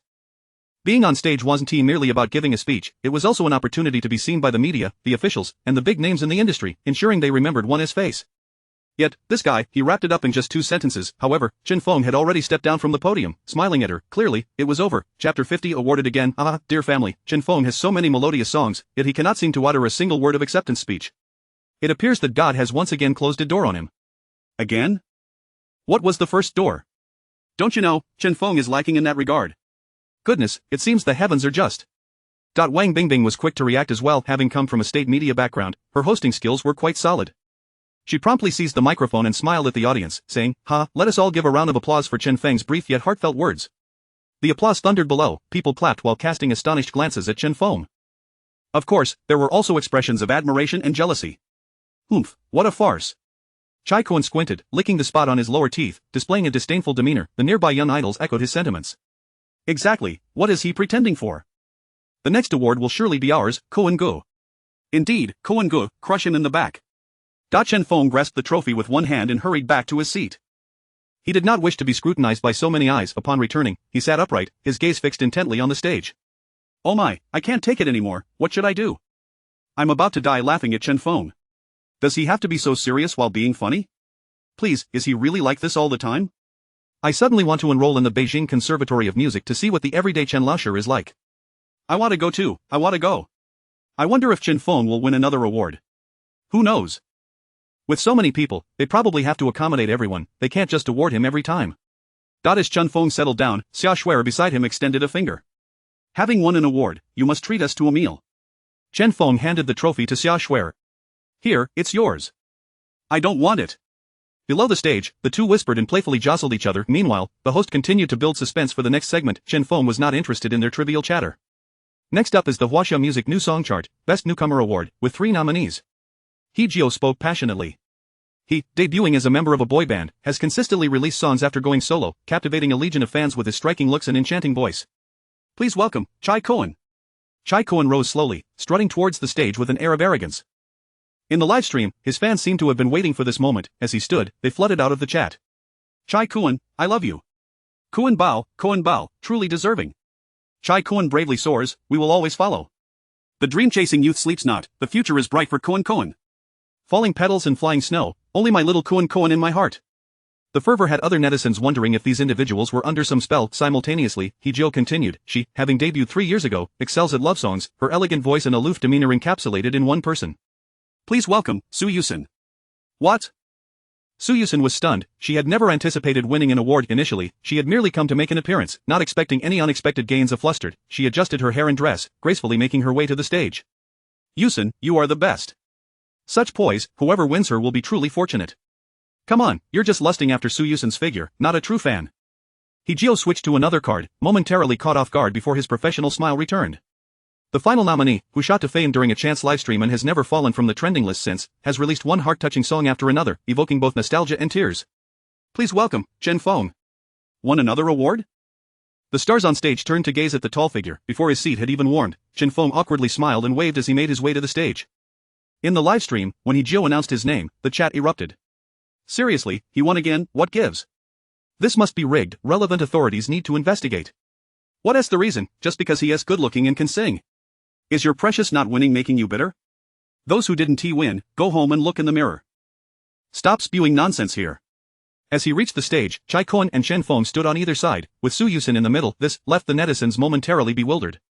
Wait, did Su Yuxin and Chen Feng just share the stage? After the divorce, have we become colleagues? No, after the divorce, have we become rivals? The entertainment industry is truly a grand stage. There is always a spectacle to behold. I am so curious about what they will say to each other. The 3 stood on stage, whispering amongst themselves. Chai Kuan spoke first. Chen Feng, you're quite lucky, but this is where it ends. Chen Feng smiled in response. Your luck is decent too. You still had a chance to come up. Rather, it was Su Yuxin who remained silent, still lost in the surprise of her win. Chai Koan was the first to step forward to accept his award, launching into a speech akin to a dissertation. After about 7 or 8 minutes, he had yet to conclude. While Chen Feng and Su Yuxin stood there, motionless, realizing what was happening, Su Yuxin began mentally drafting her remarks, while Chen Feng at that moment tilted his head, gazing at the ceiling of the concert hall. He wondered just how many spotlight beams were in this venue. What is he doing? Why do I feel like he is counting stars? Seriously, he can count stars while accepting an award? Indeed, a man nearing 30 certainly develops some unusual hobbies. It must be said, Chai Koan's acceptance speech was genuinely moving. With tears streaming down his face, Chen Feng listened, re-evaluating him, even momentarily questioning if he had done something wrong to incite Chai Koan's animosity. With the host's cue, Chai Koan finally concluded his remarks, proudly returning to his seat. Su Yuxin, on the other hand, spoke for a conventional 3 minutes, lacking intense emotional depth. After all, winning this award was unexpected, and her words were improvised, proving she had practiced speaking for such occasions. Ultimately, only Chen Feng stood alone as the awarded artist on stage. Approaching the podium to receive his trophy, he fell silent before the microphone. What should he say? Noticing that Chen Feng had not yet spoken, he cheerfully prompted, "Congratulations, Chen Feng, on receiving your second award. This clearly attests to your exceptional talent. You are the only artist here to have won 2 awards. I am certain you have something to share with everyone." Chapter 51. They truly do not deserve it. Thank you all. I shall repay those who love me with even better works. After saying this, Chen Feng stared blankly at Hejio. Was that an acceptance speech even shorter than before? Even Hejio was momentarily rendered speechless. Surely, even a primary school student would utter a few words upon receiving an award, let alone this being the grand award ceremony for the new song chart of Huaxia music. However, it was evidently unrealistic to expect Chen Feng to elaborate any further. Hejio chuckled softly. Alright, thank you, Chen Feng, let us warmly applaud as we welcome him back to his seat. At that moment, as the king of the topic, Chen Feng's name appeared countless times in the comments section. That was even shorter than before. Let me see if it even lasted 5 seconds? 5 seconds, Chen Feng is a real man. 5 seconds, a true gentleman. His speech is as brief as his time in bed. Jiulong Men's Clinic, helping you regain your vigor. Countless eyes in the audience were fixed on the tall man. Having won 2 awards consecutively, one could say that his star path would shine brightly from this moment onward. With 2 trophies in hand, Chen Feng felt a tad cramped in his seat. After pondering for a while, he ultimately decided to place the trophies beneath the stool. Concerned he might forget, he glanced at Xia Shuer beside him. I've won 2 awards. Xia Shuer turned her head.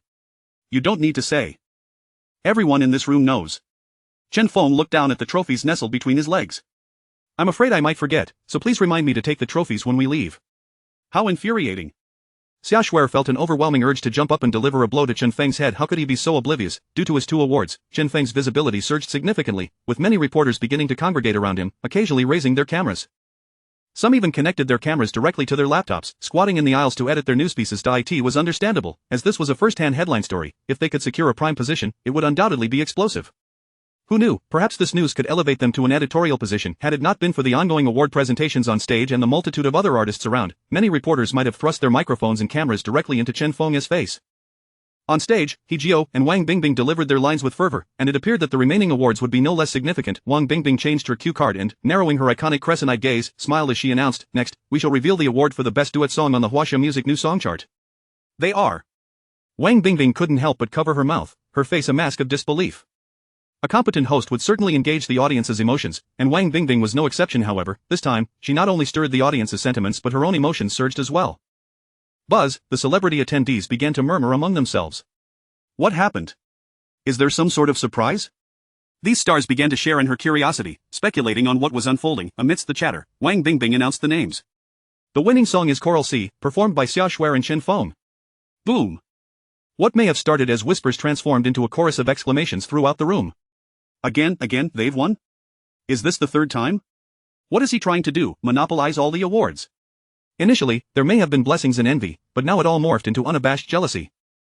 In the burning gaze of the crowd, Chen Feng and Xia Shuer strolled toward the stage. A prince clad in a suit escorted a princess in a deep blue, starry gown, appearing before the viewers in the live broadcast. Not done yet, still winning awards? Koan has surpassed him. Why do I suddenly feel that Chen Feng looks even more handsome than Koan? Oh my, is this a real-life fairy tale? Is Chen Feng sent by the heavens to deal with these stars? Reporters brandishing their cameras followed closely in Chen Feng and Xia Shuer's wake. Click, click, click. It felt as though the cameras in the reporters' hands might spark from the fervor of their clicking. The phrase, "a match made in heaven," might just aptly describe this pair. The chorus of Choral C reverberated through the concert hall. Turning to leave. Words left unspoken. Seabirds fall in love with fish. It was merely an accident. Our love. Differences always exist. Dust in the wind. Waiting turns into hurt. Listening to this song, Xia Shuer, who had initially felt elated, suddenly felt a pang of pain, as if pricked by a needle. The love between seabirds and fish mirrored her feelings for Chen Feng, utterly impossible to unite. With this thought, she cast a sidelong glance at Chen Feng, a fleeting glimmer of melancholy crossing her eyes. Watching their figures walk toward the stage, combined with this song, why does it suddenly feel so poignant? It feels like they won't end up together. I can't believe I'm watching an awards ceremony as if it were a drama. I suddenly realized, this song by Chen Feng and Xia Shuer is actually about themselves. As the music gradually subsided, Chen Feng and Xia Shuer arrived at the center of the stage. Wang Bingbing greeted, "Chen Feng, it's good to see you again." Chen Feng nodded with a smile. He truly did not wish to return to the stage. He had nothing to say, but fortunately, Xia Shuer was with him, and she could represent him in a speech. Just moments ago, he had jested about his inability to deliver an acceptance speech. Now he was curious to see how she would handle it. With this thought, Chen Feng found himself less resistant to the stage, a flicker of anticipation igniting for Xia Shuer's forthcoming performance. Facing the camera, Chen Feng and Xia Shuer wore warm smiles as Wang Bingbing spoke the award's praises. After presenting the Best Duet Song Award, Wang Bingbing paused. It was once again time for acceptance speeches, and she found herself wishing this segment wouldn't come. She feared it would be awkward for Chen Feng, yet, even if it felt like being forced into a situation, she had to brace herself. Wang Bingbing smiled at them. "Having received this trophy, do you both have any thoughts you'd like to share?" Whoosh! Xia Shuer felt a gust of wind brush past her eye and the astonished gaze of Chen Feng. He suddenly stepped back. Before the microphone stood only Xia Shuer. What on earth was happening? 666666666. Chen Feng's move is unbeatable. Betraying his teammate. Ha ha ha. Oh my, I can't take it anymore. Chen Feng's antics are going to be the death of me. Is this a joke? He actually let Xia Shuer take the fall. The entire venue fell silent. Originally feeling a bit lonely, Xia Shuer couldn't help but laugh at Chen Feng's antics. Well then, allow me to showcase my prowess. The young lady has arrived. Everyone step aside. Chapter 52. Another pair emerges. I must say, music possesses a wondrous magic. It has the ability to bridge the gap between individuals, offering an auditory pleasure amidst the hustle and bustle of life. The Huaxiao Music Awards is a grand celebration that allows us all to experience the joy that music brings. As a participant in this magnificent event, I feel an immense sense of pride and honor. Under Chen Feng's astonished gaze, Xia Shuer radiated with confidence as she spoke on stage for a full 5 minutes. Incredible, simply remarkable, her acceptance speech was profoundly moving, touching the hearts of all in Huaxia. Positioned slightly behind her, Chen Feng resembled a timid quail, occasionally fluttering his little wings in excitement. At last, Xia Shuer concluded her speech with a graceful bow to the audience. It was then that Chen Feng remembered he too was expected to bow after speaking. Xia Shuer is phenomenal. Shuer, my love for you grows ever stronger. Our Shuer is outstanding. Shuer, please don't associate with Chen Feng. He's not worthy. Before stepping off the stage, Xia Shuer cast a playful glance at Chen Feng. He stepped forward to assist her down the steps. So, tell me, was my acceptance speech not superior to yours? Chen Feng gave her a thumbs up. Indeed, it was impressive. Amidst the applause of the audience, Chen Feng and Xia Shuer returned to their seats. In his heart, Chen Feng silently pleaded, "No more awards, please, enough is enough, I am truly at a loss for words." There were still 2 major awards to be contested. One was for the Best Songwriter in the Huaxiao Music New Song Chart, and the other was for the Consecutive Chart Award. The Best Songwriter, as the name suggests, is awarded to the finest lyricist and composer, while the Consecutive Chart Award goes to the individual whose songs have topped the charts most frequently over the past year. Joe's gaze shifted towards the audience, specifically in Chen Feng's direction. A chill swept through the crowd. Could it be that man again? The camera lens also lingered around Chen Feng, causing him to tremble slightly. Surely, it couldn't be him. Once more viewers in the livestream began flooding the chat with Chen Feng's name. Chen Feng. Once more, Chen Feng. Again. It must be Cohen. He is destined for the Consecutive Chart Award. One might think they were preparing for a performance of Teletubbies with all the chatter. After what felt like an eternity, Joe finally announced the names of the 2 winners. Best Songwriter in the Huaxiao Music New Song Chart, Feng Wensan. A man in a shirt and suspenders, exuding an artistic aura, nodded in rows. Consecutive Chart Award, Dai Yutong. A girl in a flowing white evening gown stood up, her long hair cascading elegantly, her expression serene. Indeed, it was her, the star performer of Xingguan Media, who began as a beloved cover artist and gradually forged her own distinctive musical style, her prolific output earning her widespread acclaim. Were it not for Chen Feng, this dark horse galloping fiercely across the musical landscape, Dai Yutong would undoubtedly have dominated the new song chart. Feng Wensan smiled as he awaited the graceful arrival of Dai Yutong, extending his arm. She smiled back, gently linking her arm with his head together. They strolled towards the center of the stage. These 2 had been longtime collaborators, with Feng Wensan penning most of Dai Yutong's songs, thus explaining her frequent appearances on the Huaxiao Music New Song Chart. The hits that propelled Dai Yutong to fame were predominantly crafted by Feng Wensan. Their lyrical and melodic synergy is remarkable. One cannot deny that they are truly deserving of their accolades. As the award was not presented to Chen Feng, the pent-up resentment of the black fans in the livestream erupted. Where's Chen Feng? Has he withered away? He can't do this, he can't do that. Is he even Chen Feng? Chen Feng, why aren't you up there? Didn't you claim you'd win every award? Chen Feng is merely taking a breather. After all, sharing joy is better than solitary celebration, and one must leave some soup for others. Don't be ridiculous. There's only the Golden Melody Award left. Can he really win? The Golden Melody Award is certainly Koen's. He has so many great songs. If Chai Koen wins the Golden Melody Award, I'll eat excrement upside down. If Chen Feng wins the Golden Melody Award, I'll eat excrement upside down. In the audience, Chen Feng found solace. It was finally not his moment. The jealousy of the star performers in the crowd also found a degree of resolution. It was not that man this time. If he were to appear again, they vowed to make a scene. Dai Yutong's fanbase was vast, with most having followed her since her cover days, gradually supporting her to this point. With her sweet and charming demeanor and a wide vocal range, how could such a singer have a small following? Tong Tong, you're a heartthrob. Tong, I love you. With genuine affection, innocence remains. I adore you, Dai Yutong. As for Fong Wen-san, only a handful of people occasionally discussed him. Songwriters often lack a significant fanbase, as behind-the-scenes figures, they seldom make appearances at public events. However, their influence within the industry is incomparable to that of many young idols boasting millions of followers. The pair ascended the stage, having won together for 3 consecutive years. It was truly enviable. Moreover, their achievements were well-deserved. Fong Wen-san's standing in the industry and Dai Yutong's vocal prowess left no room for complaint, only self-reflection on one's own capabilities. Although he found himself once again as a runner-up, facing such formidable competitors left him with no option. At that moment, many began to ponder why Chen Feng had not stepped up to challenge them. Humans are inherently contradictory. Moments ago, they were jealous of Chen Feng's numerous awards, and now they wished for him to intervene against this duo. Following He Zhou's award speech, both Fong Wen-san and Dai Yutong delivered standard acceptance speeches, devoid of significant emotional peaks, as it was entirely expected for them to receive such honors. If they did not, that would have raised concerns. As they descended the stage, Dai Yutong glanced at the seats occupied by Xia Shuer and Chen Feng. She and Xia Shuer had debuted simultaneously, both achieving fame in tandem, each with their own unique attributes. However, this year, Xia Shuer had shifted her focus towards fan interaction, resulting in fewer releases but an increase in concert appearances, nearly tripling those of previous years. Consequently, at the award ceremony, Xia Shuer only claimed the Best Duet award alongside Chen Feng. Yet, in Dai Yutong's heart, she longed for a chance to be the duet partner on the song Coral Sea. Upon hearing it for the first time, she had fallen deeply in love with the melody, sparking her curiosity about Chen Feng and how he could create such a distinctive piece. Chapter 53. Well-deserved. The fans of Dai Yutong grew increasingly exhilarated in the live broadcast room. You can take the minor awards as you please, the grand prize is undoubtedly ours, Tong. What's the deal with Xia Shuer? She merely secured the Best Duet award. Back in the day, she competed with our Tong, but look at her now, utterly defeated. Fong Wen-san and Dai Yutong, the unparalleled duo, do you know? Is that all you've got? Under the eaves, one must bow their head. Xia Shuer's fans remained silent. This past year, she had endeavored greatly to connect more closely with her fans, sacrificing much in the music industry. This was precisely why her fans loved her even more. There was no need to pay heed to such mockery. At last, Dai Yutong and Fong Wen-san descended the stage amidst thunderous applause from the artists present. Fong Wen-san deliberately glanced in Chen Feng's direction. He was fond of Chen Feng's music and had been keeping a close watch on his recent activities. With hit after hit, his anticipation for Chen Feng's forthcoming works intensified, yearning for a worthy rival in the realm of lyrics and composition. The time had finally come for the last award. The award ceremony had spanned over 3 hours, interspersed with several performances between a few awards. This led Chen Feng to suspect that the length of the ceremony was rivaling that of the Spring Festival Gala. He hoped to navigate through it smoothly, without further embarrassment. After a few deliberately arranged new faces had their moment in the spotlight, the ceremony progressed to the final award presentation. This was the most prestigious award of the night, the Huaxia Music New Song Chart Golden Melody Award. Everyone instinctively sat up straight. This award was undoubtedly the heavyweight prize of the evening. He Zhou and Wang Bingbing built up suspense on stage, exchanging banter back and forth. If there were any irregularities in the smaller awards of the Huaxia Music New Song Chart, it might have been for weighing pros and cons or to promote certain newcomers.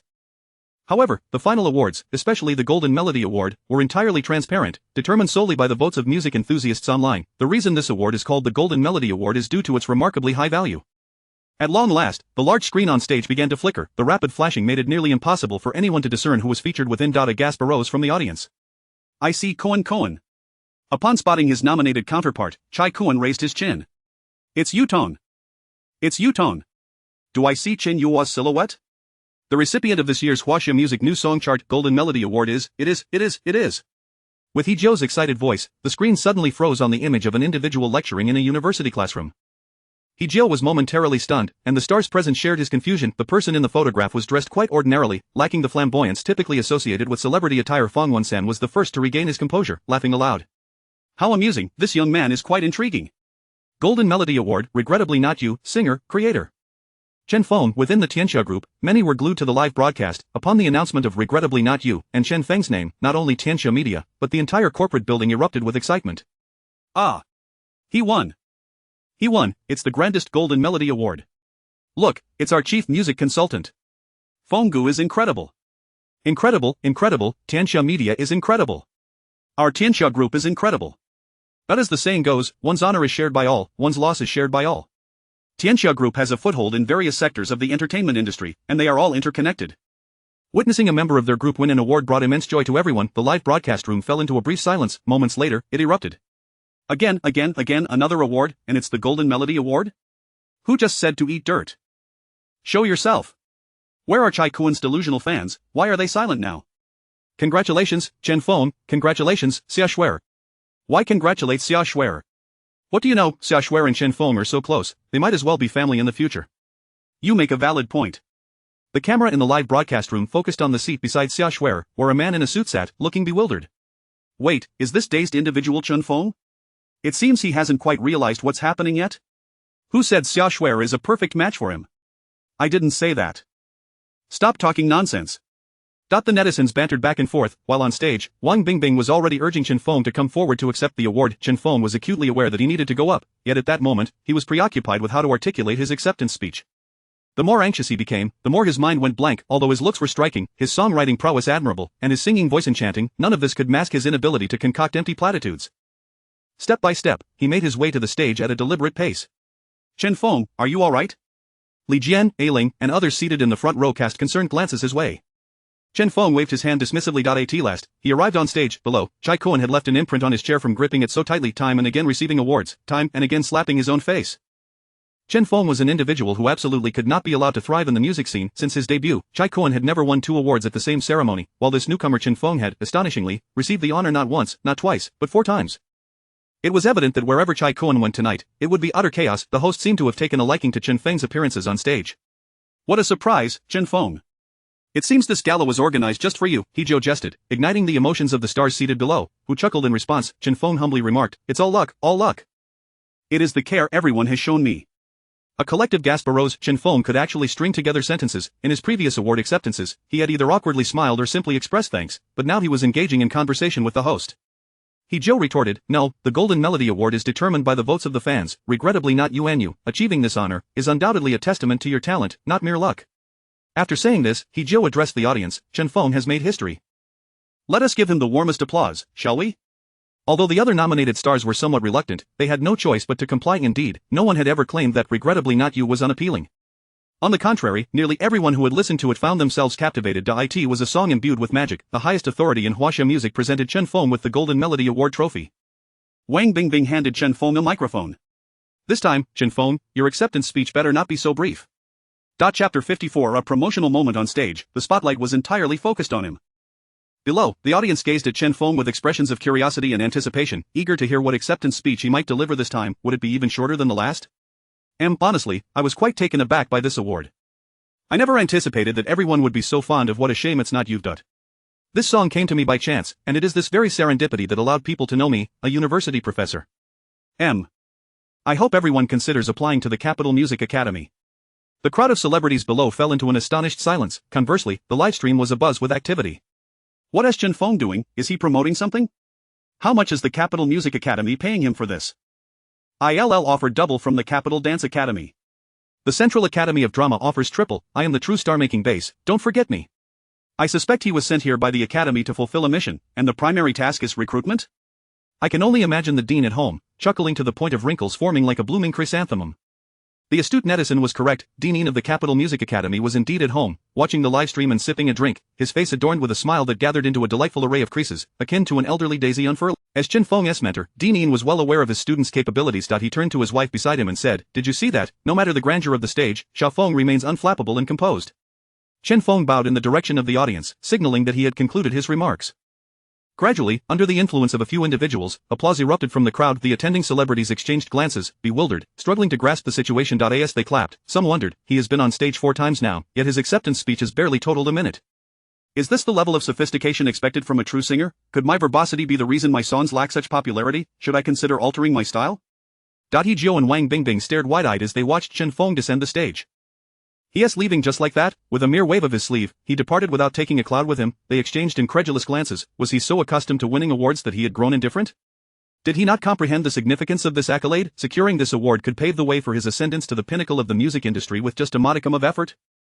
However, to avoid an awkward pause, the hosts hastily redirected the conversation. They adjusted their expressions, transforming their astonishment into radiant smiles. Chen Feng returned to his seat, cradling 4 glittering trophies in his arms, while the reporters became oblivious to the reactions of the other stars seated nearby. In a flurry, cameras zoomed in on Chen Feng, eager to capture the moment of him holding all 4 awards, desperate to relay this first-hand news. In a moment, you'll come with me. Our company's security is waiting outside, Xia Shuer whispered to Chen Feng. Security. Chen Feng instantly understood. Indeed, having a company was advantageous, otherwise, he might struggle to exit the concert hall. At last, this year's Huaxia Music New Songs Awards concluded amidst enthusiastic applause. The event staff swiftly ushered reporters and accompanying cameras outside to prevent chaos. When the stars exited, after approximately half an hour, the celebrities began to leave in an orderly fashion. Many greeted Chen Feng as they passed by. Hello, I'm Angela, baby. Hi there, I'm Yu11, it's a pleasure to meet you. I'm Penny. Under the envious gazes of numerous celebrities, Chen Feng graciously responded to each introduction while cradling his 4 awards, especially as this year's newcomers looked on, their eyes almost devouring him alongside the stunning Xia Shuer. Finally, they reached the entrance of the concert hall. What a sight! A throng of people swarmed the entrance, comprising major media journalists who had previously been granted access and smaller outlets relegated to the outside, all awaiting the star's emergence. Some celebrities went unnoticed, while others were besieged and unable to move forward. Chai Kuan, with his proud demeanor, approached the exit, trophy in hand. Chai Kuan, how does it feel to win the Best Newcomer Award at the Huaxia Music New Songs Awards? Chai Kuan, will you have a concert in the future? Chai Kuan, is it true that you're with a sang? Chai Kuan, I'm from the Moonlight Daily, is it true you slept with your fans? Chai Kuan had no desire to answer any of these inquiries. This award ceremony, which should have been his moment to shine, was now overshadowed entirely by Chen Feng. With the help of 4 bodyguards, Chai Kuan slowly made his way back to his vehicle, pushing through the crowd. At that moment, Chen Feng and Xia Shuer appeared at the entrance of the concert hall. Suddenly, someone shouted, Chen Feng is out. The reporters at the entrance, like puppets on strings, ceased their interviewing and turned in unison toward Chen Feng and Xia Shuer. In an instant, all journalists abandoned their previous subjects and raced toward Chen Feng. Nearby, numerous reporters had been surrounding Chai Kuan's vehicle, but for some unknown reason, they all suddenly dispersed. Curious, Chai Kuan lowered his window, witnessing the throng of reporters rushing toward the entrance of the concert hall, where Chen Feng stood prominently. Chai Kuan clenched his fists tightly, his fingertips turning pale. Bang, bang, he struck the seat back in front of him with 2 forceful blows. Chen Feng, I must eliminate you from the entertainment industry. The reporters, indifferent to the order of arrival, set aside their original interview subjects. They pursued whoever was trending, eager to cover the most sensational stories. Among the hundreds of reporters present, a singular thought dominated their minds: how they longed to be the first to thrust a microphone into Chen Feng's face. The Moonlight Daily reporters surged to the forefront, confident in their position. They believed their prowess with the camera far surpassed that of their peers. Once a champion sprinter at school, they still retained their athletic base, making it easy to outpace the other reporters. Victory was within reach, the finish line nearing. Suddenly, a group of imposing figures appeared between themselves and Chen Feng. Bang, the reporter collided with something, their speed too great to halt in time, crashing directly into the obstruction. Rubbing their head, the Moonlight Daily reporter looked up, only to find a cluster of burly individuals clad in black. Chapter 55 Late Night Snack. This was the first time Chen Feng encountered such a scene, with a dense throng of reporters in front of him. Before him stood 2 rows of bodyguards, numbering over 20, perfectly aligned as if they were a single entity. They positioned themselves between Chen Feng and Xia Shuer, bravely shielding them from the relentless onslaught of journalists. Impressive, miss. Chen Feng managed to raise a thumb in admiration while clutching his trophy. Xia Shuer huffed, striding forward with an air of arrogance, resembling a proud little rooster accompanied by the formidable escort of bodyguards. Chen Feng and Xia Shuer made their way towards the business vehicle, while hundreds of reporters were left outside the wall of protectors, brandishing their cameras high. Chen Feng, say a few words. Chen Feng, what is your relationship with Xia Shuer? Chen Feng, after encountering Su Yuxin again, what are your thoughts? What does winning feel like? What are your future plans? Chen Feng, when did you start composing? Have these songs been accumulating over time? Will there be more high-quality works in the future? Chen Feng, don't leave. As they walked, Chen Feng politely responded to a few inquiries. No. I don't know. Pretty good. Just a bit. Having bodyguards was indeed advantageous. Chen Feng and Xia Shuer safely boarded the vehicle and successfully departed from the entrance of the concert hall, where the reporters had gathered, leaving behind a bewildered crowd inhaling the exhaust fumes. What kind of musician is this? It's a formal interview, after all. What on earth does just a bit mean? With a deep sigh, they settled in the vehicle, taking in the enchanting nightscape of Shanghai. One must admit, the view of the bonded night was truly captivating. As the commercial capital of China, Shanghai bore witness to a rich tapestry of historical and cultural heritage, infused with profound urban cultural depth. As thoughts soared through the city, a buzzing sound interrupted Chen Feng's reverie. Chen Feng, I'm hungry. Then eat. I don't know what to eat on my own, come with me. All right then. For reasons unbeknownst to him, whenever Xia Shuer was by his side, Chen Feng felt akin to a small cat, wanting to cling to the man before her. Dressed in formal attire, it was only natural they couldn't simply go out for a meal. The business vehicle found a discreet spot, and both Chen Feng and Su Yuxin changed back into their casual clothes, returning to their usual selves. Chen Feng donned a pair of jeans and a white t-shirt, while Su Yuxin opted for a simple, relaxed outfit, embodying the essence of lamentation. "Susan, you may head back first," lamentation said with a smile. Glancing at the two, Susan still harbored some concerns. However, she understood she couldn't oppose the young lady's wishes. Reluctantly, she drove off in the business vehicle, but ensured bodyguards were dispatched to discreetly protect them. Dining has always been a significant affair. While formal meals have their own etiquette, late-night snacks, being less conventional, offer a rich variety. There exists a saying, breakfast nourishes the body, while late-night snacks nourish the soul. The people of Shanghai know how to savor life. A century ago, late-night snacks were intertwined with theaters and dance halls. After watching a play or dancing, it would be late at night, and one could hardly return home with a grumbling stomach. Enjoying a bowl of dim sum would certainly bring comfort to the insides. And now, how were lamentation and Chen Feng any different? Just as lamentation expressed her hunger, Chen Feng's stomach also began to rumble. They arrived at the renowned Dongtaxiang in Shanghai, and once inside, lamentation began to introduce it to Chen Feng. "This is a century-old pan-fried bun establishment. Every time I visit Shanghai, I make sure to dine here." Noticing lamentation's south familiarity with the place, Chen Feng smiled gently. The bustling allure of Shanghai was unlike that of Beijing. It possessed a more vibrant, homely essence. Ding ding ding, Chen Feng's phone rang. Picking it up, a slight twitch occurred in his left eye. "What does he want to call me for?" Seeing Chen Feng's conflicted expression, lamentation leaned over to glance at his phone screen. "Cheijia, the director?" Chen Feng answered the call. "Hello, Cheijia." "Ha, the big star." Chen Feng remembers me. No, it's merely luck, just luck." Despite winning 4 trophies, Chen Feng harbored no sense of pride. Sensing his humble tone, Cheijia felt quite pleased. He chuckled on the other end. "I hope I'm not disturbing you this late." Lamentation, listening to their conversation, muttered softly, "What pleasantries? Of course, it's a disturbance at this hour." Seeing lamentation's adorable demeanor, Chen Feng's eyes crinkled into slits as he replied, "Not at all, Director Che, please, go ahead." Without further ado, Cheijia continued, "My program, Masked Singer, has been finalized with Jiangnan Station, and we will soon begin recording.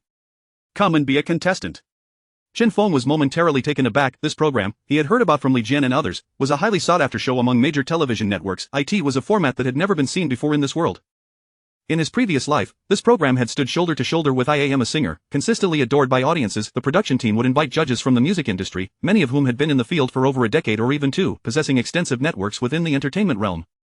More importantly, their ears were remarkably discerning. Even the slightest carelessness could reveal the identity of a performer. This indeed posed an intriguing challenge for him. With that thought in mind, Chen Feng replied, "No problem, Director Che. Have the production team send me a notice, and I will be there on time." Cheijia responded, "Su Yuxin is with you, right?" Without waiting for Chen Feng to explain, he added, "Please let her know to join the program as well." Don T let her refuse. After saying that, Cheijia bid farewell and hung up, leaving Chen Feng in a state of disarray at the bun shop. After a moment, Chen Feng regained his composure. "That old man is quite interesting."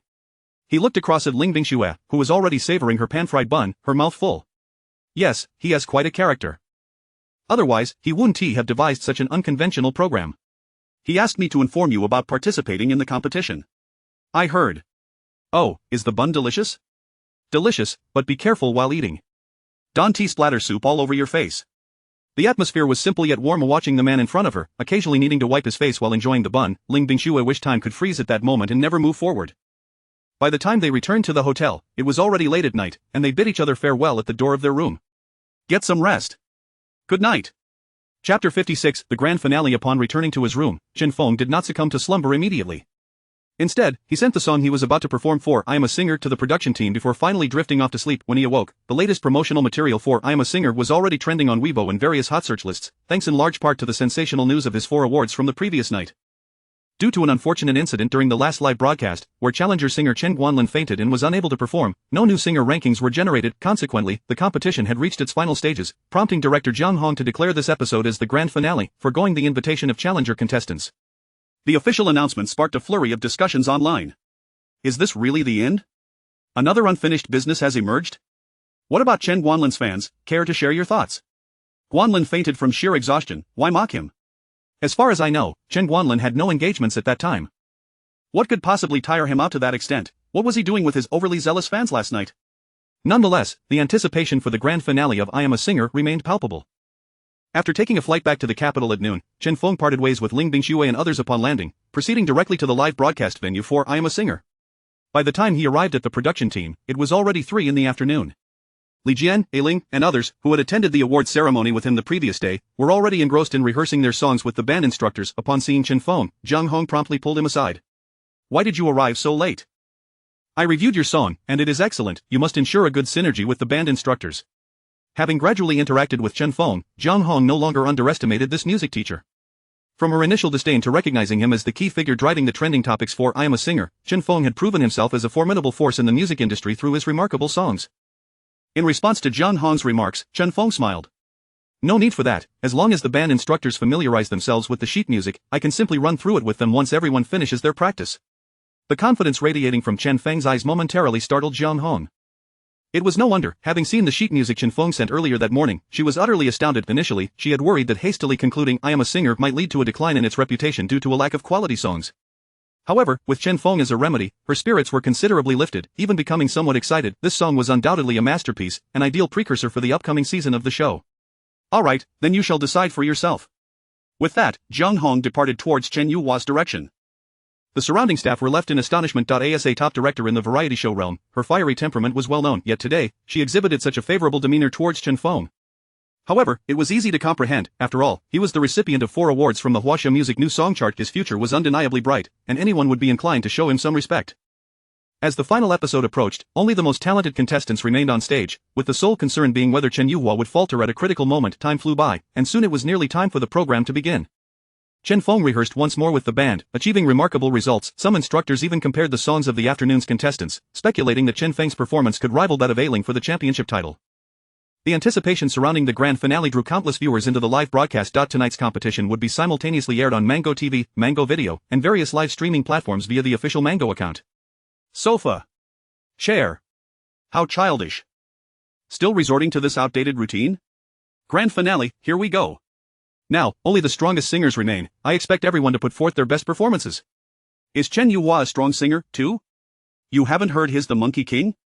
It's so intense, so explosive. Forgive me, I thought a black bear had taken over Huagua Mountain. What will we watch after this episode? Obviously, the new show Masked Singers launched by Jiangnan TV. The one where they sing with their faces covered? Exactly. As the viewers engaged in lively discussions, the dazzling golden lights of the I Am a Singer stage illuminated the screen.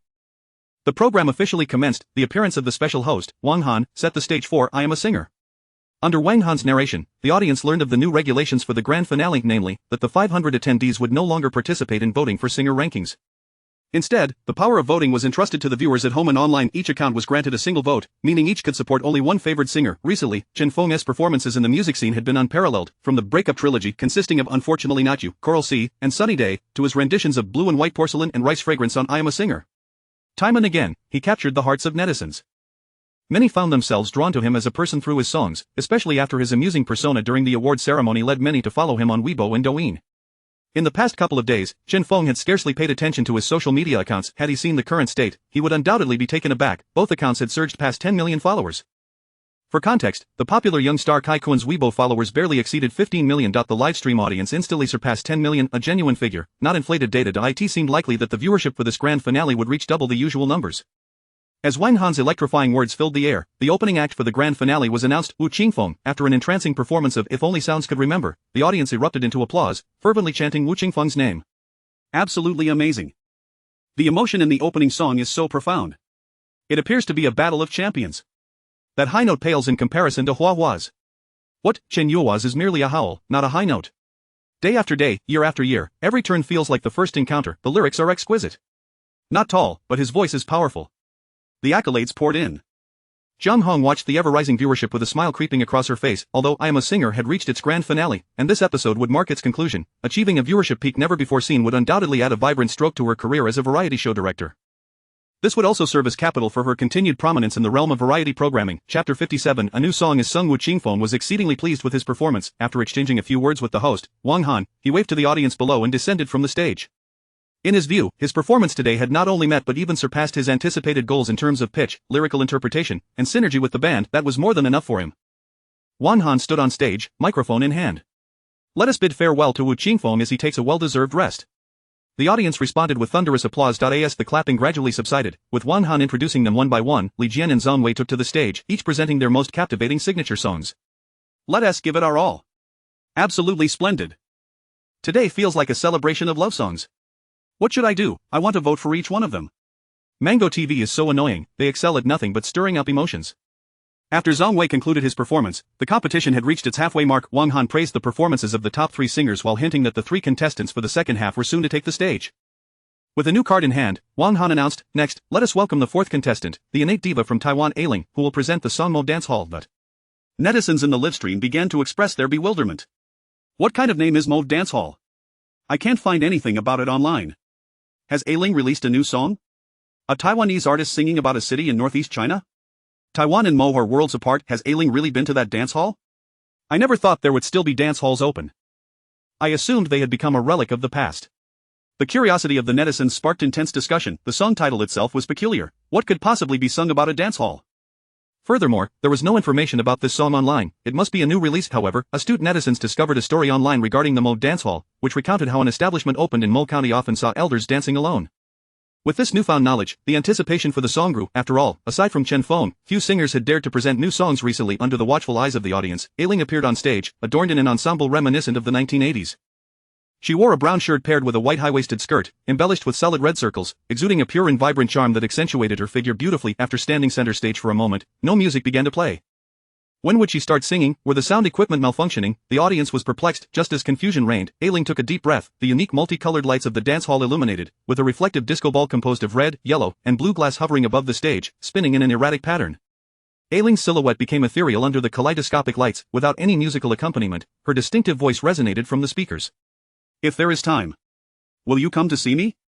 To witness how the heavy snow ages. How my eyes dissolve. If you see me, please turn around in astonishment. Let it be buried in the sea. The audience gasped, and the netizens erupted in excitement. What a divine song! The beginning was soft and tranquil, imbued with a sense of melancholy, and despite the absence of accompaniment, an orchestration formed in the minds of the listeners. Ailing's unique vocal timbre and range drew the audience deeply into the song. Among the spectators waiting backstage, Chen Feng nodded appreciatively at Ailing's opening. Not bad, she's capturing the emotions of this song well. Chen Yuhua, seated on the sofa, snorted dismissively. Chen Feng, are you joking? Do you think you can critique Ailing? Has she become arrogant after winning a few awards? Chen Feng paid no heed to Chen Yuhua, continuing his conversation with Li Jian. The eye in his eyes. Engaging with Chen Yuhua was a waste of breath. Li Jian gazed at the live broadcast, marveling at Chen Feng's unparalleled songwriting abilities. Indeed, this song aligns perfectly with Ailing's vocal qualities and her singing style. Unbeknownst to others, the previous day at the Huaxia Music New Song Awards, after handing the score to Ailing, she had not once looked at the stage again, engrossed in studying the score and silently reciting the lyrics, striving to grasp the emotions they contained. Chen Yuhua, feeling as though his punches landed on a sandbag, grew increasingly irked. Meanwhile, on stage, Ailing's performance was just beginning. The band gradually joined in, complimenting her voice. I have never seen a village where the aurora appears. I have never seen anyone set off fireworks in the dead of night. The evening star sparkles like your eyes, both devastating and enchanting. You said nothing, the wild wind disturbed me. What beautifully poetic lyrics. Indeed, it feels as if she is not singing, but narrating a story to us. Ailing is truly heartfelt. If the netizens had just stepped through the entrance of the Mo Dance Hall, Ailing's singing now beckoned them, signaling the commencement of the dance. 3,000 miles, I chanced upon you. In the garden, a skirt twirls. Under the lights, the dawn is shaken off. In the Mo Dance Hall of 1980. The melody was melodious, and the lyrics were poignant. Which genius penned these lyrics? Absolutely remarkable. I am in awe of the craftsmanship behind this song. Fang Wensan is nothing in comparison. Fang Wensan might not even possess such skill. Ailing is truly putting everything on the line this time. Many closed their eyes, following the song back to the Mo Dance Hall of 1980. Dreamlike and intoxicating, the image of a graceful dancer emerged in their minds, completely enveloping their emotions. If there is time, will you come to see me? To witness how the heavy snow ages. How my eyes dissolve. If you see me, please turn around in astonishment. I fear my tears and my white hair may seem like a shameful jest. Everyone recognized that this was a tale of guarding love and preserving faith. The seasons changed ceaselessly, yet the one constant remained the solitary dance of that person. The orange light swayed above, illuminating their dance, a dance that belonged solely to them. The deeply cherished one could no longer be seen. Only through this dance could longing be expressed. Many netizens flocked to search for the story of the Mo Dance Hall online, their eyes brimming with tears. Chapter 58. Did he write a song for his rival? An elderly man, whose beloved perished in a tragic fire decades ago, has since chosen to remain unmarried, living a solitary existence. He frequents the dance hall in Mo, where he dances to the very tune his late love cherished. As he reminisces through stories and listens to Ailing's haunting melodies, tears flow as he engages with the heart-wrenching lyrics. This poignant scene resonates with many viewers in the livestream. But you have angered the deities. How could you leave us so young? All your fault, distant mountains, cold and unyielding. In the solitary dance hall of Mo. Ailing's smoky voice showcases her vocal prowess, sending shivers down the spines of her audience. It feels as though each listener is involuntarily drawn into the center of the dance floor, mirroring the old man's solitary steps. Though she has been claimed by the divine, her dance endures. Without partners, yet united in their shared experience, the audience reflects. The lyrics are exquisite, imbued with tender reproach, yet brimming with longing. I am overwhelmed, my scalp tingling. I yearn to visit Mo, to dance in that very hall. My friends, I am from Mo. I shall drive over now and stream live for you all. My father asked why I was kneeling before the television, and now, after watching, he kneels beside me. Ailing remains unaware that Chen Feng had originally intended to perform this song himself. Chen Feng realizes that in this world, many events unfold simultaneously, leading him to search for the story that inspired the song. To his surprise, he finds a remarkably similar narrative. However, due to his vocal limitations, the song does not suit him. Rather, Ailing's unique timbre captures the song's essence more profoundly. Not only do the viewers and netizens immerse themselves in the dance hall, but Ailing also feels enveloped by its atmosphere. After Chen Feng sent her the story last night, Ailing hardly slept, her mind filled with visions of the elderly man dancing alone. Deeply moved, she leapt from her bed to dance in her room, embracing the old man's emotions. If one day, my beliefs suddenly crumble, and the city's gardens bloom no more, with a raspy voice echoing from the radio, if that day truly comes, will you rush to me? Let the dust be sealed in the sea. With these lines, the song concludes, leaving the audience entranced. They remain enveloped in its emotional depth, slow to respond, with many viewers' eyes glistening with tears. This unwavering love is profoundly deep and stirring, and the inevitable parting evokes a collective sigh of sorrow. At this moment, the song serves to illuminate the passionate and profound love that exists even in the harshest of winters. After a few seconds of silence, Ailing still holds the microphone, lost in the moment. It is evident she is completely absorbed, experiencing a perfect fusion with the song, embodying its ultimate essence. Suddenly, the audience rises to their feet, applauding Ailing with fervor. Emotionally moved, some wipe away tears as they cheer. Champion, Ailing must be the champion. I thought I would only be anticipating Chen Feng, but Ailing delivered a devastating blow first. I too have been struck down. It is indeed the finals. What an extraordinary performance. I'm at a loss for whom to choose. Choosing, obviously, I'm voting for Hua Hua. He is next, prepare to be amazed. I refuse to vote for Chen Yuhua. The only flaw is having 5 talented singers competing against one mediocre performer in the finals. It is only when host Wang Han approaches Ailing that she snaps back to reality. My apologies, I lost myself for a moment. Wang Han, microphone in hand, gestures reassuringly. No, your performance was simply magnificent. Had I not been the host, I would have been equally entranced and unable to extricate myself. He continues, from what I understand, you weren't originally set to sing this song. What prompted your sudden decision to change it last night? Wait, you decided only last night? Changing songs at the finals, a cardinal sin. This is true artistry. Beautiful, bold, and a remarkable singer. Ailing takes a breath, gathering her thoughts to quell the sorrowful emotions she just experienced. There is no particular reason. I simply felt this song was too beautiful not to share with everyone. Wang Han smiles, you sang it exceptionally well. I believe many are hearing this song for the first time. Is it a new release? Yes, it is an entirely new piece. I received it just last night. Ailing speaks earnestly. I must also express my gratitude to Chen Feng. He composed and penned this song. The success of my performance today is largely thanks to him. At this revelation, the audience gasps in unison, their eyes wide with astonishment. What? This song was written by Chen Feng? Not only the viewers, but even host Wang Han and the chief director Jiang Hong are taken aback. Jiang Hong suddenly realizes why Ailing's performance and Chen Feng's song both possess the potential to claim victory.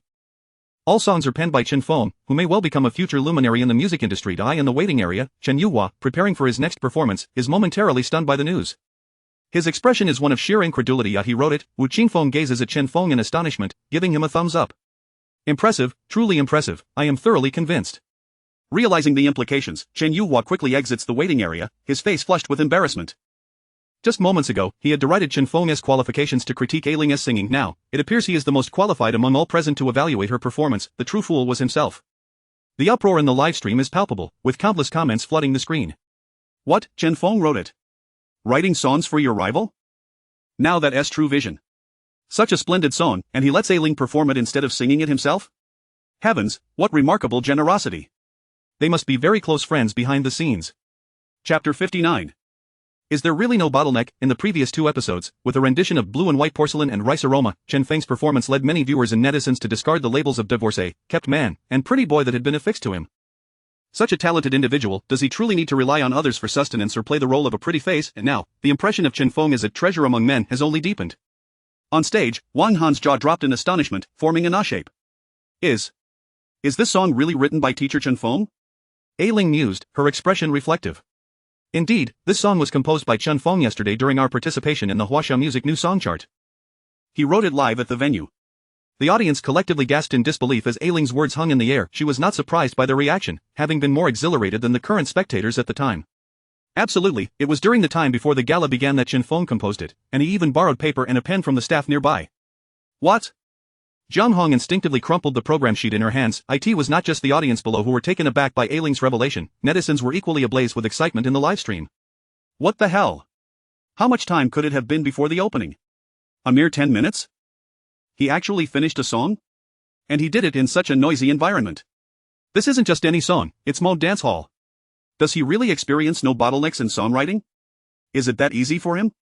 Is he some sort of time traveler? Clearly, the viewers in the live chat were profoundly astonished by Chen Feng's capabilities. The screen was inundated with comments, reminiscent of a snowstorm. Nowadays, there are so few singers who can write their own songs. The mere fact that Chen Feng is capable of doing so has already earned him a new level of respect among netizens. Yet, he managed to produce such an exceptional piece. He could compose in such chaotic surroundings, and all in just over 10 minutes. Heavens, Director Jiang, quick, look at the ratings. Jiang Hong was jolted back to reality by her assistant tugging at her sleeve, hastily leaning over the computer screen. Her eyes widened at the sight of an impressive string of numbers. 20 million, a new record for viewership. The staff around her were already embracing one another in celebration. The figure of 20 million had never been reached since the inception of I Am a Singer. A smile spread across Jiang Hong's face as she sensed that this was surely not the peak viewership for tonight's I Am a Singer. With 2 more singers yet to perform, it was anticipated that Chen Feng's appearance would bring the ratings to a crescendo. Suddenly, Jiang Hong felt a surge of gratitude. Thank goodness for old Yin's recommendation of this student, and thank goodness she had obliged him at the time, otherwise, tonight's triumph would not have been possible. With this thought, Jiang Hong patted her assistant beside her. Please make arrangements for a restaurant. Tonight, we shall celebrate. Hooray! Fortunately, they were backstage, otherwise, the audience might have thought a riot was unfolding. On stage, Wang Han continued conversing with Ailing. Teacher Chen truly possesses extraordinary talent. However, without your vocal prowess, it may not have been possible to convey the emotions of this song so vividly. Ailing chuckled lightly. Not at all. Were it not for Teacher Chen Feng's guidance, I would not have been able to fully express the song's sentiments. Wang Han was rendered speechless enough already. Can we discuss something else? Although Chen Feng is impressive, if this continues, the next contestant won't be able to take the stage. You're a powerhouse vocalist, a natural-born diva. Must every sentence revolve around Chen Feng? This is pure idolization. The netizens were even more astonished. Chen Feng instructed Ailing, am I hearing this correctly? What do you know? This is called humility. Ailing has elevated her perspective. Chen Feng is remarkable, with his superb singing and songwriting skills, not to mention being a teacher at the Beijing Conservatory of Music. It is entirely plausible for him to offer Ailing a few pointers. In the backstage lounge, several singers gathered around Chen Feng, seeking his assistance in songwriting. It must be said that a piece like Mode Dance Hall can catapult anyone to fame. To claim that one is not envious would be disingenuous. Currently, the music scene in Huaxia is inundated with superficial songs. Many true music lovers find themselves listening to classics from over a decade ago. This is a consequence of the distorted atmosphere in the industry, where appearance reigns supreme with looks but no signature works. As long as one can sing tolerably well, they attract a legion of inexplicable fans. It can be said that the current music scene in Huaxia is stagnant. For those artists genuinely wishing to present exceptional works, it is only natural to desire songs that match their vocal talents. A song like Mode Dance Hall, perfectly suited to Ailing's unique smoky voice, evokes a sense of melancholy and nostalgia. To possess an exclusive song is the dream of these artists, even if it comes at a steep price.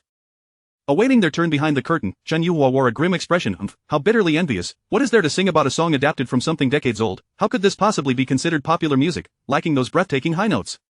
On this stage, it is merely trash. Yet, despite his thoughts, the waves of cheers from the audience outside still left Chen Yuhua feeling uncertain. The program continued. Finally, Wang Han's resonant voice rang out once more. Next, please welcome Chen Yuhua to present, You Just Don't Think of Me. Upon hearing Chen Yuhua's name, sporadic applause erupted from the audience. They were all too aware of his true capabilities and held no expectations. It was rather surprising that he chose not to perform his own song, but instead, a piece by Tian Fujian. Was this fellow truly attempting to put forth his best effort and present a new persona? However, the live stream erupted in cheers. Hua Hua is here. Leading the Chinese music scene, it's Hua Hua. Hua Hua, the light of the future, may you navigate the turbulent seas of the music world. How much for a shout-out? 5 dimes. Hua Hua is the best. Add me to the group, thank you. While many of his ardent fans flooded the live chat with supportive comments, everyone understood that as long as he could sing on pitch and avoid howling like a banshee, it would be deemed a success. Jiang Hong watched Chen Yuhua with bated breath. It was a stroke of luck that he had been forced into the finals after Fan Chengcheng and Chen Guanlin's departure. Jiang Hong couldn't help but wonder if Chen Yuhua was somehow behind this turn of events.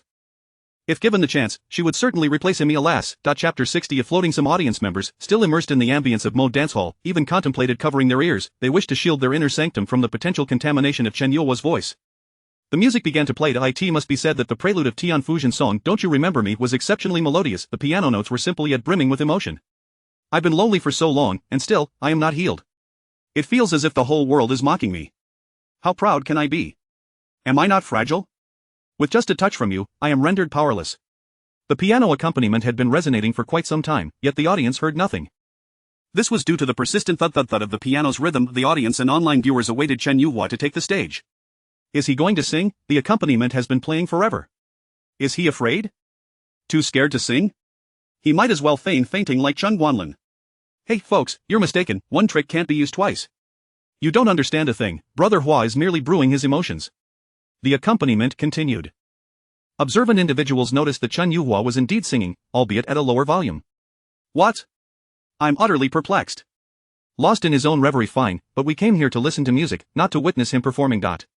Uncertain whether he felt the sting of criticism or was genuinely nervous, he thought, like an icebound mountain casually escaping from slumber. Chen Yuhua, intending to capitalize on this moment, faltered slightly in the rhythm of the song. A jolt of anxiety coursed through him as he sought to hasten his pace to catch up. However, this action elicited eye rolls from the audience. I am the live broadcast room. Is this a joke? At this level, I sing better in karaoke. Where are those deluded fans claiming he is just brewing emotions? Come and defend him. I'm out, I'll return in 5 minutes. Many netizens shared this sentiment. Listening to him sing felt like a waste of bandwidth. They decided to leave and return when Chen Feng took the stage.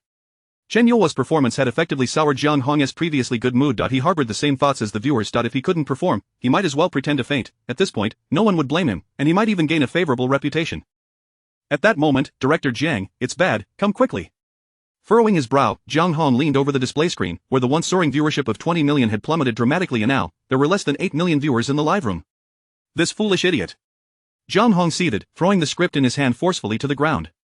Inside the room, the atmosphere turned icy. Although Jiang Hong usually maintained a strict demeanor regarding work, it was solely to create quality programming. It was rare to witness him lose his temper. Yet, it was hard not to be upset. It felt akin to winning a lottery only to have a passerby jostle you, scattering cash all over, and as you bent down to collect it, a gust of wind swept most of it away. Such a feeling was more agonizing than consuming excrement. Noticing the discontent in the air, the backstage staff hastily rallied everyone to applaud for the sake of the program's effect. Kind-hearted audience members, though resigned, clapped enthusiastically. Upon hearing the applause, Chen Yuhua was taken aback. Could it be that his self-rescue tactic, rather than resulting in a performance mishap, was actually well received by the audience? With this thought, he felt like a genius. No, rather, he felt like a protagonist in a novel, basking in serendipitous success. Such accidental brilliance was precisely the sort of occurrence that often unfolded in stories. As the chorus approached, he resolved to showcase this newfound performance style. Clearly, you love me too. There is no reason for love to yield no results. As long as you dare not to be timid. Why should we let this slip away? The night is long and dreams are abundant. Just don't think of me. Then you'll know how much it hurts. Indeed, it was painful. The audience had initially intended to offer Chen Yuhua some encouragement, understanding that mistakes were inevitable when one was nervous. However, they were taken aback to discover that every note he sang was off-pitch. The band played one melody while he sang another, compounded by his ear-piercing shrieks. What is this? The neighbor's child crying sounds better. Is it possible we've been too forgiving? Too eccentric for my taste. I'm out, see you later. In the live room, another wave of viewers silently exited. This song was unbearable. Jiang Hong gritted his teeth, watching the declining live data, feeling utterly helpless. He had no choice but to continue. Having started singing, there was no turning back. He could only hope that when Chen Feng took the stage, he could salvage the viewership numbers from the audience. A cacophony of discussions erupted. Just stop singing. Does anyone have earplugs? I suddenly don't want to support him anymore, little sister. If you can voice that, it shows you've matured and learned to discern right from wrong. Your brother is proud. On stage, Chen Yuhua was oblivious to the specific words being uttered, and thus remained unaware that everyone was cursing him. He even harbored the delusion that they were cheering for his song, which only bolstered his confidence. Chen Feng, what you can accomplish, I can surpass. Chen Yuhua was soaring high, the skies had cleared, the rain had ceased, and he felt invincible. In any other setting, he might not have entertained such a delusion. But this was the live broadcast of I Am a Singer. A dazzling spectacle, a constellation of stars. All the singers competing here were undeniably talented. His presence in the finals was proof enough to the entertainment industry that he, Chen Yuhua, was also a force to be reckoned with. To receive the audience's recognition from this stage, and to see his fans supporting him in the live room, surely the atmosphere was electric. What were Ailing, Wu Qingfeng, and Zhang Wei worth? What was Chen Feng, but a mere trifle, an existence meant to carry his shoes? He even believed that in the realm of youthful idols, he could contend directly with Chai Kuan. Chen Yuhua poured his heart and soul into the performance. His vibrant display made him lose himself entirely. His singing had completely transcended the control of the band. The conductor aimed to align the rhythm of the entire piece with Chen Yuhua's singing, but to no avail. Whenever he accelerated, Chen Yuhua followed suit, and when he slowed down, Chen Yuhua only picked up speed. The scene was chaotic, yet Chen Yuhua remained unfazed, convinced that the audience adored his performance, ignited by the atmosphere of his song. In his eyes, I am who I am, a unique firework. Chapter 61 of the Magic Trick. How can you still claim to love me? There is no reason for love to remain unfulfilled. As long as you dare to be bold. Why should we allow ourselves to miss out? The night is long, and dreams abound. Do not let thoughts of me linger. I await the night to hear you profess your love for me. As the final line was sung, the lights gradually dimmed. There was no applause, familiar to Chen Yuhua, only a collective sigh from the audience. Where were the cheers, the shouts, the declarations of the Chen Yuhua, I love you? Such words had not graced the air. The lights did not brighten again, and Chen Yuhua struck a pose he deemed exceptionally charming. A sense of bewilderment washed over him. What was happening? At that moment, he was unexpectedly lifted by two individuals. Who are you? What do you want? One of the figures in black replied with a hint of resignation. We are the staff, assigned by the production team to escort you off stage. So this is how he would exit? Chen Yuhua mused, thinking it might be a rather unique method of departure, perhaps even a magical performance where he would surprise the audience from behind them. With this thought, he complied wholeheartedly with the staff. Seeing his eagerness, the two workers sighed in relief, grateful that no unpleasantness had ensued. They led Chen Yuhua backstage, where the stage lights flared back to life. The online viewers and audience stared at the now empty stage. How could he have vanished mid-performance? Wang Han stepped onto the stage alone. Ha, I never anticipated our Huahua would exit in such a unique fashion. It was then that the audience understood he had indeed departed. Finally, he has gone. Just returned from the restroom. Is it over? Alas, the song is beautiful, the lyrics profound, yet why must the singer be him? Do you think Tian Fujian will sue him? My ears need a thorough cleansing after that. Suddenly, a loud bang echoed from the back of the audience as the door swung open. Surprise! Chen Yuhua reappeared in the audience's view, striding toward the stage while waving his arms. Did that surprise you? Tell me loudly, did you enjoy the magic I performed? A deafening silence enveloped the room. Could this fellow be having a mental breakdown? There had been no prior indication of any abnormalities. Jiang Hong, backstage, felt a sudden darkness envelop her, and she plopped down into a chair. Director Jiang, what's wrong? It seems Director Jiang has fainted. Quick, call 120. As a staff member reached for the phone, Jiang Hong waved her hand dismissively. Just bring me a piece of candy. I'll be fine in a moment. Fortunately, Wang Han was a seasoned host. Noticing Chen Yuhua had returned to the stage, he had no choice but to engage with him. Hello, Huahua, what a delightful surprise. Your exit was truly remarkable. Hearing Wang Han's words, Chen Yuhua felt even more exhilarated. It seemed his instincts were correct. After the staff had escorted him off stage, they had busied themselves elsewhere. He had stumbled upon the entrance where the audience had entered. Noticing the absence of music, Chen Yuhua concluded they must be waiting for his return. Thus, he pushed the door open with considerable force and stepped inside, leading to the earlier scene. Oh, I see now. I believe that on this stage, the song is not everything, it is the unique presentation that offers the audience a refreshing experience. Won't you agree? He exclaimed passionately to the audience below. Yet, the response was met with blank stares and gaping mouths. Wang Han, this, the audience, this, the online viewers of this, while everyone knew he had a rather inflated sense of self, none expected him to be this outrageous. I can't take it anymore. I want to know when Chen Feng will come on. I remember the last time I felt this speechless was during the previous performance. Please, let him off the stage quickly. Bring on Chen Feng. Switch to Chen Feng. Switch to Chen Feng. The broadcasting hall fell into a hushed silence. Everyone stared at Chen Yuhua as if he were a fool. Even Wang Han was at a loss for how to proceed, internally screaming. Who told you to perform magic? Jiang Hong rubbed her temples, frowning as she said, get him off the stage. She then shouted, get him off. The staff hurriedly relayed Jiang Hong's words to Wang Han through his earpiece. Wang Han nodded. Very well, let us have Chen Yuhua step down for a moment of rest. Chen Yuhua still had much he wished to express, glancing at Wang Han with confusion. Aren't we going to have an interview? Wang Han chuckled awkwardly. Well, time is limited, you see. Chen Yuhua felt a tinge of dissatisfaction. But Wang Han nudged him with his body, hoping he would take the hint and exit swiftly. Chen Yuhua, however, remained oblivious. What was wrong with Wang Han today? Was he feeling unwell? Backstage, Jiang Hong inquired. What are the data trends? Have they improved? The staff member monitoring the data replied, not yet. I just saw many comments saying they will return once Chen Feng is on stage. Jiang Hong glanced toward the stage, her voice stern. Why hasn't he left yet? Pull him off. Several figures in black approached the stage. The stage lights dimmed instantly, startling even Wang Han. However, he quickly understood the situation. Now, let us welcome our final contestant to the stage. Please, do not expect too much. Following that, Wang Han's words faded into silence. The audience and online viewers straightened in their seats. How could they not be excited? They were incredibly eager to hear what song Chen Feng would perform today. Now, everyone was fervently hoping that Chen Feng's song would cleanse their sullied souls. Some observant audience members noticed shadows moving on stage. Look, what's going on there? Is that a clattering sound? It must be a stage reset, please be patient. In the broadcast room, the stage lights had yet to illuminate. Is it Chen Feng? Why hasn't Wang Han announced him? It is indeed him, the final performer, yet why has his name not been mentioned? Could he be absent, replaced by someone else? Are they pulling a fast one, swapping him for some mindless pretty boy? In truth, the audience remained unaware that several burly men were attempting to escort Chen Yuhua off the stage, while he, oblivious, clung tightly to Wang Han's clothing. Wang Han hastily muted his microphone, preventing the chaos from reaching the audience's ears. After a moment, a spotlight illuminated the front of the stage. Wang Han adjusted his suit with a gentle touch. Now, please welcome the final contestant, Chen Feng, to perform the song If There Were No Ifs. Chapter 62. Please, let us have an advertisement. In the dim light, the audience caught a glimpse of a tall figure ascending the stage, who then slowly settled beside a dark square shadow. There was little preparation time. Approximately 5 minutes later, the sounds of items being moved on stage gradually faded away. The audience understood that the stage was now set. Chen Feng, Chen Feng. Come quickly, it's Chen Feng. I'll hurry and tell my cousin to come over. I'm wheeling my way to the TV. Don't start singing yet, I'm just 100 meters away, please wait for me. Wow, your house is massive. I'm going to hook up my $1,000 sound system to the TV for the ultimate experience, hee hee hee. I really want an advertisement now.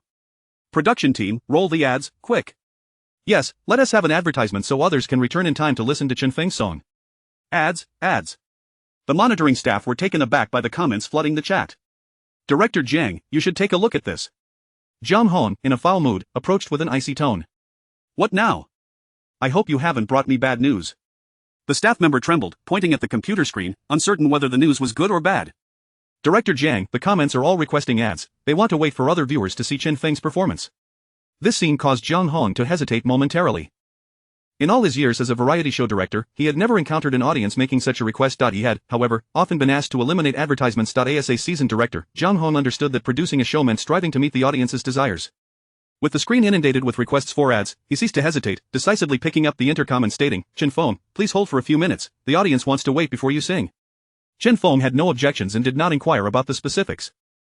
He softly replied in his earpiece, A few minutes earlier or later made no difference to him. In the live broadcast room, the camera that had been focused on the stage suddenly switched to an advertisement for the sponsoring milk brand. For the first time in my life, I'm looking forward to advertisements. Me too, me too. Brothers, hurry back, it's ad time. My cousin just arrived. My sound system is all set up. Everyone was bustling with anticipation for Chen Feng's performance. At that moment, a figure approached the stage, standing menacingly by the audio equipment, glaring at the silhouette preparing to perform. Chen Feng, I messed up, but you won't have it easy either. The person standing there was Chen Yuhua, who, upon returning backstage, realized that he had just sabotaged his own performance. He had been brought out by the staff, not to perform magic, but simply to prevent him from taking the stage again, while he had foolishly juggled like a circus monkey. When he returned backstage and saw his manager's dark expression alongside the comments in the live chat, he understood that those 5 minutes had made him look utterly foolish, yet, Chen Yuhua did not feel it was his fault. It was entirely Chen Feng's doing. Thus, he plotted his revenge. The 2 minutes of advertisements swiftly passed, during which the online viewer count surged dramatically. The happiest party was undoubtedly the sponsor of this season's I Am a Singer. The unexpected boost in advertisement playtime, coupled with such a large audience, far exceeded their expectations. In fact, senior executives from the milk brand even made a call, eager to negotiate with Chen Feng about becoming their spokesperson. Even now, Jiang Hong could not fathom what kind of promotional strategy could yield such thunderous results. Regardless, the outcome appeared favorable, and the coldness of Jiang Hong's expression regained some of its luster. On stage, Chen Feng heard Jiang Hong's voice through his earpiece. Chen Feng, are you ready? Chen Feng nodded, gently pressing the earpiece against his ear, responding, I can start at any time. After confirming with the band and lighting team, Jiang Hong took a deep breath. Let us begin. With a whoosh, the stage lights illuminated, not with the usual golden glow, but with a romantic white hue. A handsome prince sat beside the piano, gently lifting the lid and slowly turning a page of the sheet music. Every movement was executed with grace and ease. At that moment, all eyes from the audience and online viewers were fixated on him. Is that noble aura Chen Feng? Of course, it is. In the music world, the youth of today pales in comparison to him. I can't believe my eyes. Is this a fairy tale? Oh my god, my prince, I lie on this cold bed waiting for your kiss. Stop dreaming, the Prince Wun Ti, go to your bed. If he were to go anywhere, it would be to mine. What a poignant scene. I want to cry even before he sings. Sob mortal, suppress your tears, or I fear you might overflow. His hands delicately rested on the piano keys, as if caressing a lover, fingers gliding gently, so tender and smooth. As his fingertips swiftly danced across the keys, the pianoist's melody began, weaving a prelude of beautiful notes that floated into every listener's ears. Chen Feng swayed with the rhythm of the piano, completely immersed in the moment. The audience instinctively closed their eyes, entranced by the music. I thought he would sing. Unfortunately, it's not you at the finals and easily clinched the championship, but he has chosen a new song. Clearly, you're a new fan of Chen Feng. As an old fan, I can tell you he never sings a song twice. Do you really think someone who can write songs for his competitors faces any creative blocks? But does this song Unfortunately, There Are No Ifs have any connection to Unfortunately, It's Not You? The titles are so similar. It could very well be a sister piece. Not at all. Unfortunately, It's Not You, Coral Sea, and Sunny Day are known as the breakup trilogy. If you're unaware, please refrain from making arbitrary connections, thank you. Shush, let us just listen to the music. Chen Feng was deeply engrossed in playing the piano. His gaze became profound and hollow, as though he was lost in memories, his voice flowing like water, gradually seeping into everyone's ears. If only we could afford our mistakes. All that could be wrong has gone wrong. There should still be time for repentance. If only everything hadn't been laid bare. That little tempest could have been brushed aside with a smile. Chapter 63. The in-ear monitor malfunctions. After finishing the first two lines, Chen Feng's eyes widened in disbelief. What was happening? Was the in-ear monitor malfunctioning? Why could he hear none of the sounds? What a predicament he had found himself in. The in-ear monitor was an essential piece of equipment for all vocalists, as it allowed them to hear their own voices during live performances, ensuring they stayed in tune and on key. With the competition already underway, Chen Feng resolutely refused to allow himself to falter by repeating a verse. If he were to do so, even the finest piece would suffer a considerable decline in quality. A staff member called out, "Director Jiang, this is bad." "What is it now?" Zhang Hong's heart raced as the staff's alarm startled her, dispelling the smile that had briefly graced her face. Chen Feng's, his in-ear monitor signal has vanished. "What?" Zhang Hong whirled around and dashed toward the stage's equipment. Several staff exchanged glances, leaving behind those operating the data backend, while the others followed Zhang Hong to the stage. How could this happen? Upon reaching the receiving device, Zhang Hong saw that Chen Feng's monitor plug had been yanked out and severed. It was clear that someone was intent on sabotaging Chen Feng's performance. Fury ignited in Zhang Hong's eyes. Who could be responsible? Preventing Chen Feng from delivering a stellar performance not only harmed him but also jeopardized the integrity of the show. I am a singer, not to mention tarnishing Zhang Hong's reputation. However, there was no time for such concerns. The priority was the live performance. With this thought racing through her mind, Zhang Hong anxiously watched Chen Feng on stage, seemingly unfazed by the absence of his in-ear monitor, immersing himself fully in his song. In the face of emotion, what is there to discuss about self? To merely get by is the way to endure. Zhang Hong could see that Chen Feng had no intention of stopping. A staff member stepped forward. "Director Jiang, what should we do?" Zhang Hong's gaze remained fixated on Chen Feng, who was now at the piano, the first climax of the song approaching. There could be no pause now. It would undo all their efforts. She swiftly raised her right hand, signaling everyone to halt. All eyes followed Zhang Hong's intent gaze. An atmosphere of melancholy enveloped the room as Chen Feng's mature and poignant voice resonated clearly in everyone's ears. "It's all my fault. I should not have remained silent when I ought to have spoken. I should have been brave when I was weak.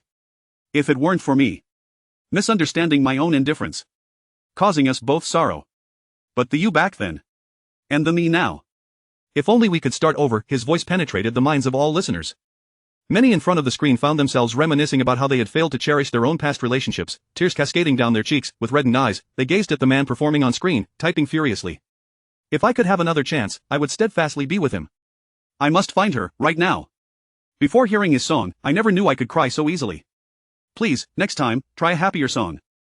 Chen Feng's music is too moving. I cry every time I hear one, and we've run out of tissues." The climax of Unfortunately, There Are No Ifs was far from over. The emotional weight was palpable. Chen Feng's voice bore a heavy gravitas that summoned memories of the past. If only that day I had said what needed to be said. I had been understanding rather than insistent. If on that day I had not succumbed to emotional provocation. What would you have done? So many ifs. Perhaps if I, but alas, there are no ifs. Only the outcome remains. In just a few lines, nearly everyone's eyes brimmed with tears. Who has not experienced love, who has not endured the pain of a breakup? Even those who have never been in love surely have memories of unrequited affection. In the backstage viewing area, Ailing sniffed. Chen Feng's song is too tear-jerking. The others nodded in agreement. Li Jian remarked, Chen Feng sang beautifully, deeply, with emotions perfectly conveyed. His voice is filled with regret and longing. As they conversed, they overheard the staff at the door saying, "Did you know, Chen Feng's in-ear monitor is broken?" "What?" Upon hearing this, the group of friends who had been chatting in the viewing area could no longer sit still. "What happened? Does Director Jiang know?" Ailing excitedly rushed to the door, eager to confirm the news. Now regarding Chen Feng as a close friend and a worthy competitor with his exceptional songs, she was deeply concerned for his well-being. The staff nodded. Director Jiang is already on site, but judging by Chen Feng's demeanor, he doesn't seem to be planning a repeat performance. he appears to be in excellent form. The group exchanged glances and swiftly made their way to the stage, eager to witness Chen Feng's current state. At that moment, Chen Feng's heart-wrenching voice surged forth once more. The live broadcast was now focused on his face.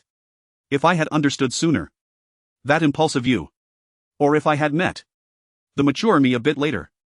But, oh. Li Jian, Ailing, Wu Qingfeng, and Zhang Wei reached the stage and were astounded by Chen Feng's extraordinary performance. Experiencing the live rendition was an entirely different sensation from watching on screen. It was profoundly moving. Listening to Chen Feng's song in person was captivating. At that moment, their ears could not accommodate any competing sounds. With minimal embellishment and no display of technical prowess, only the simplest of lyrical expressions, this approach tested the singer's skills even further. As professional vocalists, each of them felt a growing realization. There was now a gap between themselves and Chen Feng. Observant netizens noticed something dangling beneath Chen Feng's ear, swaying with his piano-playing motions. Look, there's a wire hanging from Chen Feng's ear. Let me enlighten you. That's the in-ear monitor. Oh my, Chen Feng forgot to wear his in-ear monitor. Did it fall out? Does that mean he's singing blind? Singing blind? Where did that new term come from? Regardless of how he sings, it's undeniably beautiful. This is impressive. No, it's extraordinarily impressive. From him, I see the glory of the music scene from 20 years ago. It is worth noting that, in such circumstances, an in-ear monitor is crucial for a singer. Performing without one is akin to being deaf. Many netizens, after researching the function of in-ear monitors for singers, couldn't help but give Chen Feng a thumbs up. He was completely immersed in his heartfelt performance. Chapter 64. The melodious notes emanated from the speakers, yet Chen Feng remained unperturbed by the absence of in-ear monitors. In fact, to the audience's astonishment, his performance eclipsed that of many singers equipped with such devices or professional equipment. His raw and unembellished rendition was imbued with sorrow, nostalgia, and an undeniable sense of longing for a past romance. It is all my fault. I should not have fallen silent when I ought to have spoken. I became weak when I should have been brave. If it weren't for me, I misunderstood the essence of being carefree, which brought us sorrow. But the you of yesteryears, and the me of today. If only we could start anew. The profound emotions resonated deeply, captivating all who listened. Below the stage, staff members were already distributing tissues to the tearful audience. Zhang Han lightly brushed her fingertips against her eyelids as she listened to the voice crackling through the intercom. Director Jiang, Director Jiang, the online viewership has surpassed 30 million and continues to climb. A sense of relief washed over Zhang Hong. Her gaze towards Chen Feng was now tinged with gratitude and admiration. Within the Tianxia group, everyone gathered, knowing that whenever Chen Feng performed, his artistry would be showcased on the group's indoor screens. Our esteemed music consultant from Tianxia Group. Impressive. Simply remarkable. The emotional expression in the song was flawless. The sorrow felt as if it were about to burst forth from the television. I was nearly in tears. I am already crying. In the CEO's office, the Ling sisters sat before the television, absorbing Chen Feng's performance, each holding a tissue. Sister, Teacher Chen's song is incredibly moving. Even though I've never been in love, I can feel the sadness. Ling Bingyan had never experienced romance nor had any crush, yet she found herself empathizing with the song's poignant emotions, crying while admiring Chen Feng's performance. The intensity of the feelings conveyed allowed someone like her, unfamiliar with love, to vividly grasp its essence, the tenacity, the unwillingness to let go. Don't say that, Bingyan, I've never been in love either, yet here I am crying. In a shadowy corner of the stage, Chen Yuhua furiously stomped on the audio receiver on the ground. Having shattered it, he still did not relent. As he gazed at Chen Feng's performance, his breath came in heavy gasps, filled with resentment, disbelief, and confusion. Despite his sabotage of the in-ear monitors, Chen Feng continued to sing with remarkable skill and harmonize flawlessly with the band. How is this possible? On stage, Chen Feng's gaze was distant, infused with a fluidity of emotion as if he were drowning in memories. His voice quivered more than before, drawing his performance to a close. If only that day I had spoken my mind, and not clung to my grievances. If that day I had not succumbed to emotional provocation. What would you have done? Such a multitude of if-onlys. Perhaps if I had. Alas, there are no if-onlys. Only the outcome remains. Alas, there are no if-onlys. As the song came to an end, an eerie silence enveloped the venue. Not far away, Wang Han momentarily forgot to rush onto the stage to interview Chen Feng. The production crew stood frozen, staring at him. The multi-camera feed remained fixed on Chen Feng's profile, head bowed in silence after finishing his piano piece. All viewers in the live stream and in front of their televisions found themselves momentarily stunned. In the cold villa, Su Yuxin sat curled on the sofa, watching Chen Feng on the screen. With a tissue in hand, she wiped her eyes while bitterly regretting her decision to divorce him. This song, perhaps, expressed her feelings more aptly than anything else, encapsulating her heart's turmoil. Though the song had ceased, Su Yuxin's weeping did not abate, her sobs occasionally escaping through her nose. She remained lost in her memories, her eyes red from crying, yet unable to articulate the pain and regret in her heart to anyone. Zhang Hong was the first to regain her composure. As the director of I Am a Singer, it was her responsibility to stabilize the program's emotional tone. Upon seeing Chen Feng rise from the piano, she promptly seized the intercom. Wang Han, get on stage, quickly. Everyone else, stop dawdling, let us get to work.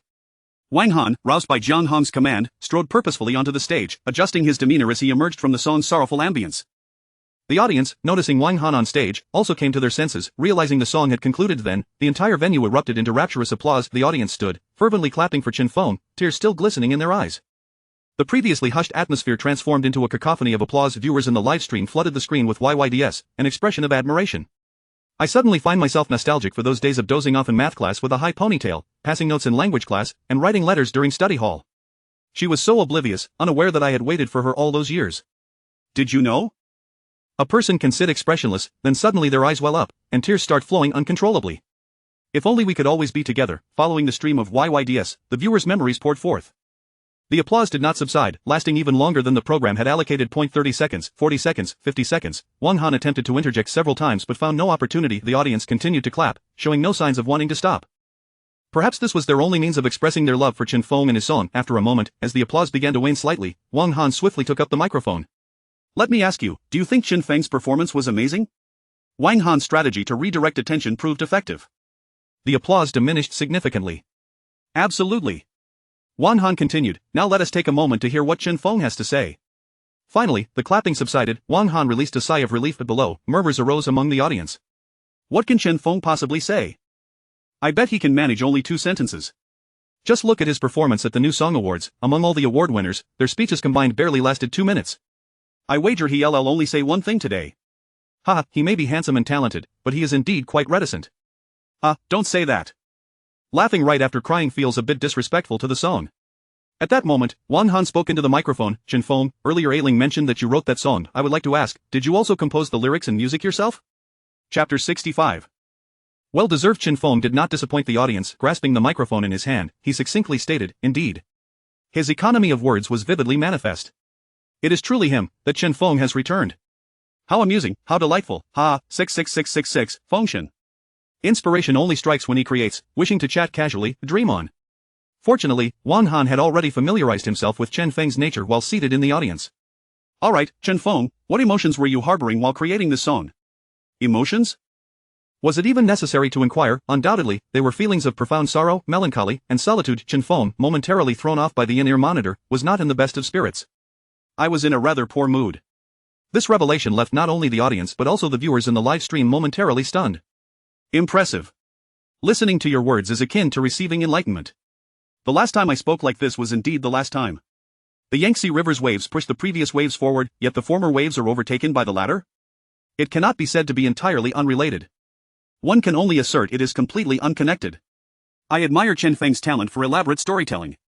In the audience, Jiang Hong discerned Chen Feng's current mood. It was unwise to confront such a formidable presence head-on. She picked up the walkie-talkie.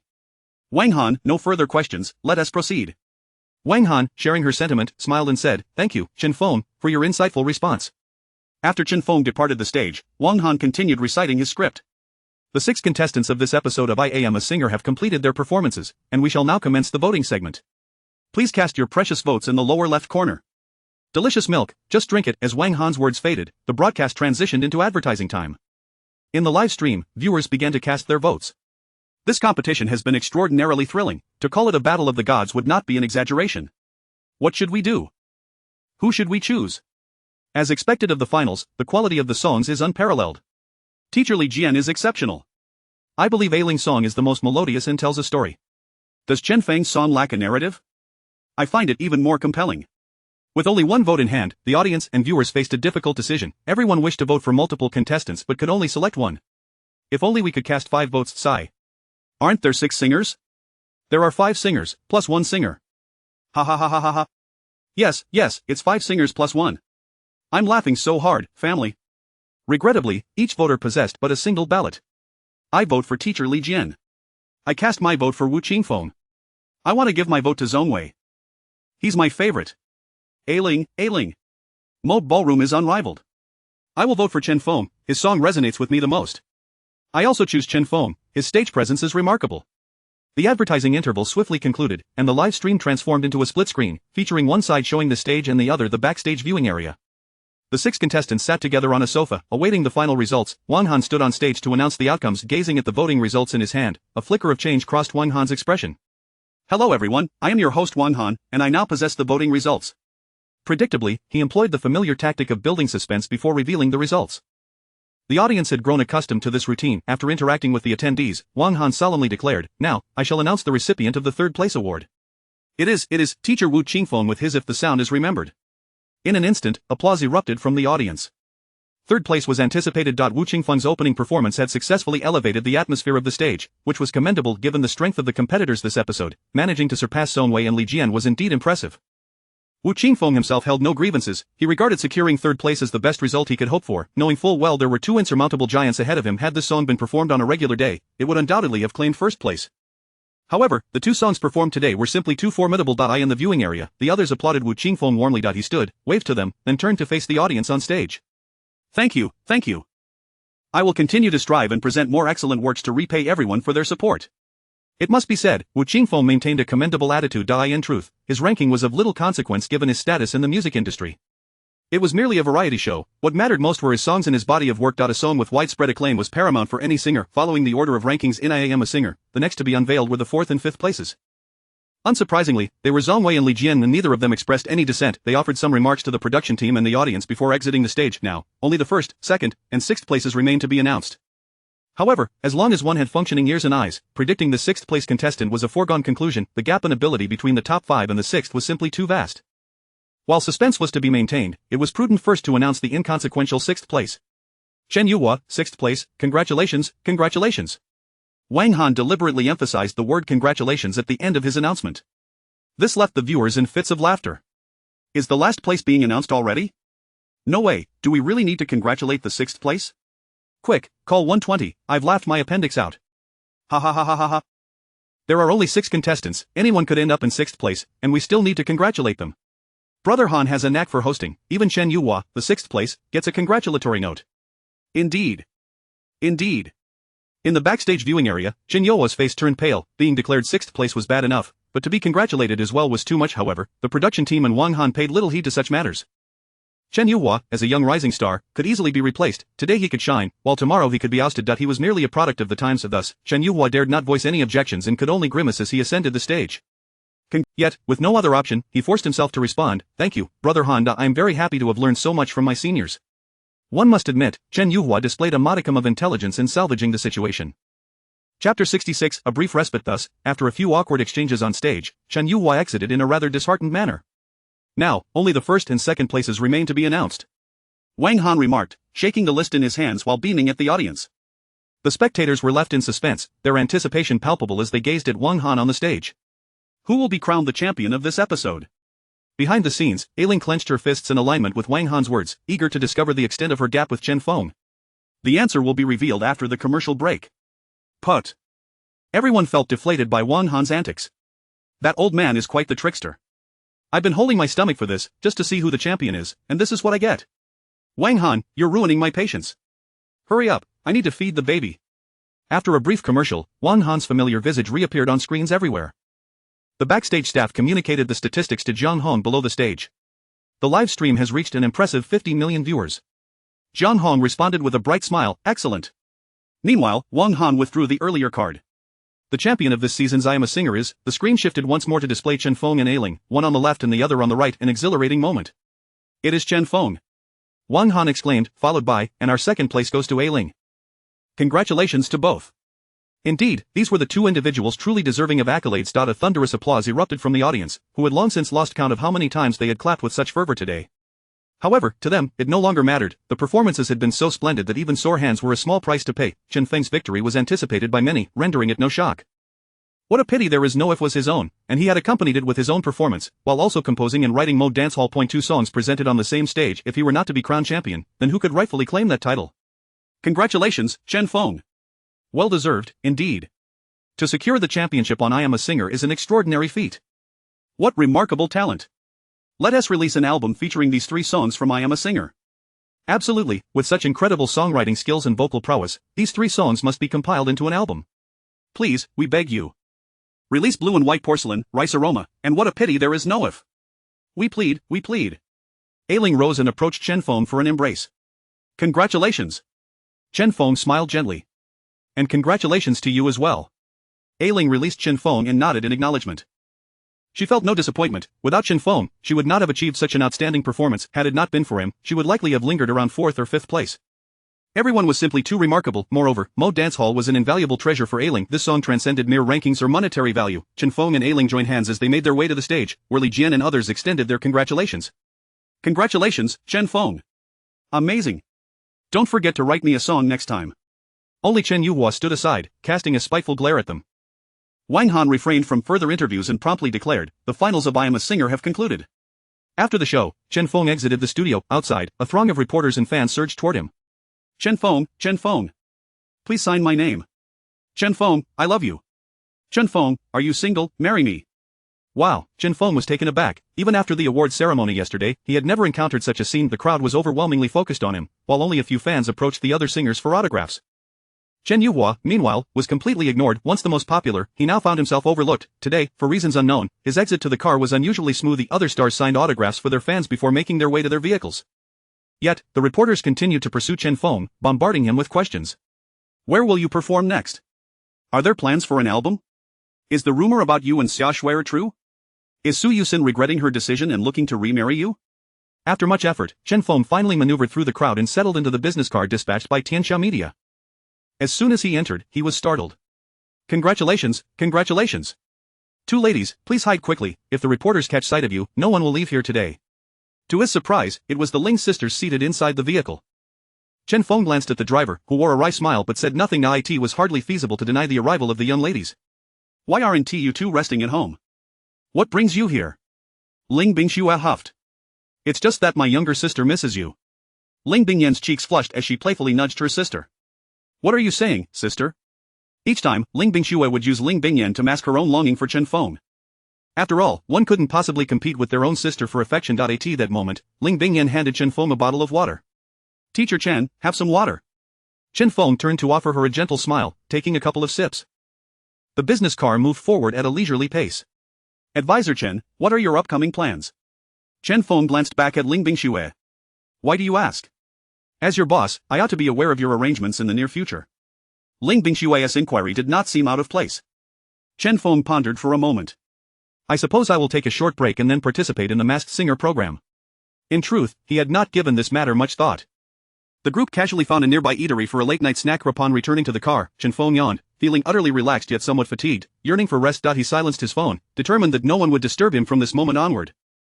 At the entrance of the I Am a Singer studio, several reporters exchanged glances. Having finally managed to obtain Chen Feng's contact number from the staff, they had hoped to conduct an interview that night and publish it online, but to their dismay, Chen Feng did not answer his phone.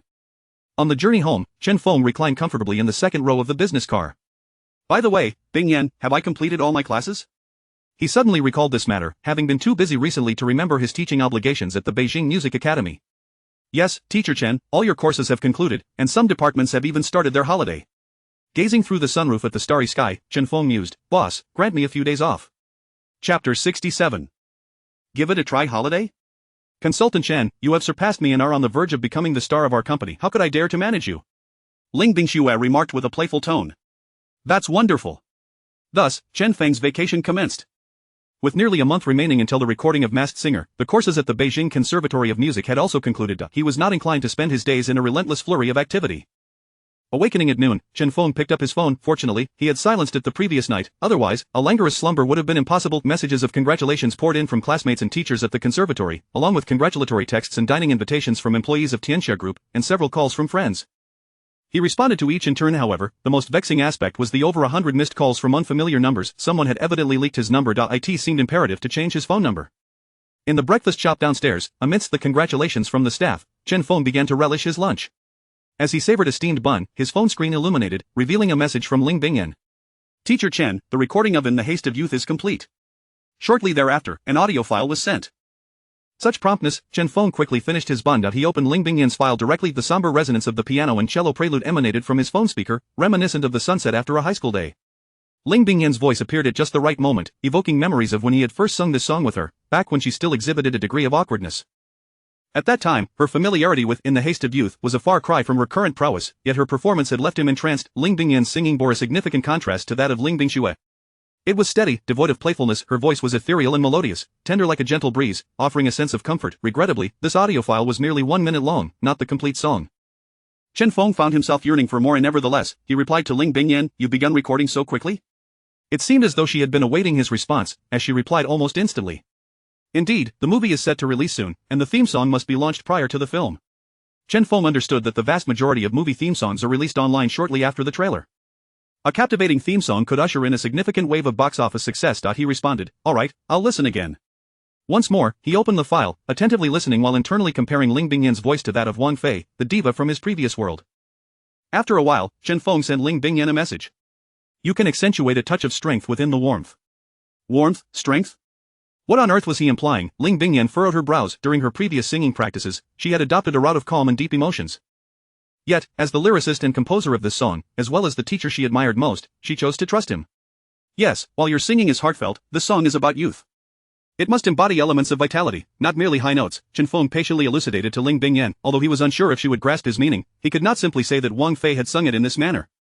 "Alright, Teacher Chen, could you come to the studio this afternoon to assist me?" Chen Feng was taken aback. Returning to work on the very first day of his vacation, he sighed.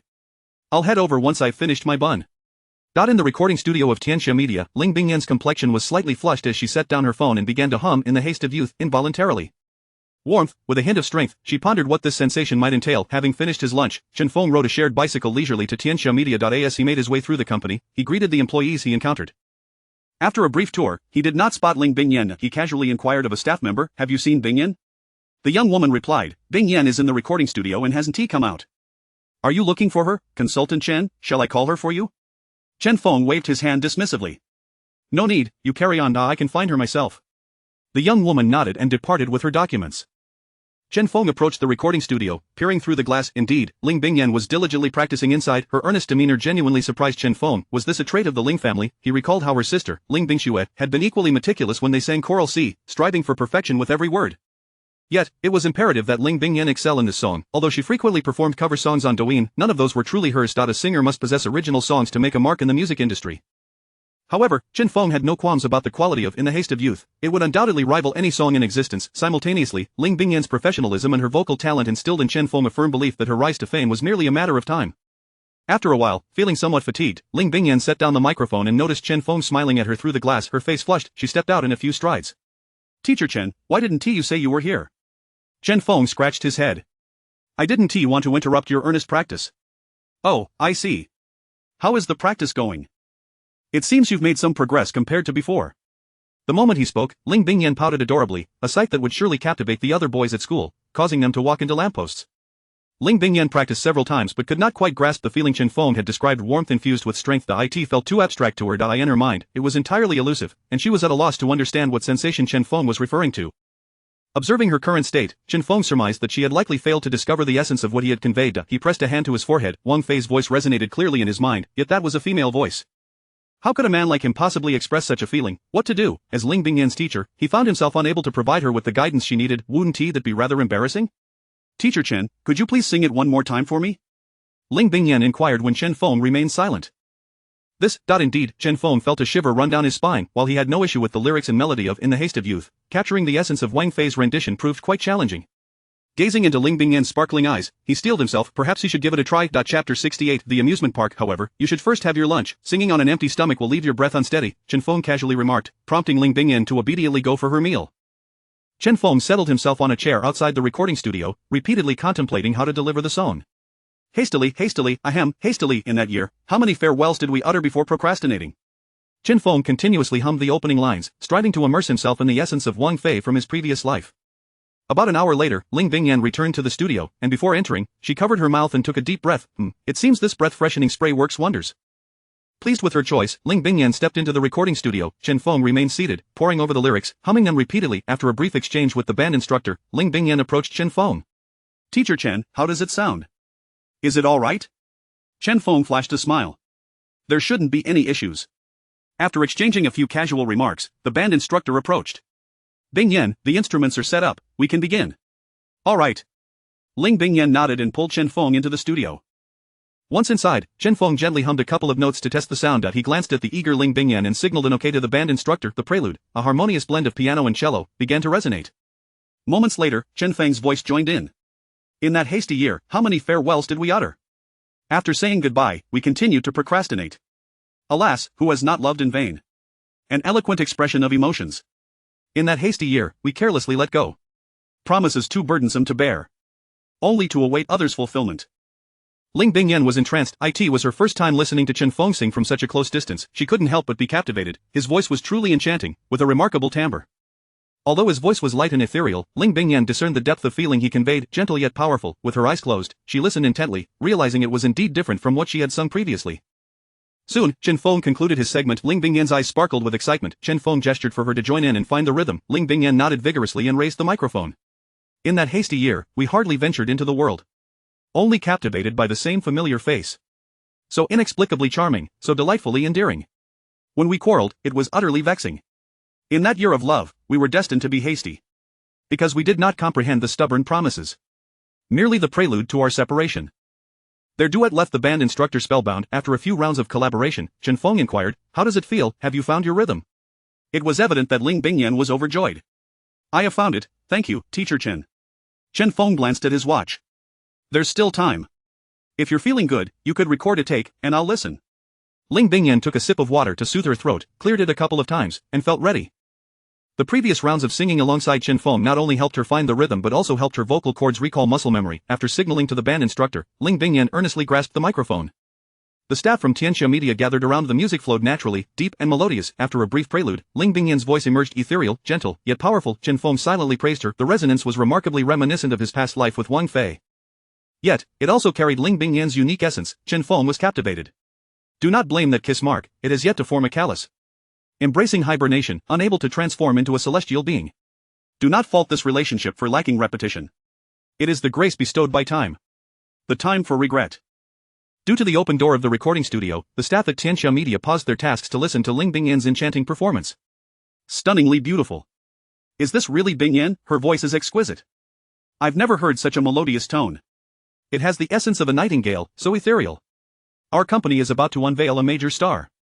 Her heart raced. This piece was nothing short of perfection. Her voice resonated as if it were a celestial sound, pure and inviting. It effortlessly highlighted the chorus. If our farewell cannot be marked by red eyes, can it still be marked by flushed cheeks? Just like that year, hastily inscribed. A forever beautiful rumor. If the past is still worth cherishing, do not hastily dissolve the grievances. Who would willingly remain detached and unbound? We must owe each other. Otherwise, how could we reminisce? The onlookers outside the studio erupted into enthusiastic applause. Were it not for the exceptional soundproofing of the recording studio, Ling Bingyan might have been compelled to sing again. A group of lyricists and composers from Tianxia Media congregated. The entire piece flows with rapid articulation, seamlessly following the cello's melody. Brilliant, simply brilliant. Indeed, why didn't I think of that? This quick articulation perfectly emphasizes the hasty passage of time. Most of the piece employs single rhymes. Quite impressive. This song was penned by Chen Feng? Indeed, I previously thought we were overly flattering his talent, but now, I am convinced. At last, amid the excitement of the crowd, Ling Bingyan flawlessly completed the recording of Hastily that year. When she lifted her gaze and saw the onlookers outside the window, a blush crept across her cheeks once more.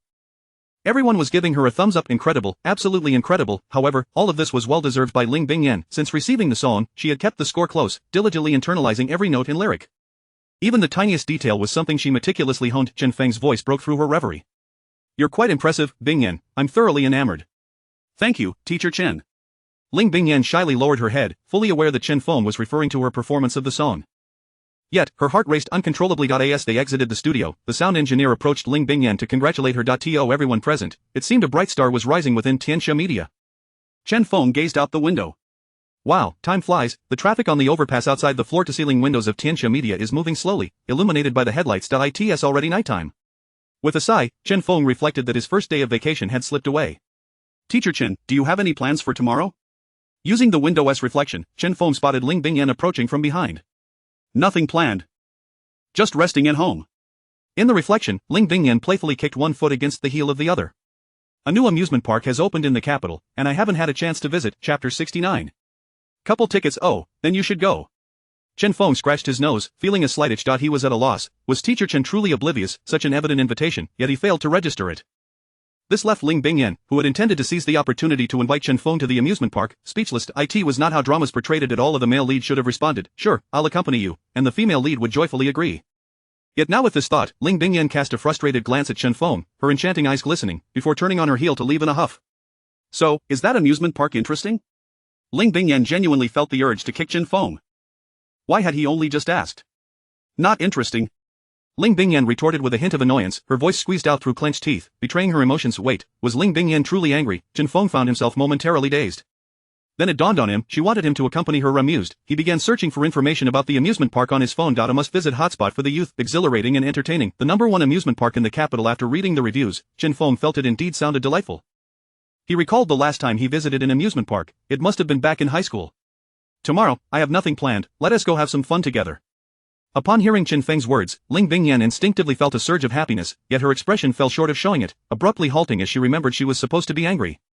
Although Teacher Chen might not comprehend this, the prospect of going to the amusement park with him genuinely thrilled her. Ling Bingyan turned and walked outside, unable to suppress the smile tugging at her lips. Since Teacher Chen has said so, I shall consider it. Chen Feng chuckled and shook his head.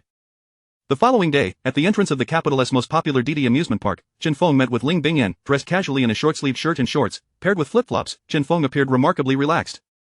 In contrast, Ling Bingyan wore denim shorts and a plain white t-shirt, mirroring Chen Feng's attire. Seeing Chen Feng approach in matching white attire, Ling Bingyan suddenly recalled a phrase, a tacit understanding. Naturally, Chen Feng would not pay attention to such details. They arrived at the ticket booth, where the ticket seller cast a glance at them. Couple tickets, 600 yuan, would you like to pay via scan or cash? Couple, how had they been mistaken for a couple again? Scan. Ling Bingyan, her ears reddening, did not afford Chen Feng a chance to respond. She secretly relished this delightful misunderstanding. Ding, payment of 600 yuan successful, the ticket seller handed Chen Feng the couple's package. Next. Thus, the bewildered Chen Feng was ushered out of the queue, still looking dazed. Observing the calm yet puzzled expression on Chen Feng's face, Ling Bingyan felt a thrill of excitement, though her ears remained slightly warm. Teacher Chen, look, a single ticket costs 388 yuan, while the couple's package is 600 for two. What a bargain. Are you foolish? As soon as the words left her mouth, Ling Bingyan clamped her cherry lips shut. Oh no, she had just called Teacher Chen foolish, what now? Yet, Chen Feng appeared unconcerned about such trivialities.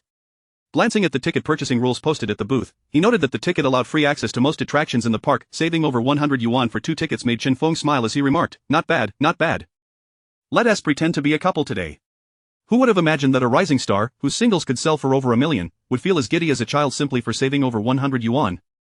Fortunately, the weather was mild. With a hat and mask, Chen Feng blended into the crowd without drawing attention. Ling Bingyan, a TikTok sensation, faced no such worries. In reality, she was seldom recognized, merely perceived as a tall and beautiful girl.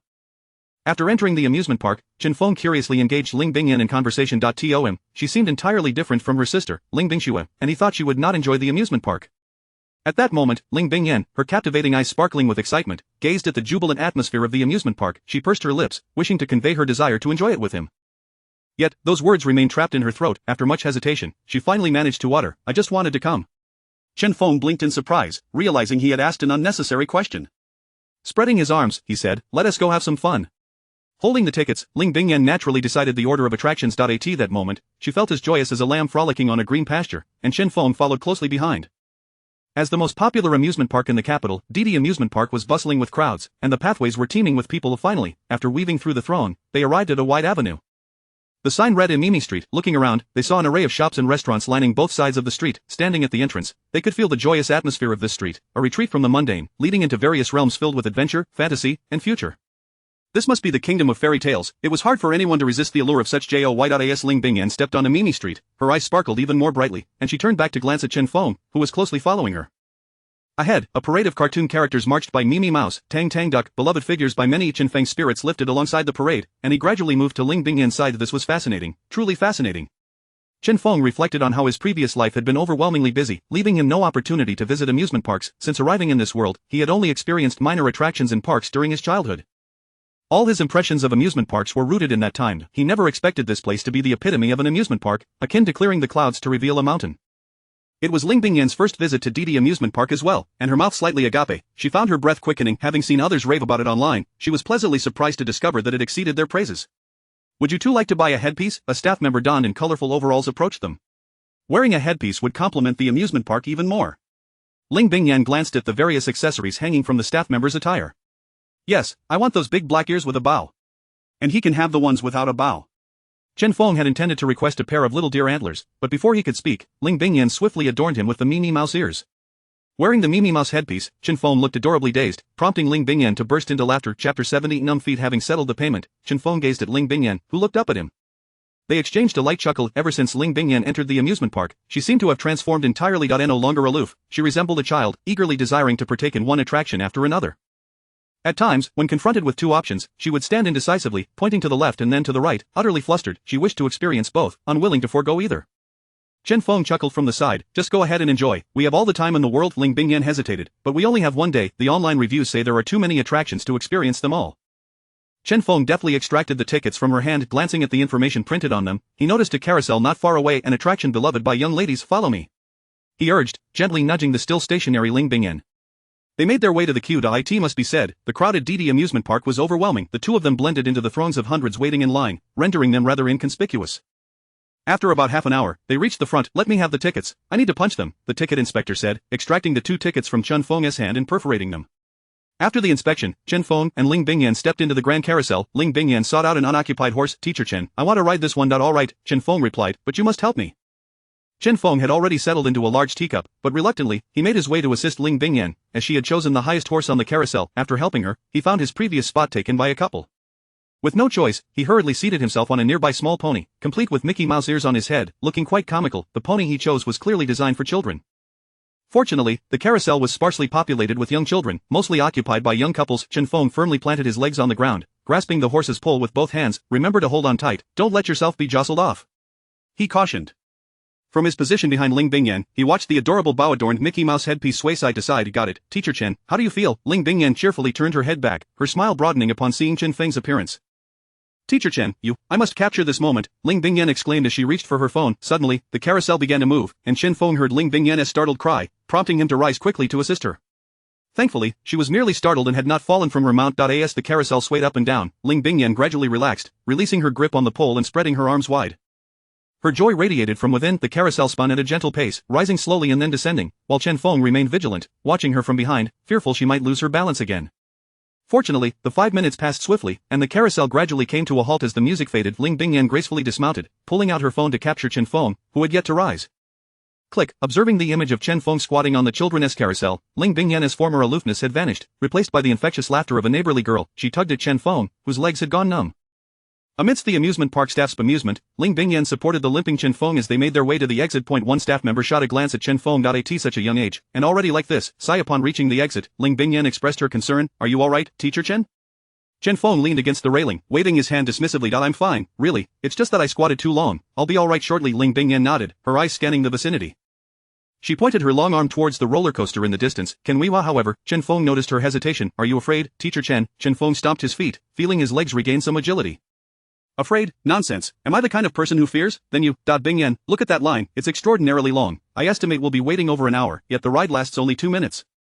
Ling Bingyan remained silent, her gaze fixed intently on Chen Feng's eyes, as she discerned the underlying truth. He was afraid. Sensing she had uncovered his vulnerability, her heart raced with excitement, a mischievous smile blossoming on her face.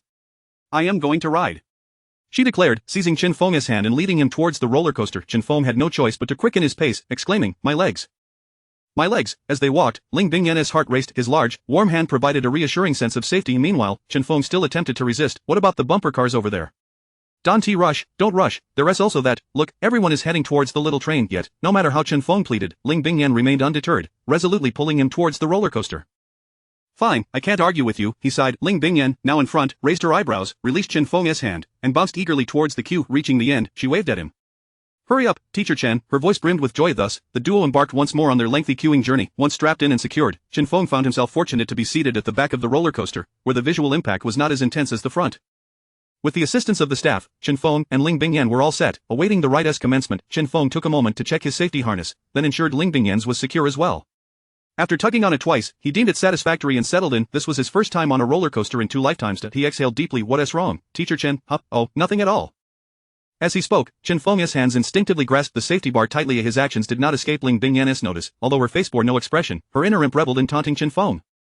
It seemed even the perfect Teacher Chen possessed weaknesses. With another round of ringing sounds, Chen Feng realized the roller coaster was about to start. Chapter 71. Who says I am not courageous? Chen Feng removed his mask, fearing that he might become overly exhilarated and find it difficult to breathe. The roller coaster slowly commenced its journey along the tracks, gliding forward with a smoothness that belied any sense of speed or thrill. This was unlike the roller coaster Chen Feng had just observed. It was supposed to be fast and terrifying. Why was it so sluggish now? Was it merely an optical illusion? Why is it moving so slowly? Chen Feng inquired. Ahead, the incline began to rise gradually, climbing higher and higher. A couple in front cast a disdainful glance back at Chen Feng, thinking to themselves, you really know how to put on a show. This is just the beginning, and soon you will understand its true ferocity. Beside him, Ling Bingyan had clenched her teeth, her expression tense as she gripped the safety bar in front of her. Upon hearing Chen Feng's words, she nearly burst into laughter. However, there was no time for explanations now. That fleeting thought passed through her mind in an instant. V-room, the roller coaster's engine roared to life, the front of the train reaching the apex of the track, where the passengers in the front row held their breath in anticipation of the impending thrill. Ling Bingyan, on the other hand, grasped Chen Feng's trousers with one hand while tightly holding the safety bar with the other. Indeed, as they ascended to greater heights, her nervousness became palpable. At that moment, Chen Feng realized that the seemingly bold Ling Bingyan, who had insisted on dragging him along for this ride, was also a bit of a coward. Suddenly, the roller coaster accelerated, the clattering of wheels against the tracks echoing in Chen Feng's ears, accompanied by the rush of wind. I was too complacent. The descent of the roller coaster blew the loose strands of hair on Chen Feng's forehead back behind him. The sound of Ling Bingyan's terrified screams filled his ears. With great effort, Chen Feng turned his head to see her face, which had turned a shade pale. Nevertheless, he still managed to grasp her hand and place it back on the safety bar. Stop pulling at my trousers. You might just rip them off. Realizing the precariousness of the situation, Ling Bingyan glanced down. Despite the loose fit of Chen Feng's short sleeves, it was evident that the waistband of his trousers had slipped down to the top of his thighs. The color drained from Ling Bingyan's face, making her appear as if she were a kettle about to boil over. She quickly turned her head to face forward, too embarrassed to glance at Chen Feng again. With no opportunity to adjust her trousers, Chen Feng had no choice but to endure the ride as it was. This is too thrilling. I want my mommy. Take me home, darling, I want to go home. A gust of wind swept past them as the other passengers on the roller coaster screamed in unison. Ling Bingyan was hardly surprised, as Chen Feng's voice was also among the cacophony. In truth, Chen Feng was unaware that the last row of the roller coaster was where true daredevils took their seats. The rear of the coaster experienced the most intense sensations during the descent, and the sight of fellow passengers screaming in terror only heightened the tension. Most importantly, the speed at the back was the fastest during the drop. By the time Chen Feng sensed something was amiss, it was too late. The roller coaster had already plunged down the first steep drop. Resigned, he tightly closed his eyes, feeling as though the world was spinning around him.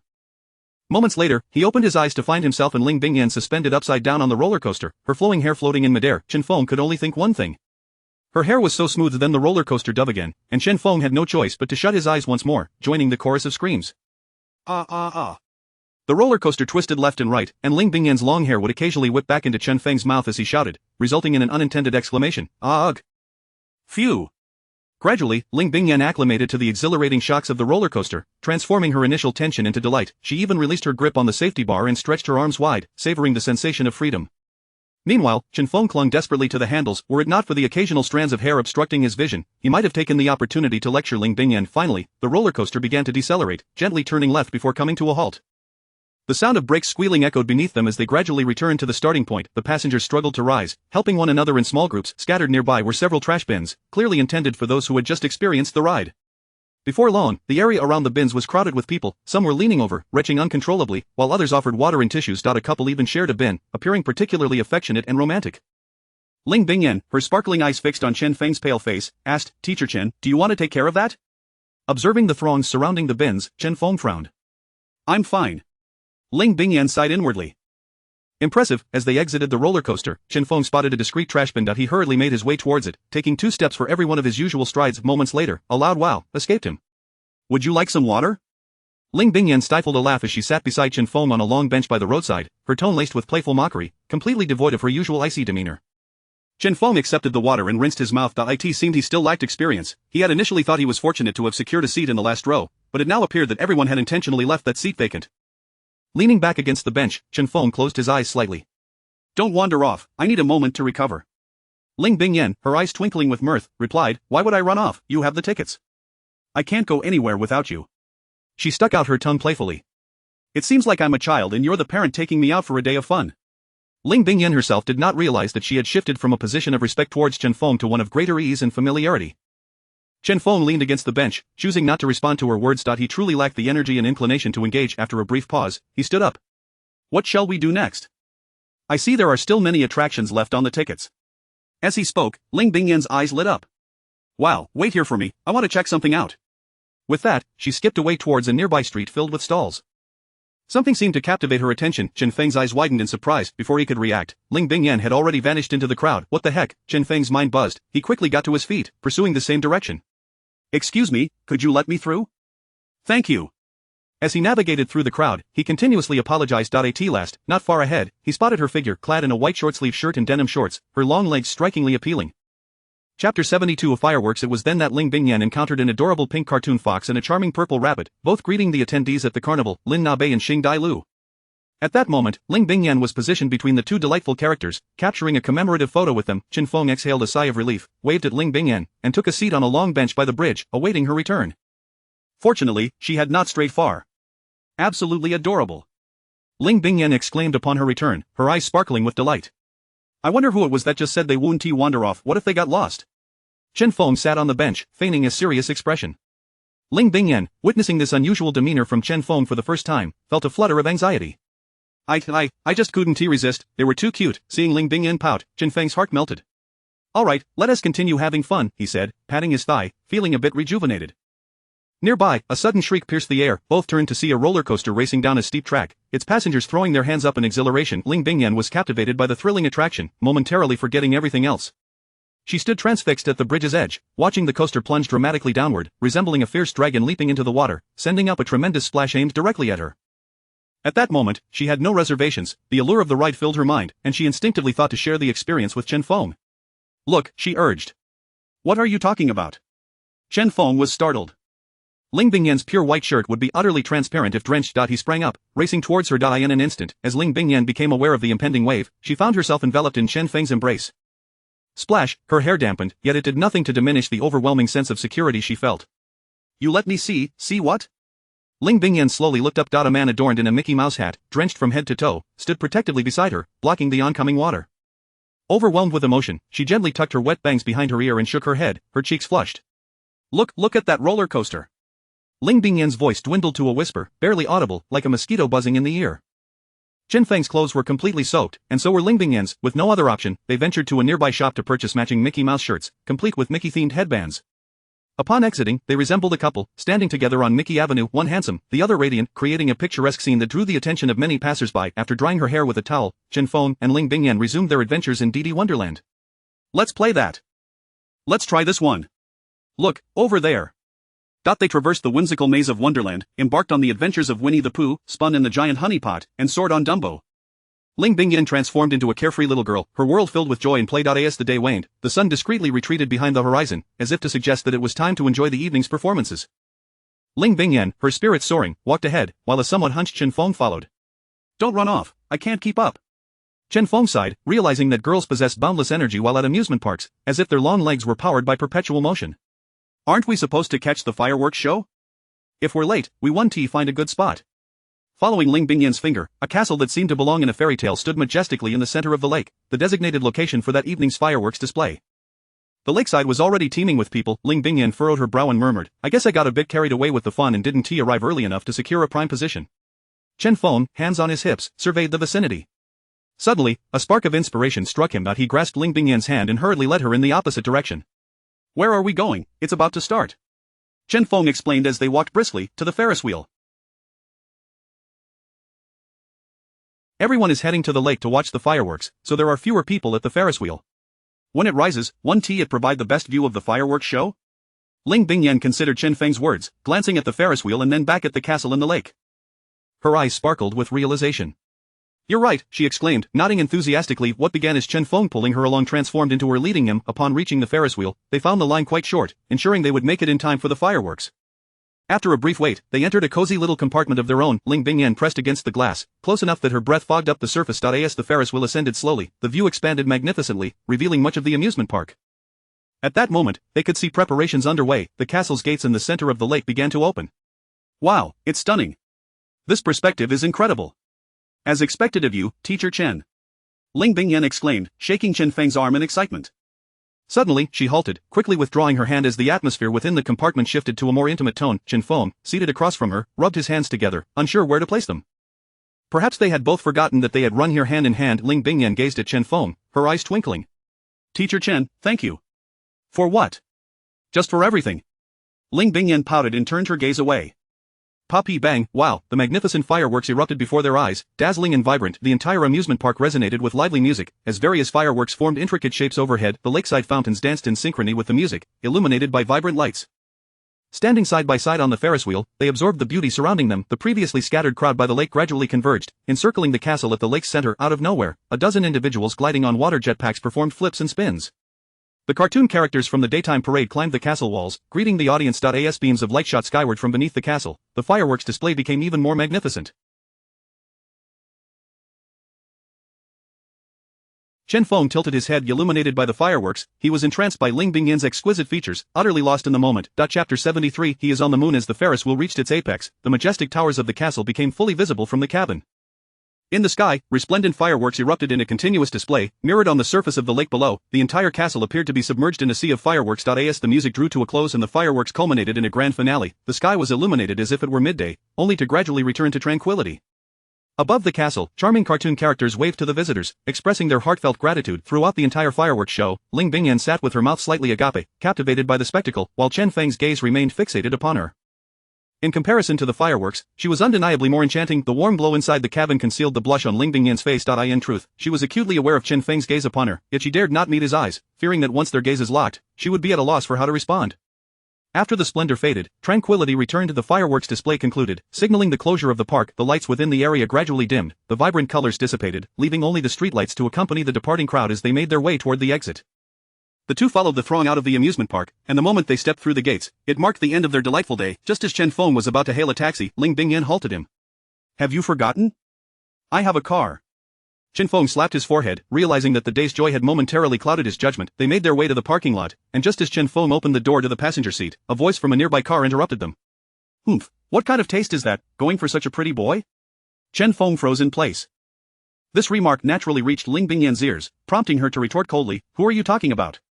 Chen Feng looked up at Ling Bingyan, and indeed, she had reverted to her former frosty demeanor. The couple inside the adjacent car was startled by her icy tone. That voice sounded so familiar. "Bingyan, you're the internet sensation Bingyan."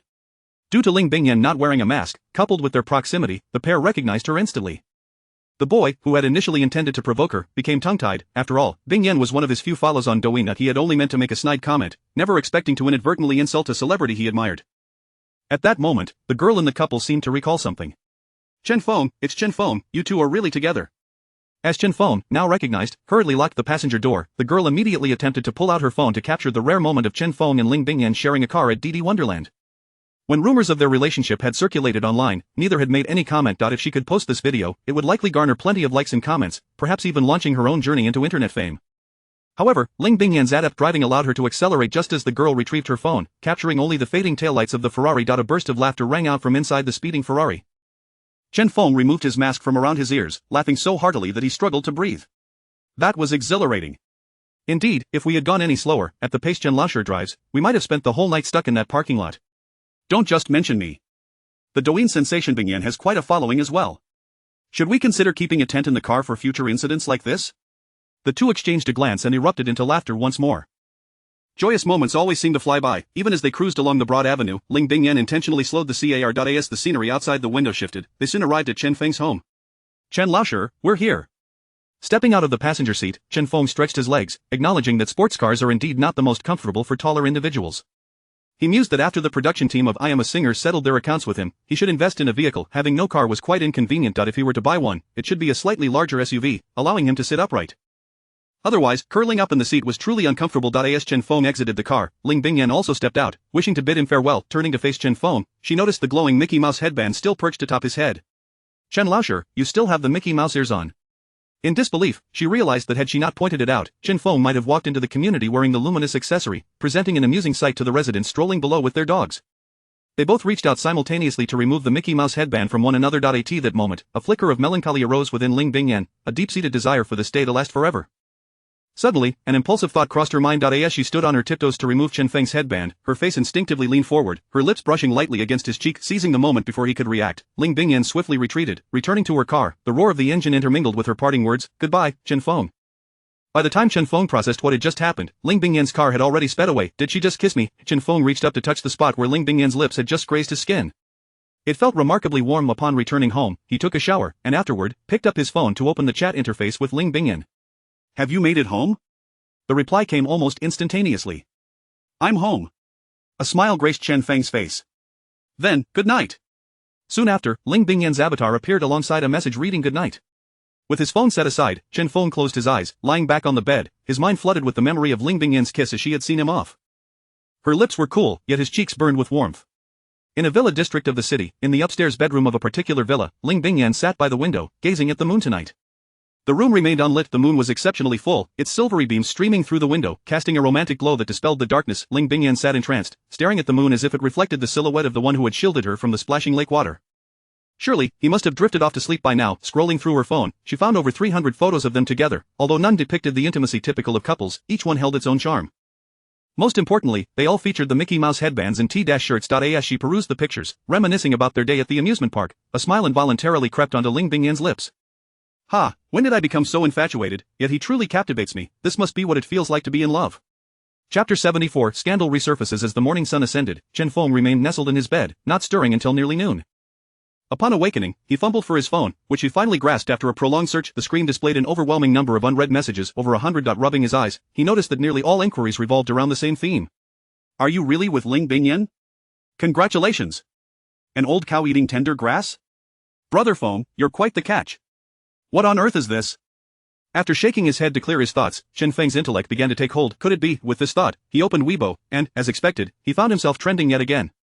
The headline read, Chen Feng spotted at DD Paradise with rumored female student. Upon clicking, the first item was a video featuring the couple he had encountered the previous night. The opening shot captured the taillights of Ling Bingyan's sports car, with its license plate faintly visible. Following this, the female member of the couple introduced herself.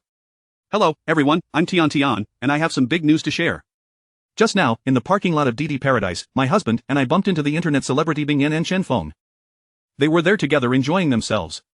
Here's how it unfolded. When my husband remarked that Chen Feng was a gigolo, Bingyan questioned who we were referring to. I sincerely apologize to Bingyan and Chen Feng. He is certainly not a gigolo. However, it's confirmed. Everyone, let us celebrate. Rather than feeling anger, Chen Feng couldn't help but chuckle at the earnestness of the girl. He scrolled down to see the rapidly accumulating comments. It seems Chen Feng truly possesses the qualities of a gigolo. If I were that handsome, I'd be seeking out rich women too. Just admit it, you're together now. I previously claimed he was a gigolo while with Su Yuxin. Look, everyone thinks the same. Bingyan is quite fortunate. Chen Feng never anticipated that shortly after the rumors with Ling Bingyan had settled, yet another wave of speculation would emerge. After contemplating for a moment, he sent a message to Ling Bingyan. A swift reply followed. Teacher Chen, the company wishes to leverage this opportunity to promote the new song in a hurry that year. Chen Feng responded with an affirmative emoji. It appeared that Ling Bingyan, like himself, had developed an immunity to the rumors. At that moment, however, Ling Bingyan was contemplating the authenticity of this trending topic. It wasn't mere gossip. Since she was unfazed, why should he be concerned? After freshening up, Chen Feng descended for breakfast. The young man at the restaurant no longer greeted him with the same fervor as before. Upon seeing Chen Feng, he smiled and immediately served him his usual favorites. Afterward, he attended to other customers, leaving Chen Feng undisturbed. In the eyes of others, he was a star, yet to the young man, Chen Feng was simply a neighbor who relished beef buns. After finishing his meal, he visited an internet cafe for a gaming session, indulging in activities typical of a single man on holiday. The leisure days of vacation felt divine. He needed no opulent abode nor extravagant feasts. He reveled in the simplicity of wearing a short-sleeved shirt and slippers during leisurely hours. Triple kill. Victory. Just as the exhilarating sounds from his headset subsided, Chen Feng's phone rang. It was Sister Susan from Tianxia Media. Hello, Chen Feng, I hope I'm not intruding upon your holiday. Not at all, Sister Susan, what is up? Good news, the payment for I Am a Singer has been settled, totaling 7 million. Which account should we transfer it to? I'll send it to you shortly. After hanging up, Chen Feng relayed his account number to Susan. He then donned his headset once more and initiated another game. Before long, his phone screen lit up, indicating that the funds had been transferred. Without glancing at it, he continued to slay enemies in the canyon until sunset. Chen Feng's splendid day was drawing to a close.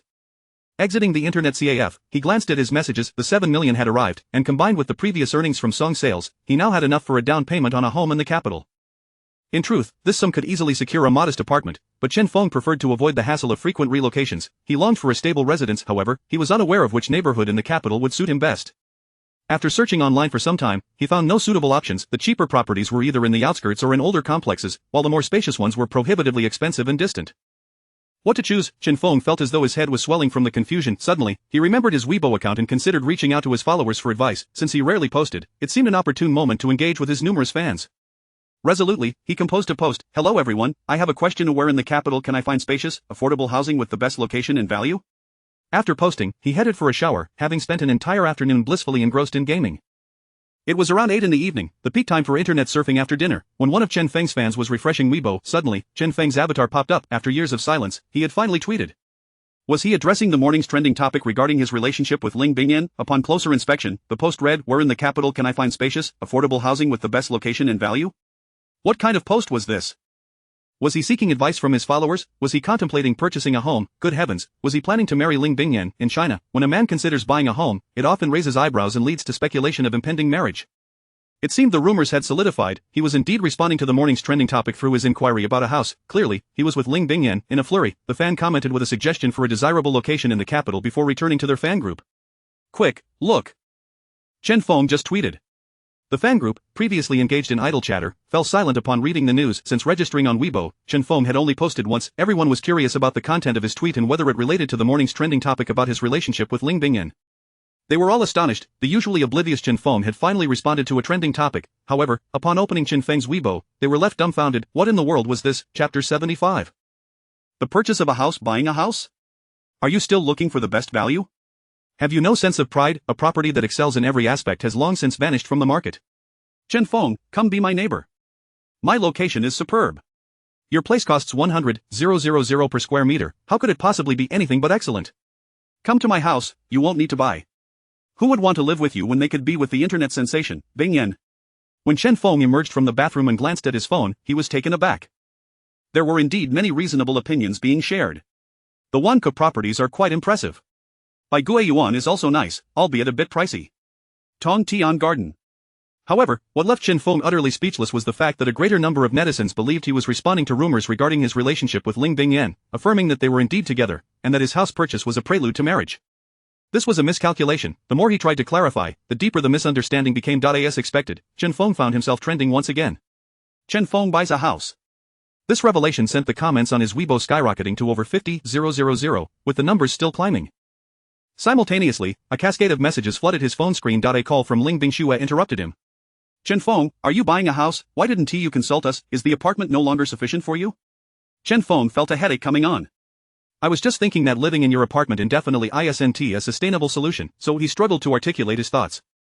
On the other end, Ling Bingxue remained silent, her face turning slightly red. She fanned herself with her hand. Upon learning about Chen Feng's intention to buy a house, she had acted impulsively, her only thought being that Chen Feng was preparing to leave her. Now, in a moment of clarity, she realized her approach had been somewhat abrupt. After a brief pause, Ling Bingxue let out an awkward chuckle. If you want to buy a house, of course, take your time. I just thought I would take care of these trivial matters while this month is relatively quiet. Ling Bingxue replied with an "oh," and abruptly ended the call, leaving Chen Feng in a state of confusion. In the following days, Chen Feng busied himself with the house hunting process. During this time, friends like Li Jian, Zhongwei, and Ailing each reached out to various real estate agents on his behalf. One day, while Chen Feng was lounging at home, he received another call from Ling Bingxue. Hello, Chen Feng, come to the office. Her tone left no room for argument, yet it carried a hint of playfulness and excitement. What's the matter? I am on vacation. Chen Feng queried. Ling Bingxue spoke in a mysterious tone. If you don't come, you will regret it. With that, she hung up and returned to the reception area. Chen Feng will arrive shortly. Please hold on a moment, she announced to the guests. In his apartment, Chen Feng quickly freshened up. Since Ling Bingxue had summoned him, it must be something important. He changed his outfit and checked his reflection in the mirror. A simple ensemble of a t-shirt and jeans would suffice. He then hailed a taxi and made his way to Tianxia Group. What, a spokesperson for Wanku? Indeed, the endorsement fee I negotiated allows you to choose one of their properties as a gift from me. What do you think? Do you like it? Ling Bingxue smiled brightly at Chen Feng, her brows arched playfully. By the way, the representatives from Wanku are currently waiting for you in the reception area. It's up to you to handle this. Chen Feng understood Ling Bingxue's intentions and expressed his gratitude with a smile. Since they are already here, we cannot leave them waiting, right? We wouldn't want to come across as arrogant. With that, Chen Feng gently tapped on the reception door and entered with a smile. Apologies for the wait. Following him were Susan and Ling Bingxue, both entering the reception area. While Chen Feng excelled in songwriting and performing, it was essential to have professionals present for negotiations. As a leading agent in the industry, Susan was undoubtedly the best choice. After exchanging warm greetings and sincere handshakes, they settled on opposite sides of the table to commence the final negotiations before signing the contract. Chen Feng, feeling the tension in the air, broke into a cold sweat. The verbal sparring that ensued between Susan and the two representatives from Wanku was nothing short of intense, with each party stubbornly defending their positions. Chen Feng felt like a mere bystander, a wooden post with no role beyond sitting there. He once again appreciated the advantages of having a management agency. A competent agency could truly allow an artist to focus solely on their craft, alleviating much of the associated stress. Ultimately, under Susan's relentless persuasion, one relented. The endorsement deal resulted in a 300 square meter property within the second ring of the capital for Chen Feng. This was a delightful surprise. It was worth noting that even the cheapest areas within the second ring typically priced at over 100,000 per square meter. A 300 square meter property would easily cost around 30 million. In the amicable and friendly exchanges, Chen Feng began to grasp the scope of what lay ahead. Regularly produce advertisements for the real estate projects of Wanke Group. 2. Attend events 5 times a year. 3. The social media accounts must feature promotional advertisements for Wanke Group. The remaining details are to be scrutinized by Chen Feng, adhering strictly to the terms of the contract. Subsequently, both parties affixed their signatures to the document, thus cementing their collaboration. In due course, representatives from Wanke Group will deliver the keys and housing materials to Tianxia Media. After the two individuals departed, Ling Bingxue turned and approached Chen Feng step by step. Speak up, how shall you express your gratitude to me? The immense kindness and favor bestowed upon me by President Ling is something I, Chen Feng, shall never forget. In my next life, I shall toil like a beast of burden to repay your benevolence. Chen Feng's words elicited hearty laughter from those surrounding them. Ling Bingxue surveyed the room. Is no one working? Instantly, the laughter ceased, as if the room had never echoed with mirth. Ling Bingxue then focused her gaze on Chen Feng. Bing Yan's song is set to be released tomorrow, remember to promote it diligently. She rose on her toes and leaned close to Chen Feng's ear. Tell me honestly, are you and my sister together? As she posed this question, Ling Bingxue felt her heart racing. Both possible answers were one she desired, yet neither entirely satisfied her. On one hand, it concerned her sister's happiness, as it was evident that Bing Yan held deep affections for Chen Feng. On the other, she could not deny her own feelings. Chen Feng was taken aback by the suddenness of her inquiry. Didn't Bing Yan tell you? He responded. Tell me, what? Ling Bingxue's heart tightened. Could it be that Chen Feng and Bing Yan were truly together? Her brows furrowed slightly, and her gaze became evasive. She felt a wave of breathlessness, never anticipating such an intense reaction. Of course not. That day we merely visited DD Wonderland. Chapter 76. The release. With a sigh of relief, Ling Bingxue exhaled deeply. She promptly shifted the topic of conversation to various other matters. As she exited, she encountered Ling Bingyan, who had just finished a promotional shoot, clad in her high school uniform, exuding a vibrant youthful aura. Upon spotting Chen Feng, Ling Bingyan cheerfully waved her hand, embodying the demeanor of a little girl, a stark contrast to her usual facade in front of outsiders. Once they entered her private office, Ling Bingyan pouted playfully, her expression radiating joy. Chen Feng responded with a smile. Why the pout? Are you feeling nervous about releasing your song tomorrow? Noticing Ling Bingyan's sigh, Chen Feng raised an eyebrow, wondering if all members of the Ling family had a penchant for sighing. Teacher Chen, you might not be aware since you're on break, but originally, we were supposed to finish recording the MV today and release the song next week, on July 20th. However, Dai Yutong from Xinguan Media has also chosen to release her song that day. Moreover, due to the rumors surrounding us, the company has decided to launch the song tonight. The MV has just been completed, and I worry that the rushed release might not yield the desired outcome. After all, this is my debut song, and I do not wish for it to be so hastily presented. Only then did Chen Feng realize that the song's immediate release was influenced by such factors. He offered words of comfort. It's alright, follow the company's plan. Releasing the MV later is perfectly fine. With so many artists in the company, they will undoubtedly assist in promoting it. Ling Bingyan pursed her lips. At this point, there's nothing else to be done. I'm feeling quite anxious. I suppose I'll just post an update on Weibo and Douyin tonight. Whoever is interested can listen. It's merely a theme song for a movie, serving as a supportive element. It's just unfortunate for you, Teacher Chen, that your efforts may go unappreciated. Her mood seemed to have settled into a state of resignation. Chen Feng shook his head, thinking to himself that he had plenty of songs in mind like this one, but he couldn't share that with her. Don't worry, I'll write you another one in the future. It's quite simple. Chen Feng had faith that this song would resonate deeply with many. Teacher Chen, I heard that Wanke Group is negotiating for an endorsement collaboration? Chen Feng merely responded with an mm. Reflecting on the earlier scene where Susan and Wanke were in a competitive standoff, he shared the vivid details of that encounter with Ling Bingyan. Laughter often erupted from their office, audible to passers-by. After conversing for over half an hour, Chen Feng left Ling Bingyan's office and returned to his own. Since he was already there, he thought it best to assist Ling Bingyan in some capacity.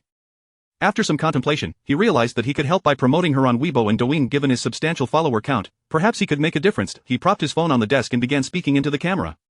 Hello everyone, I am Chen Feng. It has been a while since we last connected. The housing recommendations you provided previously were incredibly helpful. Once I finalize my choice, I will inform you all. Now, onto the main topic. I have penned a song titled In a Hasty Year, performed by Ling Bingyan, which will be available on major music platforms tonight at 8 p.m. If you're tired of my singing, do take a moment to appreciate her ethereal voice. Trust me, it will offer you a refreshing experience. Go check it out. Upon reviewing his recorded video, Chen Feng felt satisfied. Noticing the time, he realized it was already 5 p.m., and less than 3 hours remained until the song's release. He uploaded the same video to both Weibo and Douyin, clicking send. After seeing the successful upload notification, he exited his office, greeted his colleagues, and strolled out of the company, heading home. Weibo has been updated. A thunderous cheer erupted in the fan group, igniting fervent discussions among the fans. Another update? Chen Feng has been quite active on Weibo these past few days. Haha, what is he planning to buy today? Perhaps it's time for furniture shopping. Let us take a look. Charge. The fans eagerly flocked to Chen Feng's Weibo, only to be taken aback. While they were initially confused, smiles adorned their faces as they realized he was promoting a song, and not just any song, but one by Ling Bingyan. Simultaneously, Ling Bingyan's Weibo also featured promotions for In a Hasty Year. In our youth, we often inflicted harm upon one another, ultimately leading to despair, for we understood that the only salvation left for us was to part ways. In our younger days, we were indifferent at the outset and heartbroken at the conclusion. Yet as we matured, we avoided childish wounds, only to miss the courage to begin. This is my first single, In a Hasty Year. I hope you all enjoy it. After reviewing her Weibo post, Ling Bingyan found no typos, and she chose not to dwell on anything further. At this point, she couldn't comprehend why the company wouldn't allow her to release her song simultaneously with Dai Yutong's, to compete with them directly. This song was truly excellent, and the current predicament left her feeling rather distressed. Despite having 1 million followers, she realized that this influence was merely a drop in the ocean. Just as she was about to log out of Weibo, she noticed a sudden surge in comments. Huh, so many comments already? Quick, look, Chen Feng's girlfriend is releasing a song. I knew they were together, he's even promoting his little sweetheart. She's so beautiful. Wow, a high cold fairy. I'll hold off on listening to the song. Let us comment first. Please, just officially announce your relationship already, I would absolutely support you. Brothers, I finally understand what a match made in heaven looks like. It's not too late, I just found out too.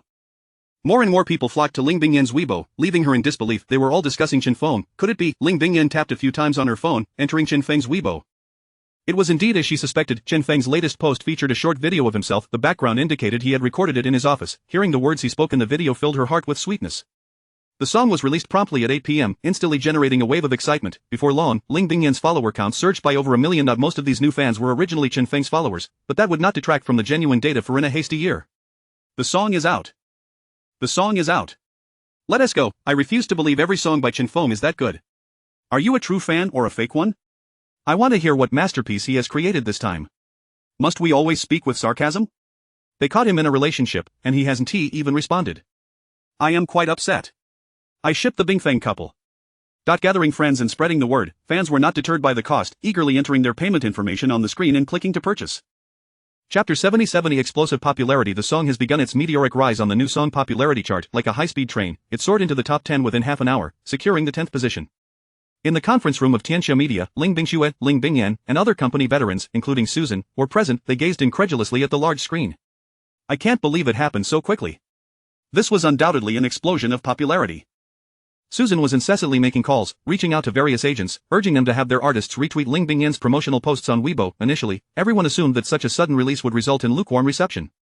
After all, this was Ling Bingyan's debut song. Although remarkable, it paled in comparison to seasoned superstars like Dai Yutong. Consequently, the company decided to steer clear of releasing a song on the same day. If they were to avoid it, they would do so thoroughly, coordinating with Xinguan Media to release the song before their promotional activities commenced to prevent any conflicts. Thus, tonight, aside from Ling Bingyan and Chen Feng, only the stars from the production team shared the song's promotional content. To everyone's astonishment, this led to a surge in trending topics. Upon witnessing the immense potential for profit, the higher-ups convened a meeting to relay the directives to various subsidiaries. We must capitalize on this wave of popularity, launching a comprehensive promotional campaign and strive to elevate several new artists alongside this trending song. In the following hours, artists from Tianxia Media flocked to comment and share beneath Ling Bingyan's Weibo post, and their fans rallied under their idols' banners to support Ling Bingyan's new song. In no time, the comments section became a gathering place for fresh faces and emerging talents. The song's position on the charts advanced further, now ranking at number 7. Comments surged past 200,000 and continued to climb. It's so beautiful, absolutely enchanting. I still remember that line, no regrets for the place of dreams, only lament for the fleeting time. Interpreting Chen Feng's lyrics is a delight, and listening to his arrangements is a joy that revitalizes the spirit. Paired with Ling Bingyan's vocals, it unfolds like an inkwash painting, vividly portraying scenes before my eyes. This voice, so serene and noble. Only for you, a fleeting smile in my life, ensnared me in those hurried years. Do not look back on the autumns that have passed, 4 years of dreams ultimately fade to nothing. Wow, this is poetic. I wouldn't dare to comment without some literary flair. I've been holding back just to drop the phrase absolutely brilliant. Within the conference room, discussions regarding future directions continued. While the song's leading lady had pulled a chair to the window, she gazed out at the bustling concrete jungle, her mind drifting to thoughts of a certain man. Her thumb occasionally brushed against her phone, tapping it each time the screen dimmed, as if anticipating something. Surely he should still be awake. What could he be doing? Might he be listening to this song? Yet, he had already listened to it countless times, with the most successful recording occurring with his assistance. After much contemplation, Ling Bingyan opened the chat interface with Chen Feng on her phone. What are you up to? Almost immediately, Chen Feng's name appeared as typing. Ling Bingyan's eyes brightened. Listening to your new song, contemplating ordering takeout. Sitting at the edge of his bed, Chen Feng replied while browsing through a food delivery app. So many choices, each tempting in its own way. After scrolling through several options, none seemed satisfactory. Buzz, his phone vibrated, and Chen Feng opened the message. I'll head downstairs shortly. I'll treat you to a late-night snack. It's so late. Don't trouble yourself. I'm already on my way. All right. Ling Bingyan was not lying. Upon seeing Chen Feng select his takeout, she immediately stood up and informed the people in the conference room, I'm stepping out for a moment. Without waiting for their reactions, she pushed the door open and left, resembling a little bird in flight. Ling Bingxue cast a deep glance at the door. Let her be, we shall continue our meeting. Indeed, as a tool, Ling Bingyan had little to contribute in terms of opinions during the meeting. She sat there primarily to listen or to wait for her sister, Ling Bingxue, to finish work and return home. However, now that she had her own matters to attend to, she naturally would not linger in the dull meeting room any longer. A brief notification of any new decisions would suffice. Shortly after, the two reunited. What would you like to eat, Teacher Chen? It's on me. I'm not sure.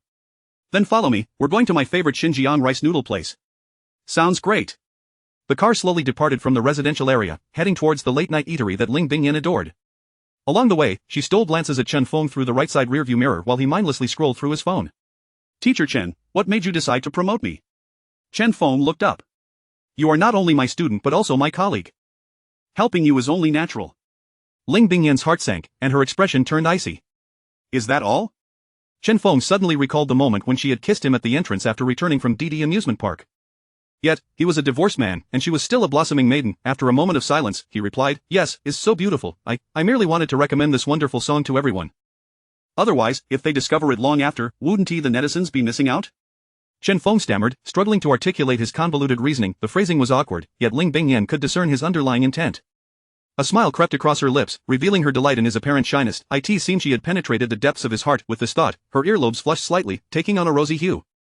However, the dim light within the car concealed her bashful appearance from Chen Feng. Ling Bingyan smiled, radiantly beautiful. The flickering lights by the roadside illuminated her expression, showcasing her pure allure.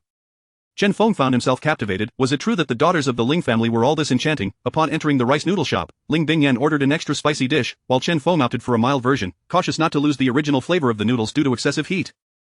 As for Ling Bingyan, perhaps she sought to mask the color on her cheeks with the spiciness. Despite the late hour, the late-night eatery was bustling with patrons. The two quietly savored their noodles, while nearby, a group of girls dressed as students animatedly conversed.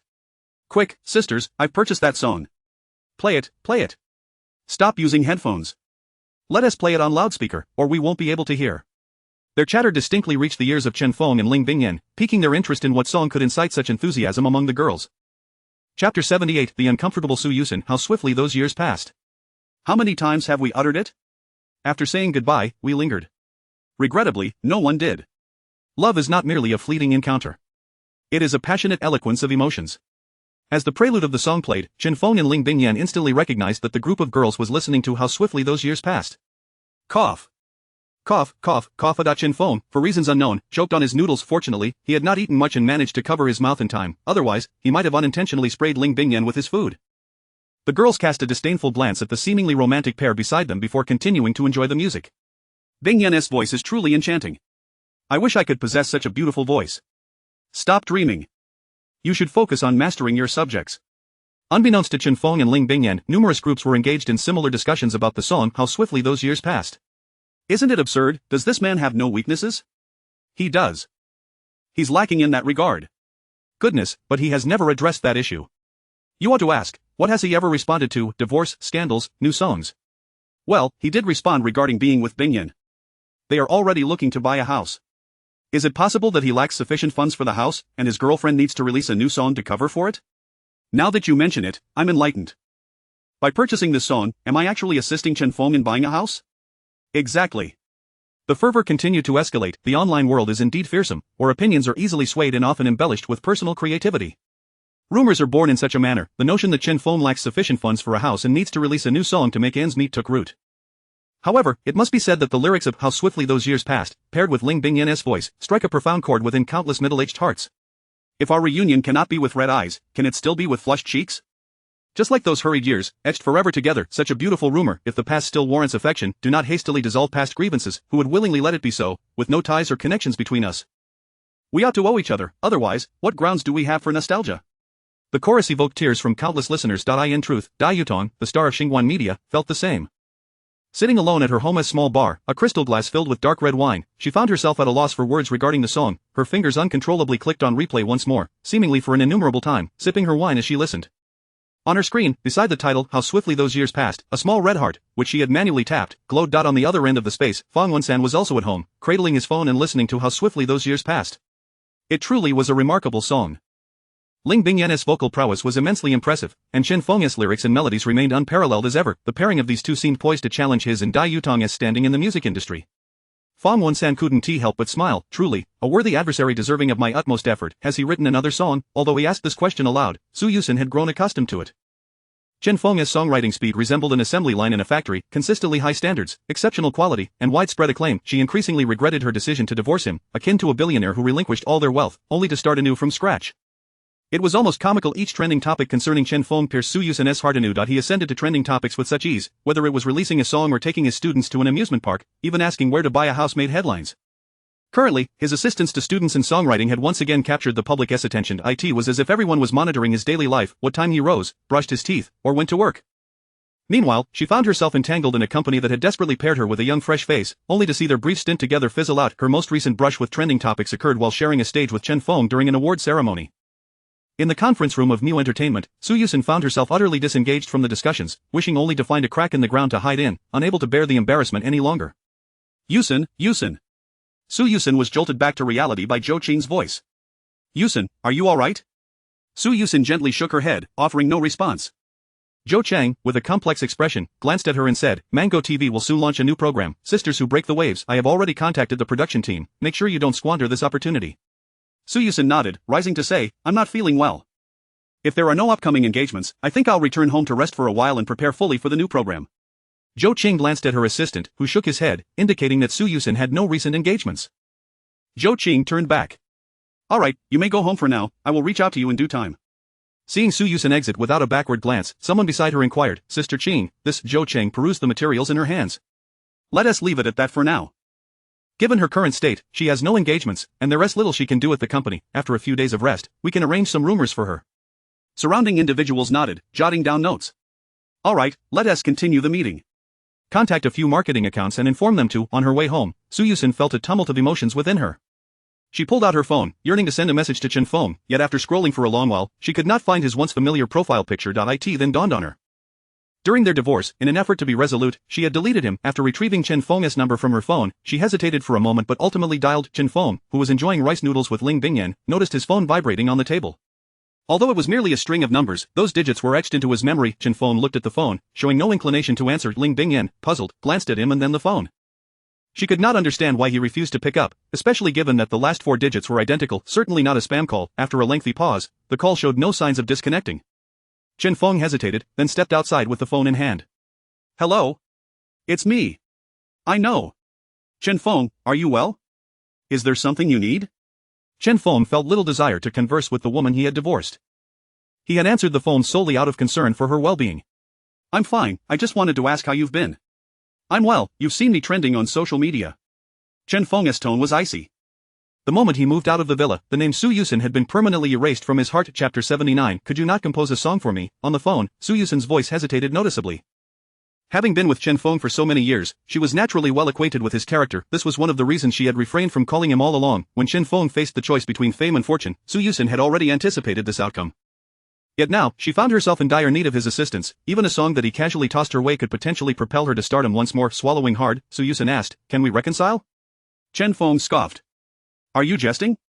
If there's nothing else, I'll hang up. Su Yuxin's anxious voice came through the line. Wait, I still love you, why can't you give me another chance? Love me, a chance, in 3 years of marriage, how many days did you actually spend at home? Which did you choose, your career or me? Now you're asking me where the opportunity lies. Su Yuxin's voice was tinged with guilt. Wasn't it for the sake of this family? Save those words for your colleagues. I have matters to attend to, I'm hanging up. Su Yuxin's words drained the last vestiges of Chen Feng's patience. He pressed the red button on the screen, preparing to return to his late-night snack. Buzz. Su Yuxin's call came in again. Chen Feng, I want one of your songs, no matter the cost, name your price. A cold smile crept across Chen Feng's face. She had finally revealed her true intentions. He was no fool. With a mere flicker of thought, he comprehended Su Yuxin's ulterior motive, asking him for a song that if he were unable to compose music, she likely wouldn't have even bothered to call him and would have pretended not to know him if they crossed paths. Contemplating this, Chen Feng inquired, is this your true intention? The mask torn away, Su Yuxin's voice lost its previous frailty, regaining the haughty tone she usually adopted. Chen Feng, I think you should not view others through such a utilitarian lens. After all these years between us, am I not allowed to ask you for a song? Once a choice is made, one must take responsibility for that decision. Have you considered that if we had not divorced, you would likely be the one performing these songs? After Chen Feng finished speaking, silence reigned on the other end of the line. After a lengthy pause, she finally uttered, 5 million for your song. That price is nearly the ceiling in the industry. Not for sale. With that, Chen Feng hung up once more, blocking her number. Su Yuxin's calls would no longer reach him. Chen Feng. The Fleeting Years has become a sensation, with a surge in comments and skyrocketing sales. The next day, those who awoke to see the trending topics on Weibo clicked into Ling Bingyan's profile. Her striking beauty and ethereal voice captivated netizens, who, after listening to a snippet she uploaded, rushed to music platforms to purchase the song without a second thought. In those fleeting years, how many times did we utter the words?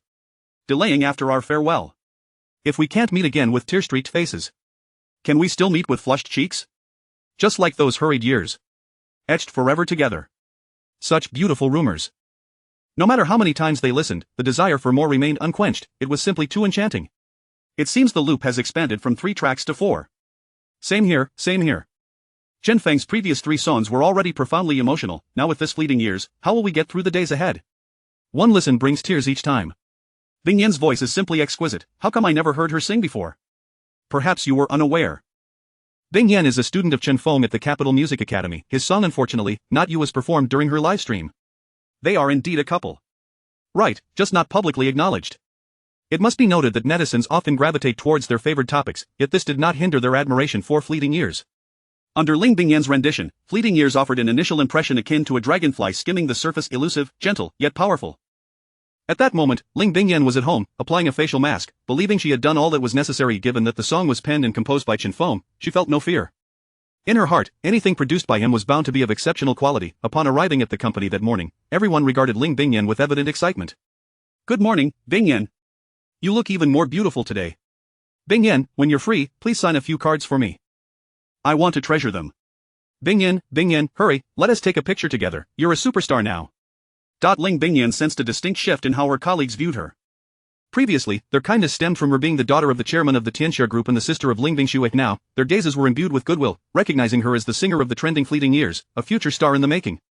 Here comes Bingyan, said Susan, exiting her office with a laptop in hand, presumably heading to a meeting.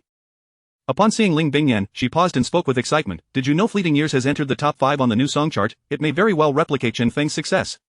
Although each subsequent ascent on the charts will be more challenging, with Chen Feng's lyrics and composition paired with your voice, nothing is impossible.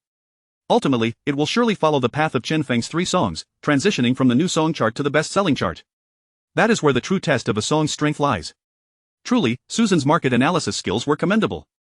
For a period thereafter, Fleeting Years maintained its position within the top 5 of the new song chart, but after a few days, it ceased to rise further. This was quite normal. Following the sweeping success of Chen Feng's 3 songs, the quality of music in the Chinese pop scene had evidently risen. Many began to intentionally mimic Chen Feng's musical style. This led to a vibrant atmosphere of competition on the new song chart. For a song that had only recently been released, achieving the number 1 spot in such a competitive environment was undeniably challenging. As the most authoritative chart in the Chinese music industry, Huaxia Music boasted an official background and maintained stringent management. Attempting to manipulate the charts or post malicious comments was nearly impossible. If discovered, the consequence was a ban, and each individual could only register 1 account. Losing an account meant being shut out by Huaxia Music. However, although the new song chart did not see any upward movement in ranking, it steadfastly held the number 1 position on the real-time sales chart compared to other songs released around the same time. Chapter 80 has arrived. The Masked Singer. It must be said that Tianxia Media's response has been remarkably swift. On the very first night, upon discovering that In the Prime of Our Lives had ignited the music scene, the following day during prime time, the music video for In the Prime of Our Lives was launched.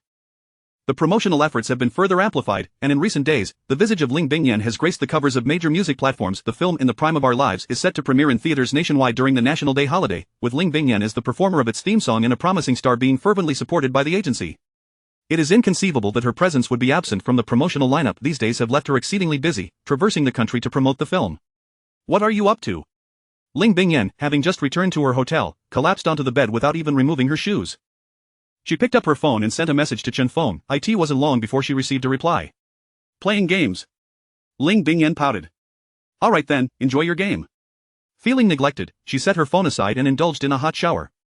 Half an hour later, she emerged from the bathroom, wrapped in a towel. If any male were to witness this enchanting scene, the phrase "a beauty emerging from the bath" would undoubtedly spring to mind, accompanied by a rush of blood.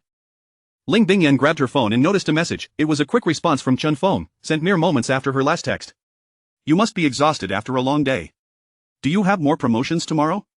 Wasn't he supposed to be engrossed in his game? She had heard that boys deeply focused on gaming rarely pay attention to anything else, yet here he was, replying to her messages. At this thought, a blush crept across Ling Bingyan's water-drenched face. Wiping her still damp hands on the towel, she felt a surge of joy and swiftly tapped on her phone screen.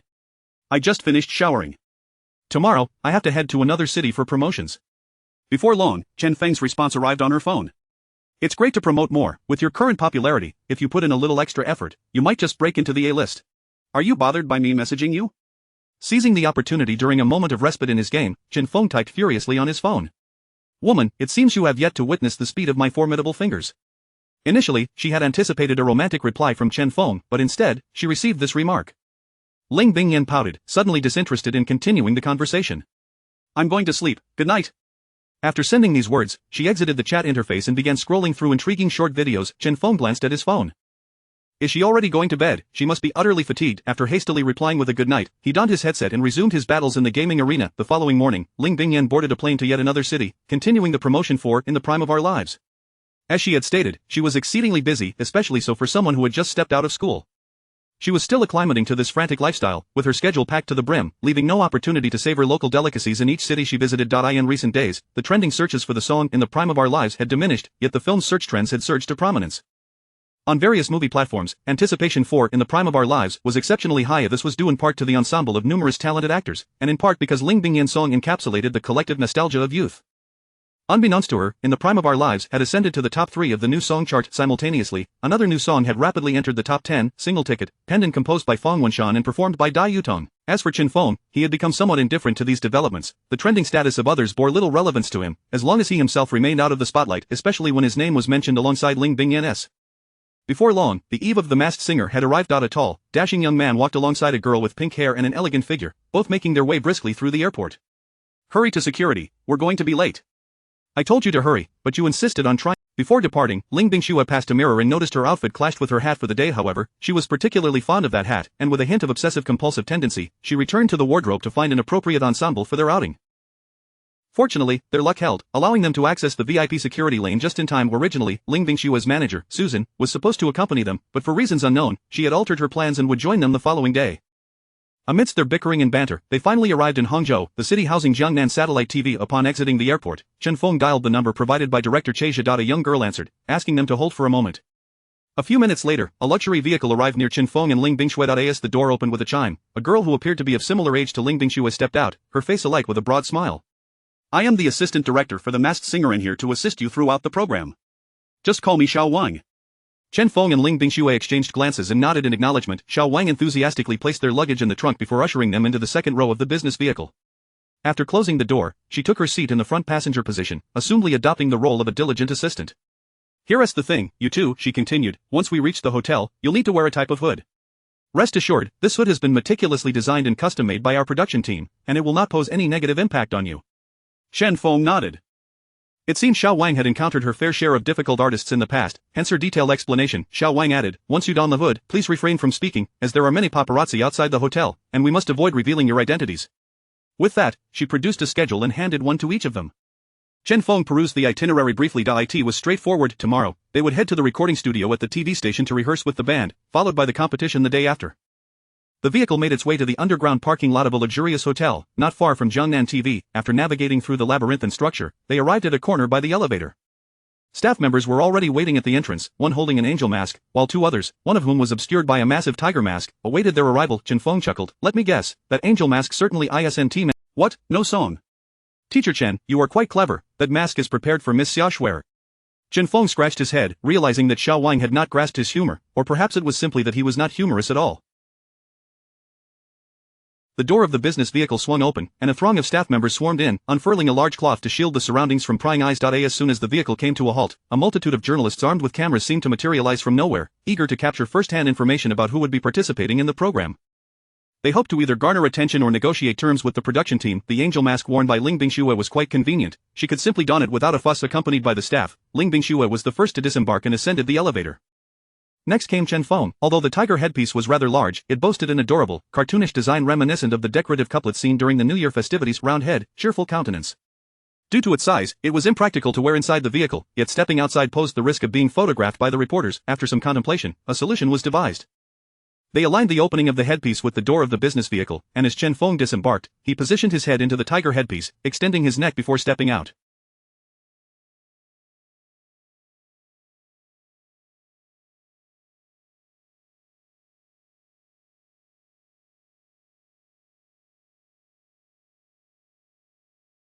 This, Chen Feng pondered for a moment. Although this action bore a slight resemblance to a certain green creature, he could not conjure a better alternative. These were the established rules.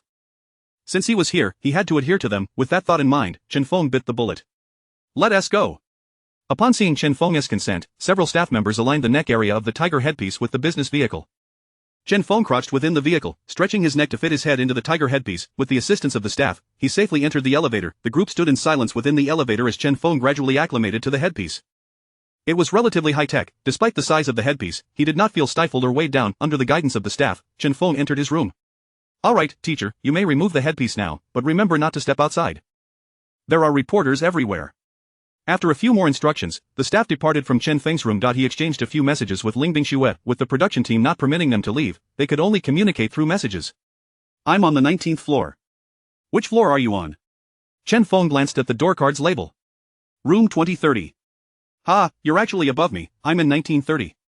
It was arranged by the production team. I have no choice. Just as Chen Feng was about to say something, another message from Ling Bingxue came through. Chen Feng, promise me one thing, will you? Chen Feng was puzzled. Her tone suggested she had something significant to discuss. Go ahead, as long as I can fulfill it. Could you please refrain from, doing your business above me, ha ha. Chen Feng rolled his eyes. After all that, it was about this, ridiculous, he promptly replied, I can't, I'm heading to the restroom now. Ha ha ha ha, their banter was interrupted by a knock at the door. Chen Feng responded to Ling Bingxue, someone's at the door. I'll talk to you later. He then made his way to the door and peered through the peephole, spotting Director Che on the other side. He opened the door. Chen Feng, long time no see. Director Che. Chen Feng greeted with a smile. You've become even more handsome, young man. I'm here to deliver your meal and discuss the program's rules. Che entered the room, taking a seat as he gestured to Xiao Wang, who placed a bag on the table. Teacher Chen, inside are 4 dishes and a soup.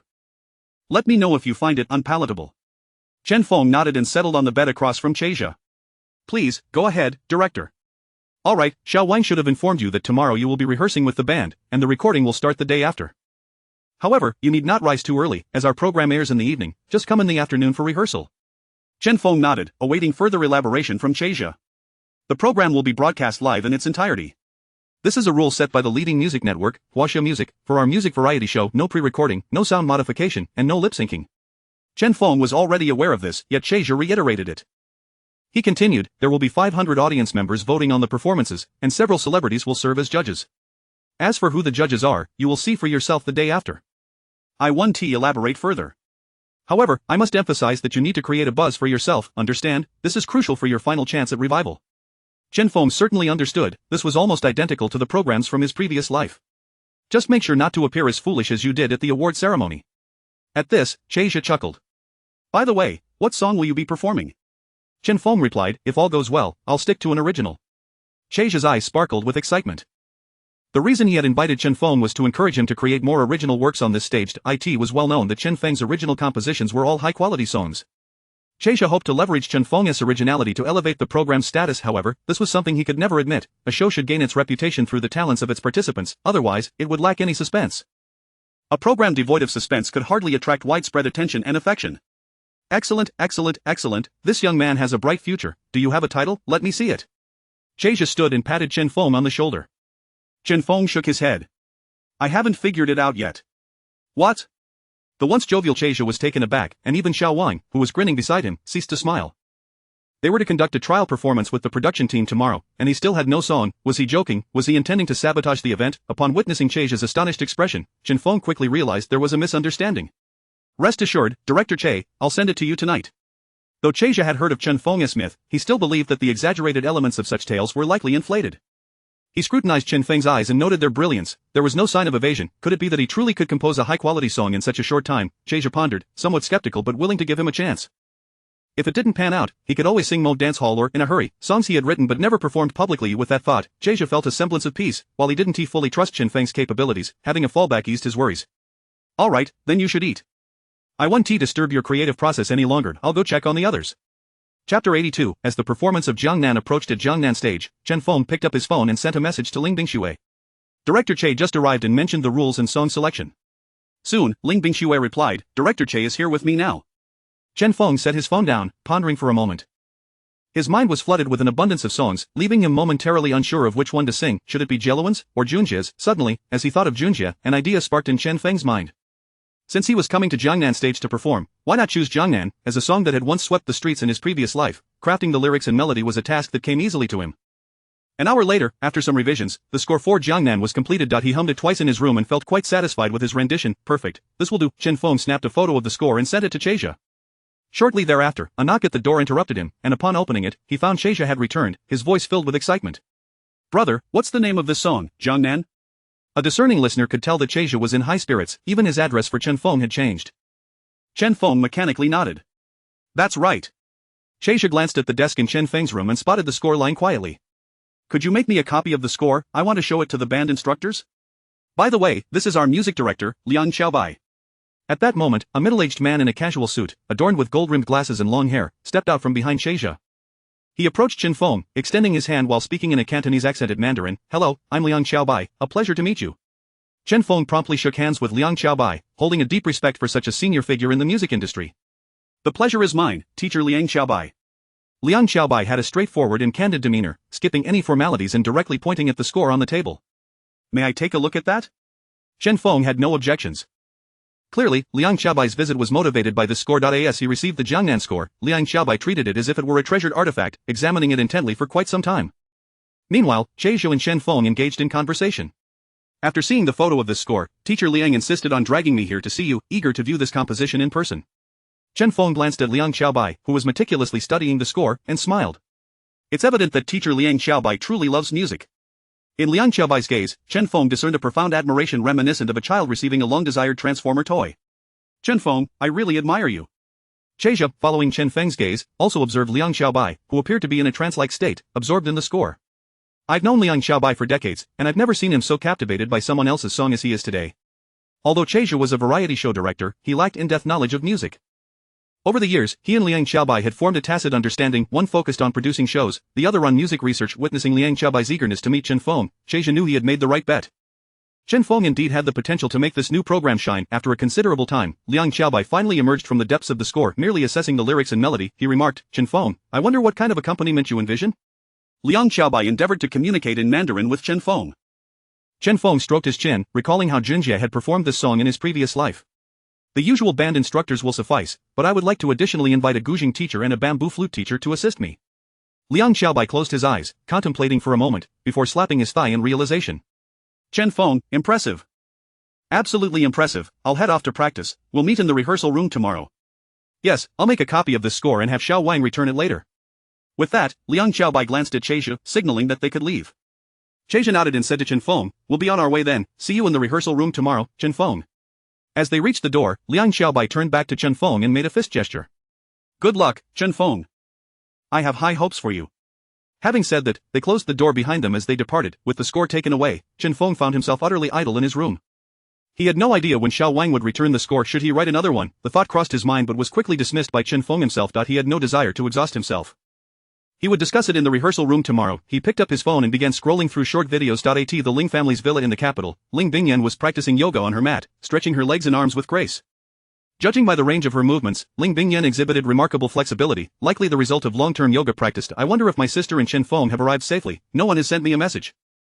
After completing her final pose, Ling Bingyan wiped the sweat from her forehead and sent a message to both Ling Bingxue and Chen Feng. Have you arrived? What are you up to? Ling Bingshue's avatar did not light up, but Chen Feng replied swiftly. I've arrived and am resting at the hotel. Knowing that both had reached the hotel, Ling Bingyan felt a wave of relief.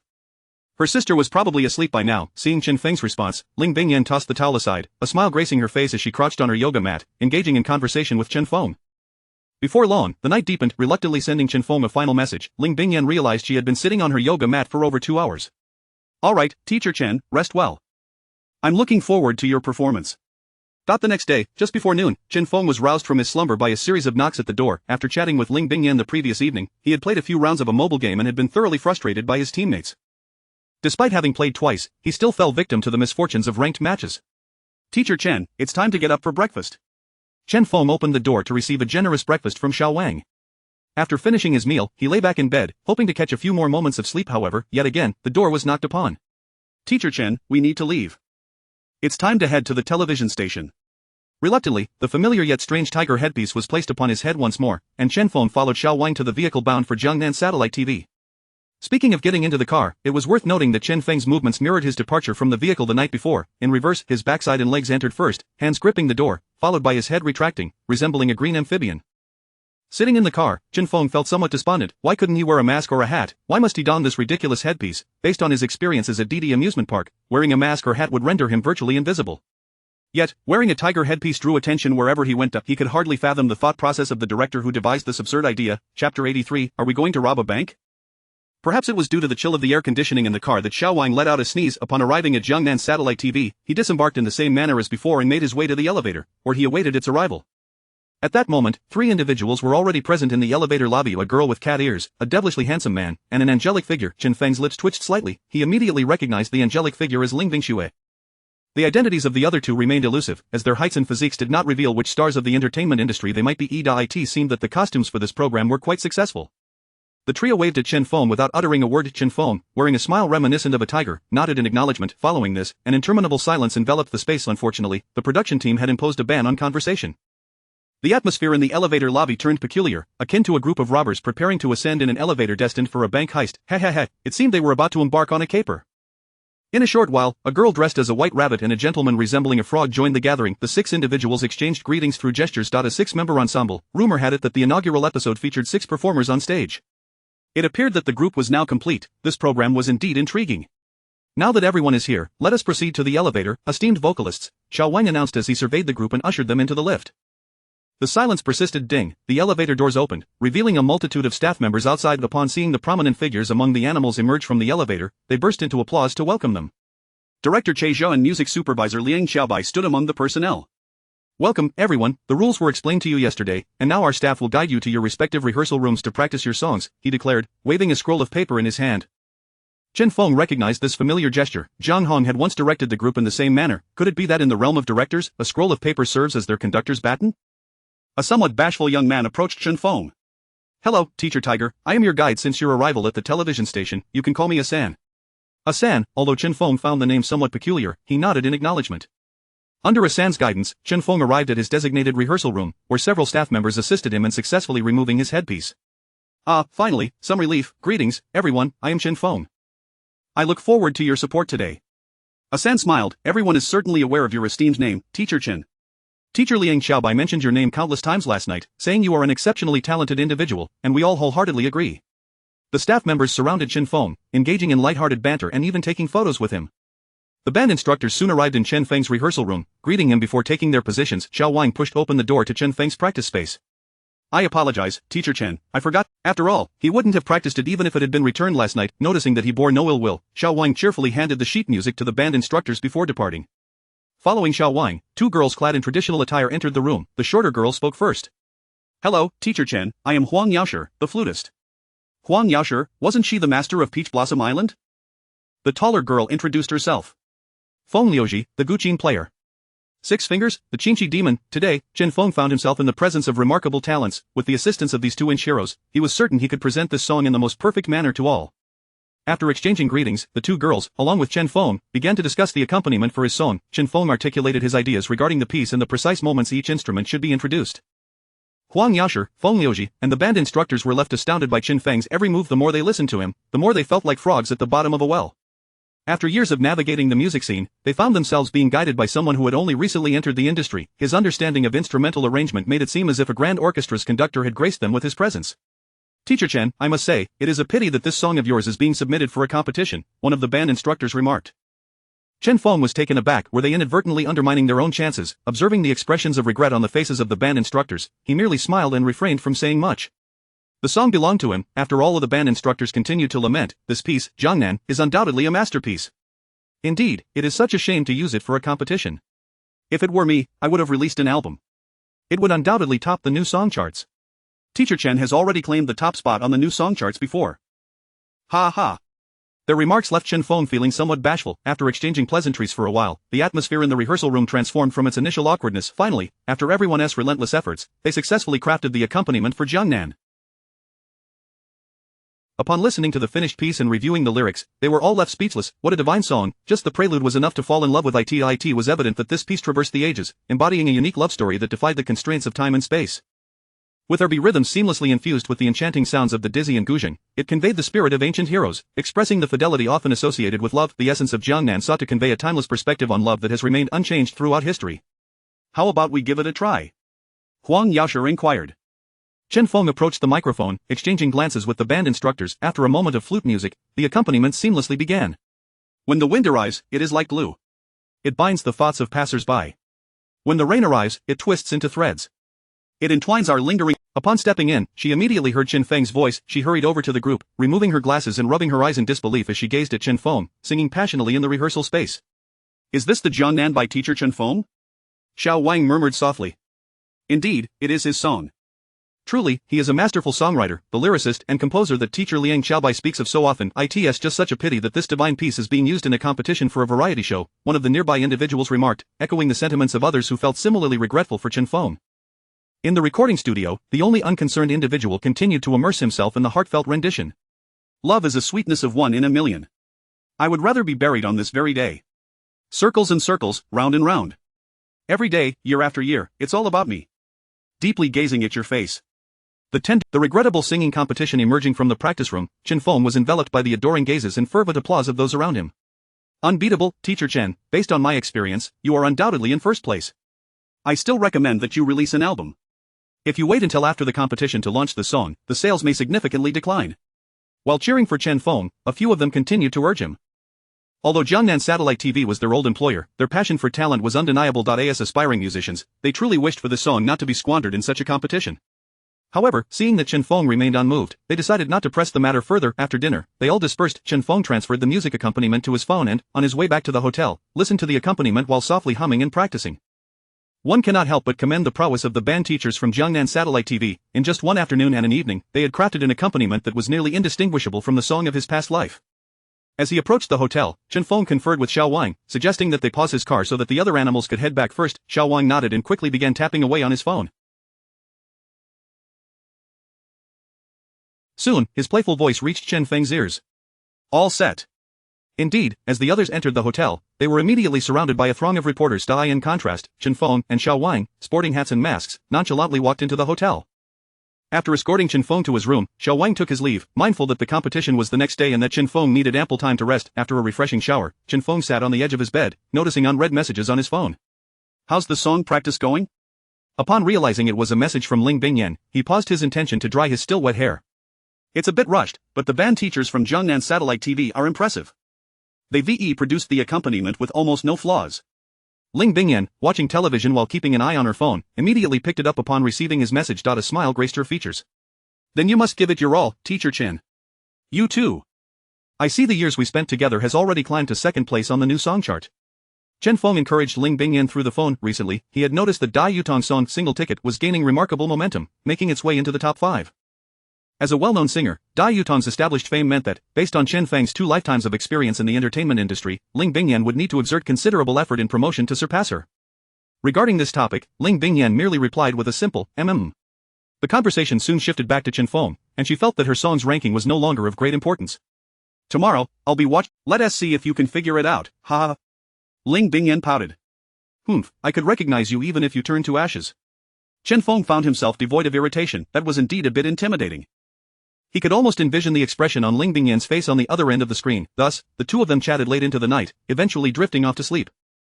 The following noon, Chen Feng was roused by the sound of his phone ringing. Glancing at the screen, he saw it was Xiao Wang. What was this? Was he not allowed a moment's peace to rest adequately before the competition?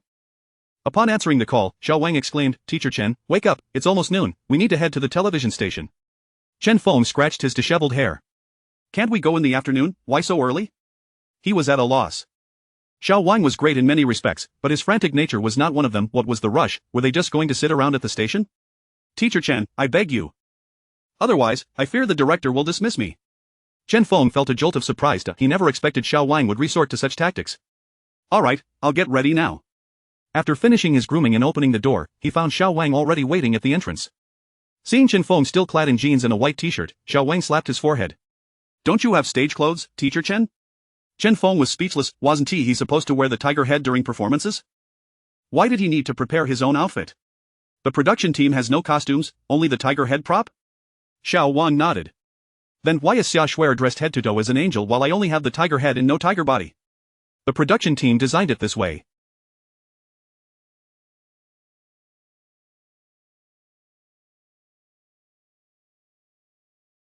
"I am not sure why," Chen Feng replied, choosing not to engage further with Xiao Wang. There was no point in arguing about it. The two proceeded to Jiangnan Satellite TV station as they had the day before.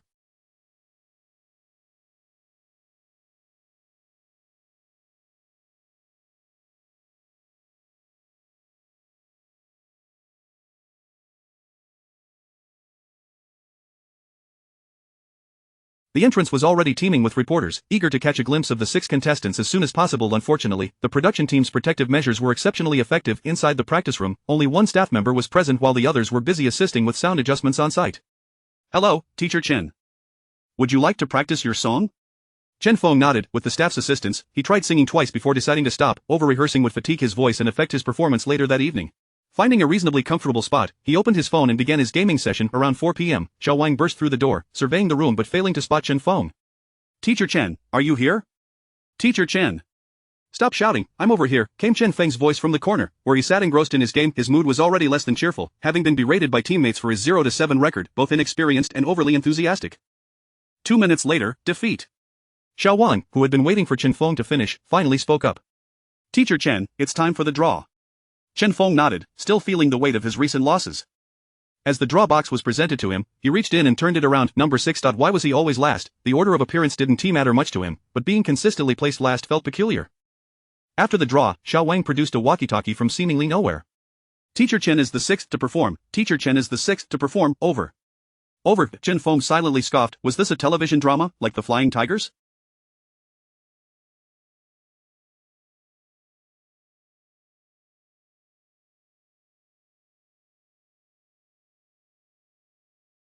After receiving confirmation on the other end of the walkie-talkie, Xiao Wang instructed the staff to take the box away and requested that another person fetch Chen Feng's oversized headpiece. Teacher Chen, however, the thought of facing a crowd of journalists made him feel a sense of dread. Deep within Chapter 85 of The Peculiar Contestant accompanied by the staff, he arrived at the entrance of the live broadcast venue. Indeed, a throng of reporters awaited. Upon seeing Chen Feng enter with his tiger mask, someone shouted, "Look, the tiger has arrived." In an instant, the reporters swarmed towards him like a disturbed hive of hornets. The staff quickly formed a protective barrier around Chen Feng. "Tiger, Mr. Tiger, could you reveal which song you will be performing today? Mr. Tiger, who are you? Do you feel confident about not being eliminated?"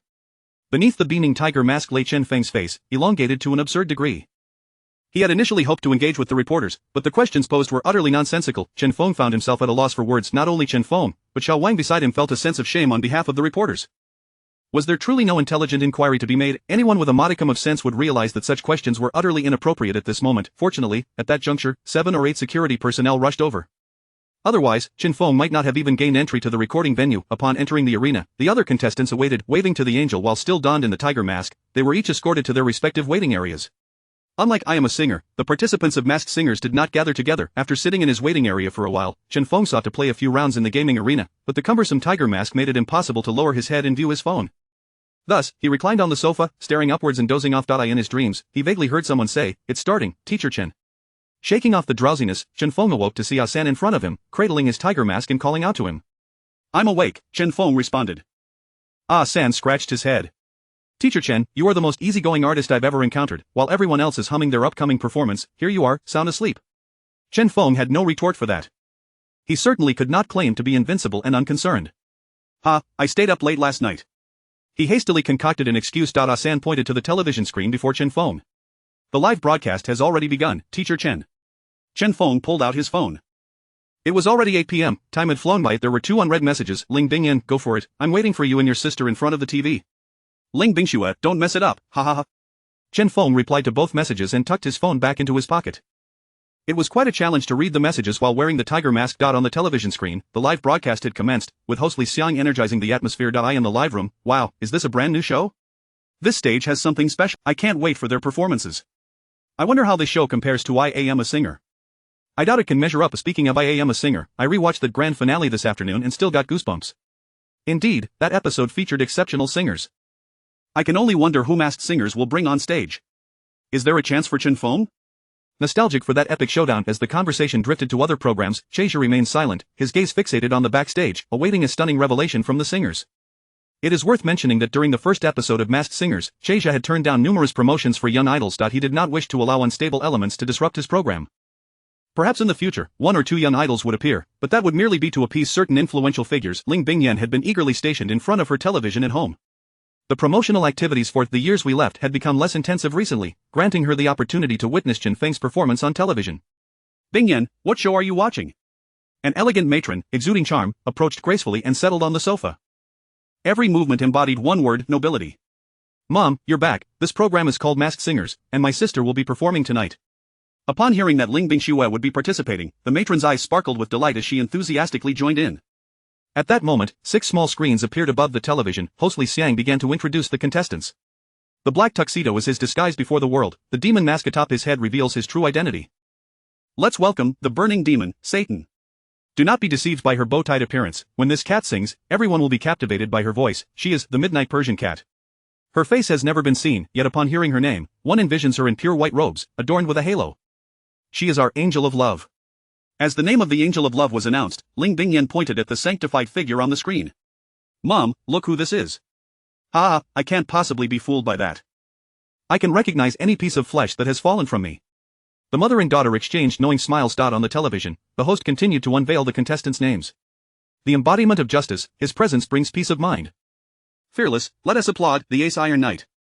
In fairy tales, he is the prince transformed. In reality, he is our creative prince. Please welcome the frog that jumps, quack quack quack. Behind the screen, viewers were nearly in stitches. The peculiar costumes were one thing, given the program's title, but none of the animals had a name that was remotely normal. My stomach hurts from laughing. Same here.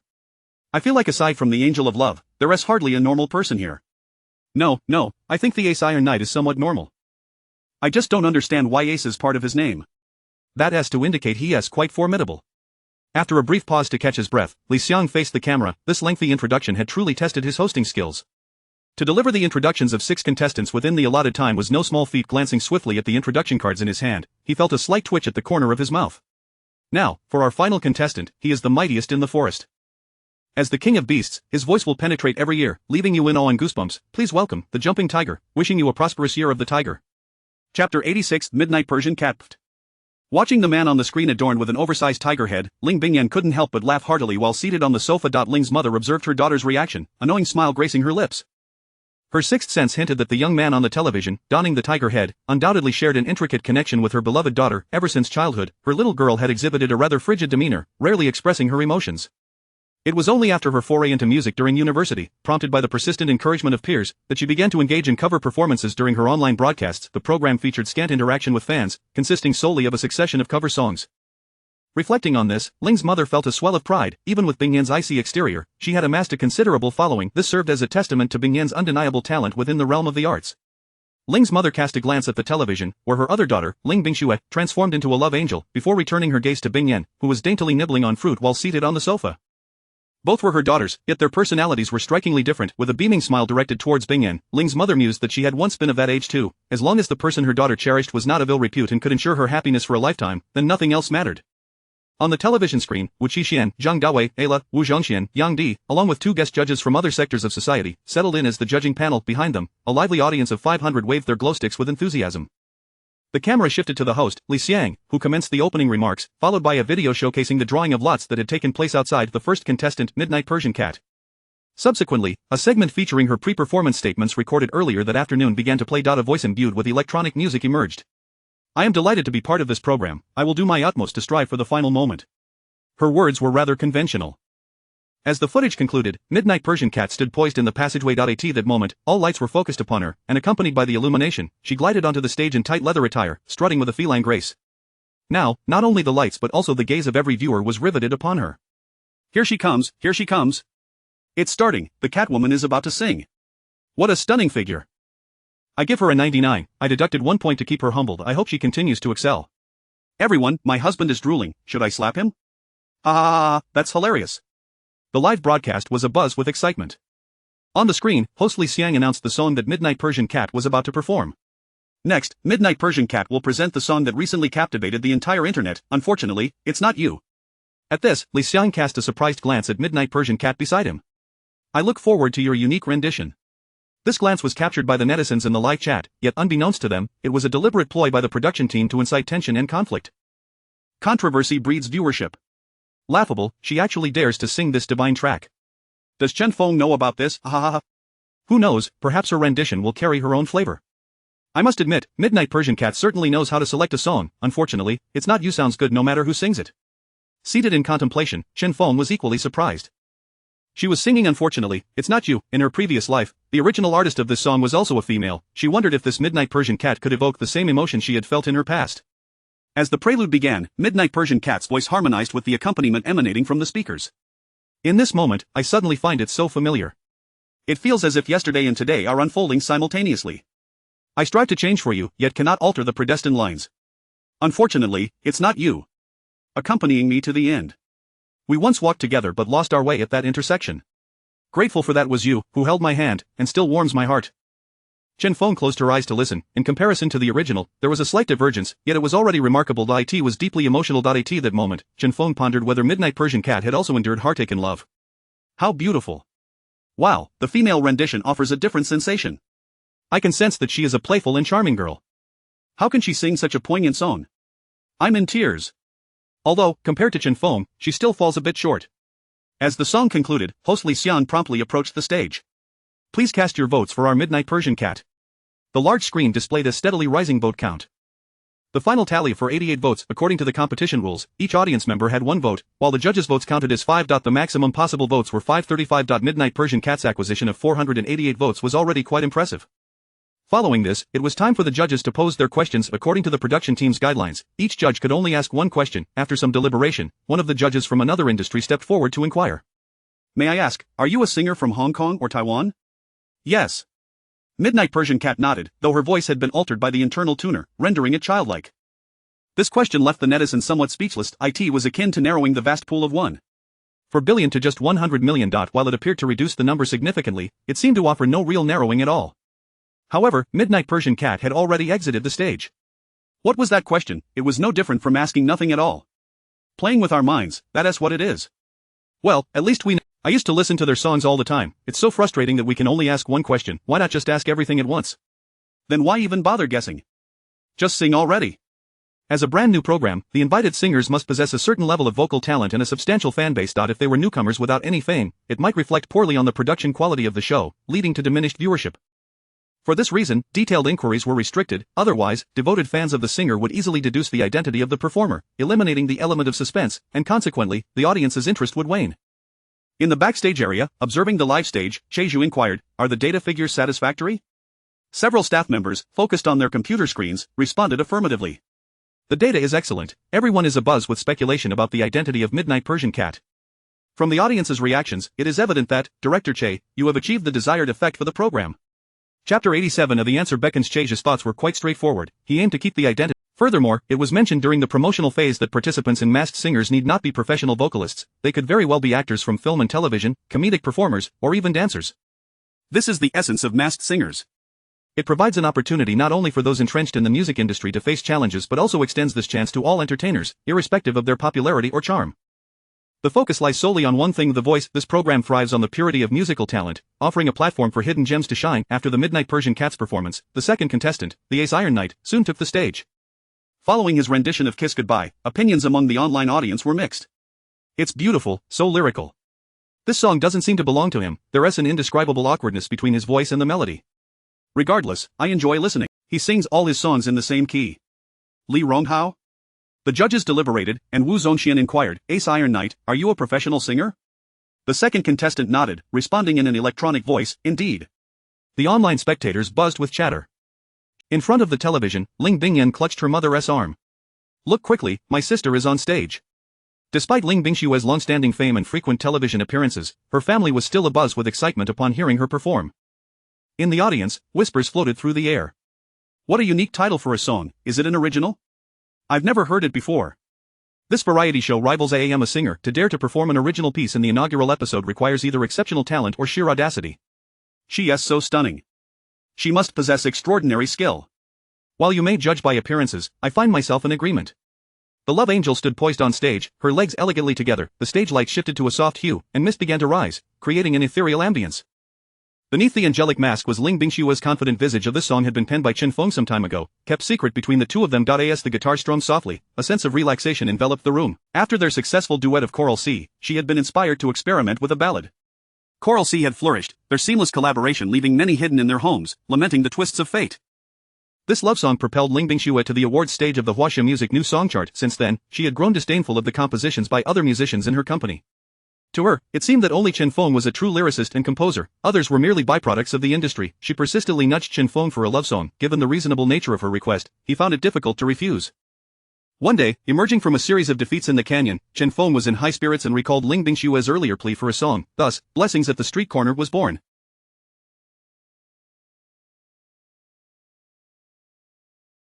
Initially, Ling Bingshue had not intended to showcase this piece, yet her tenacious spirit resisted singing songs by other female artists. However, performing her previous works would likely lead to immediate recognition by her fans. Her voice and style were truly one of a kind in the music realm. This was the very reason Blessings at the Street Corner found its place on the Masked Singer's stage. This variety show offered her a chance to shift her musical style while remaining incognito. The chat room was abuzz. I'm so familiar with her voice, yet I've never heard her sing such a tender ballad. I felt the same. As soon as she began, I thought of her, though this unexpected gentleness left me conflicted. Who are you all talking about? Guess for yourself. I won't tell you. It was evident that the judges in the audience were wide-eyed with disbelief, captivated by the love angel's enchanting performance. I once pondered, she sang. If we were to meet, what would we do?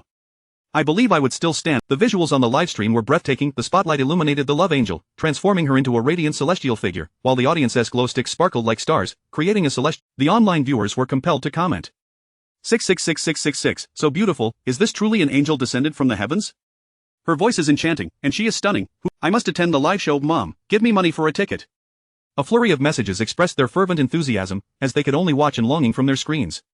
Only because I do not wish to intrude. Only because I fear you cannot explain. Yet, the expressions of awe shared by the judges were unmistakable. Everyone was entranced, eagerly anticipating the most awaited refrain. I can only pretend I do not see. I do not see you embracing her across. Chapter 88. He stands in her heart. A bittersweet melody surged into the hearts of the audience, a blend of sweetness and melancholy. It was not a quintessentially sorrowful love ballad, nor did its tune evoke overwhelming sadness. The gentle strumming of the guitar produced a subtle echo of heartache. It's absolutely enchanting, simply exquisite. I'm at a loss for words. My friends, this story feels all too familiar. Just a few days ago, I spotted my ex-boyfriend with his current girlfriend, sharing ice cream on the street. I'm in tears. Wah! Though I have no ex-boyfriend, I too shed tears, but being a man, is that normal? The performance by the love angel approached its final crescendo. I can only pretend I hear nothing. Thunderous applause erupted, unwavering and persistent. The entire piece was devoid of ostentation or vocal acrobatics. Each note was tender, each word gentle. There were no complaints, no accusations, only heartfelt blessings. It evoked the sensation of dawn's light shattering the darkness. From the moment the song began, a man stood steadfast in Ling Bingshue's heart. The lyrics and composition were penned by none other than the man beloved by both her and her sister, Ling Bingyan, Chen Feng. The host took to the stage after a considerable time. The applause gradually subsided. Li Xiang wiped a tear from the corner of his eye. What a warm song, it brings back countless memories. Yang Di of the judging panel teased, your wife is watching the live broadcast. Haha, the initially somber atmosphere was instantly lifted. As the host, Li Xiang quickly responded to the camera, don't be angry, dear, it's all for the show, all for the show. He then invited the judging panel members to share their thoughts. Wu Qixian stroked his chin thoughtfully. I've been in the music industry for 20 years, and I've never heard this song. Ella remarked, this voice seems familiar, her timbre is quite distinctive. Zheng, I just didn't expect her to perform this song. Truly, Ling Bingshua's voice was so unique that once she began to sing, it was nearly impossible not to identify her. Li Xiang exclaimed in surprise, so, has the judging panel unraveled the true identity of the love angel? As if on cue, Wu Qixian broke into his signature triumphant laugh. The other panel members joined in, chuckling together. Was there even a need for guessing? It was far too obvious. Although she sang a love song, her voice was unmistakably distinctive. One could say that anyone who had heard her sing would recognize her instantly. I believe there is no need for us to deduce. The audience and viewers at home must have arrived at their own conclusions, Zhang Dawei said with a knowing smile. Indeed. Yang Di chimed in, and even the members from various other industries in the judging panel exchanged meaningful smiles. The love angel, adorned with a doll-like electronic voice, playfully responded, was I that easy to guess? Though enhanced with electronic tones, her inherent playfulness remained undiminished, instead acquiring an additional hue due to the transformation. Director, the numbers are rising. It seems everyone has figured out who she is. The comments are flooding in. There are virtually no negative remarks. Cheja stood backstage, listening to the reports from the staff, feeling the ideal show he envisioned was drawing ever closer. Beside him, Liang Xiaobai was beaming with excitement.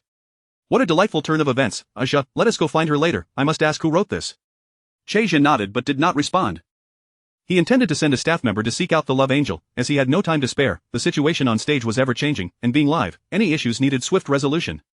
Back on stage, Wu Qixian, calm and collected, crossed his arms. Love angel, I have but one question for you. The love angel nodded in acknowledgement. Have you, Sun Coral Sea? The audience erupted in gasps. So it's really her. I knew it. Isn't this the moment the mask comes off? On stage, beneath the love angel's mask, Ling Bingxue pouted in annoyance. How could her voice be so easily recognized? Once the question was posed, the format of this world's masked singer differed from that of Chen Feng's previous life. Even if one was guessed, they would not remove their mask until the last 6 had sung, at which point the 2 with the lowest votes would be revealed. After interacting with the judging panel members, Li Xiang announced, alright, everyone, the votes for the love angel are in. The love angel has received a total of 501 votes. A remarkably high score, placing her currently in first place. Let us invite our love angel to step off stage for a moment's respite. Next, please welcome the jumping tiger, wishing you a prosperous year of the tiger. The final vote count is 475. The burning demon, Satan, the final vote count is 450, which is also quite impressive. Now, let us give a warm round of applause for the jumping tiger, wishing you a prosperous year of the tiger, as he presents his original song Jiangnan. On the big screen, the jumping tiger stepped through the darkness, advancing towards the stage. Finally, he is here. Tiger Brother is taking the stage. The name Jumping Tiger, wishing you a prosperous year of the tiger cracks me up. The quality of this competition is astonishing. I must admit, I'm incredibly eager for the final animal's performance. Next was footage of his interview. Unlike the other contestants, Chen Feng did not speak to the camera. Mr. Jumping Tiger, wishing you a prosperous year of the tiger, how do you plan to approach this competition? Oh.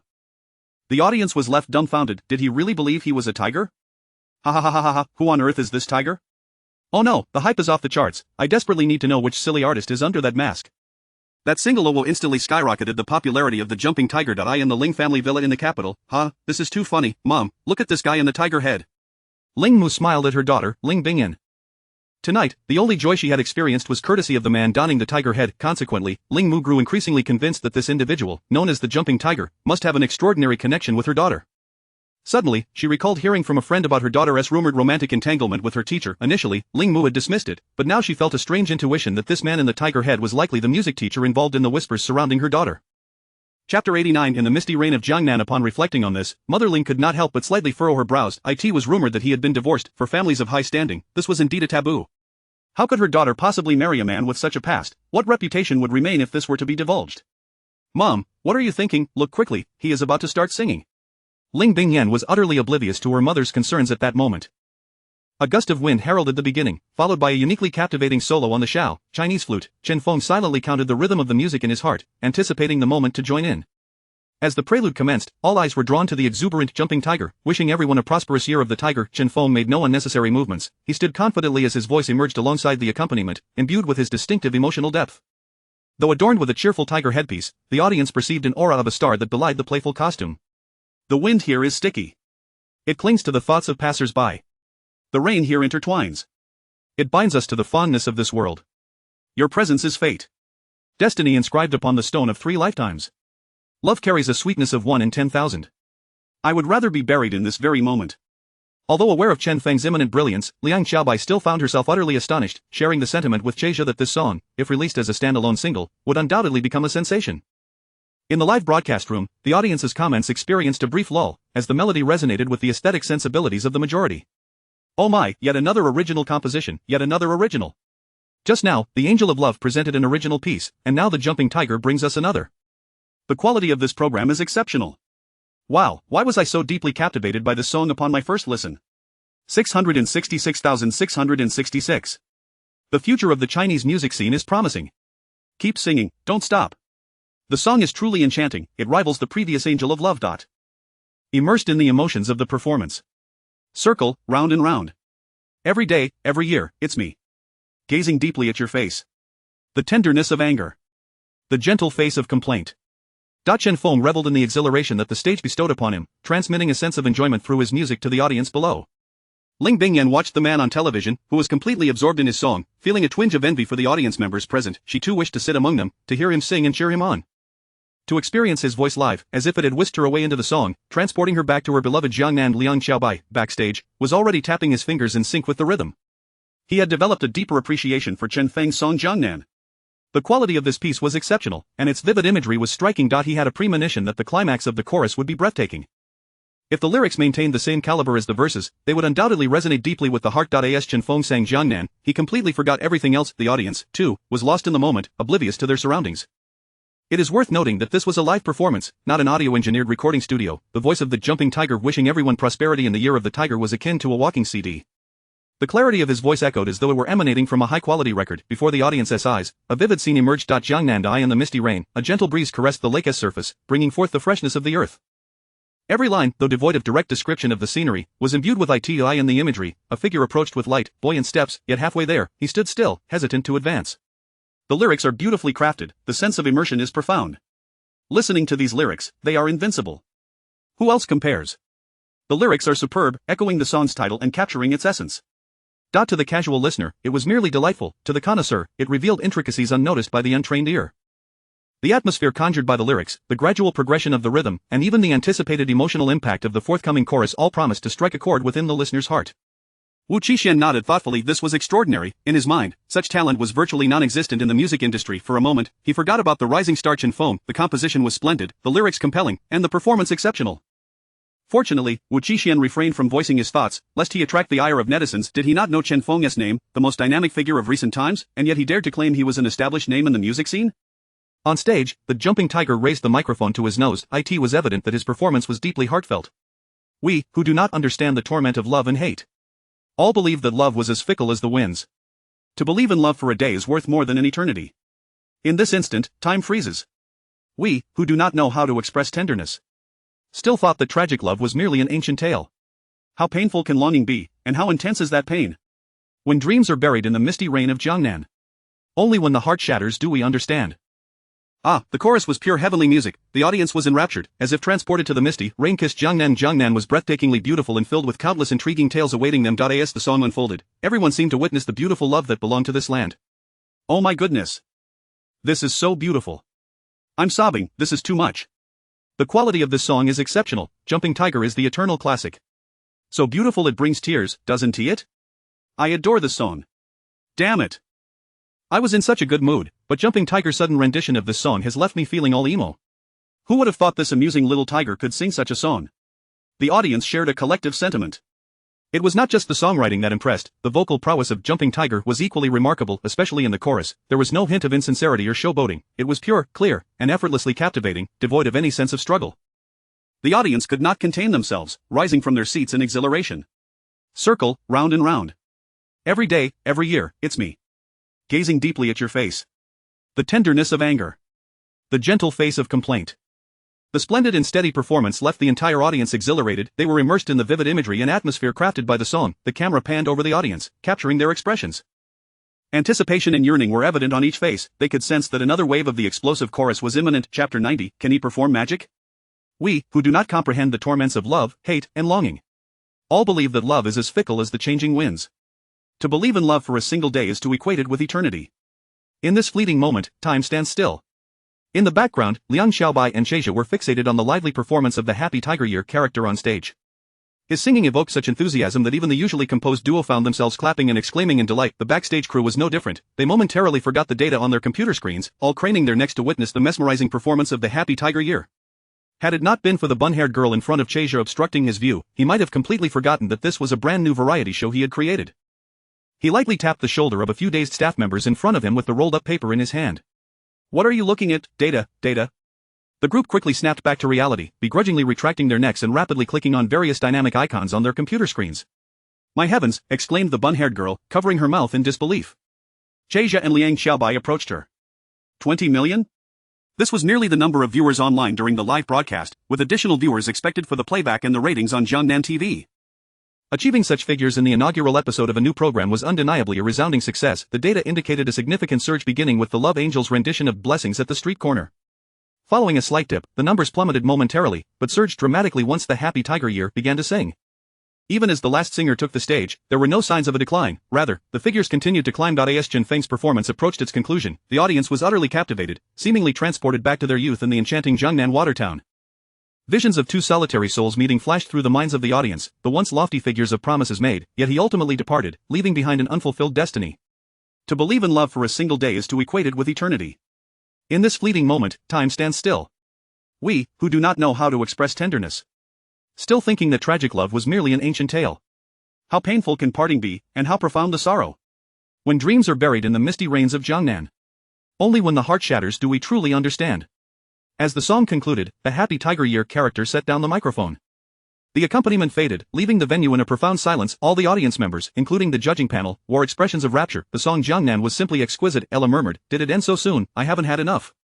Wu Zhongxian shook his head in agreement. "Indeed, it has concluded." Even the host, Li Xiang, found himself lost in the moment, savoring each lyric of Jiangnan, momentarily forgetting his duties.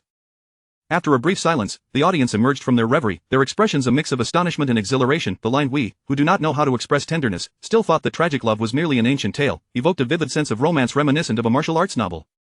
Suddenly, the atmosphere erupted with applause, cheers, shouts, and whistles, enveloping every corner of the venue and reaching a fever pitch. Someone in the crowd shouted, "Happy Tiger, sing another song." Soon, the entire audience joined in unison, chanting, "Happy Tiger! Happy Tiger, Happy Tiger, Happy Tiger!"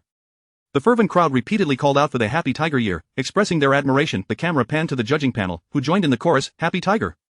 In the midst of this fervent scene, the staff members looked at Cheja, bewildered. "Don't worry about it. Let them shout as they please, this is a variety show, it's all about the atmosphere," Cheja remarked with a smile, feeling an inexplicable sense of pride. Inviting Chen Feng to this program had undoubtedly been his wisest decision. Director Che, the staff exclaimed excitedly. "The viewership has exceeded 30 million. What?" Cheja's heart soared with joy. Recently, the industry had been buzzing about the unparalleled success of the finale of I Am a Singer. Such achievements seemed nearly impossible to replicate, yet, nearly a month later, his own variety show's viewership figures were poised to rival those of the I Am a Singer finale. All of this was thanks to Chen Feng. At that moment, the live broadcast room was no longer as silent as it had been after the song ended. The atmosphere was now vibrant and lively. "Happy Tiger Year, you are a deity. Incredible, you brought tears to my eyes. Jiangnan Martial Arts, a tale of passion and vengeance. So lyrical, like the gentle spring rain of Jiangnan, falling delicately upon the heart. Your presence is fate, inscribed upon the stone of 3 lifetimes, poetic and enchanting. The lyrics are simply beautiful. Music is the most profound art form, capable of piercing the soul, expressing emotions, and immersing one in its depths. A beautiful melody can resonate with people, articulating their innermost feelings. Moreover, music serves as a means of communication, constructing a bridge between hearts that never encounters traffic. Even those with cold demeanors cannot help but shed tears in this moment. Chen Feng's song truly allowed everyone to experience that intense, sincere, and unforgettable purity of emotion, evoking a deep resonance within them. Thus, Chen Feng's voice penetrated the hearts of all, eliciting affection. Backstage at the Masked Singer program, the Love Angel sat stiffly on the sofa, beneath her mask, her lips parted slightly. She knew Chen Feng's music would be delightful, but she was unprepared for how extraordinary it truly was.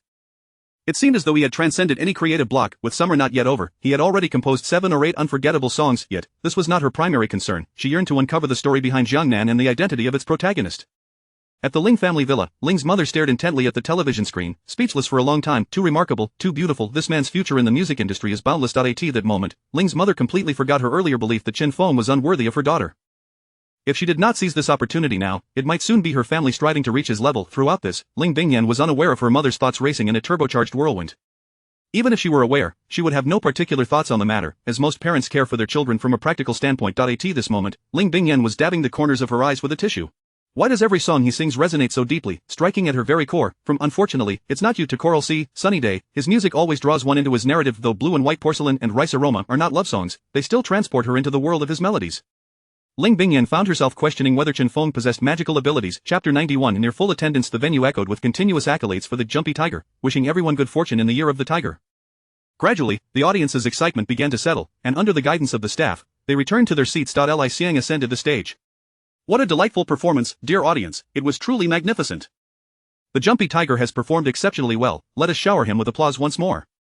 A resounding cheer erupted from the audience as they heartily applauded the jumpy tiger. Thank you all, thank you. The voice, natural. On stage, the jumpy tiger bowed to the audience, his oversized headpiece restricted his movements significantly. After a moment, the studio finally fell silent. Following the exuberance, the judging panel found themselves in a quandary. Who could this jumpy tiger truly be? Although it was not mandatory to identify him, the members of the panel prided themselves as connoisseurs of the entertainment industry. It would be somewhat embarrassing if they failed to guess correctly. Several of them huddled together. Who could this be? I have no recollection at all. Neither do I can't seem to recall. A singer who can write lyrics, compose music, and deliver such a beautiful performance is quite rare in the entertainment circle. Could it be Li Hong? But the voice doesn't match. What about Li Jian? Zhong Wei, he is indeed one of the more talented figures in the music scene. After much speculation, they realized none of them seemed to fit. Could he possibly be an outsider? After some deliberation, Wu Qixin posed a question. May I inquire, what is your profession? Not only the audience but also the netizens found this question rather. After such extensive deliberation, they ultimately resorted to asking about his profession. Of course, he was a singer. The response from the jumpy tiger left everyone astounded. I am a teacher. The netizens, who had initially mocked the judging panel, suddenly felt a flush of embarrassment on their faces. Yet, some rational netizens began to analyze. I've figured it out, it's Chen Feng. That can't be right, how could Chen Feng be so mediocre? Exactly, how could the tall and handsome Chen Feng wear such a juvenile helmet? He should at least resemble a figure like the love angel. This sentiment was quickly echoed by the majority of netizens, unaware that they had missed the correct answer by a hair's breadth. Alright, one question has been addressed. Now, let us see how many votes the jumpy tiger has received. The large screen at the back began to roll. Ultimately, the number settled at 510 votes, a remarkably high tally, just 20 votes shy of a full house.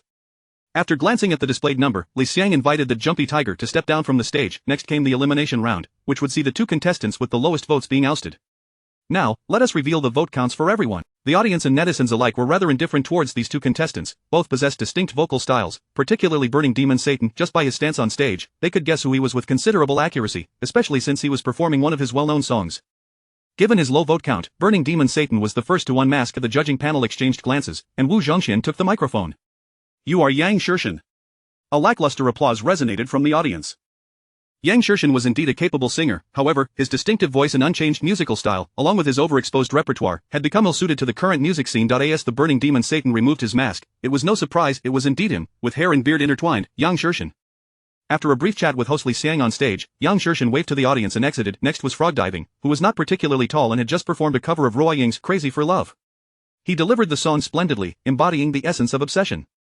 Wu Qixin and several panel members whispered among themselves, then turned back with a proud demeanor, arms crossed. I've got it, you are Jin Jiwen. The revelation astonished netizens, as Masked Singer had evidently invested significantly in the very first episode of the inaugural competition. They managed to eliminate season star Yang Shushan and long-established Jin Jiwen. After the show concluded, it was late, and since the other four singers had yet to reveal their identities, the production team did not organize a gathering, allowing everyone to return home. Upon returning to the hotel, Chen Feng sprawled out on the bed in an exhausted state. Carrying the tiger head for so long had truly worn him out. His phone vibrated twice. Chen Feng reached out lazily, feeling for his phone. With great effort, he opened his eyes. It was Ling Bingyan. How does it feel to be the jumpy tiger? Chen Feng's fingers. I thoroughly enjoyed it, Mr. Tiger. Indeed, there is an undeniable aura that persists. Despite donning the tiger head, he could not evade her keen perception. The following morning, Chen Feng and Ling Bingxue, under Xiao Wang's cover, departed Hangzhou and returned to the capital.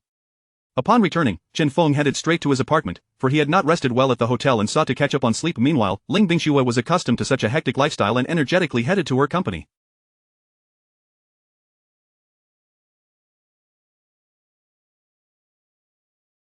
Back at home, Chen Feng lay on his bed, contemplating how to approach his performance in next week's Masked Singer. Both the musical style and his vocal delivery required transformation. As he pondered, he opened the mobile game Canyon and began today's ranked matches. Chapter 92. The invitation to the music gala. The following day, Chen Feng arrived at the company. After greeting his colleagues, he retreated to his office. Just as he settled into his seat, a knock resounded on the door. Please come in.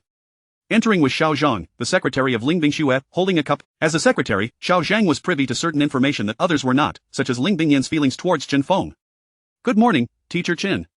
Good morning, Xiao Zhang.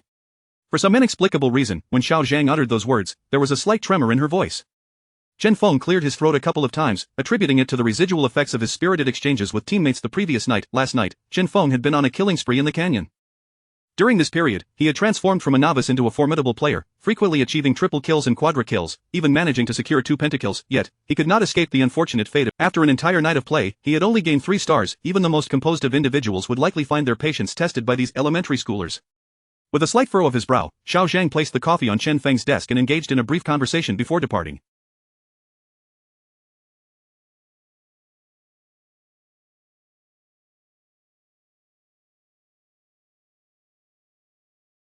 However, the topics of their discussion left Chen Feng feeling somewhat perplexed, as they revolved around Ling Bingyan. Nevertheless, he chose not to dwell on it. A couple of days prior, in Hangzhou, Chen Feng and Ling Bingxue had contemplated compiling a selection of songs into an album.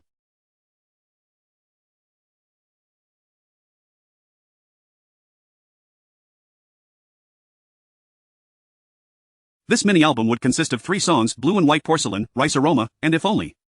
Yet, for reasons unknown, Ling Bingxue had not yet come to the office, and Ling Bingyan was also. After a little over half an hour, there was another knock at Chen Feng's office door. Once again, it was Xiao Zhang. Teacher Chen, your package. After placing it down, Xiao Zhang exited, leaving Chen Feng in a state of confusion. What was going on? He had not ordered anything. Chen Feng gazed at the small parcel on his desk. Lost in thought. In movies, such inexplicable packages often contain an invisible thread. The moment one opened would he be whisked away to a realm of immortals, or perhaps a fantastical world, or even the world of Warcraft? If such musings were held by someone else, they would likely be deemed insane. Yet Chen Feng was someone who had indeed experienced a previous crossing into another realm. It was not surprising that he entertained such thoughts accidentally. He noticed a label affixed to the side of the parcel, a printed receipt typical of food delivery, detailing the contents of the package. A quick glance revealed lozenges. This took Chen Feng by surprise. He swiftly opened the package, uncovering several boxes of throat lozenges. Who could have sent these? Examining the order's name, he realized it was Yen. Only then did he connect the dots, recognizing it as Ling Bingyan's name. But why send them in this manner? Tearing open a box, Chen Feng placed a lozenge in his mouth. A refreshing sensation surged through him, alleviating his previously uncomfortable throat. Chen Feng took out his phone and dialed a number. After 2 rings, a voice message responded. The number you have dialed is busy, please try again later. Chen Feng stared at his phone. Did she hang up on me? Shortly thereafter, he received a text message. What's up? It was from Ling Bingyan. Nothing much, just wanted to thank you for the lozenges. Did they arrive so quickly? I heard your throat was uncomfortable, so I thought you should have a couple. Thanks, but why are you all absent from the company? After a brief pause, Ling Bingyan replied, my sister and I are at the Huaxia Music Association for a meeting. There is something significant to discuss. I'll tell you more when I return. All right. Chen Feng set his phone down and began to lay out the scores for Blue and White Porcelain, Rice Aroma, and If Only, intending to make some adjustments. Since it was to be an album, the accompaniment and orchestration needed to be more nuanced. As he neared the halfway point of his revisions, the sound of high heels clattering outside his office caught his attention. Without knocking, Ling Bingxue entered, accompanied by Ling Bingyan and Susan. Ling Bingxue tossed her handbag aside and collapsed onto the sofa. Upon noticing the 3 women's glum expressions, Chen Feng immediately resumed his work, not wishing to become embroiled in whatever drama had unfolded. Just as he lowered his head, he heard Ling Bingxue's voice. Chen Feng, I'm infuriated. Chen Feng hastily set down his pen, forcing a smile.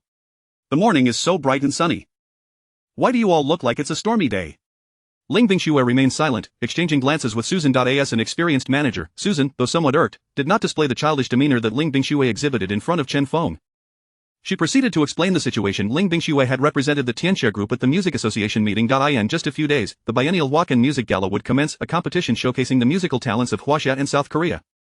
As Susan elaborated, Chen Feng recalled the previous Huaquan Music Gala from 2 years prior, where nearly all awards were claimed by South Korean artists. Expressing her frustration, Susan continued, the South Korean representatives were incredibly arrogant, boasting that they would ensure we wouldn't win any awards this time. At this juncture, Ling Bingxue interjected, by the way, Chen Feng, I submitted your name to the leaders of Huaxia Music. What, me? Chen Feng pointed incredulously at himself. Indeed, I was so angry at the time, and after the South Korean representatives left, the Huaxia Music Association held another meeting, asking who had confidence. I put your name forward. Ling Bingyan chimed in, that's right, Teacher Chen. We all believe in you. After we played your songs for the leaders, they immediately decided to include you in the lineup. Susan added, I'm quite familiar with the secretary over there, and I've heard that the higher-ups are paying keen attention to this matter. Wow. Chen Feng was taken aback, realizing that such a significant responsibility had unexpectedly fallen into his lap. He would now have to gauge the caliber of those South Korean artists. Susan pulled out several sheets of paper from a folder. These detailed the specifics of the upcoming Huacan Gala, scheduled for this weekend. This weekend, I still have to participate in the show Masked Singer. Before Chen Feng could finish his sentence, Ling Bingxue sprang to her feet. Then what are you still participating in? Apart from Masked Singer, do you have any other commitments? Tell me everything, and I'll report it to Huaxia Music so they can negotiate on your behalf. This is a critical moment for the Chinese music scene. Whether we can hold our heads high in front of South Korea over the next 2 years hinges on this. Chen Feng felt a jolt of anxiety. Is it really that serious?